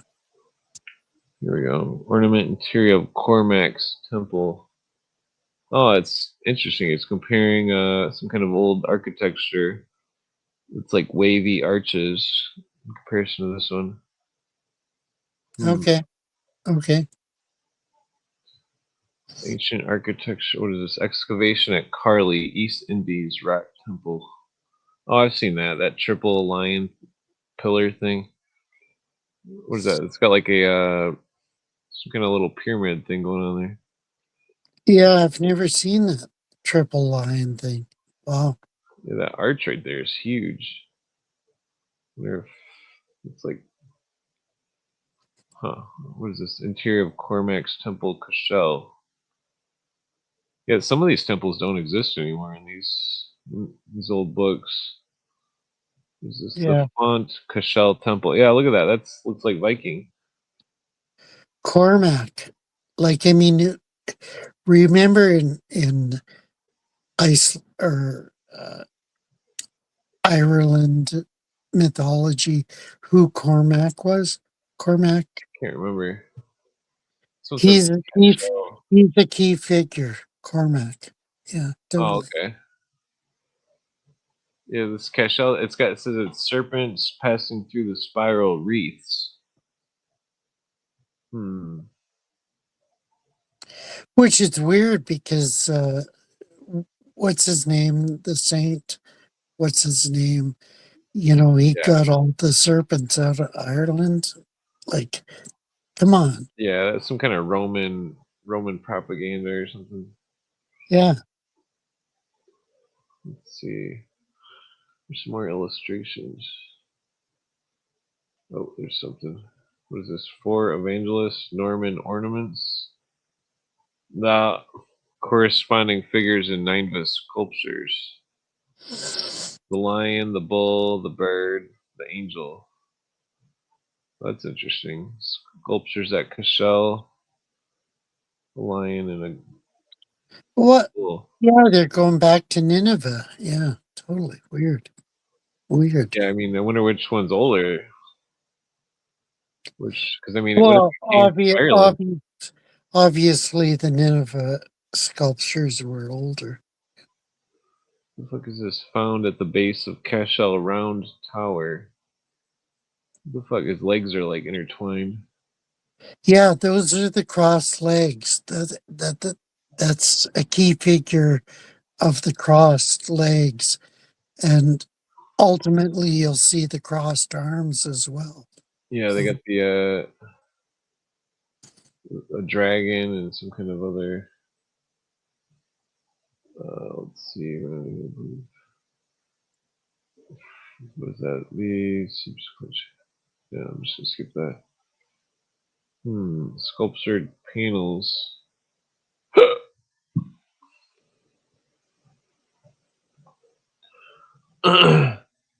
Yeah, some of the archaeology is what I'm always interested in. Yeah, not so much archaeology, but symbology. Yes, yeah, totally. Yeah. Some of the drawings, these old things are some of the stuff they're drawing doesn't even exist anymore. The statues that got like destroyed and stuff. Sibel. I love Sibel. I don't love her. I'm just joking. But I mean, Sibel is a key figure. Yeah. Yeah. Okay. Here we go. Cross of Duro, King's Co, and the Cross of Moon Abbey at Kildare. Yes, these are familiar. Looks like it's got somebody with like 2 scepters. Yeah, I understand. Yeah. But what's that bird figure in the top of the cross there on the right hand? Like, I'm not sure. what does that mean? Like, that's weird. Weird. Yeah. And the 2 hands going out, like, what is that all about? Yeah, I don't know. Could be some kind of And these people that are bowing down before each other, looking at a cloth or something. It's weird. Oh, this is okay. So it's talking about Christ's contest with the mystical snake. I think that's one of these depictions. I think it's this on the bottom of it, kind of, or the bottom of the round part. And this dead body, surrounded by 2 animals on the one side and 3 animals on the other side, or 4 animals, like Yeah. the Cross of Moon Abbey. I don't understand it. I don't get what they're talking about. Well, they think that the Hindu monograms. They think that the what is that? This is O'Brien's. O'Brien? Oh, it says how it came to pass that the Egyptians, Arabians, and Indians before Christ came among us, and the inhabitants of the extreme northern parts of the world had so much as heard of him, paid the remarkable veneration of the sign of the cross. It is to me unknown, but the fact itself is known. Okay. Significance of eternal life. Okay, I understand. Well, in some places, the sign was given to men accused of a crime but acquitted. That's interesting. Yeah, that is interesting. Totally. Let's see, ancient staff. Let's get this. Oh, Booties or Osiris. Egyptian Tau. Oh, there's something. Heathen crosses in America. Yes, the natives had crosses. What do we got here? Oh. Okay, so Assyrian Dagon, Indian Vishnu, Mermaid County Galway, Cross of Kells, and it's got a fish. People bowing to it. Weird. But it's not really a cross, though. No, it is on the cross, I'm assuming. Yeah, this book is similar to the 2 Babylons. I didn't even expect that. And what is the name of this book? I missed that. It's Towers and Temples of Ancient Ireland. Let's see. Towers and Temples of Ancient Ireland. Okay. Yeah. I gotta. Kildare. That's Scotland, I think. Where's Lee when you need him? Lee would know. Fuck. He might know. I would not. He knows a lot of stuff about Europe. I can't find England and stuff. Amazon. Okay. Towers and Temples of Kilcullen. Cross of Monaster Boyce. What is that? He's like got his hand in a wolf's mouth or something. Oh, here it is. Yeah, it's a wolf, hand bitten off by a wolf, and he's a sheep herder. What is it called? The Towers of Ancient Ireland. Okay. Towers and temples of ancient Ireland, I think. This is Oh, crazy. I gotta book. I fuck gotta it. Fuck screenshot it. this. $30 Canadian. Yeah. Oh, I mean, you can probably. There's probably. I got it off Google Books. It's probably on Google Books. Yeah, but I hate PDFs. I can't Oh yeah. stand them. Yeah. Golden-handed son placing his hand into the wedge of the mouth of the wolf. Another symbolic representation of some primeval prophecy of the contest of our Savior as the Good Shepherd with the evil one, who is generally represented as a serpent, but here is a wolf. In Professor Max Muller's learned work, like, Max Muller is a shit-faced asshole. Like, Well, it's just saying why these. would they study? Why would they look at him? Like, Well, it's showing a hand with the sun here. I mean, Golden-handed. yeah. The son is having his hand off sacrifices. You know who Artificial Max hand of Muller gold. is, don't you? Max Muller wrote The Protestant Ethic and the Spirit of Capitalism, blah, blah, blah. This is probably a different Max Muller. You think so? Language. Yeah, this is a pretty old book. This is 1800s. Okay. It could be. It could be. Could be. Yeah. Oh, here it is. The German god Tyre, whom Grimm identifies with the sun god, was one-handed. The name of the golden-handed sun, exception of the sun's artificial hand. That's why the legend of the Masons with Hiram of Tyre being connected to Jesus. Yeah, I disagree with that because Tyr, the story. Tyr god was totally different. Totally. Well, I mean, Tyr has to do with Mars. You've read Norse mythology and all the Norse mythology and stuff. Like, Tyr is different, totally different. Well, totally. What is this saying? Legend replacing the lost limb with the golden hand seem to have their parallel in legends of Ireland. The Lam Derg Éireann, the Red Hand of Ireland, is well known. It was seen as a monogram of the Ulster Journal of Archaeology in the illuminated title page of each volume. Nuda Ergod Lam, or Nude Precious Metal Hand, the first Tauth the Danan. Yeah, Tauth Danan King. Like, those are mythologies that we need to delve into deeply. Yeah, because they go back to that bloodline. They go back to not Keating, but they don't reference a proper mythologist. I forget his name. But okay, continue on. Sorry for interrupting. So it's saying, he says, I have elsewhere said that I believe the Irish history of Tauth the Danan times contemporaneous with the judges of Israel to be altogether mythological and utterly undeserving of, well. No, I disagree.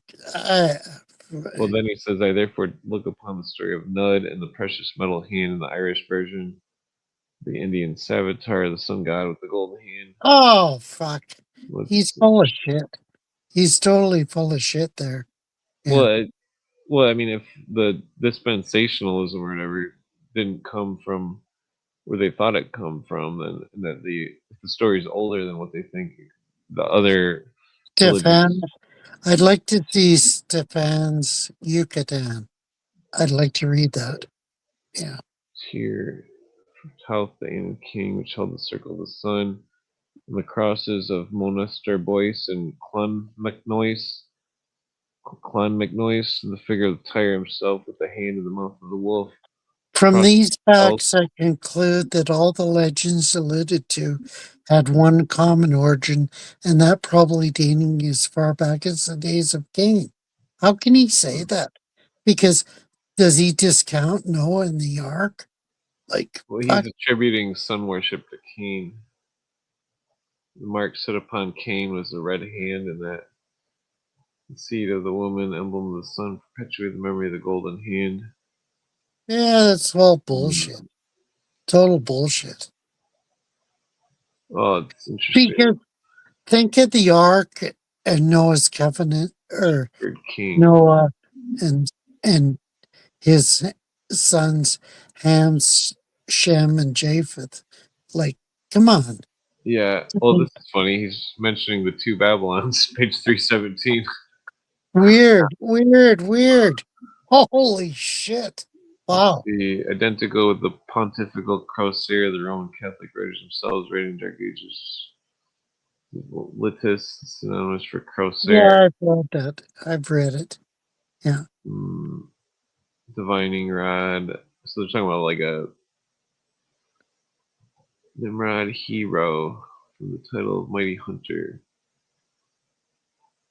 I'm gonna skip ahead here. Oh, there's what is that staff? Crosier found at Cashel.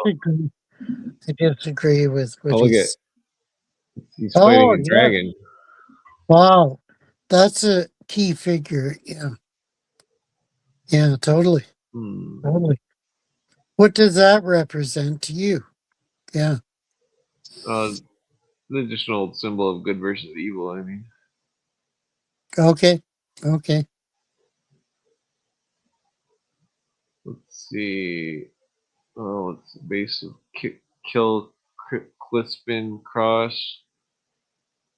What the fuck is going on there? They're carrying somebody on a horse or a donkey or something.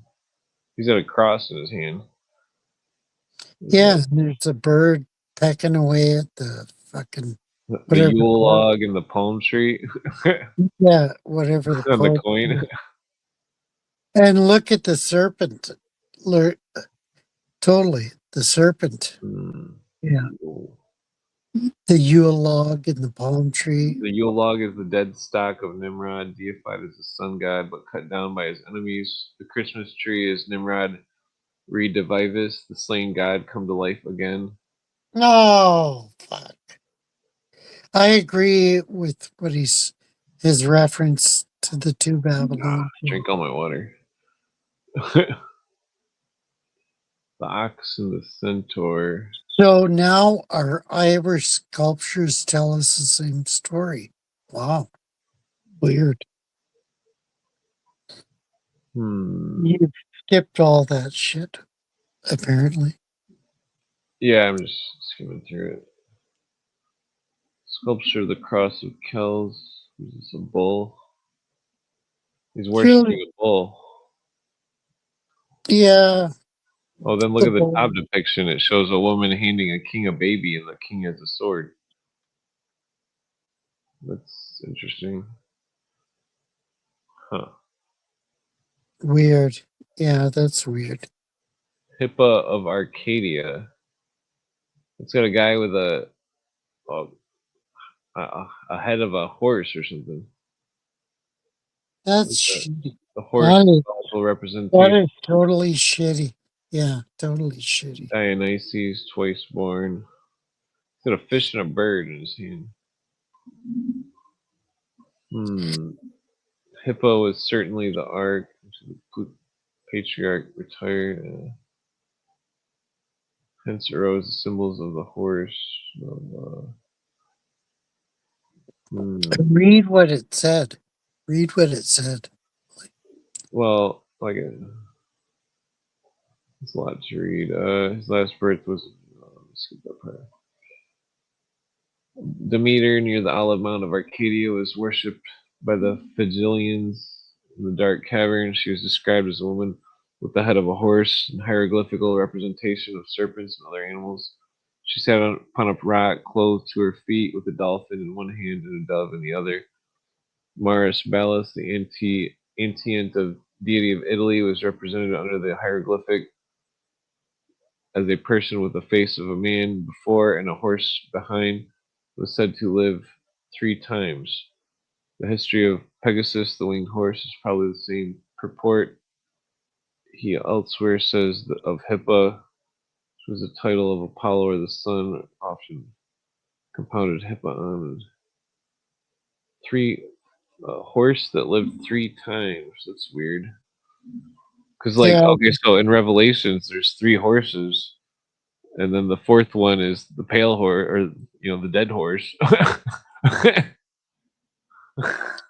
That's what you consider it as. Yeah. I disagree. Centaur. I No. mean, think about them. Yeah.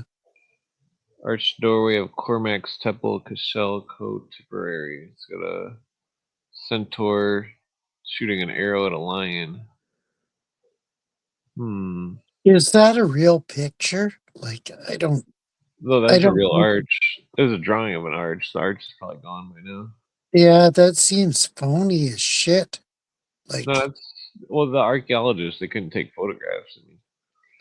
I don't draw think by that's hand. real. This is I supposed to be mean, like 1830. I mean, it looks phony as shit. Like, wow. that's definitely real. Really? Yeah. Okay, I'll give you that. Well, that's interesting. Let's take a picture of it. Oh, Masonic art influences. Nimrod. Yeah, so the Nimrod is the centaur. And he's hitting the Kronos, Nimrod, Sagittarius, armor bearer of Osiris. Yes. Okay, is he gonna kill him with that arrow or not? It says one's got a trident, the other one's got a arrow.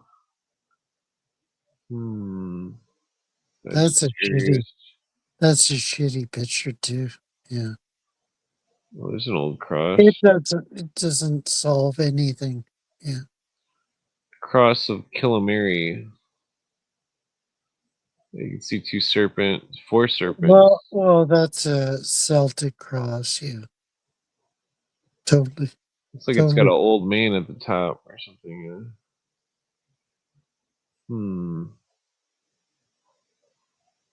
Contention between the hero and the dragon Cadmus. Dragon. Cadmus is described to conflict with such an one near Thebes, whose teeth he sowed in the earth. Huh. Well, this is a book I need to read. Shit. Yeah. Oh, here we go. Irish crucifixion scenes. Fuck. I need to read this book. Like, how do we get it? Yeah. Oh, here's one. It's got a Celtic cross of Monaster Boyce. It's got a guy on a cross in the center. It's like they got spears going in the side or something. Or a spear on one side and somebody catching the blood in a cup or something.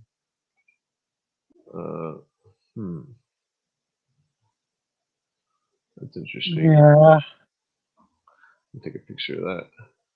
That's significant. Yeah, totally. It's saying the Tuath Dan Danann legends of the great primeval prophecy of a crucifixion. Yeah. How does that relate to the Tuath Dan? Like, it doesn't relate at all. Yeah. Yeah. Weird. Kuthite colony. Sambrique itself may fairly be interpreted the speckled sun of the heavens. Saman, the sun, brown speckled. Philobiblius informed us that the Syrians and Canaanites lifted up their hands to Baal Saman, Lord of Heaven, under which title they honored the sun. The term Baal Saman is quite familiar to every student of Irish mythology. Saman in Irish mythology signifies the divinity who presided at the judgment. I'm gonna recall Rico, Rogue Philosopher. What book are we talking about here? The Towers and Temples of Ancient Ireland. Towers and Temples of Ancient Ireland. Okay. Have you got that, Rogue Philosopher? Towers and Temples of Ancient Ireland. Yeah. I'll try to find a copy real quick. Damn it, I just seen it. Where'd it go? I'm just trying to help everybody Full out. copy. Marcus Keene Emerlier. Yeah, this looks like the same book. Okay. Put it in the comments. Sculptures Club. What is this? Let's skip ahead here. Here we go. Dimma's Box. Meshach Ka. It's early Christians designs. The one on the right looks the oldest. It doesn't have a beard.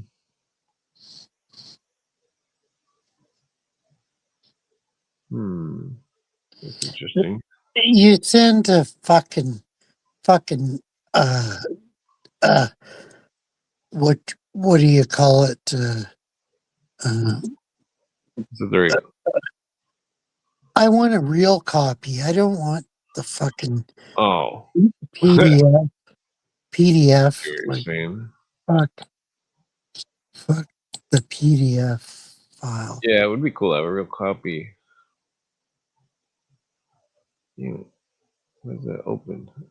Sorry. Oh, Sorry.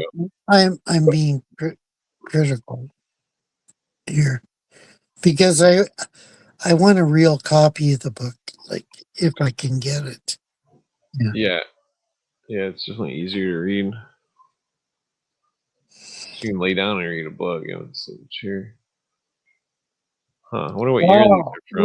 Look at these pictures. Cross of Tuam in County Galway, and crucifixion sculpture You got the same Nubia, hat on. Africa. Same fucking totally same. Interesting. Irish bronze relic. He's got a crown on like a king. Weird. Look at these assholes.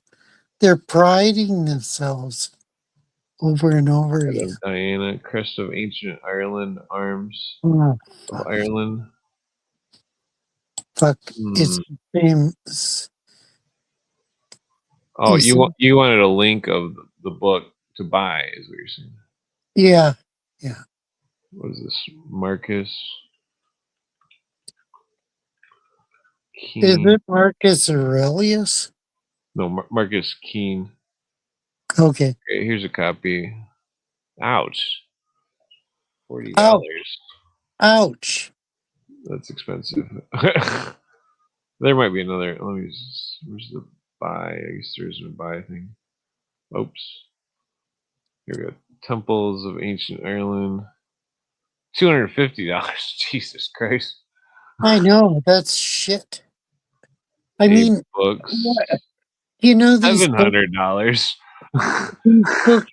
These books are ancient. Like, come on. Well, these are reprints. Here we go. Yeah, give it to us for $10.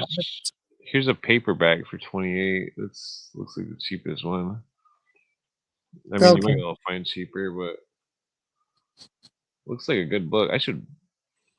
I'm gonna put that in the cart. Oh, the hardcover is only $33. Okay, I'm gonna add that to the cart. I'm gonna have to buy that. What is this? It's Noah and the Deluge. Oh, it's interesting. It's got like a pillar with a bull head, and then we've seen this picture before, and but a different version. And then it goes into the fire over here. That's weird.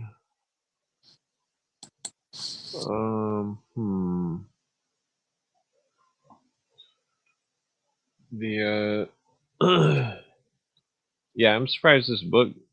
I probably downloaded this book like 17 years ago. Okay. Yeah, because I was just digging in the free books.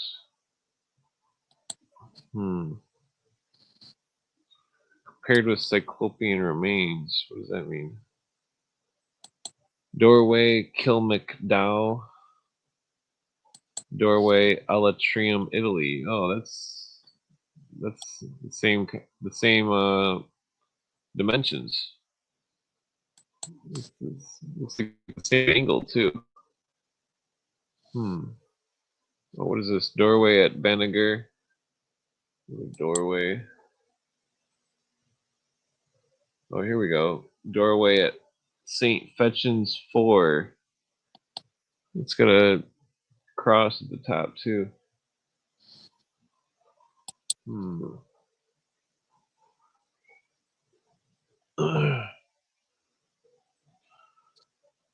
Was that built in 474? Oh, that's interesting. Okay, maybe I've got the fucking book. Italy. I've. Do you have a list of all the books you own? Yeah, I do. I've got a bibliography that I've written about. Yeah. Yeah. This one, Doorway Tumgranny. What is this doorway? 6 foot, 6 feet, 6 inches in length, 2 feet in height. Fuck, I've got this min over 60 bullshit showing up on my. Here's the gate of the lions. You could tell that door is probably if it wasn't buried, it would probably be the same height, same dimensions. There's this doorway, Kilmacha door. That's got the same, similar dimensions. Gate of the Lions. Oh yeah, 28 bucks. Yeah. Base of the Cashel Tower. I'm lost. On YouTube. Fuck. You missed the spot where it's. You push the live button or whatever. Yeah, I gotta put on.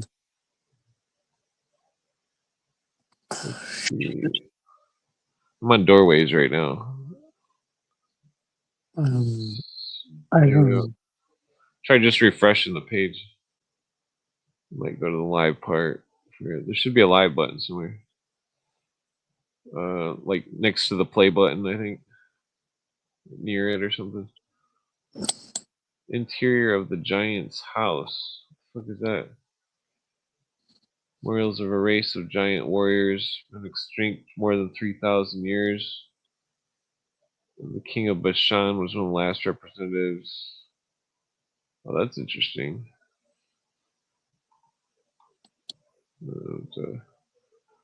Screenshot of that bastard. Oh, let's see what we got here.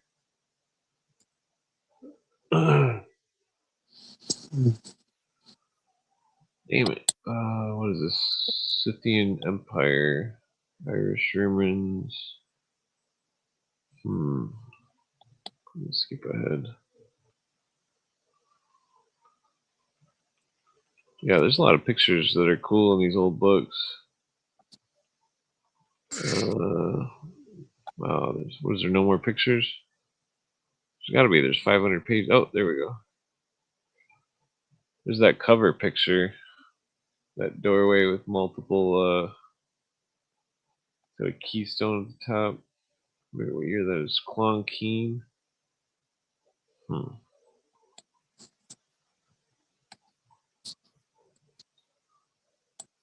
Doorway, arched doorway at Desert. I'm not sure where that is. Okay, I finally found. No thanks. Oh, there's one. There's a doorway of the Round Tower, Waterford.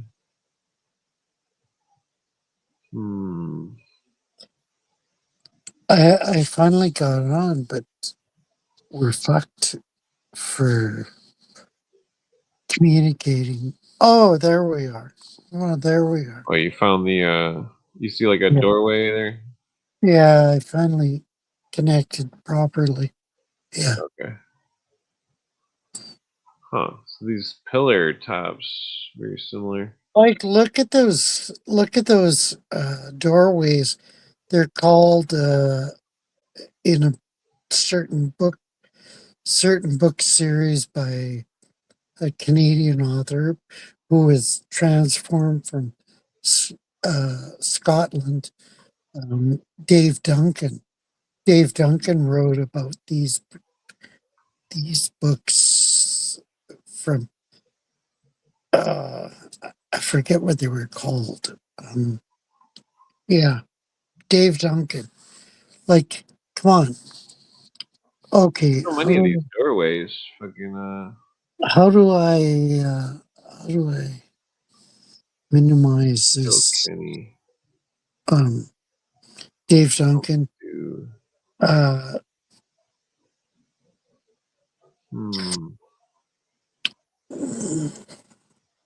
Let's see. Yes, they're going to the Archer windows. I'm scared to do it on my face or my PC. Whether I should. Fuck. What's going on? Okay, I'll do it. What are you doing? Dave Duncan. Yeah, skip ahead here. Damn it, there's pictures every time. This middle island of Erin. It's like an Archer hole. What is this? Okay. Coney. He wrote A Man of His Words books, The Magic Casement. Oh, that's what it's called, the casement. When you're looking out the window, that's a casement. Yeah. He wrote The Magic Casement, Fairylands Forlorn, Perilous Seas, and Emperor and Clown. That was oh shit. Wow. That was you didn't a great drop your cigarette, did you? Yeah, I just put it out. Oh yeah, I was just making sure you didn't drop it on the floor or something. No. Well, thank you. I mean, that has happened. Apparently. Yeah. Oh yeah, you don't want to burn a hole in your carpet. No, I didn't. No. Huh? What is this? Cross of Kells. Oh, it's got a base of a cross. It's got a cat eating a bird and a cat eating a turtle, I think. I'm not sure what the fuck that would mean. You know, the turtle is significant because it's. Oh, here, I'm gonna mute you for a second. You know, the turtle is also part of the Fabian Society. I mean, they had the wolf in sheep's clothing. Okay, I'm just gonna mute here for a second. I think he's taking a leak or something. I am taking a leak. Yeah, I'm muting.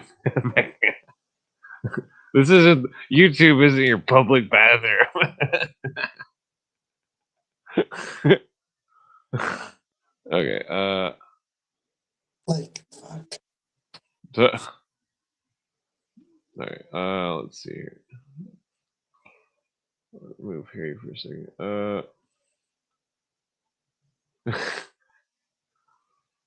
Okay. Let's see. Lost track. Okay, looks like here he's back.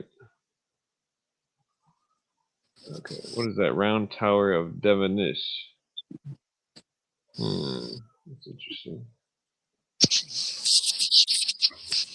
North, south, east, west. Oh, yeah. Wow, that tower has different stonework. Looks like at the bottom and the top. Huh. Oh, I lost you on YouTube.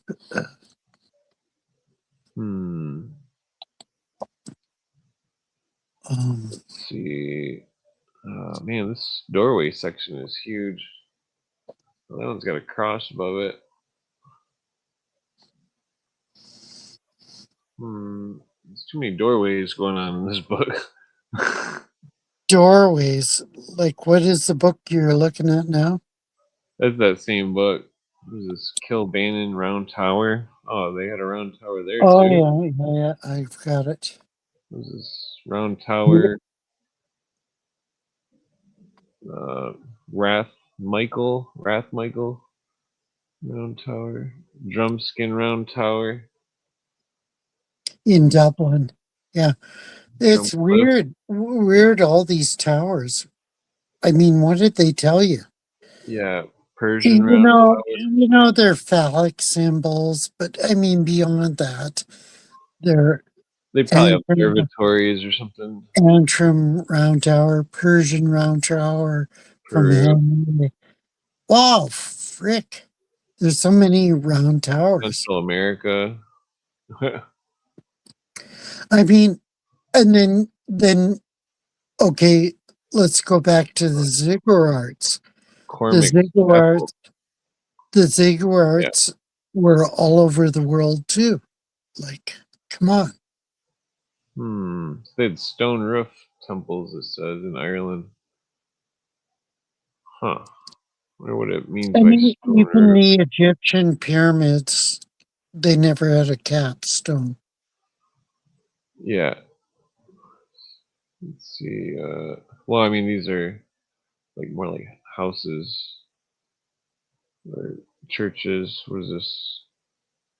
Oh, it's got the stone pillar stone. Let's see. Yeah, ziggurat or those phallic symbols. Yeah. Well, that's in Ontario. Wow. Yeah. Tara is where they crowned the kings of Ireland. Yeah. Yeah. Well, I think they were originally probably to measure shadows of the sun, not phallic worship, and that over time the people got retarded and started worshiping them as, Do you think so? Really? Yeah, I think they were originally measuring the shadows. The profane didn't understand. Holdstone Castle Dermot. I don't think so. Oh, here we go. What is this? The Shrine at Saint Mansion, ancient Irish relic. It's got a cross.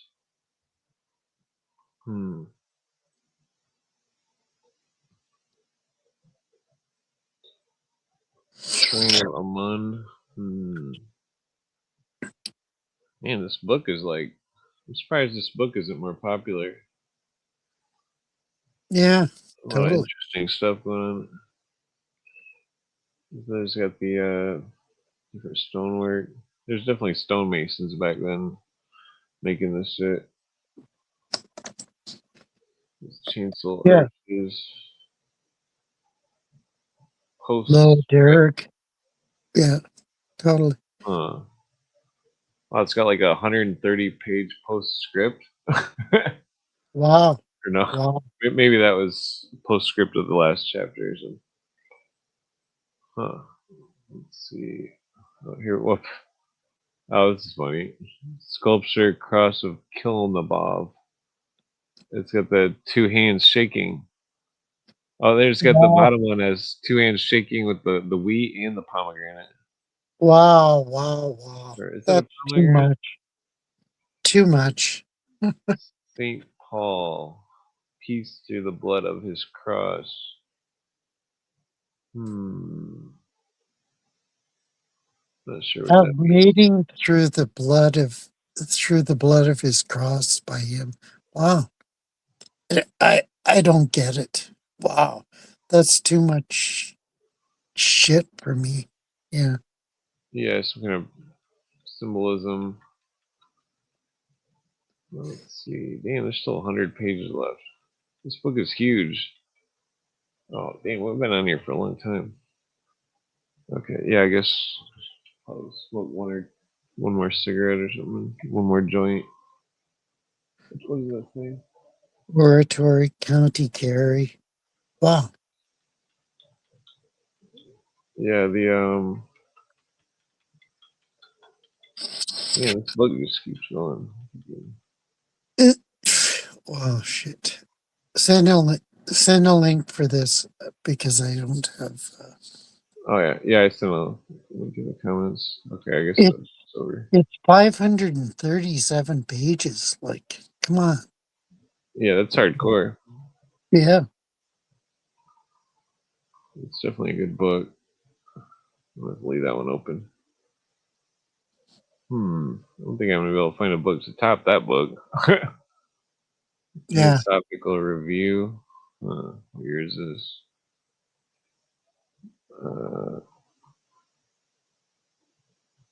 Let's see. Formerly Lucifer, founded 1887 by Blavatsky. This is from 1900. What is this about here? Oops, wrong button. Oops. Yeah, I've got The Watchtower.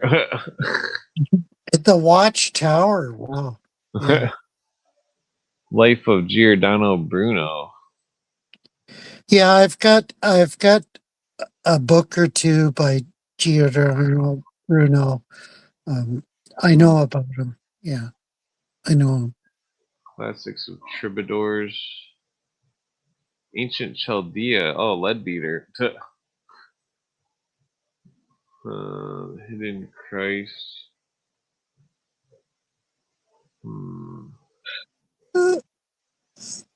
Wow, and the Theosophical Society published Bruno's works. Wow, wow. That Bruno. that totally makes sense. Totally. Yeah. Oops. Yeah, what is this? Otto Koof. Alexander Fullerton. Dr. A. Marquise. The Watch. Dr. Pascal. Oh. What is this? I think I'm gonna skip this book. It's probably not that great. Oops. On the Watchtower. Oops. What did they have to say about the Watchtower? Like, 600 pages. Jesus did Christ. they support Rutherford? Like, wow. Well, it might have been. Well, I think that the Mormons are connected with Theosophy. Well, the Mormons are totally. Yeah. Or wait, Watchtower is. So is Scientology. They're totally connected with the Watchtower, or with the what's her name, a Theosophical Society. Yeah. Yeah, I wonder if there's any. Yeah, I don't think there's any pictures in this book. Don't look for pictures.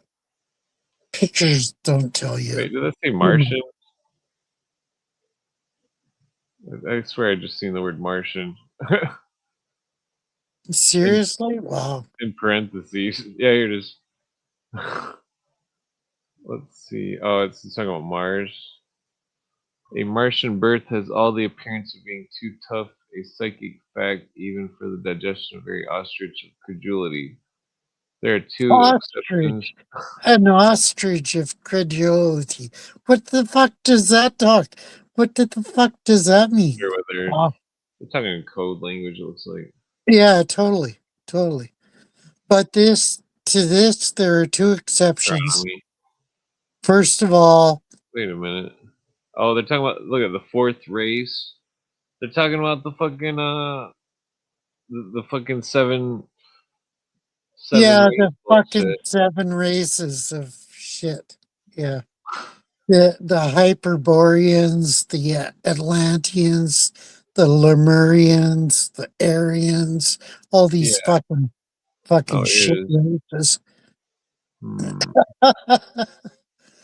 Yeah. I mean, that's Blavatsky's horseshit. Yeah. Yeah, I think I'm gonna skip this book. Seems like it's. I mean, it's probably got some good shit in it, but it's. The appreciation of music. I'd like to see what she appreciates about music. Like, Yeah, I think that was written by a different. Oh, this is multiple copies. I see.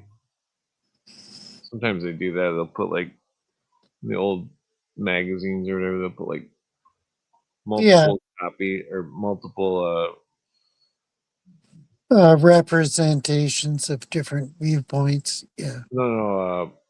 They'll have like 10 magazines in one book. Yeah. I understand. Textbook of Advancement of Freemasonry. What is this? 19. Where's the year? 1873. You know, you know, the only book, okay, not in Freemasonry or Blavatskyism or Alice Baileyism, but I mean, have you ever read Ayn Rand? Yeah, there's something that one of those books was saying earlier about her. I don't remember what it was. You know, her Humanist Manifesto, I loved it. I Oh, totally agree with the Mo. Humanist Manifesto. Yeah, I totally agree with her. Totally. That's probably bizarre. Yeah. Is this some kind of Templar book? Templar's chart, hieroglyphical monitor. Oh, this is probably not very good. Knights of the Red Cross. Is there one before that? Oh, there's a picture. Was that the sign of the cross or something? Or was that supposed to be the in hoc signi? In hoc signi vinces. That's the 32nd degree, I think. Yeah. It's got a lot of pictures, looks like. Yeah, I'm not sure what all of them mean or anything. Oh, there's the bridge. The floor plan. Yeah. Yeah, so these are each like degrees. Different symbols here. They put like a carpet down, with fucking triangle carpet with the candles and shit. Okay. There's the whatchamacallit, the third right. Moro Momenti Mori. Yeah, have you seen that movie? Great movie. Yeah. Damn it. Ah, I'm getting tired. What the hell is that a depiction of? Somebody entering a cave? Oh, then Jesus comes out? No, Lazarus comes out. Yeah. Looks like Jesus in this movie. Jesus now. Yeah. Yeah. Sign. What is this? Knights of Malta? Got like some guy and and the people from a boat. Yeah, like discuss the 8-pointed star versus a 6-pointed star. Like, what does that signify? Like, people don't understand that. So someone's got a 9-pointed star. Yeah, there is a 9-pointed, but I mean, the 8-pointed star is key for a lot of shit. Yeah. Yeah. I mean, it's symbol of a double square. Yeah. Okay. Yeah. And that's the Armenian cross too. The Armenian sun cross. Yeah. Yeah, there's a Native American one as well. Let's see. Well, music. Templars. I'd be funny to play this song and then copyright it. I didn't find it in an old book. No. Let's see. Symbolism of Freemasonry.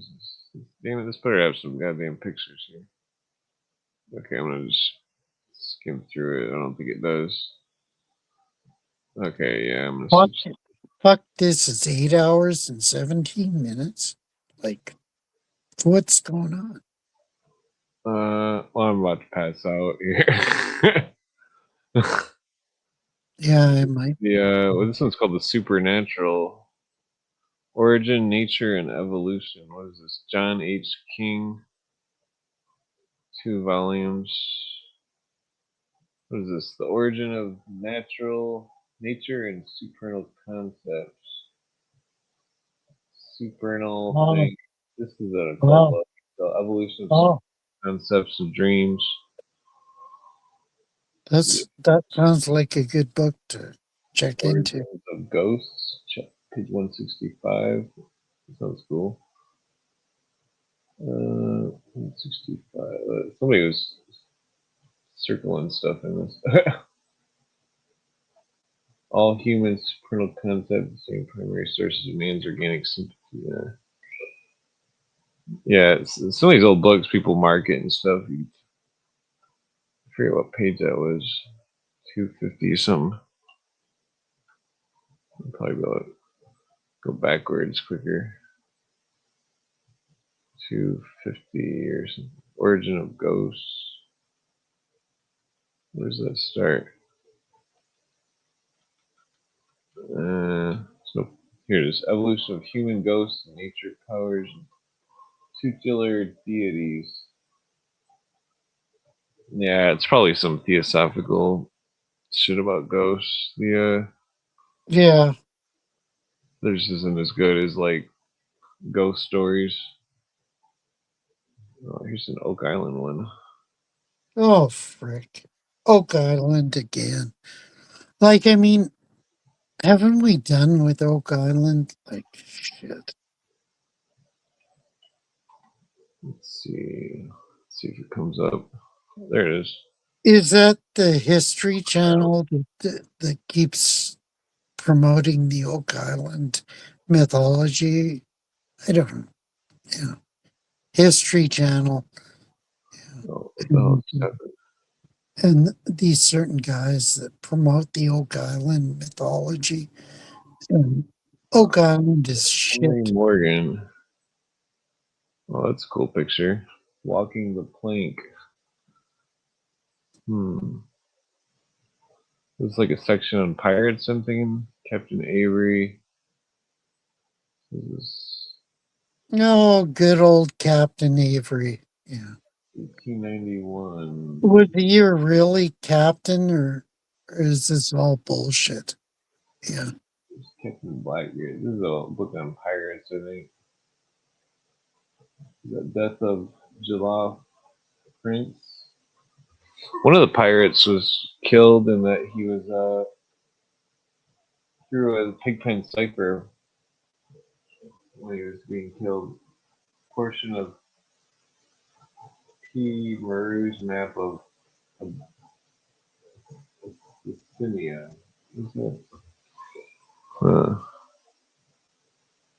Yeah, this is a cool book, but not really pertaining to, it's just about explorers and shit. There's a lot of pictures in this. Is that an elephant?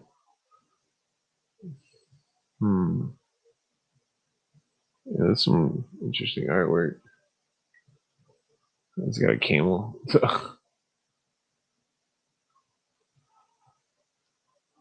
What was that? Yeah, that camel looks out of place. Nice. Switch books here. And who's this fucking nigger?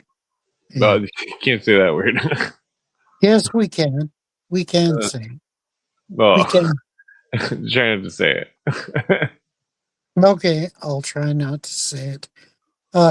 Sub-Saharan African. Okay, is that acceptable? The Shining Pyramid, Arthur Machen. Arthur Machen was an amazing storyteller, and you've got to read his books. Oh, I think this is nonfiction, I'm guessing. Long Dread Journal. It's fiction. It's fiction. Oh, that's some crazy drawing. I think I know what book this is. The artwork, that's damn it, what was that artist? Maybe Wallace maybe, Smith. Wonder if I saved this for the art. I think I saved it for the. Well, maybe not. I don't see any other art in it. Arthur Machen was who was he? Albrecht Dürer, if you ever seen any of his Sounds familiar. artistic work. Albrecht Dürer, Durer. Yeah, that sounds familiar. I remember seeing that name. What is this Shadow Eater? This looks like a weird book. I think this is one of those weird books. That's Shadow Eater. Benjamin de Ceres. Illustrated by Wallace Smith. Okay, so this is another one of those. I think I downloaded his art because it was weird art. Yeah, it's got like some weird ink drawing going on. Yeah, yeah, he had a lot of shit. Oh, there's only one image in that. Okay, Shadow Eater. Serpent Myths of Ancient Egypt. I think I already went to that one. Well, look up Albrecht Dürer, Durer. Yeah, that sounds familiar. What is this? Circulating Library. Best Popular Literature. Okay, Christian. I don't know why I got this one. Okay, I'm gonna skip this one. Secret Societies of All Ages and Countries. I'm sure you've seen that one. Yeah, I've got the book. Yeah. Well, let's see. Secret Doctrine. That was. I'm sure you got that one already. Science of Sacraments. What the fuck is this? 600 pages. 1922. Oh, Charles Leadbeater. Yeah, fucking Leadbeater. Yeah, he was Annie Besant's disciple or cohort. Santa Sophia in Constantinople. Come on, do Albrecht Dürer. Wait, well, what's going on here? The Aspergus bubble and formed by the Sullivan. Ah, fuck. These Oh, he's pieces talking of about shit. the New Age These are pieces of shit. quackery. A dome. What is it? This guy is crazy. This book's. What is it? It's like showing like a force field or something. I put it in the chat, but the chat doesn't know me. Oh yeah, this is some weird.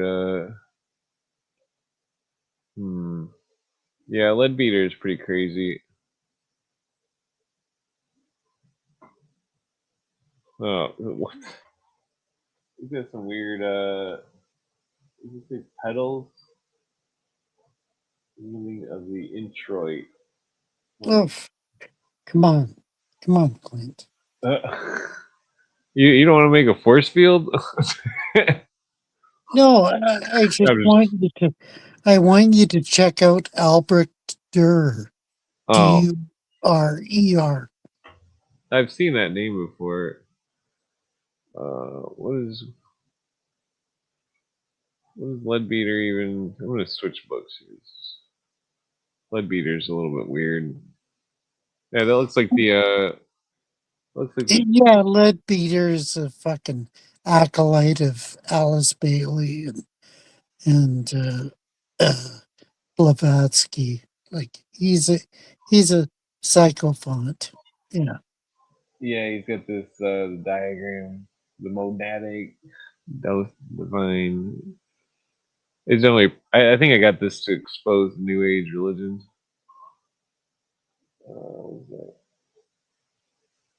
Yeah, this book's. Sometimes when you get into the, it gets old reading about all that New Age bullshit.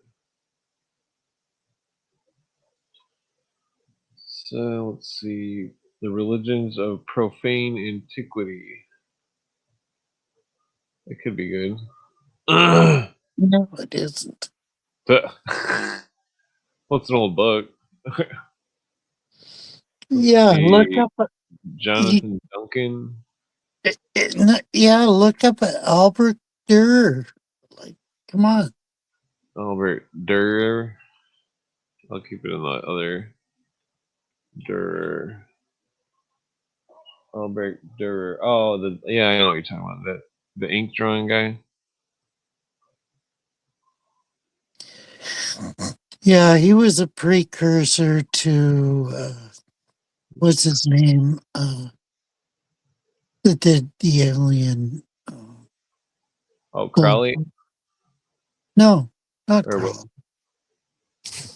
Remember who did the alien iconography? Alien?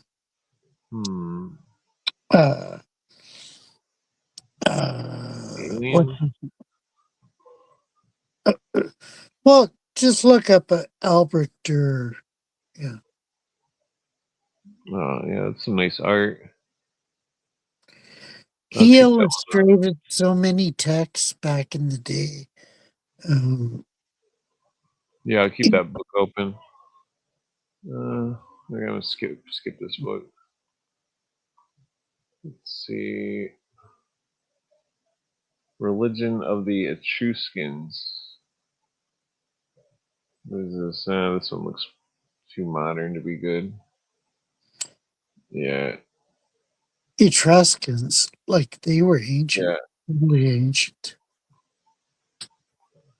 They were before the Roman Empire or the Roman Republic. Yeah.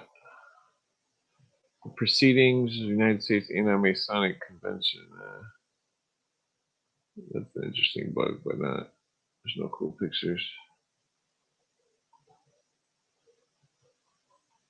What is this? Papyrus of the Book of the Dead. Oh, that's the Egyptian. E. Wallace Budge.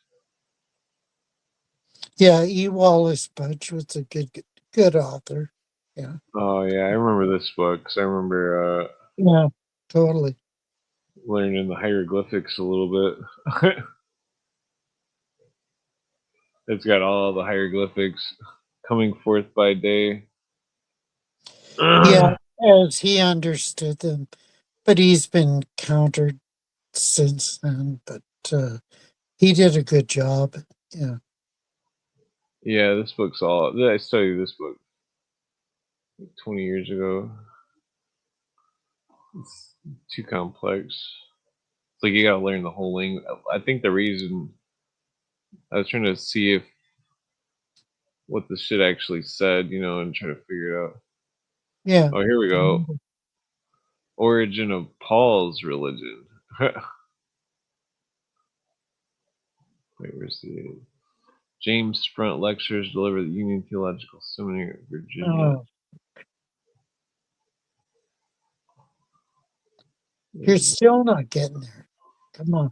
Early years, Paul and Jesus 117. You're still not getting to the point. I'm gonna go to page 117. Let's see, 65.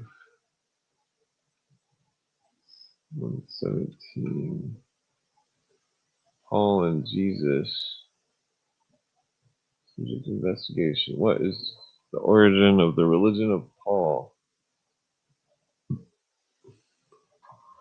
most obvious answer is that the question is the religion of Paul was based upon Jesus. Blah blah. Church has always accepted the Apostle Paul not at all as a religious philosopher, but simply solely the witness of Jesus. If he was not a true disciple, then the authority which he has always possessed and influence which he has wielded was based on misconception. Yeah, bullshit. Well, this is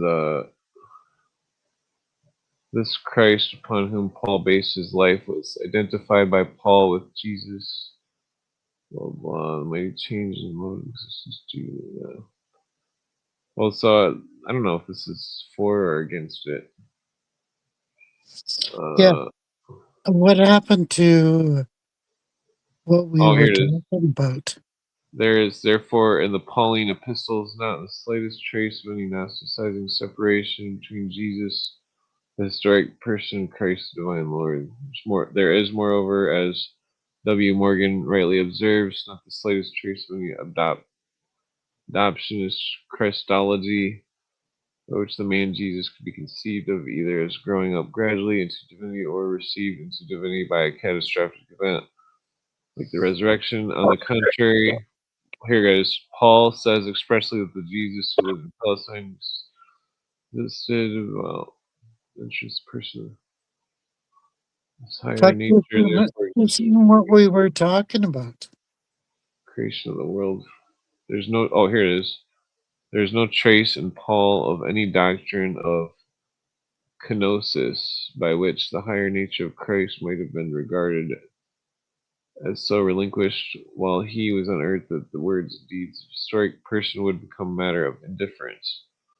Such a representation is refuted not only by what has just been said about the application of the term Lord to the historic Jesus, but also the reference of Paul to actual words and deeds. These references are few. Their scantiness may require explanation.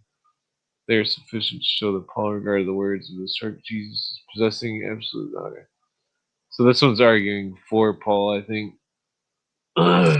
Yeah, that I totally agree for Paul.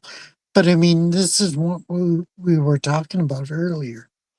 Yeah. Who is the testimony of his contemporaries? Come on, get on the topic.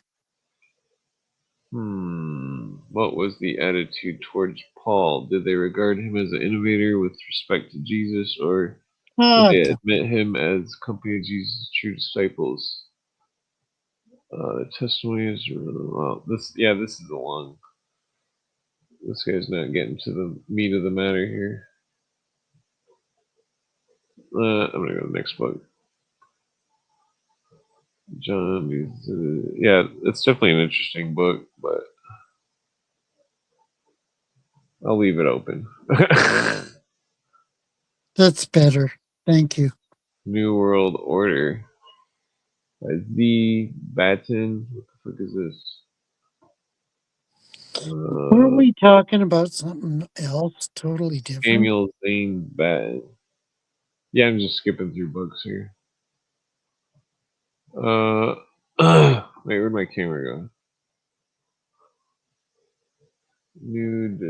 Let's see, Oak Island.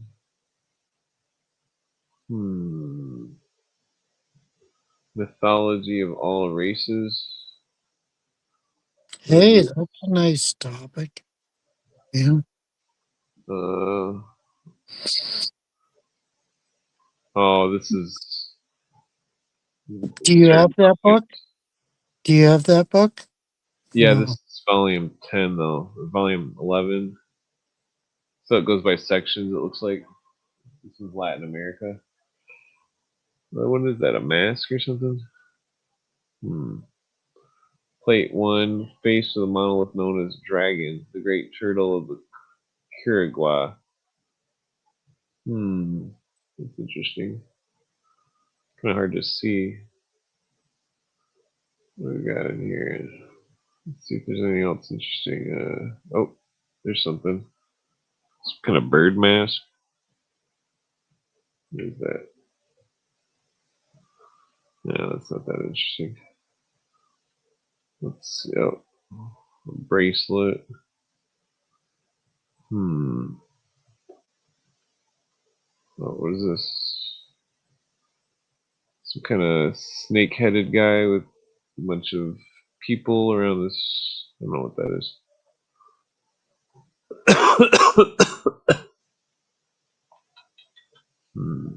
600 pages. Jesus.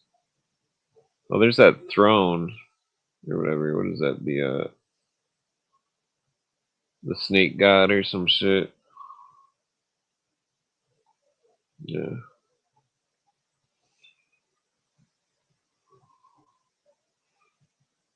Yeah, so this is all the Aztec shit. Oh, there's the Maltese cross. Hmm. Yeah, they got the 4 crosses around it.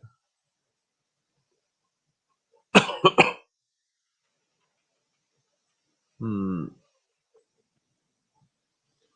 It is a trapezoid. Is that some kind of wait, what was in the center? Oh, that's similar to Egypt, that thing right there. The guy's sitting in a thing looking like a cube, kind of. Yeah, I don't know where you launched into this. Sorry. Yeah, I'm just going to random bugs here. We were in a totally different subject a few minutes ago, but I don't know Yeah. where you went now. Yeah. Well, this is, some people say this depiction is like the Aztec Jesus or some shit. It's got the cross. Yeah, I understand that. Hmm. What else do we got here? Some kind of mask. Yeah.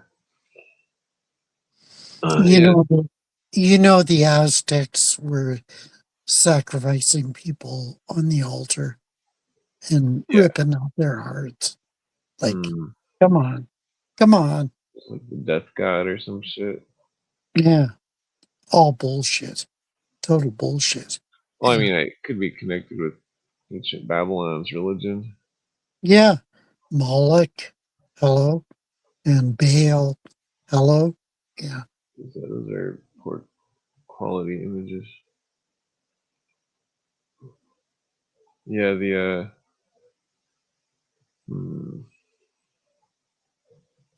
Shit. It pisses me off because we were going on to a certain topic and we totally got derailed. Yeah. well, I might switch books here. This one's got cool pictures, but it's not. Oh, that's fancy. Yeah. Some kind of like Say la basketball vie. court area. Say la vie, I guess. Oh, there's that temple with 365 steps. I forget what that's called. Katsu-kan or some shit. Or no, Chochikland. Oh, no. yeah, Chochinitsu. That's it. Yeah. Something like that. Yeah. Chochinitsu. What is going on here? Some kind of tree. Yeah. Mystical tree or some sort. I think. Shit. I don't know. Well, I can switch books here. This is not really. Do you have a copy of the Popol Vuh? Yeah, I think so. Yeah. Okay. Good. Good. So read it. Let's see. Well, it's hard to see. It's got like a guy with a sphinx on it or a phoenix on his head or something. What is that? This is interesting because it's like pictures of stuff that's all uncovered these days. It's all cleaned up. These ones are uncleaned. Let's see. Some kind of bird thing. Okay, I'm gonna skip this book. It's pretty good, but it's no. Where'd my camera go? Let's see. Mysteries of Magic. What is this? Eliphas Levi? Yep. Arthur Edward Waite. Yeah, Arthur Edward Waite. He's a key figure. Okay. Milieu. Key of Mesmerism, 177. That could be good. Well, yeah. 177. I don't think there's any pictures in this book. Let's see. Oh, well, I guess there's some. Let's see. 177.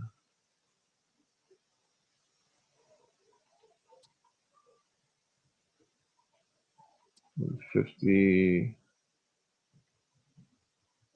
176. Key. Oh, there we go. Key of mesmerism. Mesmer recovered the secret science of nature. He was not an inventor.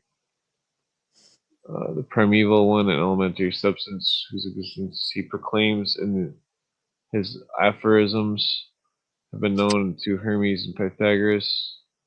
Synesius celebrates it in his hymns, discovered its revelation among the Platonic reminiscence of Alexandrian school. Single source, single root of light springs up and spreads out into 3 branches of splendor.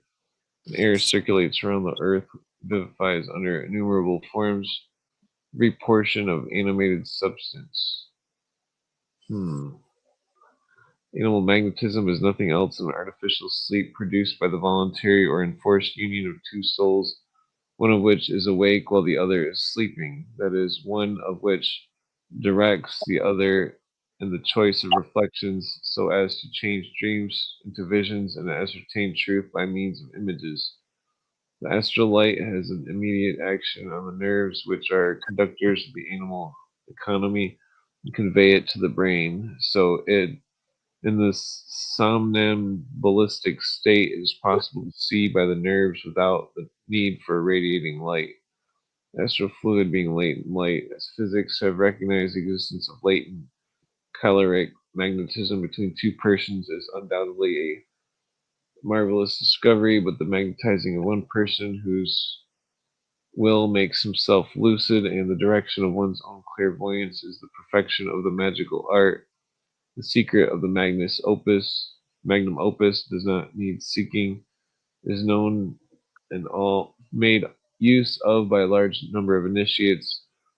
Famous Apollonius of Tyana left us the secret of magnetic lucidity and direction of phenomena of magnetism depend on 2 things: harmony of the minds, perfect union of wills, and the possible direction determined by. Thought it's interesting, but I'm not sure if it's. Yeah. Again, Totally. That's the essence, the nub of the issue. Yeah. Yeah.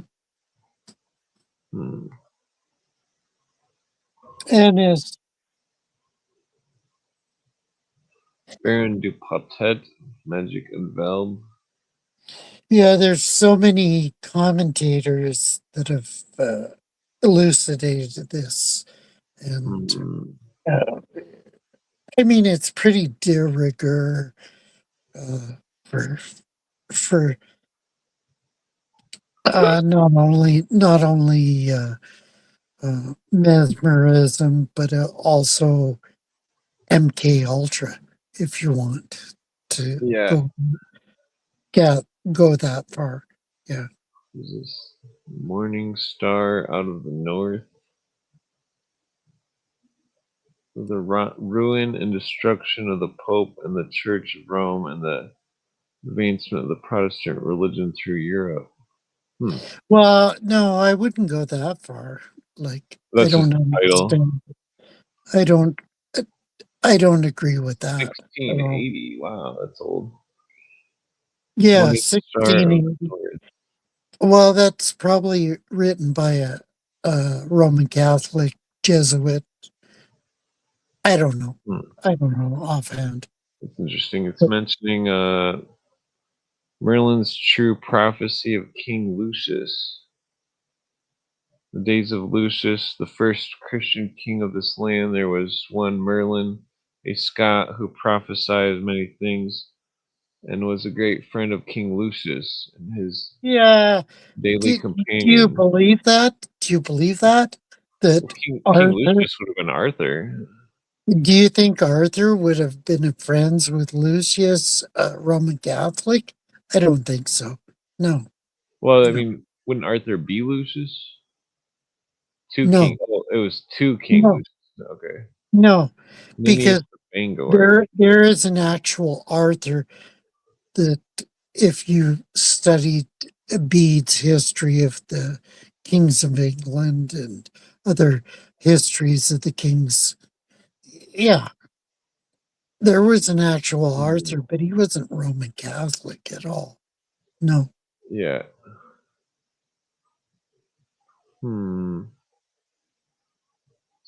So basically it's saying when less than 1500 years the eagle's head, that is the Roman Empire, should be cloven in two, as in a double-headed eagle, one part whereof Agar, the Agarans or Turks, shall burn with fire, and Japhet, the northern nations or the isles of the Gentiles, the other, after the grand revolution of days which we are yet to in expectation of fulfilling.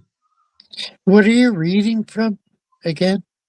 The morning star out of the north from 1680. Yeah, I disagree with that because in the Well, east, the in the east, prediction.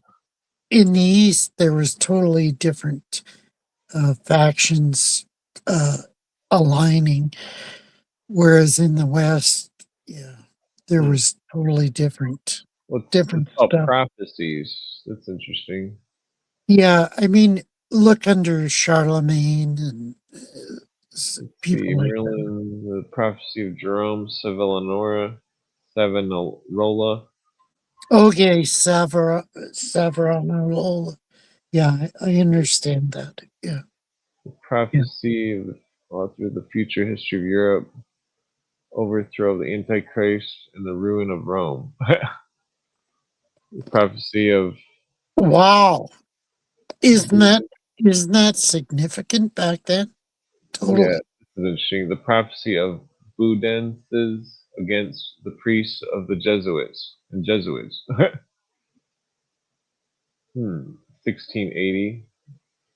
The Grebnerns, his prophecy of northern prince shall fight against the pupils and papists and advance the Protestant religion.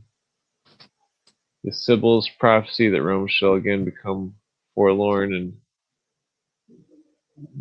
desart as was in the original. Yeah, totally. Well, that's interesting. Dr. Bainbridge's prophecy of the great deliverance of the Protestant Church from popery. Yeah, that's that's well, that's a prophecy that we need to recognize. Yeah. Here's one of the prediction of the burning of London in the year 1666.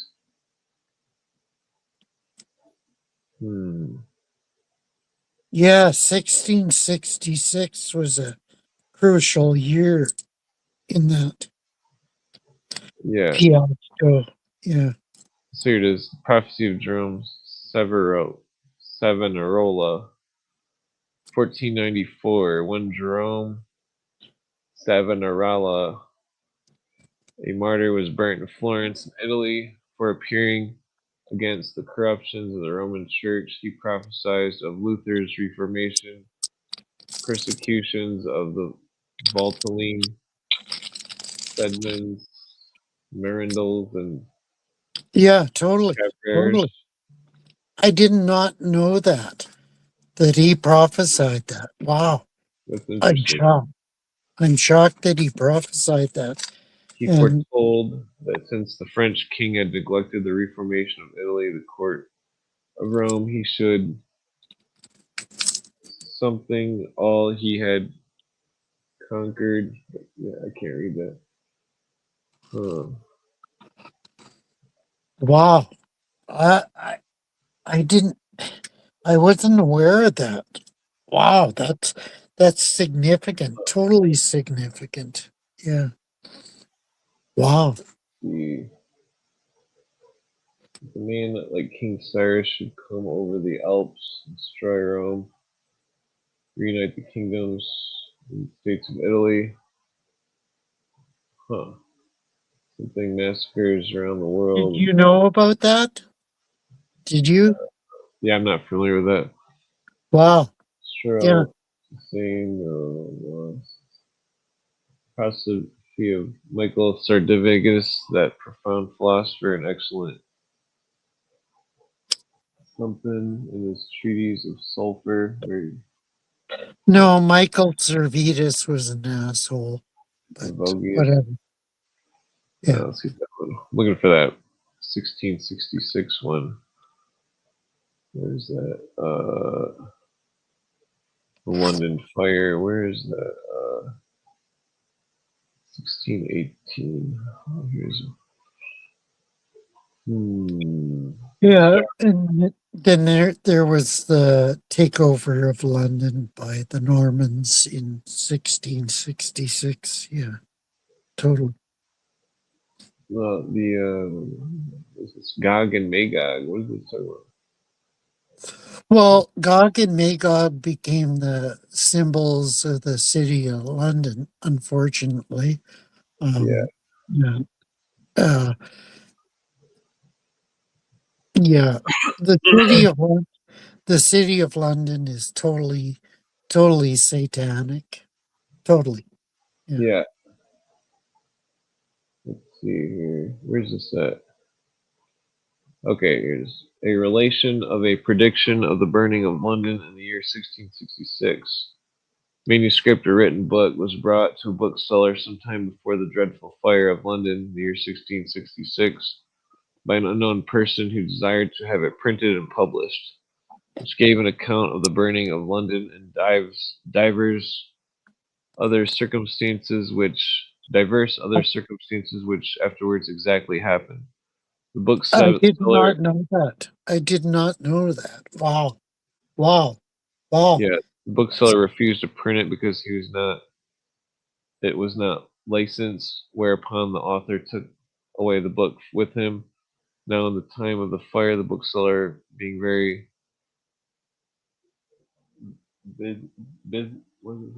being very busy, saw this person passing by and told him that since he had too plainly foretold it, there was just cause to suspect that he was concerned therein. Nay, replied the gentleman, if I had been accessory to the wicked design, I would not have offered my book to publication, which I wrote on purpose, if possible, to have discovered and prevented the execution thereof.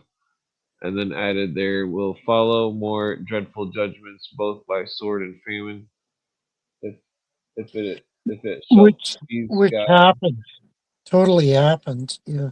So another prophecy, the author of the future history of Europe concerning the destruction of popery.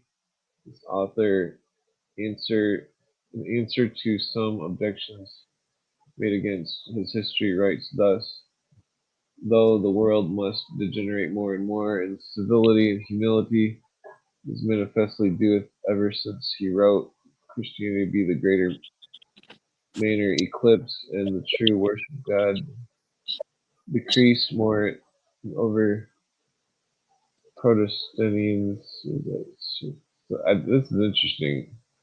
I mean, some Yeah. people say the original Illuminati was the Protestants. Yeah. I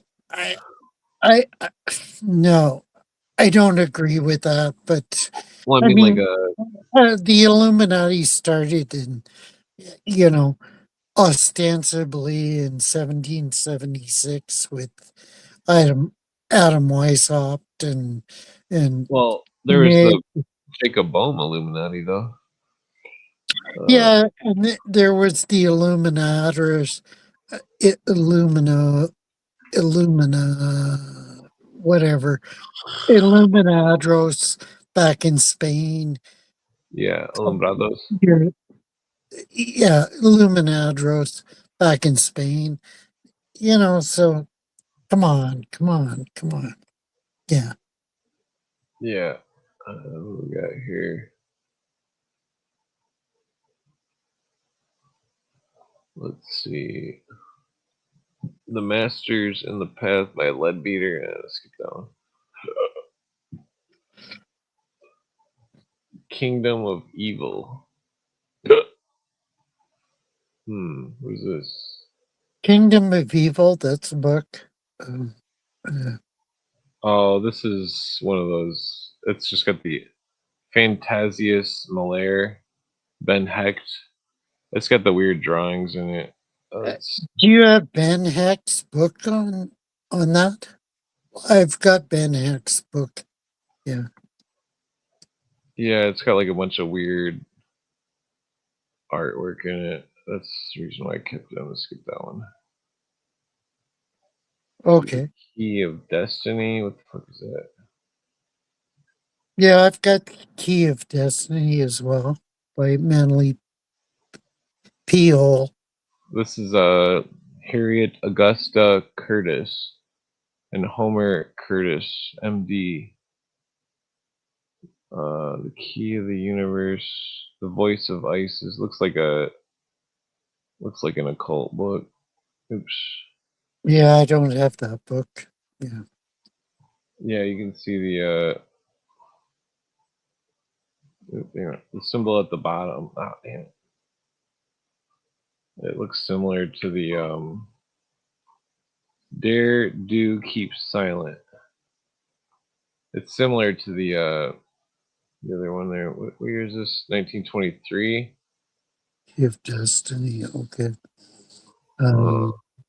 This could be good. Key of Destiny. Amazon. Is it available on Amazon? Key of Destiny. I'll look it up.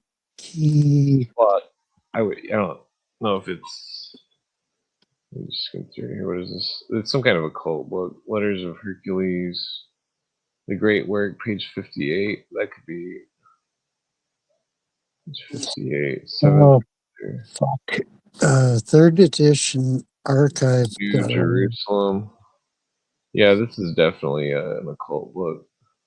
By Harriet Augustus Curtis and F. Homer Curtis. Yeah. Is that the book? Yeah, it looks like it's very similar to one of Ellis Bailey's books. Okay, I'm downloading a PDF of it. But there's no actual physical copies as far as I can see. Yeah. Reincarnation and transmutation. Let's keep that part. Where's all the diagrams? Oh, there's some tarot cards. Is that Justice? The Saint Germain tarot card. It's got like an Egyptian lady on it. Lion. What is that? Number 7. Oh wait. Oh, okay. Yeah, here it is. Medieval types. La Force. No, it's number 11. I thought that was number 7.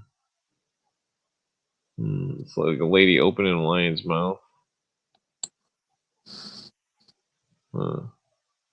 Divine Trinity within the cycle of manifestation. What does that mean? Yeah, it's like a 7-pointed star behind it.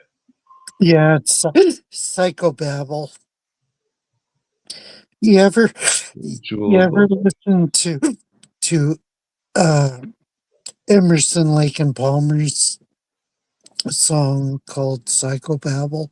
Like, I mean, that tells everything. I probably heard the song. I just can't remember it right offhand.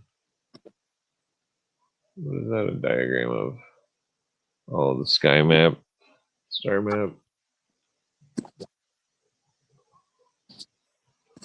Yeah, these books are interesting. Right here. Seems like it'd have more diagrams. Usually the occult books have.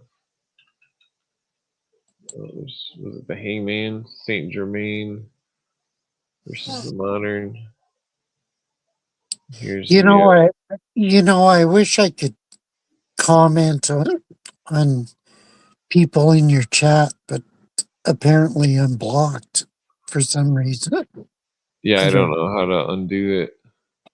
Yeah, because I mean, other than talking publicly to people in the chat, I can't. Yeah, I mean, I I looked at think- the. I tried to find the. Oh, here's the great work part. The hand, Finally the accomplished for the great software. work. Overcome personality and transmute his lower passions into pure gold. His right leg is crossed behind his left, forming a cross. Yeah. The symbol is thus formed. Oh, Wow. sorry. Yeah, totally. Totally. Yeah, because the occultists think when Jesus was crucified, because they compare it to the hangman on the tarot card, that he conquered his lower passions. Total bullshit. Yeah, total bullshit. Well, that's what they believe. I'm not saying that you have to believe it. Yeah, I don't believe it. Yeah. Let's see, Hercules. Let's see that. Yeah, I think this is just a loosely talking about the mystery schools and the tarot loosely. Wait, I forget which chapter I'm going to go to. What do we got here? Oh, there's some tarot cards. Is that death? Papist? Hey, rogue philosopher. I don't see Sabrina's text at all because she's apparently blocked me for some. I don't know how she blocked me, but I don't Sabrina's text at all. So I can't respond to them properly. Hey, Matt Moon Crazy, Alan Parsons Project, not ELP. Yeah, I love Alan Parsons Project, but I love ELP totally. I love them. Emerson, Lake and Palmer, they did an amazing work on different aspects of this. Yeah. Yeah, sorry for interfering with the flow or the flame. History of the Devil by what is this? What year is this? What the fuck? Preface. Oh, you can tell this one's old. Where's that? The Devil. History of the Devil, Chapter 1. The Word of the Devil. I don't think there's any pictures in this one. I think I've read this one. Milton. What do we got here? You can tell it's old. Milton Farby. Well, they used to talk about Paradise Lost. Okay, Paradise Lost is a crucial text that people need to read. Yeah, totally. Yeah. Well, Milton. Yeah, so I'm not gonna get this one.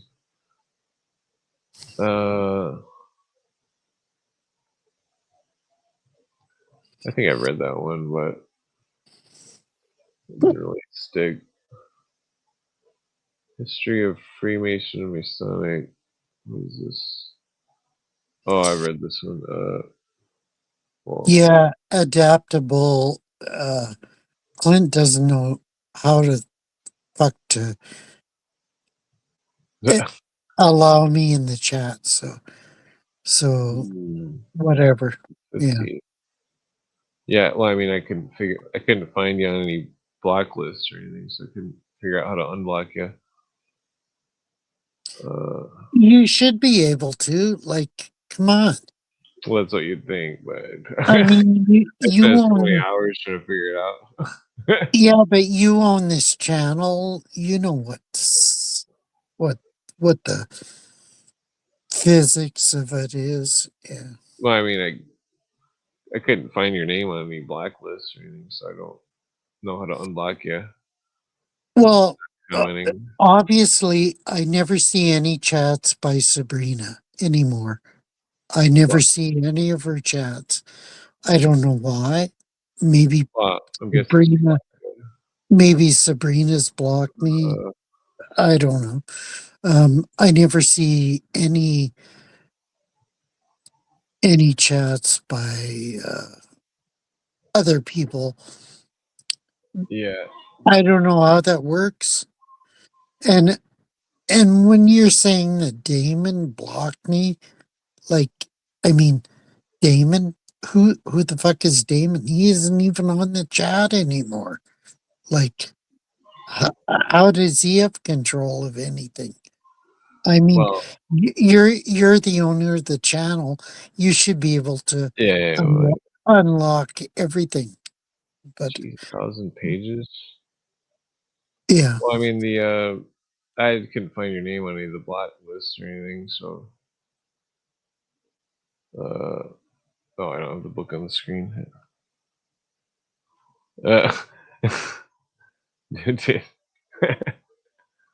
Okay, so.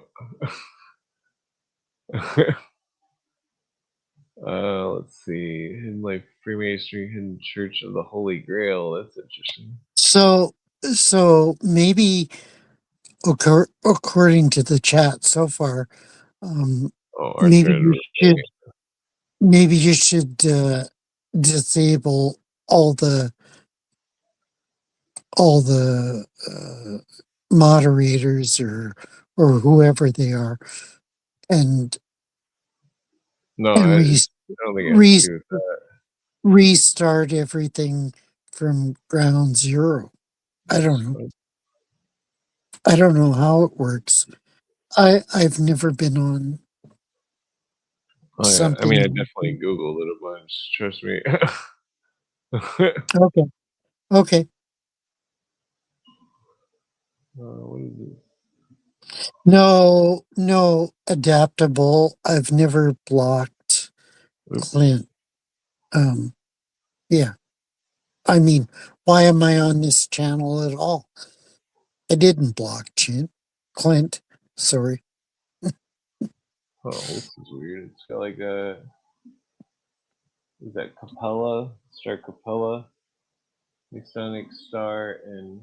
Oh, that's the fucking series.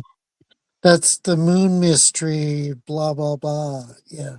Star of Ephesius. Star of Sirius. Yeah. There's some major. I'm just saying the head is like perfectly aligned with the stars or something. I don't know. Yeah, it's all bullshit. Total bullshit. Total Well, there could bullshit. be something to it. I mean, well, it's astronomy. I mean, doesn't necessarily have to have any. What is this? Ancient I mean, Ross County, Ohio. There's a mound. There's that Gettysburg Stone. yeah, I've got the Serious Mystery. I've got his other book. Yeah, he's totally full of shit. Totally full of shit. Well, that mound looks like it's perfectly square. Yeah, it does. Yeah, big deal. Fuck.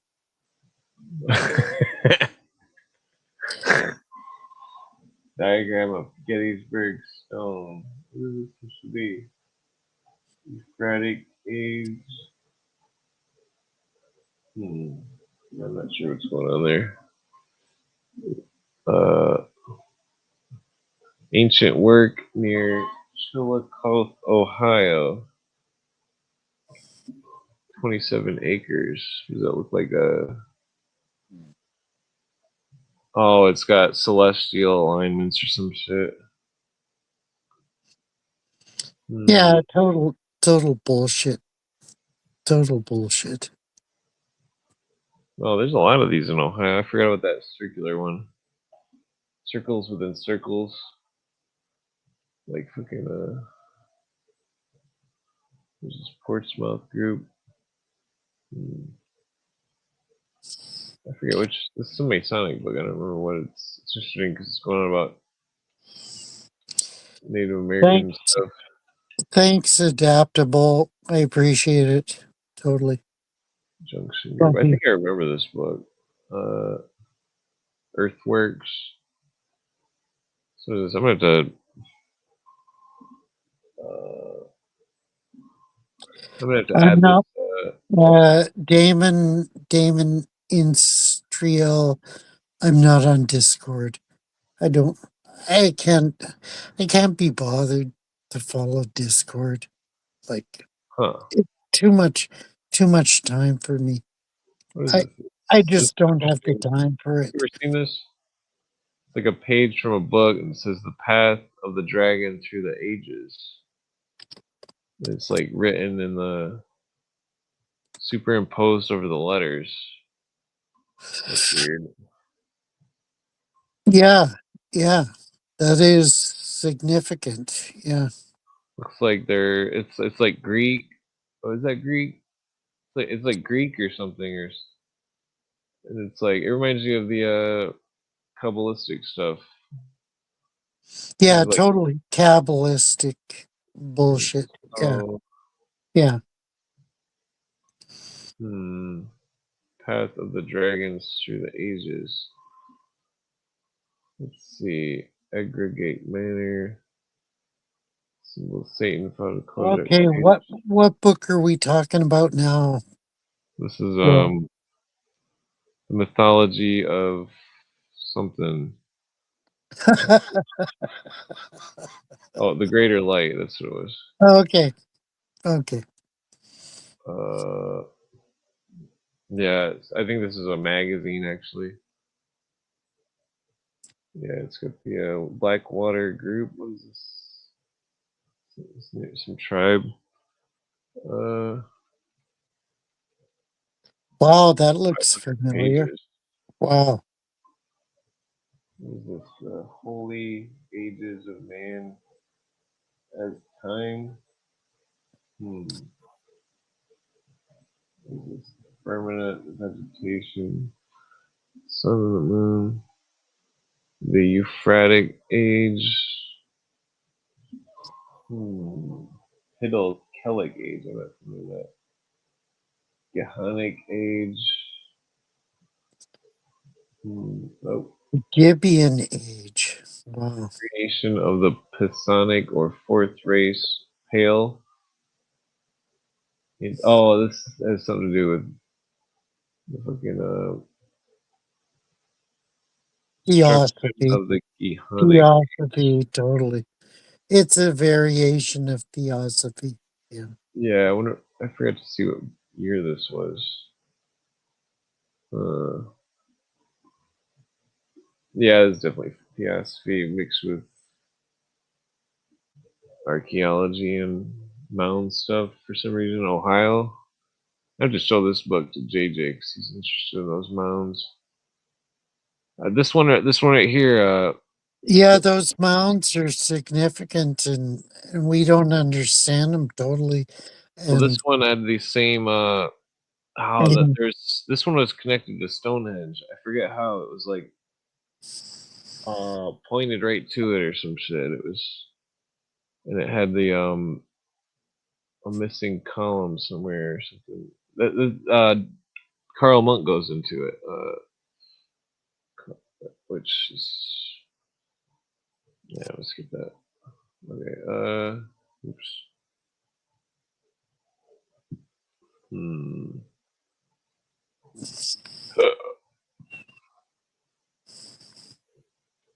Oh, what the fuck's that? Codex Argentrus page. 3 persons in the Trinity. That's interesting. It's got like a 90 degree, 113 degree, 157, and 157. So they're acknowledging the Trinity, God the Father, God the Son, and God the Holy Spirit.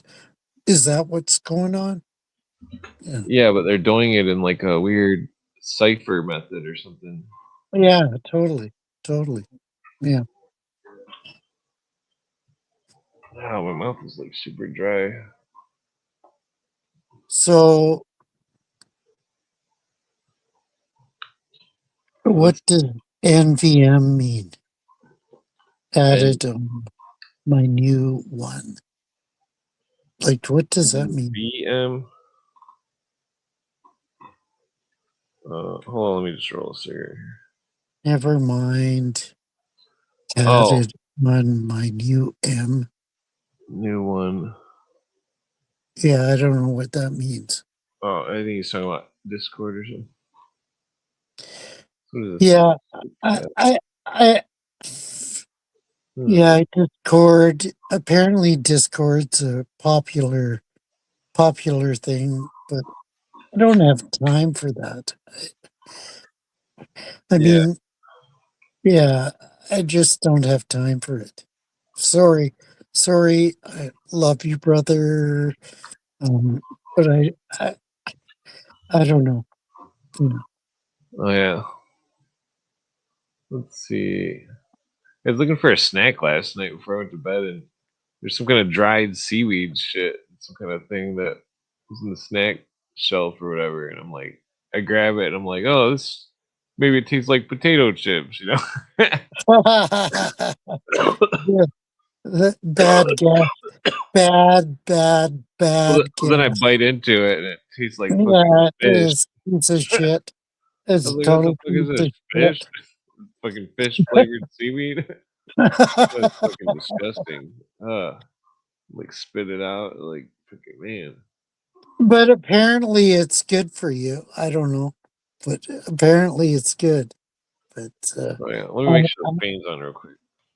I couldn't stomach it. No. God damn it. I think I got tobacco in my eye. Ow, fuck.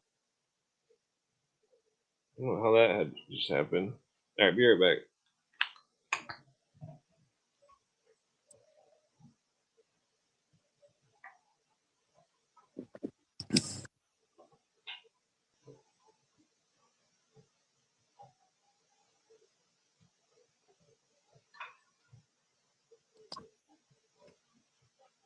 So Demon is Triel.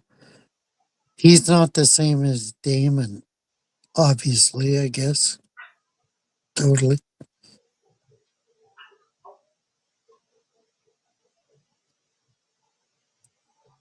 I mean, I'm willing to talk to this guy. Totally. Yeah. Send me a link, Damon. Damon is in Triel. Send me a link and I'll try to talk to you. Yeah. Oh, those pickled carrots are weird. Oh. Pickled carrots sounds great. Wow. It is good, but Yeah. kind of weird. Let's see. Yeah, it sounds weird on the surface, but I think they'd Tastes be pretty great. good. Yeah. Seems like they'd go good on burgers. Yeah, totally. So this is going into some of the Messianic year stuff. You'd be surprised how obsessed the occultists are with Jesus.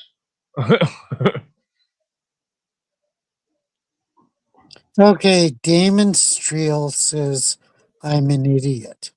Well, what the fuck? Well, I tried. He I tried doesn't want you to be racist anymore. He cares about you. I tried to be compromising and said I'd go on his Discord shit show, and talk with him, but now he's calling me an idiot. Like, what? Well, I wouldn't be too worried. Seriously, I'm an idiot? Well, he's just being tough on you, just to toughen you up. I don't Oh, think this is weird. Yeah, it is weird. Yeah. Well, I mean, what's going on in the It's talking about the mosaic distance of Mars from the Sun. Male line computation 186,000 miles. The value of the unit 186,000 divided by 7, 26,000 or 26,500,000 miles. Wow. By further reference, figure 13 will be found. Distance To from the be sun to the point of the to contact beam of be an asteroid. continued in the February number. Like, fuck. So what, they're talking about fucking an asteroid? What is going on here? I don't know what he's talking about at all. The Mosaic system and the mound builders. Oh yeah, okay. I remember this. They were in the mounds. They were like mapping out the planets and shit, and this like legend of a great meteor or some shit. I mean, that's what Revelations could be warning of: a great meteor destroying all of Earth. I don't think so. We all perish. We might perish, but I mean, I don't think it's even. And that pisses me off that this guy, Demon Streel, is calling me an idiot. Like, am I an idiot? He just is mad that you're racist sometimes. I think if you conquered the racism, that Sabrina would unblock you. You know, Sabrina. She doesn't think you'll change, but I think you'll change. I think you will drop the racism once you see the cult manipulation of everything. No, I'll never drop the racism. Never. Well, you don't really hate anybody. I mean, no, I don't. Like, well, that's why. You know, when they say, so such and such phobia, it's bullshit. I'm not fearful of them at all. I'm not fearful of them at all. Phobia means fearful of. And when people say Nobody said you're a phobia, yeah. when people accuse you of phobia, The orbit of bullshit. Arcturus It's bullshit because I'm not fearful of them at all. I'm not. The orbit of Miseroth. That's interesting. Yeah, totally rogue philosopher. Catastrophe. Struggle. Yeah, it's talking about a catastrophe of an asteroid. Look at that. No, totally rogue philosopher. It's a struggle session. No, this is astronomy. This is the orbit of Mazzaroth. That's a Sabrina doesn't understand anything. Yeah. The orbit of Orion, the solar system, asteroid catastrophe here. No. We're all fucked. You want to meet God, Harry? The asteroid. No, hey, you know, that's a total fabrication. Totally.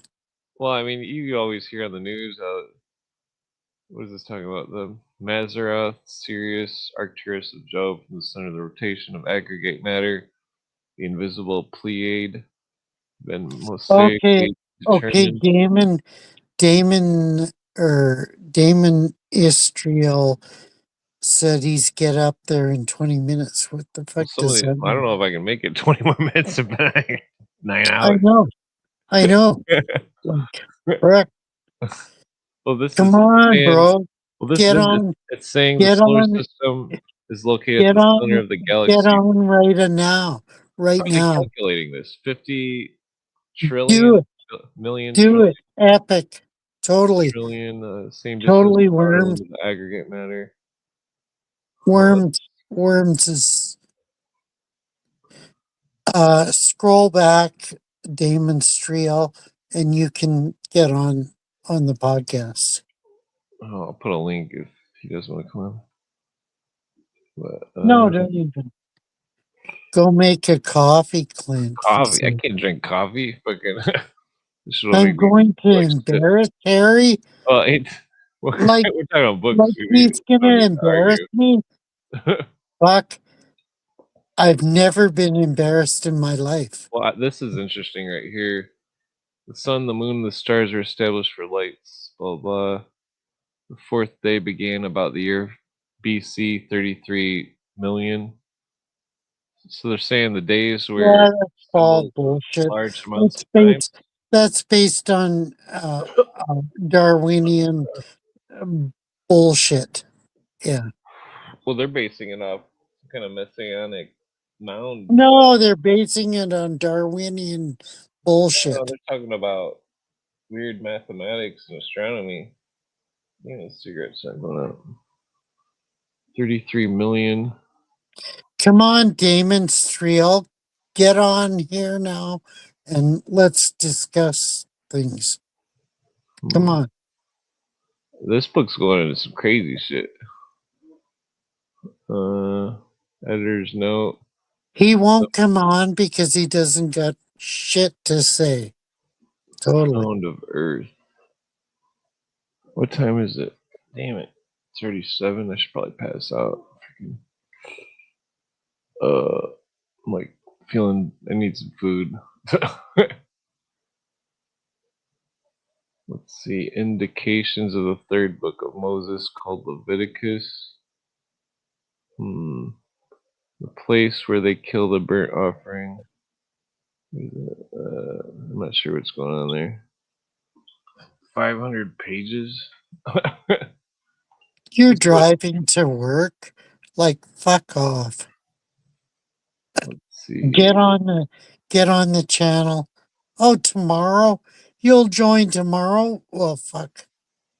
Yeah, so it's got these depictions of the universe with the man and the fish and the zodiacs and stuff.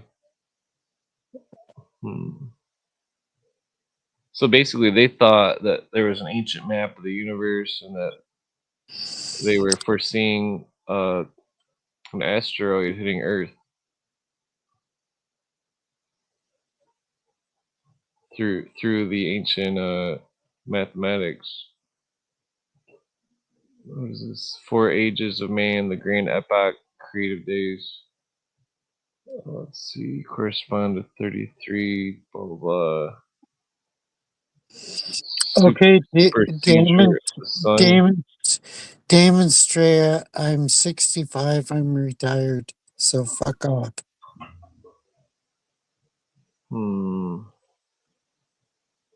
Yeah, this book is definitely pretty wild. So what is it showing? An orbit of something? What is this? Okay, here we go. Orbit. Wait, that's that same diagram. Catastrophe. Yeah, that's going back to Zodiacal Man by Oh, what is this? What's his name? This starts with a G. Codex Argentius. Yeah, totally. So that's that book there. Wait, how many arches is on there? 1, 2, 4 doors.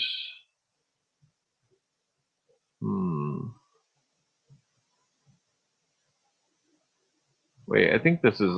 I don't know if this is just showing the same diagrams over and over or what. Yeah, it looks like it. That's Da Vinci's Vitruvius Man, blah blah blah. Yeah. Yeah. What does it say? Centerpiece. Look 1 at degree. that. Look at that. Oh, it's saying this is the star map right here. Yeah. Look at that. I mean, that's the fucking Argentium Scale Codex page. Yeah, totally. Oh, damn, I don't know why I should smoke that last cigarette. Ooh. Zodiacal Man.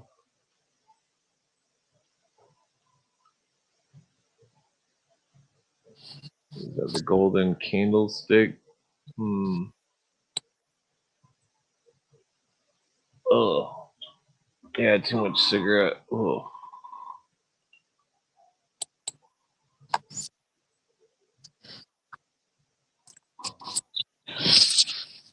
Amun.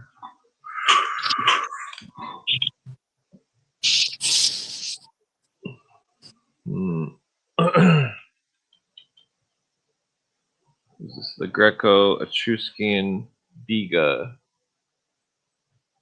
What is that? It's got some kind of calculation in it.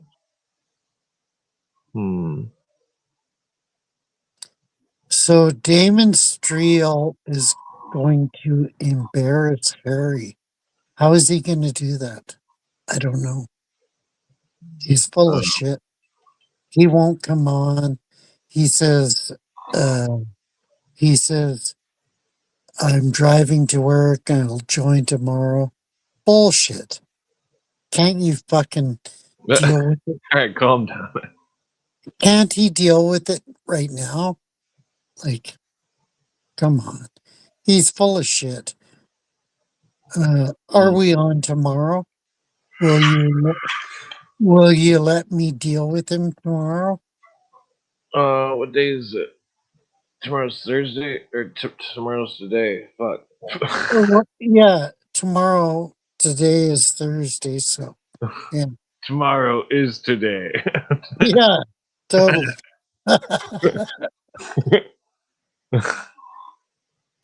Let's see, 977. This book is just so complex. 46 degrees. I mean, I'm skimming through it like crazy, but what is that? Hercules or something? The Pegasus, left hand panel of the Biga. Okay, he said he's joining in 15 minutes. Tomorrow's Friday. Wow. What the fuck? Whatever. Third book of Moses, Leviticus. Aaron shall offer a bullock of sin. You should send him. Well, the link's there. I guess he can join. Join demon. Demon isn't real. Whatever his handle is. Join. He's gonna join in 15 minutes. Okay. We'll see what the fuck he has to say. Yeah.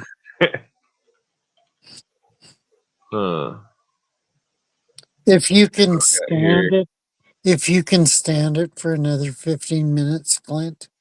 Yeah. So it's saying that there was 3 disasters in the days of the Genesis creation. Euphrates. Well, what's going on here? Okay, there was 3 disasters. I agree. Let's see, Messianic epoch. Well, the major disaster was the flood. The second disaster was the Tower of Babel. But I don't know what the third disaster was. Okay, maybe what's that? Maybe the destruction of the temple in 70 AD. That might have been the third disaster. Yeah. Yeah, I'm not sure what this diagram is. Seems like yeah, I don't know what they're talking about either. It's like going up and down. I'm not sure what's going on. The circuit of Lucifer and Satan. Destruction of Psionic race, judgmental era. Destruction of Gohanic race by the deluge of Noah. Destruction of the Kiphranic race by volcanic eruption, earthquake. Yeah, I don't know what that's talking about. Yeah, I don't know what they're talking about. Like, they're talking about shit, I think. Fecal matter. The destruction of fecal matter. The spread of God, blah blah. The living bread is actually eaten by man of Adam's race who was generation. It's regeneration. Yeah, that's the. I don't. Is that a destruction? I don't know. Yeah. It seems like we're getting near the end, so I might like sum it up maybe for us. The Geonic race. Chthonic race. Like, do you understand what chthonic means? Like, chthonic means the underworld. Oh, yeah. Oh, that's weird. That's the end.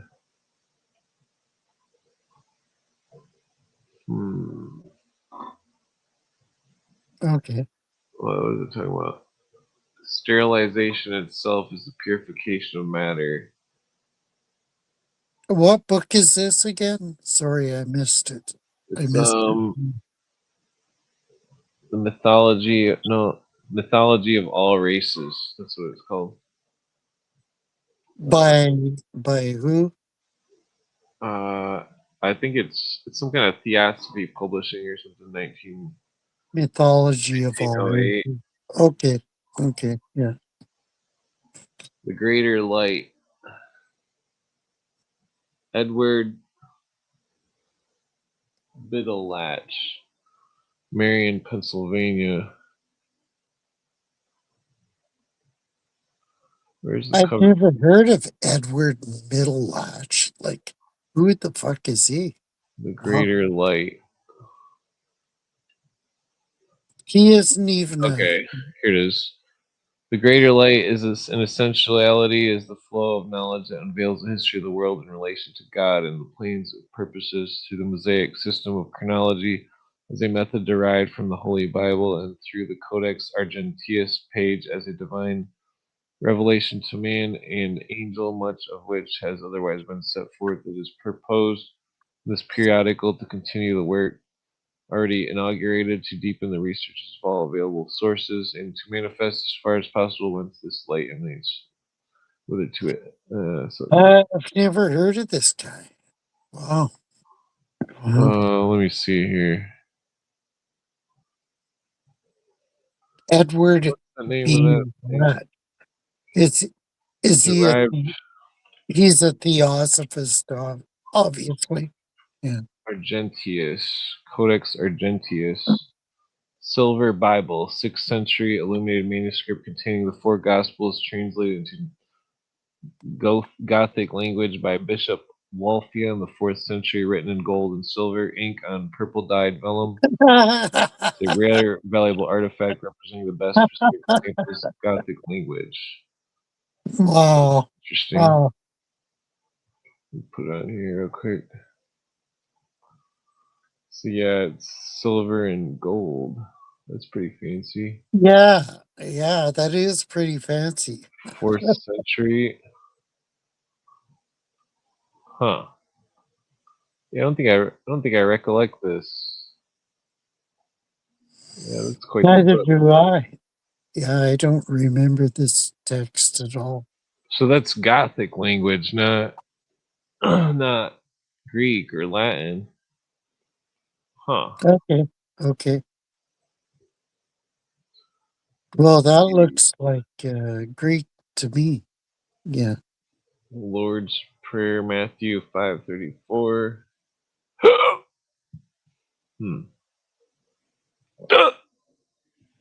Excuse me. So yeah, that must. Dang, I'm gonna have to get a transcript of that, or oh god damn it, Codex Brixanius. That looks similar. Yeah, I've never heard of this Codex Brixanius. That is a Latin gospel book. Wow. Huh. Okay. Weird. But is it of just the the New Testament as opposed to the Old Testament, or what? I'm Yeah. not sure. It's weird that they create some kind of solar system map that predicts some kind of asteroid. Yeah. That's definitely weird. Argentinius, let's see what it says about it. Origin, King Theodoric the Great, Astrogothic, King Theodoric, Brescia, Wow. see, Wow. Discovery, Theodoric the Great, either by his Ravenna or in the. Wow. the Abbey of Werden in the 16th century. Let's see, the remaining part of the Codex came to rest in the Library of Holy Roman Empire. Rudolph II, Imperial seat of Prague, 1648, the Battle of Prague from the end of 30 Years' War. It's taken as Well, war I police, don't. Sweden. I'd like to know if it was influential on the Codex Trianaticus. Yeah. Huh. This is interesting. The leaf with text on both sides contains the final verses of the Gospel of Mark.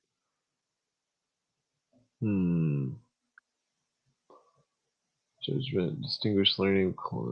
Skip that. Let's see. Well, I'd like to get a copy of that. Wow. Yeah. By Euphilus. Huh. Two hands have been identified. One hand in the Gospels of Matthew and John. The other Gospels of Mark and Luke. Illumination is limited to a few large framed initials. So it's certain words are illumined or something. Wow. Codex. Yeah, that looks interesting. I'd like to get a copy of it because I've got all kinds of copies of the Bible. Yeah. Written in Gothic. Like, I mean, was Gothic actually a language? Well, 4th century. That's the 300s. Yeah. I mean, what if it goes against Constantine stuff? Well, yeah, it could. Yeah. Yeah, so some of the words are silver and some are gold. 6th century. Oh, this one's saying 6th century. And this was called Argentius? Okay. Okay. Yeah, there's 6th century. What's going on here? But I mean, wasn't that what the base was Textus Receptus was based on? Like, I don't know. I don't know. Let's see, what do we got here? Joseph Bosworth, which introduction to the New Testament. Resemblance to the Scandinavian or present German Magnius, who determined favor of the latter. So here's that greater light book. 1 through 3. Introduction to the New Testament. The Gothic and Anglo-Saxon Gospels in parallel columns. You know, it sounds like a weird, translation of the Textus Receptus. I don't know if it's,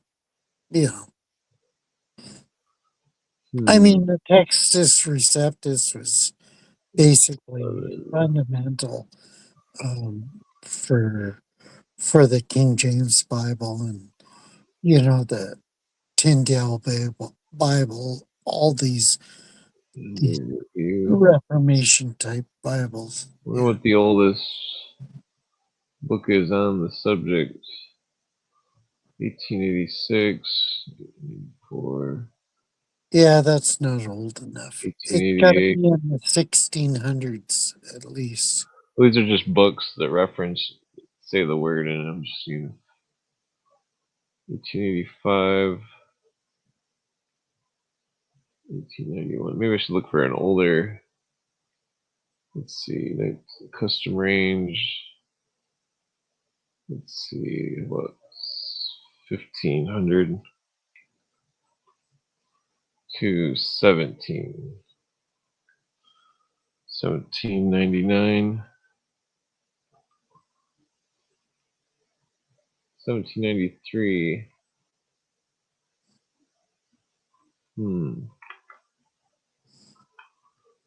Let's see. Codex Argentinius resemblance Scandinavian. Let's see. Yeah, that's typically from the Byzantine text. Yeah, totally.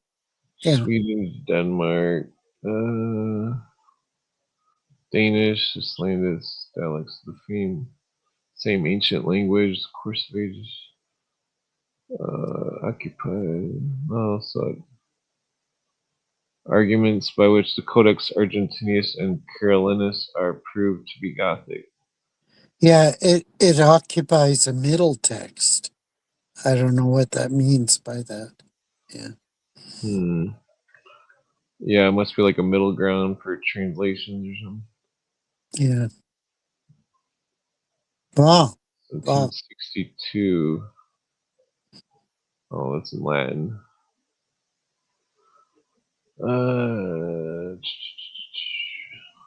Yes, there's reference 1747. 1755, that's the oldest one. But I don't think it's readable. Yeah, that's German, it looks like. Yeah. Sure. Well, yeah, it would be German because that was Luther's translation of it into German. Yeah. Yeah. Damn it. I was hoping they might have, like, maybe if there's any images in it that's. No images. What the fuck? Now it's saying there's nothing. Oh, there it is. Okay. Yes, I'm not. What is this? This might be an image from it. What is that? Theodore? No, that's not the same book. Here we go. Oh, it's got some kind of labyrinth in it. It's weird. Okay. Weird. Yeah. Yeah, it's like a cross. It's different. Wow. Wow. Huh. What is this? Hygiene Guide Millenix. Yeah. Yeah. I can't read it. I'm not good at Latin. Latin, totally. Yeah. Usimilix.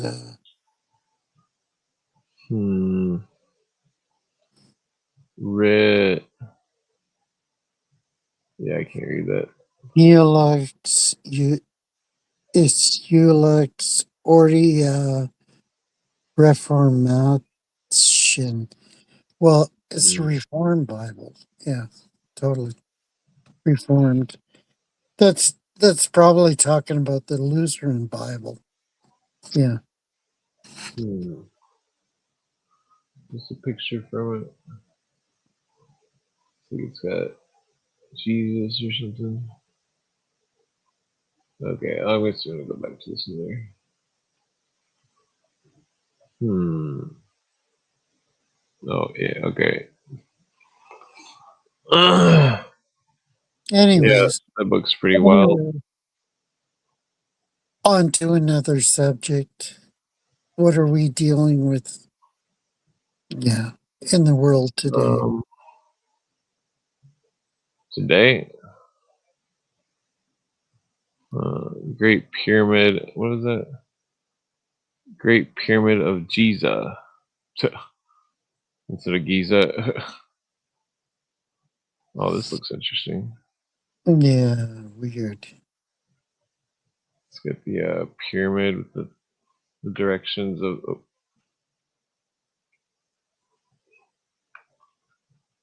Directions of the chambers. What does that say? I can't read that. What is this? The Great Pyramid in the center, in the same time at the border of the sector-shaped land of Lower Egypt. Huh. So it's saying it's like at the base where all the rivers paths. That's interesting.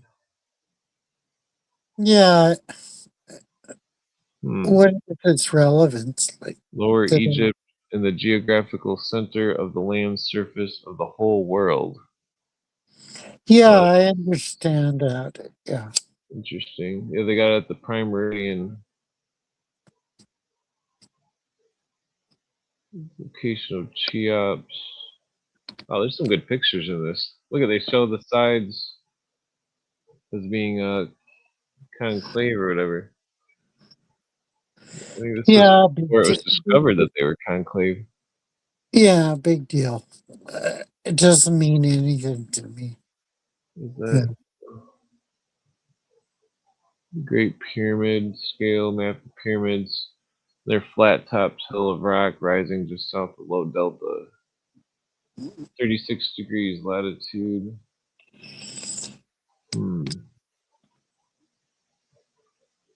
What's going on here? North, south, north, south.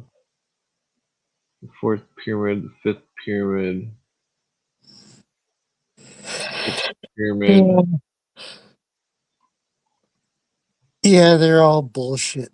I mean, they don't tell us anything. They don't tell us anything about reality. Like, come on. Well, they might have been some kind of star maps or something. No, I disagree with that. The King Chamber. There's a lot of good pictures. I think that's all fabricated. Oh, here it shows different layers. Casing stones superimposed. I'm surprised how many pictures are in this. Yeah, I'd like to know what's under the pyramids, what's under the Sphinx. Like those chambers are more relevant than anything else today. The well. So it's showing the descending of the thing in the well. What does that say right there? Subterranean chamber. Yeah, the subterranean chamber is flooded. It could have been an old passage. Broken out ramp stone, the entrance to the well. Yeah, they could have been. Yeah, they might have something that modern archaeologists have overlooked because they don't read books. This is the antechamber. The Great Step, 36 inches high, 36 by 25 inches long. Yeah. Blah, blah, blah. What else? Come on. Come on. Show us something. Grand Gallery. Yeah, show us something that's relevant. I'm just surprised so many pictures are in here. Say elevation of coffer. Oh yeah, this box in it is the same size as the interior is the same size as the dimensions of the Ark of the Covenant.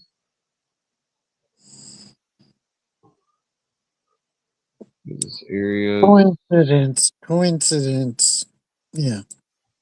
Well, I mean, if the pyramid was built by Christians of ancient times, I don't think so. Well, that's what some of the people think. That Egypt got a hold of it and then perverted the religion. What is that? This used to be the ancient tomb. Herodotus, King Cheops is buried. What is that? The flood or what? I think it's. It looks like the flood. Looks weird. Well, totally. I think it's like the desert or something. No, it's the flood. I think. Totally. Showing the starry sky, the scene of the Great Pyramid date of foundation, other anniversary of the ancient pyramid, 53,000 BC, 27,000 BC, and 2100 BC. Yeah, I do. Those dates are shitty. Totally shitty. I disagree with those things. The pole. Oh, so assume the pole was at Draconis during then. 27. Oh, they got the. That's a good picture of that coin there. The Great Seal of the U.S. New Ecleptus. As seen in 822 A.D. It's got the Big Dipper handled. Is that pointed at Sirius or? Whoa, Jesus! He thinks it's 250,000 BC. Yeah, it's all bullshit. Total bullshit. Builder of Memphis. Egypt divided into 4 kingdoms. 2100. Let's see. Drowned in the Red Sea. The army. 1400 BC. Roasted alive by Sebekah. King of Persia, Xerxes. Yeah, Egypt changes its name from Miriam. Why did they change their name from Miriam? Because it was the Miriam that dammed the Nile. Totally. Totally. And they never understood that. And that's what I wrote in my book, Atlan, is that Miriam dammed the Nile. Yeah. Yeah. Oh man, this book is like 600 pages. Oh, all the pictures are at the beginning.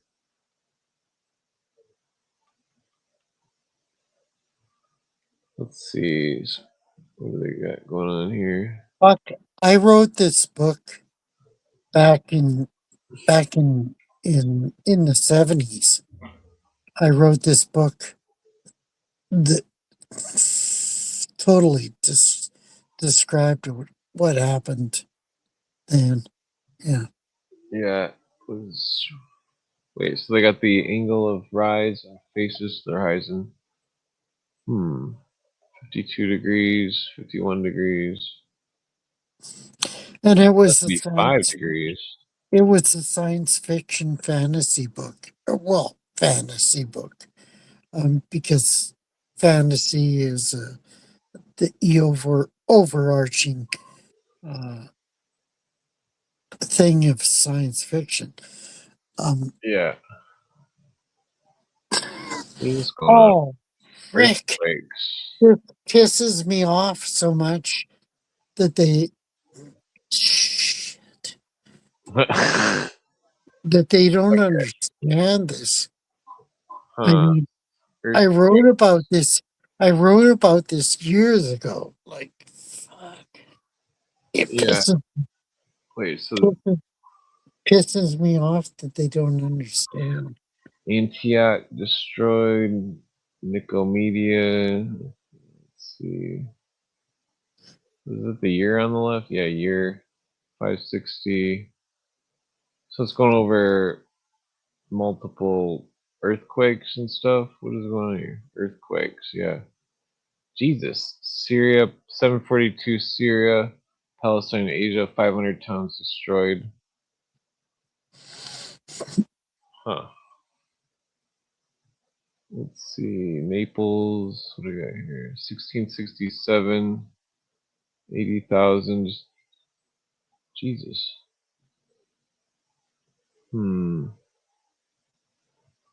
This is quite an extensive list of earthquakes for a pyramid book.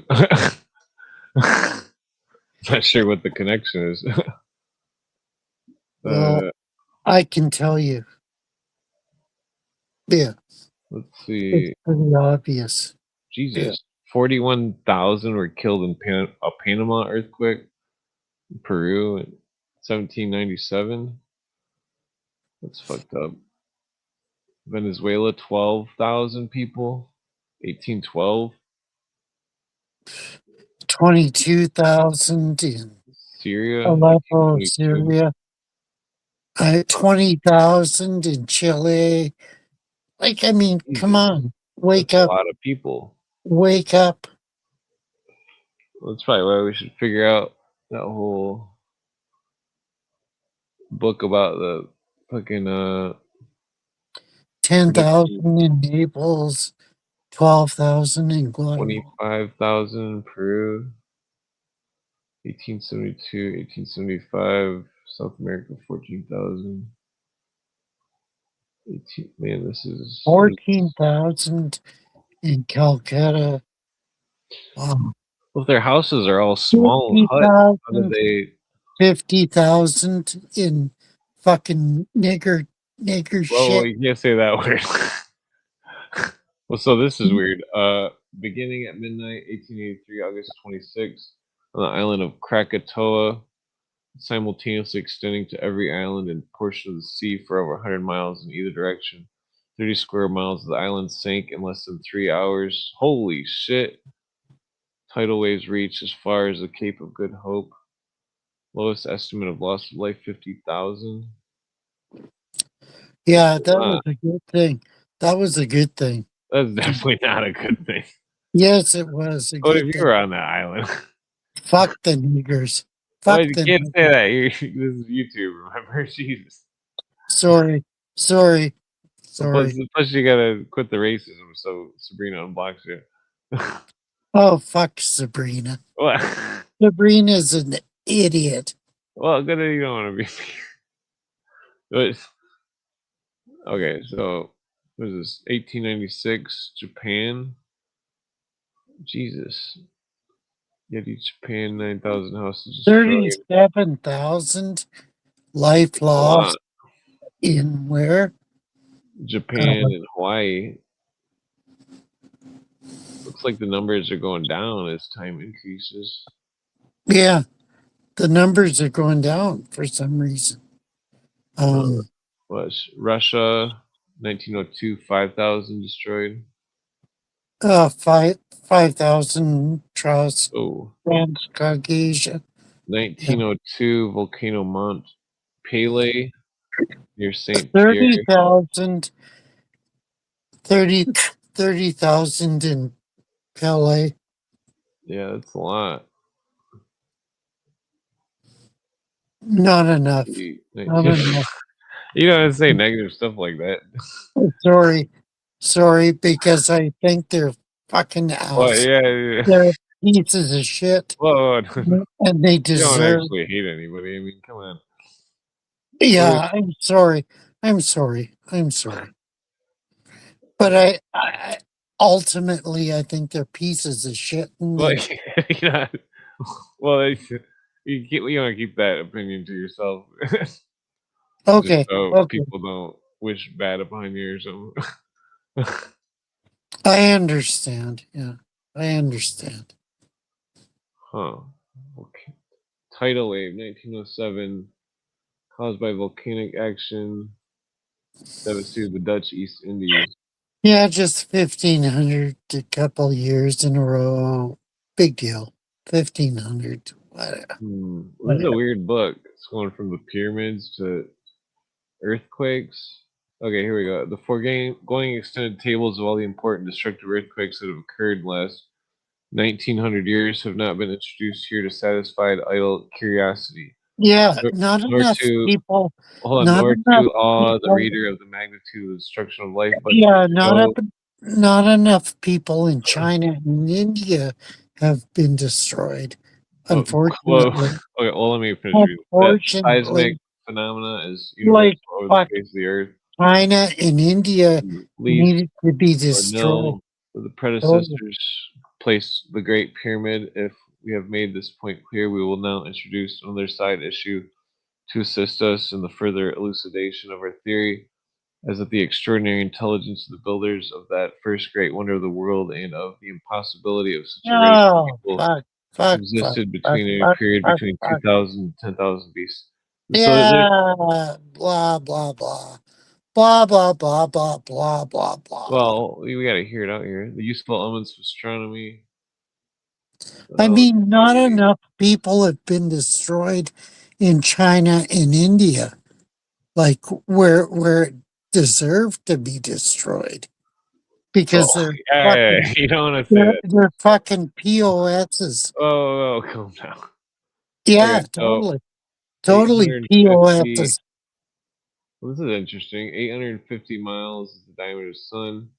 Its mean distance from Earth is about 92 million miles, exactly 91,840 miles, as determined by Professor Howard Viss. The measurement of the Great Yeah, Howard Hughes. Sun's volume is He sounds like a fucking crypto. 140. He sounds like a Oh, hold crypto. on, come on. The mass is about 300. You know what a crypto is? Well, I don't want to know.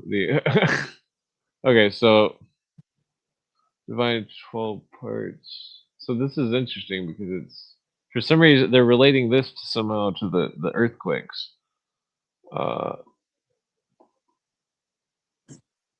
Yeah, and look at where the earthquakes happened in Turkey and different places like that. Like, come on, Japan.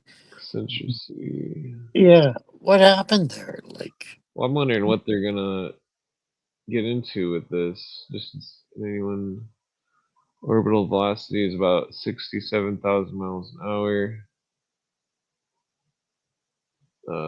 23 hours, 56 minutes, 4 seconds. Axis of the Earth, 23.5 degrees from perpendicular to the orbit. The axis of the Earth is constantly pointing to the North Star at the equinoxes 1/2 of okay, the extent of declination. obviously not enough chinks are devastated. Okay, so you don't want to say that word either. We can't say chinks. No. This isn't 1940. Jesus. Well, rice burners. Can we say rice Nah. burners?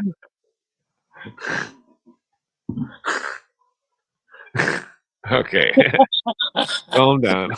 I love you. I love you. Okay, calm down. Well, I love you. I'm trying to cure you of your racism, not make you more racist. But Okay. I mean, face it. Fucking the rice burners, the Well, yellow, you the don't yellow, use those terms. It's the, bad. the yellow peril. I mean, they're a detriment on Western society. Totally. Well, where am I gonna get my animes from? I mean, that's a joke. You can get them from Japan. Japan's okay. Japan's okay. Okay, well, let's see what this time is. Damn it, it's already that long here. Okay, Earth, the world building. The above subject should have preceded this work in a full quarto volume. As And have you ever chapter introduced by this point of our discussion about relievous well, have you ever examined the Kalistani segment? I'm not sure. Because they're fucking, they wear those diaper heads on their heads. And what does that mean? Does that mean the shit's coming keep the out? bugs out of their ears? Shit. Yeah, does the shit come out of their ears or what? I mean, why did they wear the diapers on their heads? I think in those desert countries, those bugs will fly right in your ears. I mean, does the shit come out of their ears or what? No, they keep trying to keep the bugs out of their ears. Okay. I hate them. Well, you don't want to hate anybody. No, I don't hate them. You want to wish them good luck. I mean, I've good friends that are callous. Okay, hold on, this is getting crazy here. I'm trying to figure out what this is actually. But I think they're full of shit. Okay, right here. Hold on, what's coming out of their head? Totally. Consumption of oxygen from the air of each individual amounts to about 2 pounds a day, and for every 6 pounds of pure carbon consumed in combustion, the world over consumes 16 pounds of oxygen to convert into carbonic. Nice. 4 forming chemical compounds with the earthly elements within the water, thereby building up the spirit of the earth. All the processes of fermentation, decomposition absorb oxygen from the atmosphere. Therefore, the total consumption of oxygen extracted from the earth air each day to support the chemical actions cannot be much less Totally. 10 million or 20 million tons per day. For every 20 8 million, pounds. 20 billion tons per day that's shitting out of their heads. No. Calm down. Hold on. For every 8 pounds of hydrogen gas burnt, there must be 54 pounds of oxygen condensed. All right, be careful. You don't have some kind of laugh attack or something. I'm having a laugh attack because I can't stand those fucking pieces of shit. Calm down. They're total pieces of We're shit. not talking about that. And they're not Canadians. They're not Americans. They're fucking pieces of shit. Elements that should calm down. Fucking go back to they should go back to their own country and try and establish their own countries. All right. And they can't. They can't. So they come. Let me finish. They come to Canada. They come to the U.S. and they try to demon rage. Totally. So calm down there. Yeah, they totally radicalize us. No. Well, I'm not trying to talk about that right now. Yeah, they destroy our civilization. They totally destroy us. Yeah, they're full of shit. Calm down. Nobody's destroying you. Yes, they are. They are destroying us. You're destroying yourself with alcohol and cigarettes. Okay, that's your opinion. Well, I'm curious about what this book is getting into here. Let's see. Can you argue against the facts that I've presented? No, you can't. You can't argue against it. Well, I mean, I could make all sorts of arguments. No, you can't. I'm the devil's advocate. No. Yeah, devil's advocate. You're the devil. Yeah, devil's advocate doesn't show but shit. You admit you're the devil. I'm just joking. No, I'm not admitting. Okay, what the fuck is going on here? So they're calculating the matter of the Earth. No, ultimately you're admitting that these fucking invaders. No. These invaders are fucking screwing our civilization totally. I'm not. I have no opinion on everything. They are. What have we represented as civilization, and they're totally destroying it. Totally. I agree with that. Totally, they're destroying it. All right. Let's see. Granite quartz. Okay, I'm just trying to skim through this before I pass out because I'm wondering what it has to do with earthquakes. First. Yeah, I'm getting pretty tired too. Yeah. Well, we've been on here fucking 11 hours. 11 hours. I mean, I have. Yeah. 10 hours. 10 hours. Wow. Let's see. I may have to get in this book later because this thing is. Okay, Bob. Bob Patch says, why are you a racist? Hello? No, don't explain why. Why am I not a racist? It's because you're in Canada. There's only white because everybody's a fucking alien asshole that is destroying Western culture. Like, hello, why would I not be a racist? I'm a racist totally to the bone. To the bone. You just like the attention. No. Because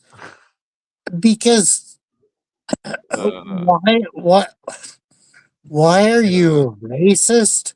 Come on, get off the pot.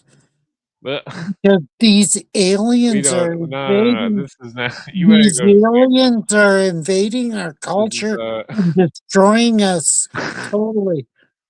So why wouldn't I not be a racist? I I affirm Well, that. you could hold on. You could hate foreign people without being racist.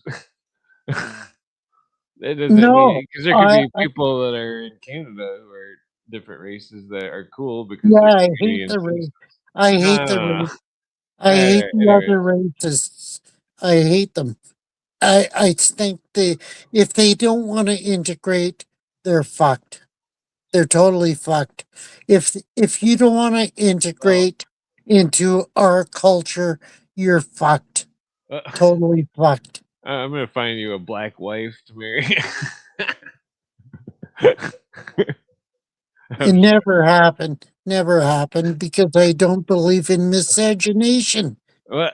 Because miscegenation is Oh, totally shit. Yeah. well, what's the let's see. Yeah, End you of better relax. end of story.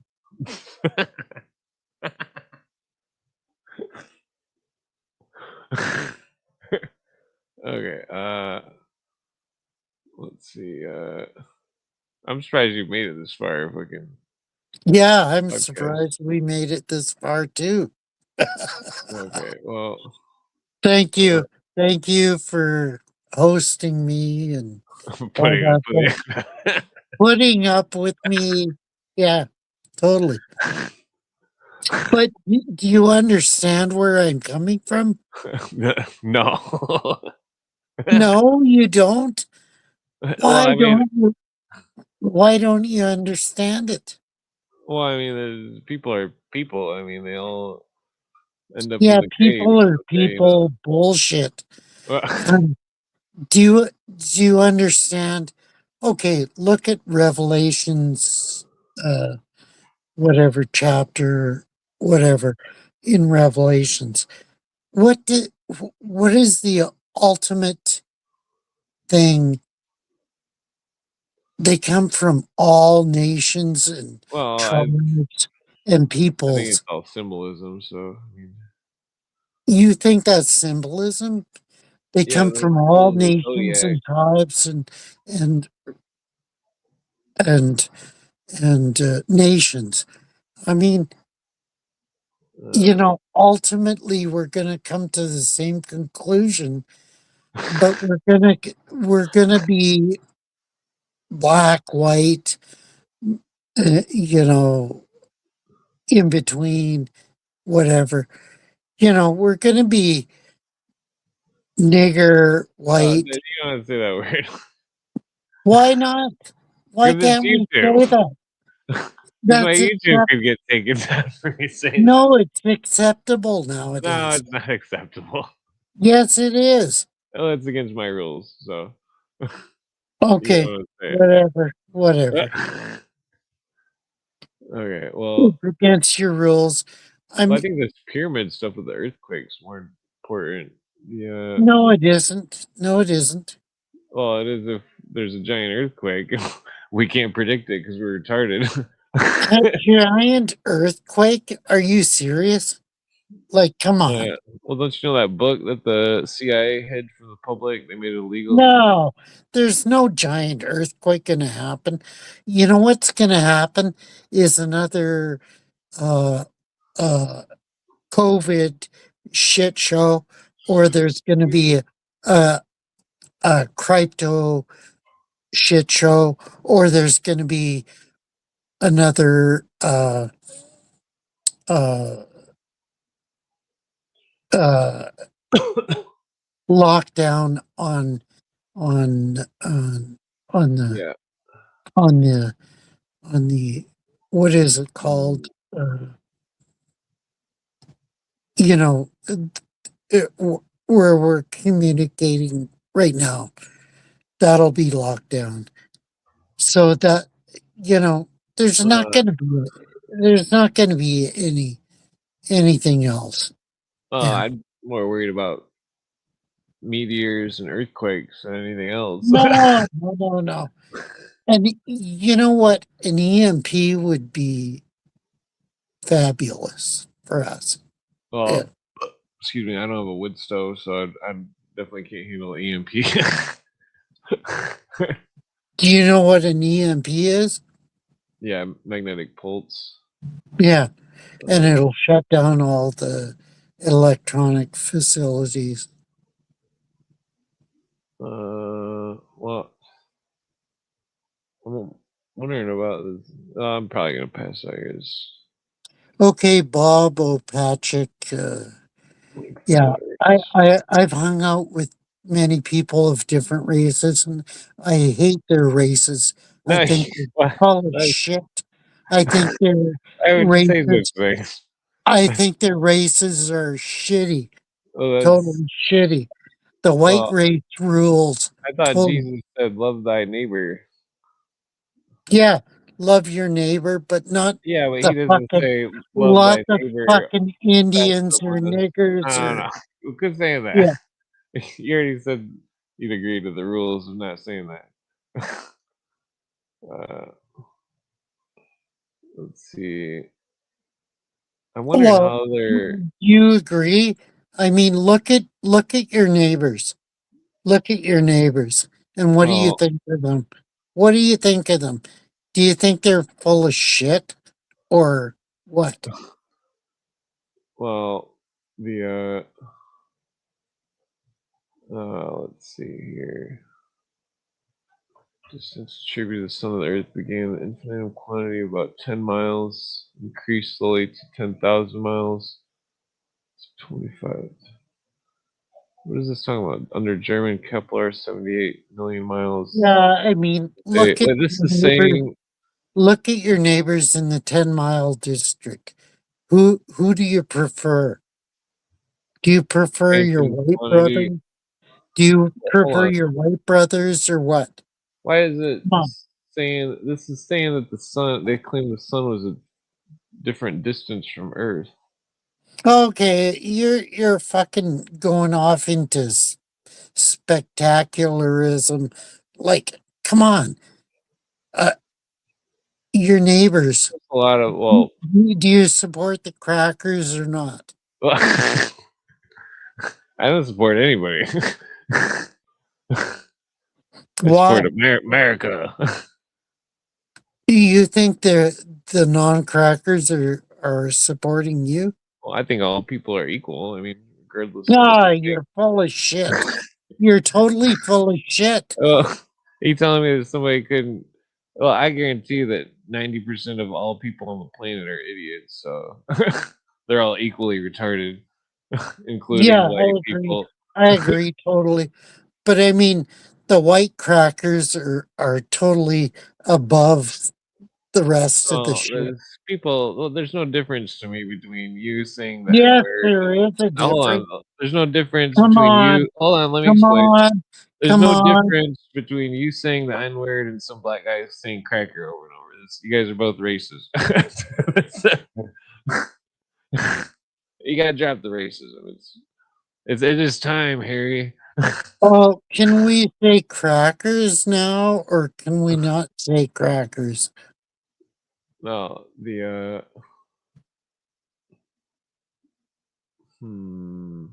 Is crackers an offensive word now? Or I don't know. Huh. 20. What is this one about? Change of 1 foot 8 inches in 80 years implies a quicker rate of decrease than the 20 inches of the Great Pyramid in 4,000 years. 44,000 years? Seriously? 4,000. I think Okay. they're talking about the movement of the axis of the Earth. Is this hence known? Let's see. They found the interior of the Earth to be solid. Steel. No change in latitude could take place, but within the last few years, they have concluded again that the interior of the Earth is fluid. Well, this is weird. Fluid. This goes along with Ralph Epperson's idea that the Earth is full of oil. Yeah, I believe in abiotic oil. Totally. I believe in that. long Yeah. periods. But I'm Worm says he's gonna find you a black girlfriend. never gonna happen, worms. Sorry. There's a lot of good looking black chicks. I agree. Totally. There's a lot of good black looking chicks, but fuck, miscegenation is not part of my I don't know what that means. repertoire. You know what miscegenation is? I don't know. I have no idea what that means. It's mixing of races. Oh, there's It's, nothing wrong with that. yes, there is. No, no, there's not. Yes, there is something. No. I'm not seeing your vision, Harry. Shit. Evan, wake up. You would never fuck a nigger, would you? No, you don't want to say that word. We can say that. That's allowed on YouTube. It's Just totally because you think you can say it's totally allowed on YouTube. That's not allowed. Yes, it is. All right, calm down. Let's. Damn, I gotta go in like 1 minute. I can't stay up past 8. I'll be sleeping all day. What is this? Okay, so what is principal measures connected with the geography? Okay, Bob Chiggle Mitch, whatever. He's trying to school me on this. Well, I think Come on, Bobble Chickle Mitch. I mean, come on, get off the pot. You know reality. You know reality totally. You know reality too. And frick, come on. Height of each I mean, Clint, you know reality. tables, the courses, squared, cement blocks, and form the mass of the ring. This is this is weird. This book is weird. So it's like saying the I think they're talking about, I think the pyramid is a legend, like on a map, for the continual what is that called? The continual rate of change of measurements. Okay, I get that. Yeah. This is weird. And does that justify it? Come on. Well, it could be a warning of some sort. Let's talk about justification. Yeah. Because the ancients are always warning of. So the ancients, blah blah blah, said something about something. Does that justify it? Well, it does if there's a bunch of math involved. Math involved? Like, what are you talking about? Math involved? Well, they're doing some major. They're talking about some major fucking measurements here. This book is crazy. I mean, I remember. So you're bowing down to what Rennie talked about, quantity over quality. No. There's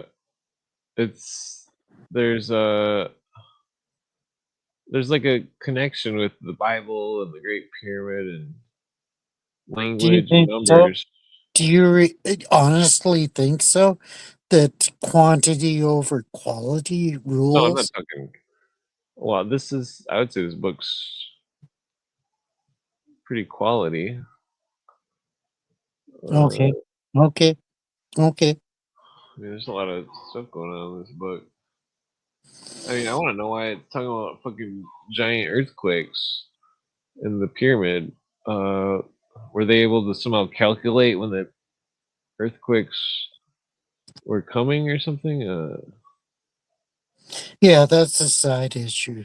Yeah. I mean, what if it's? I mean, if there's a giant, big enough earthquake, it could be another Yeah, flood. the totally side issue.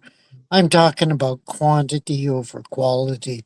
I mean, what if the center of the Earth is water, and what if the land masses are Yeah, you're floating talking because of about oil? you're talking about quality over quantity. Yeah. Yeah. Damn, I'm gonna have to read this whole goddamn book. This is gonna be a pain in the ass. Yeah, you have to read the fucking book. Like, fucking read it. And Well, I mean, I didn't think it would be so. do some studying. Like, I mean, I figured it'd just be about the pyramid, not about some sort of cosmic measurements and shit like that other book. Fucking. yeah. Okay, yeah, I need to go to sleep. Damn it. It's been funny, but you should probably let the audience know you didn't mean to be so racist. Yeah, I totally been racist. I totally think black people are sub-racial. Well, you don't want to say that. That's yeah, I think their IQ is below. Well, you're being tacky right now. I think their IQ is below white people. Not, I mean, that's an observable that's fact. rude, though. I mean, no. No, that's not rude. That's an observable fact. No, I'm not convinced. Have you studied genetics? Well, I think people are all just. Well, I've already told you. I think everybody's an idiot. So they're all equally idiots. Every race.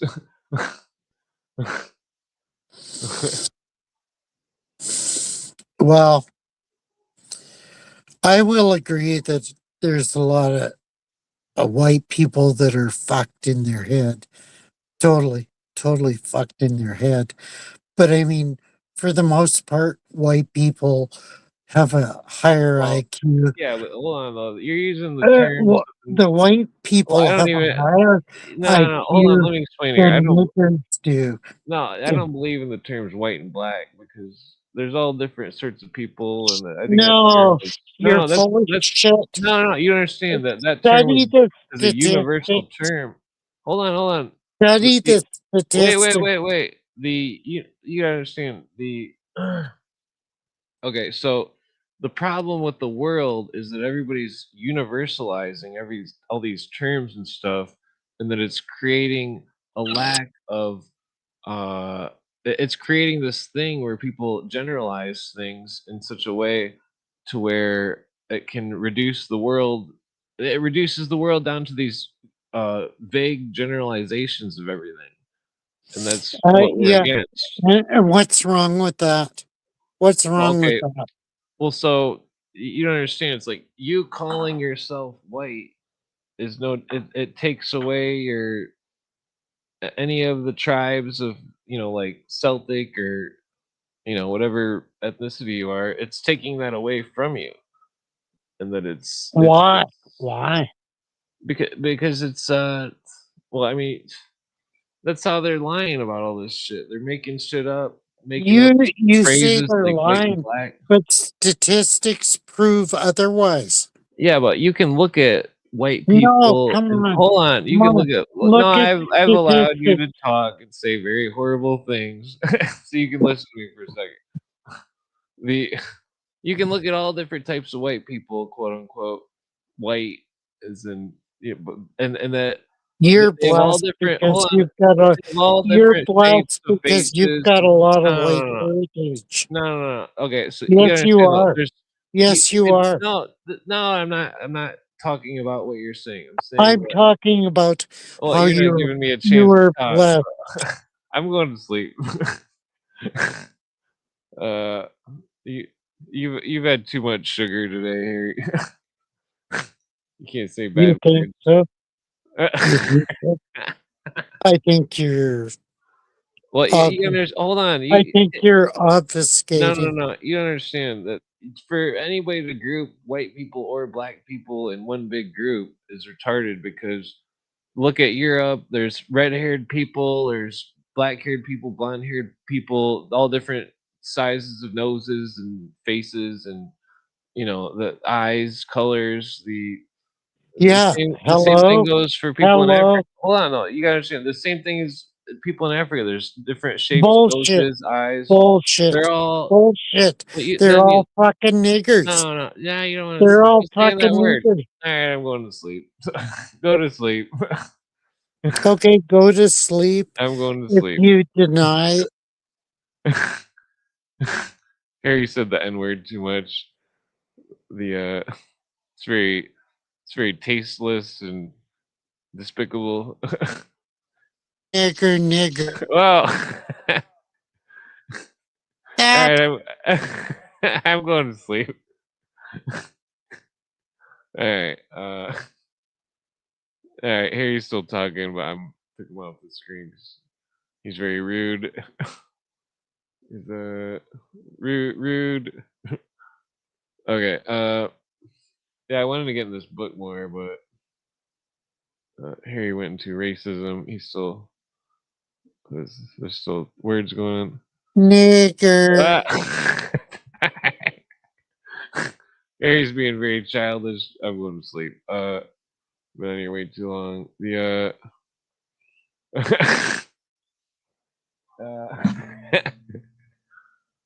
Yeah, so I think this book is very. I'm gonna have to get into this some other time. All right. Good night. All right. Good night. Good night. Take it easy. I love you. I love you, Don't brother. say the N word no more. No more being racist. I love you, It's brother. bad for you. I love you, brother, but I hate niggers. Jesus, quit saying that. Nigger. No.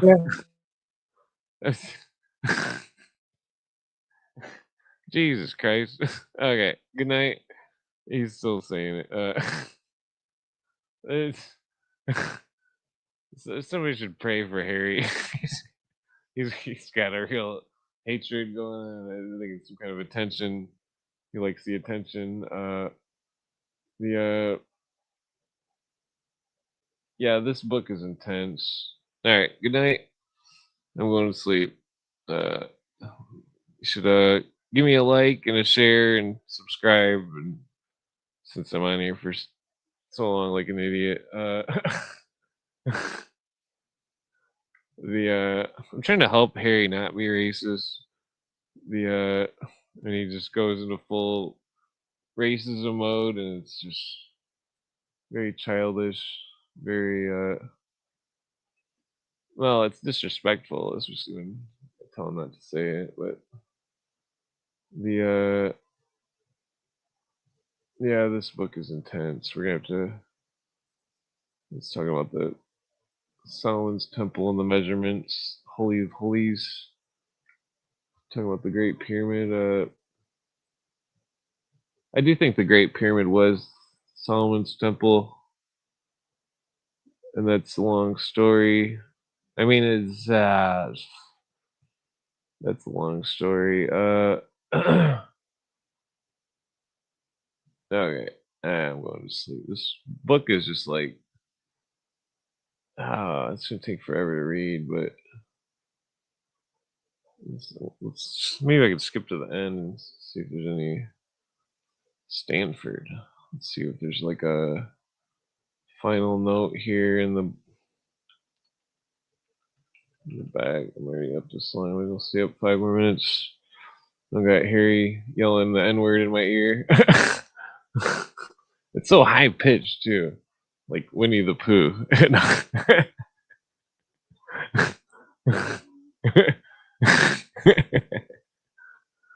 Okay.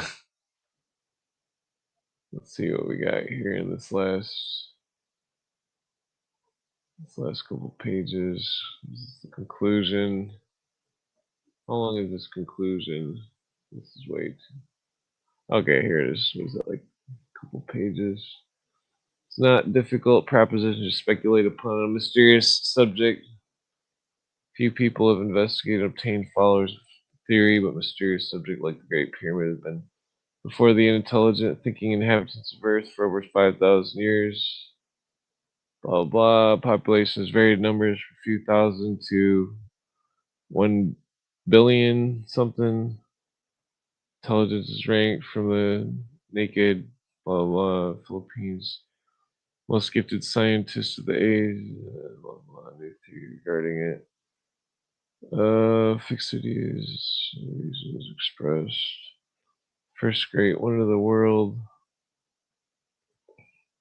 If you have closely scrutinized what we have presented for your examination of the preceding sections, where I've read between the lines, we have presented each opportunity and recapitulation of the tendency to refresh your memory.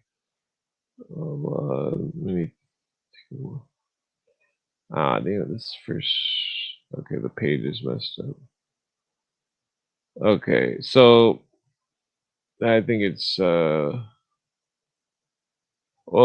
Great Pyramid was built at least 50,000 years ago, and more likely in the year 55,677 BC. Reasoning from the standpoint the whole race of people that lived in the time of the Great Pyramid was built were annihilated later by a cataclysm, and no cataclysm has taken place under 50,000 years. We think the last named date, 55,677 BC, more probable. We believe that it was built at some date when the star A Draconis was direct line with the pole and looked straight down to the present passageway on the north side of the building.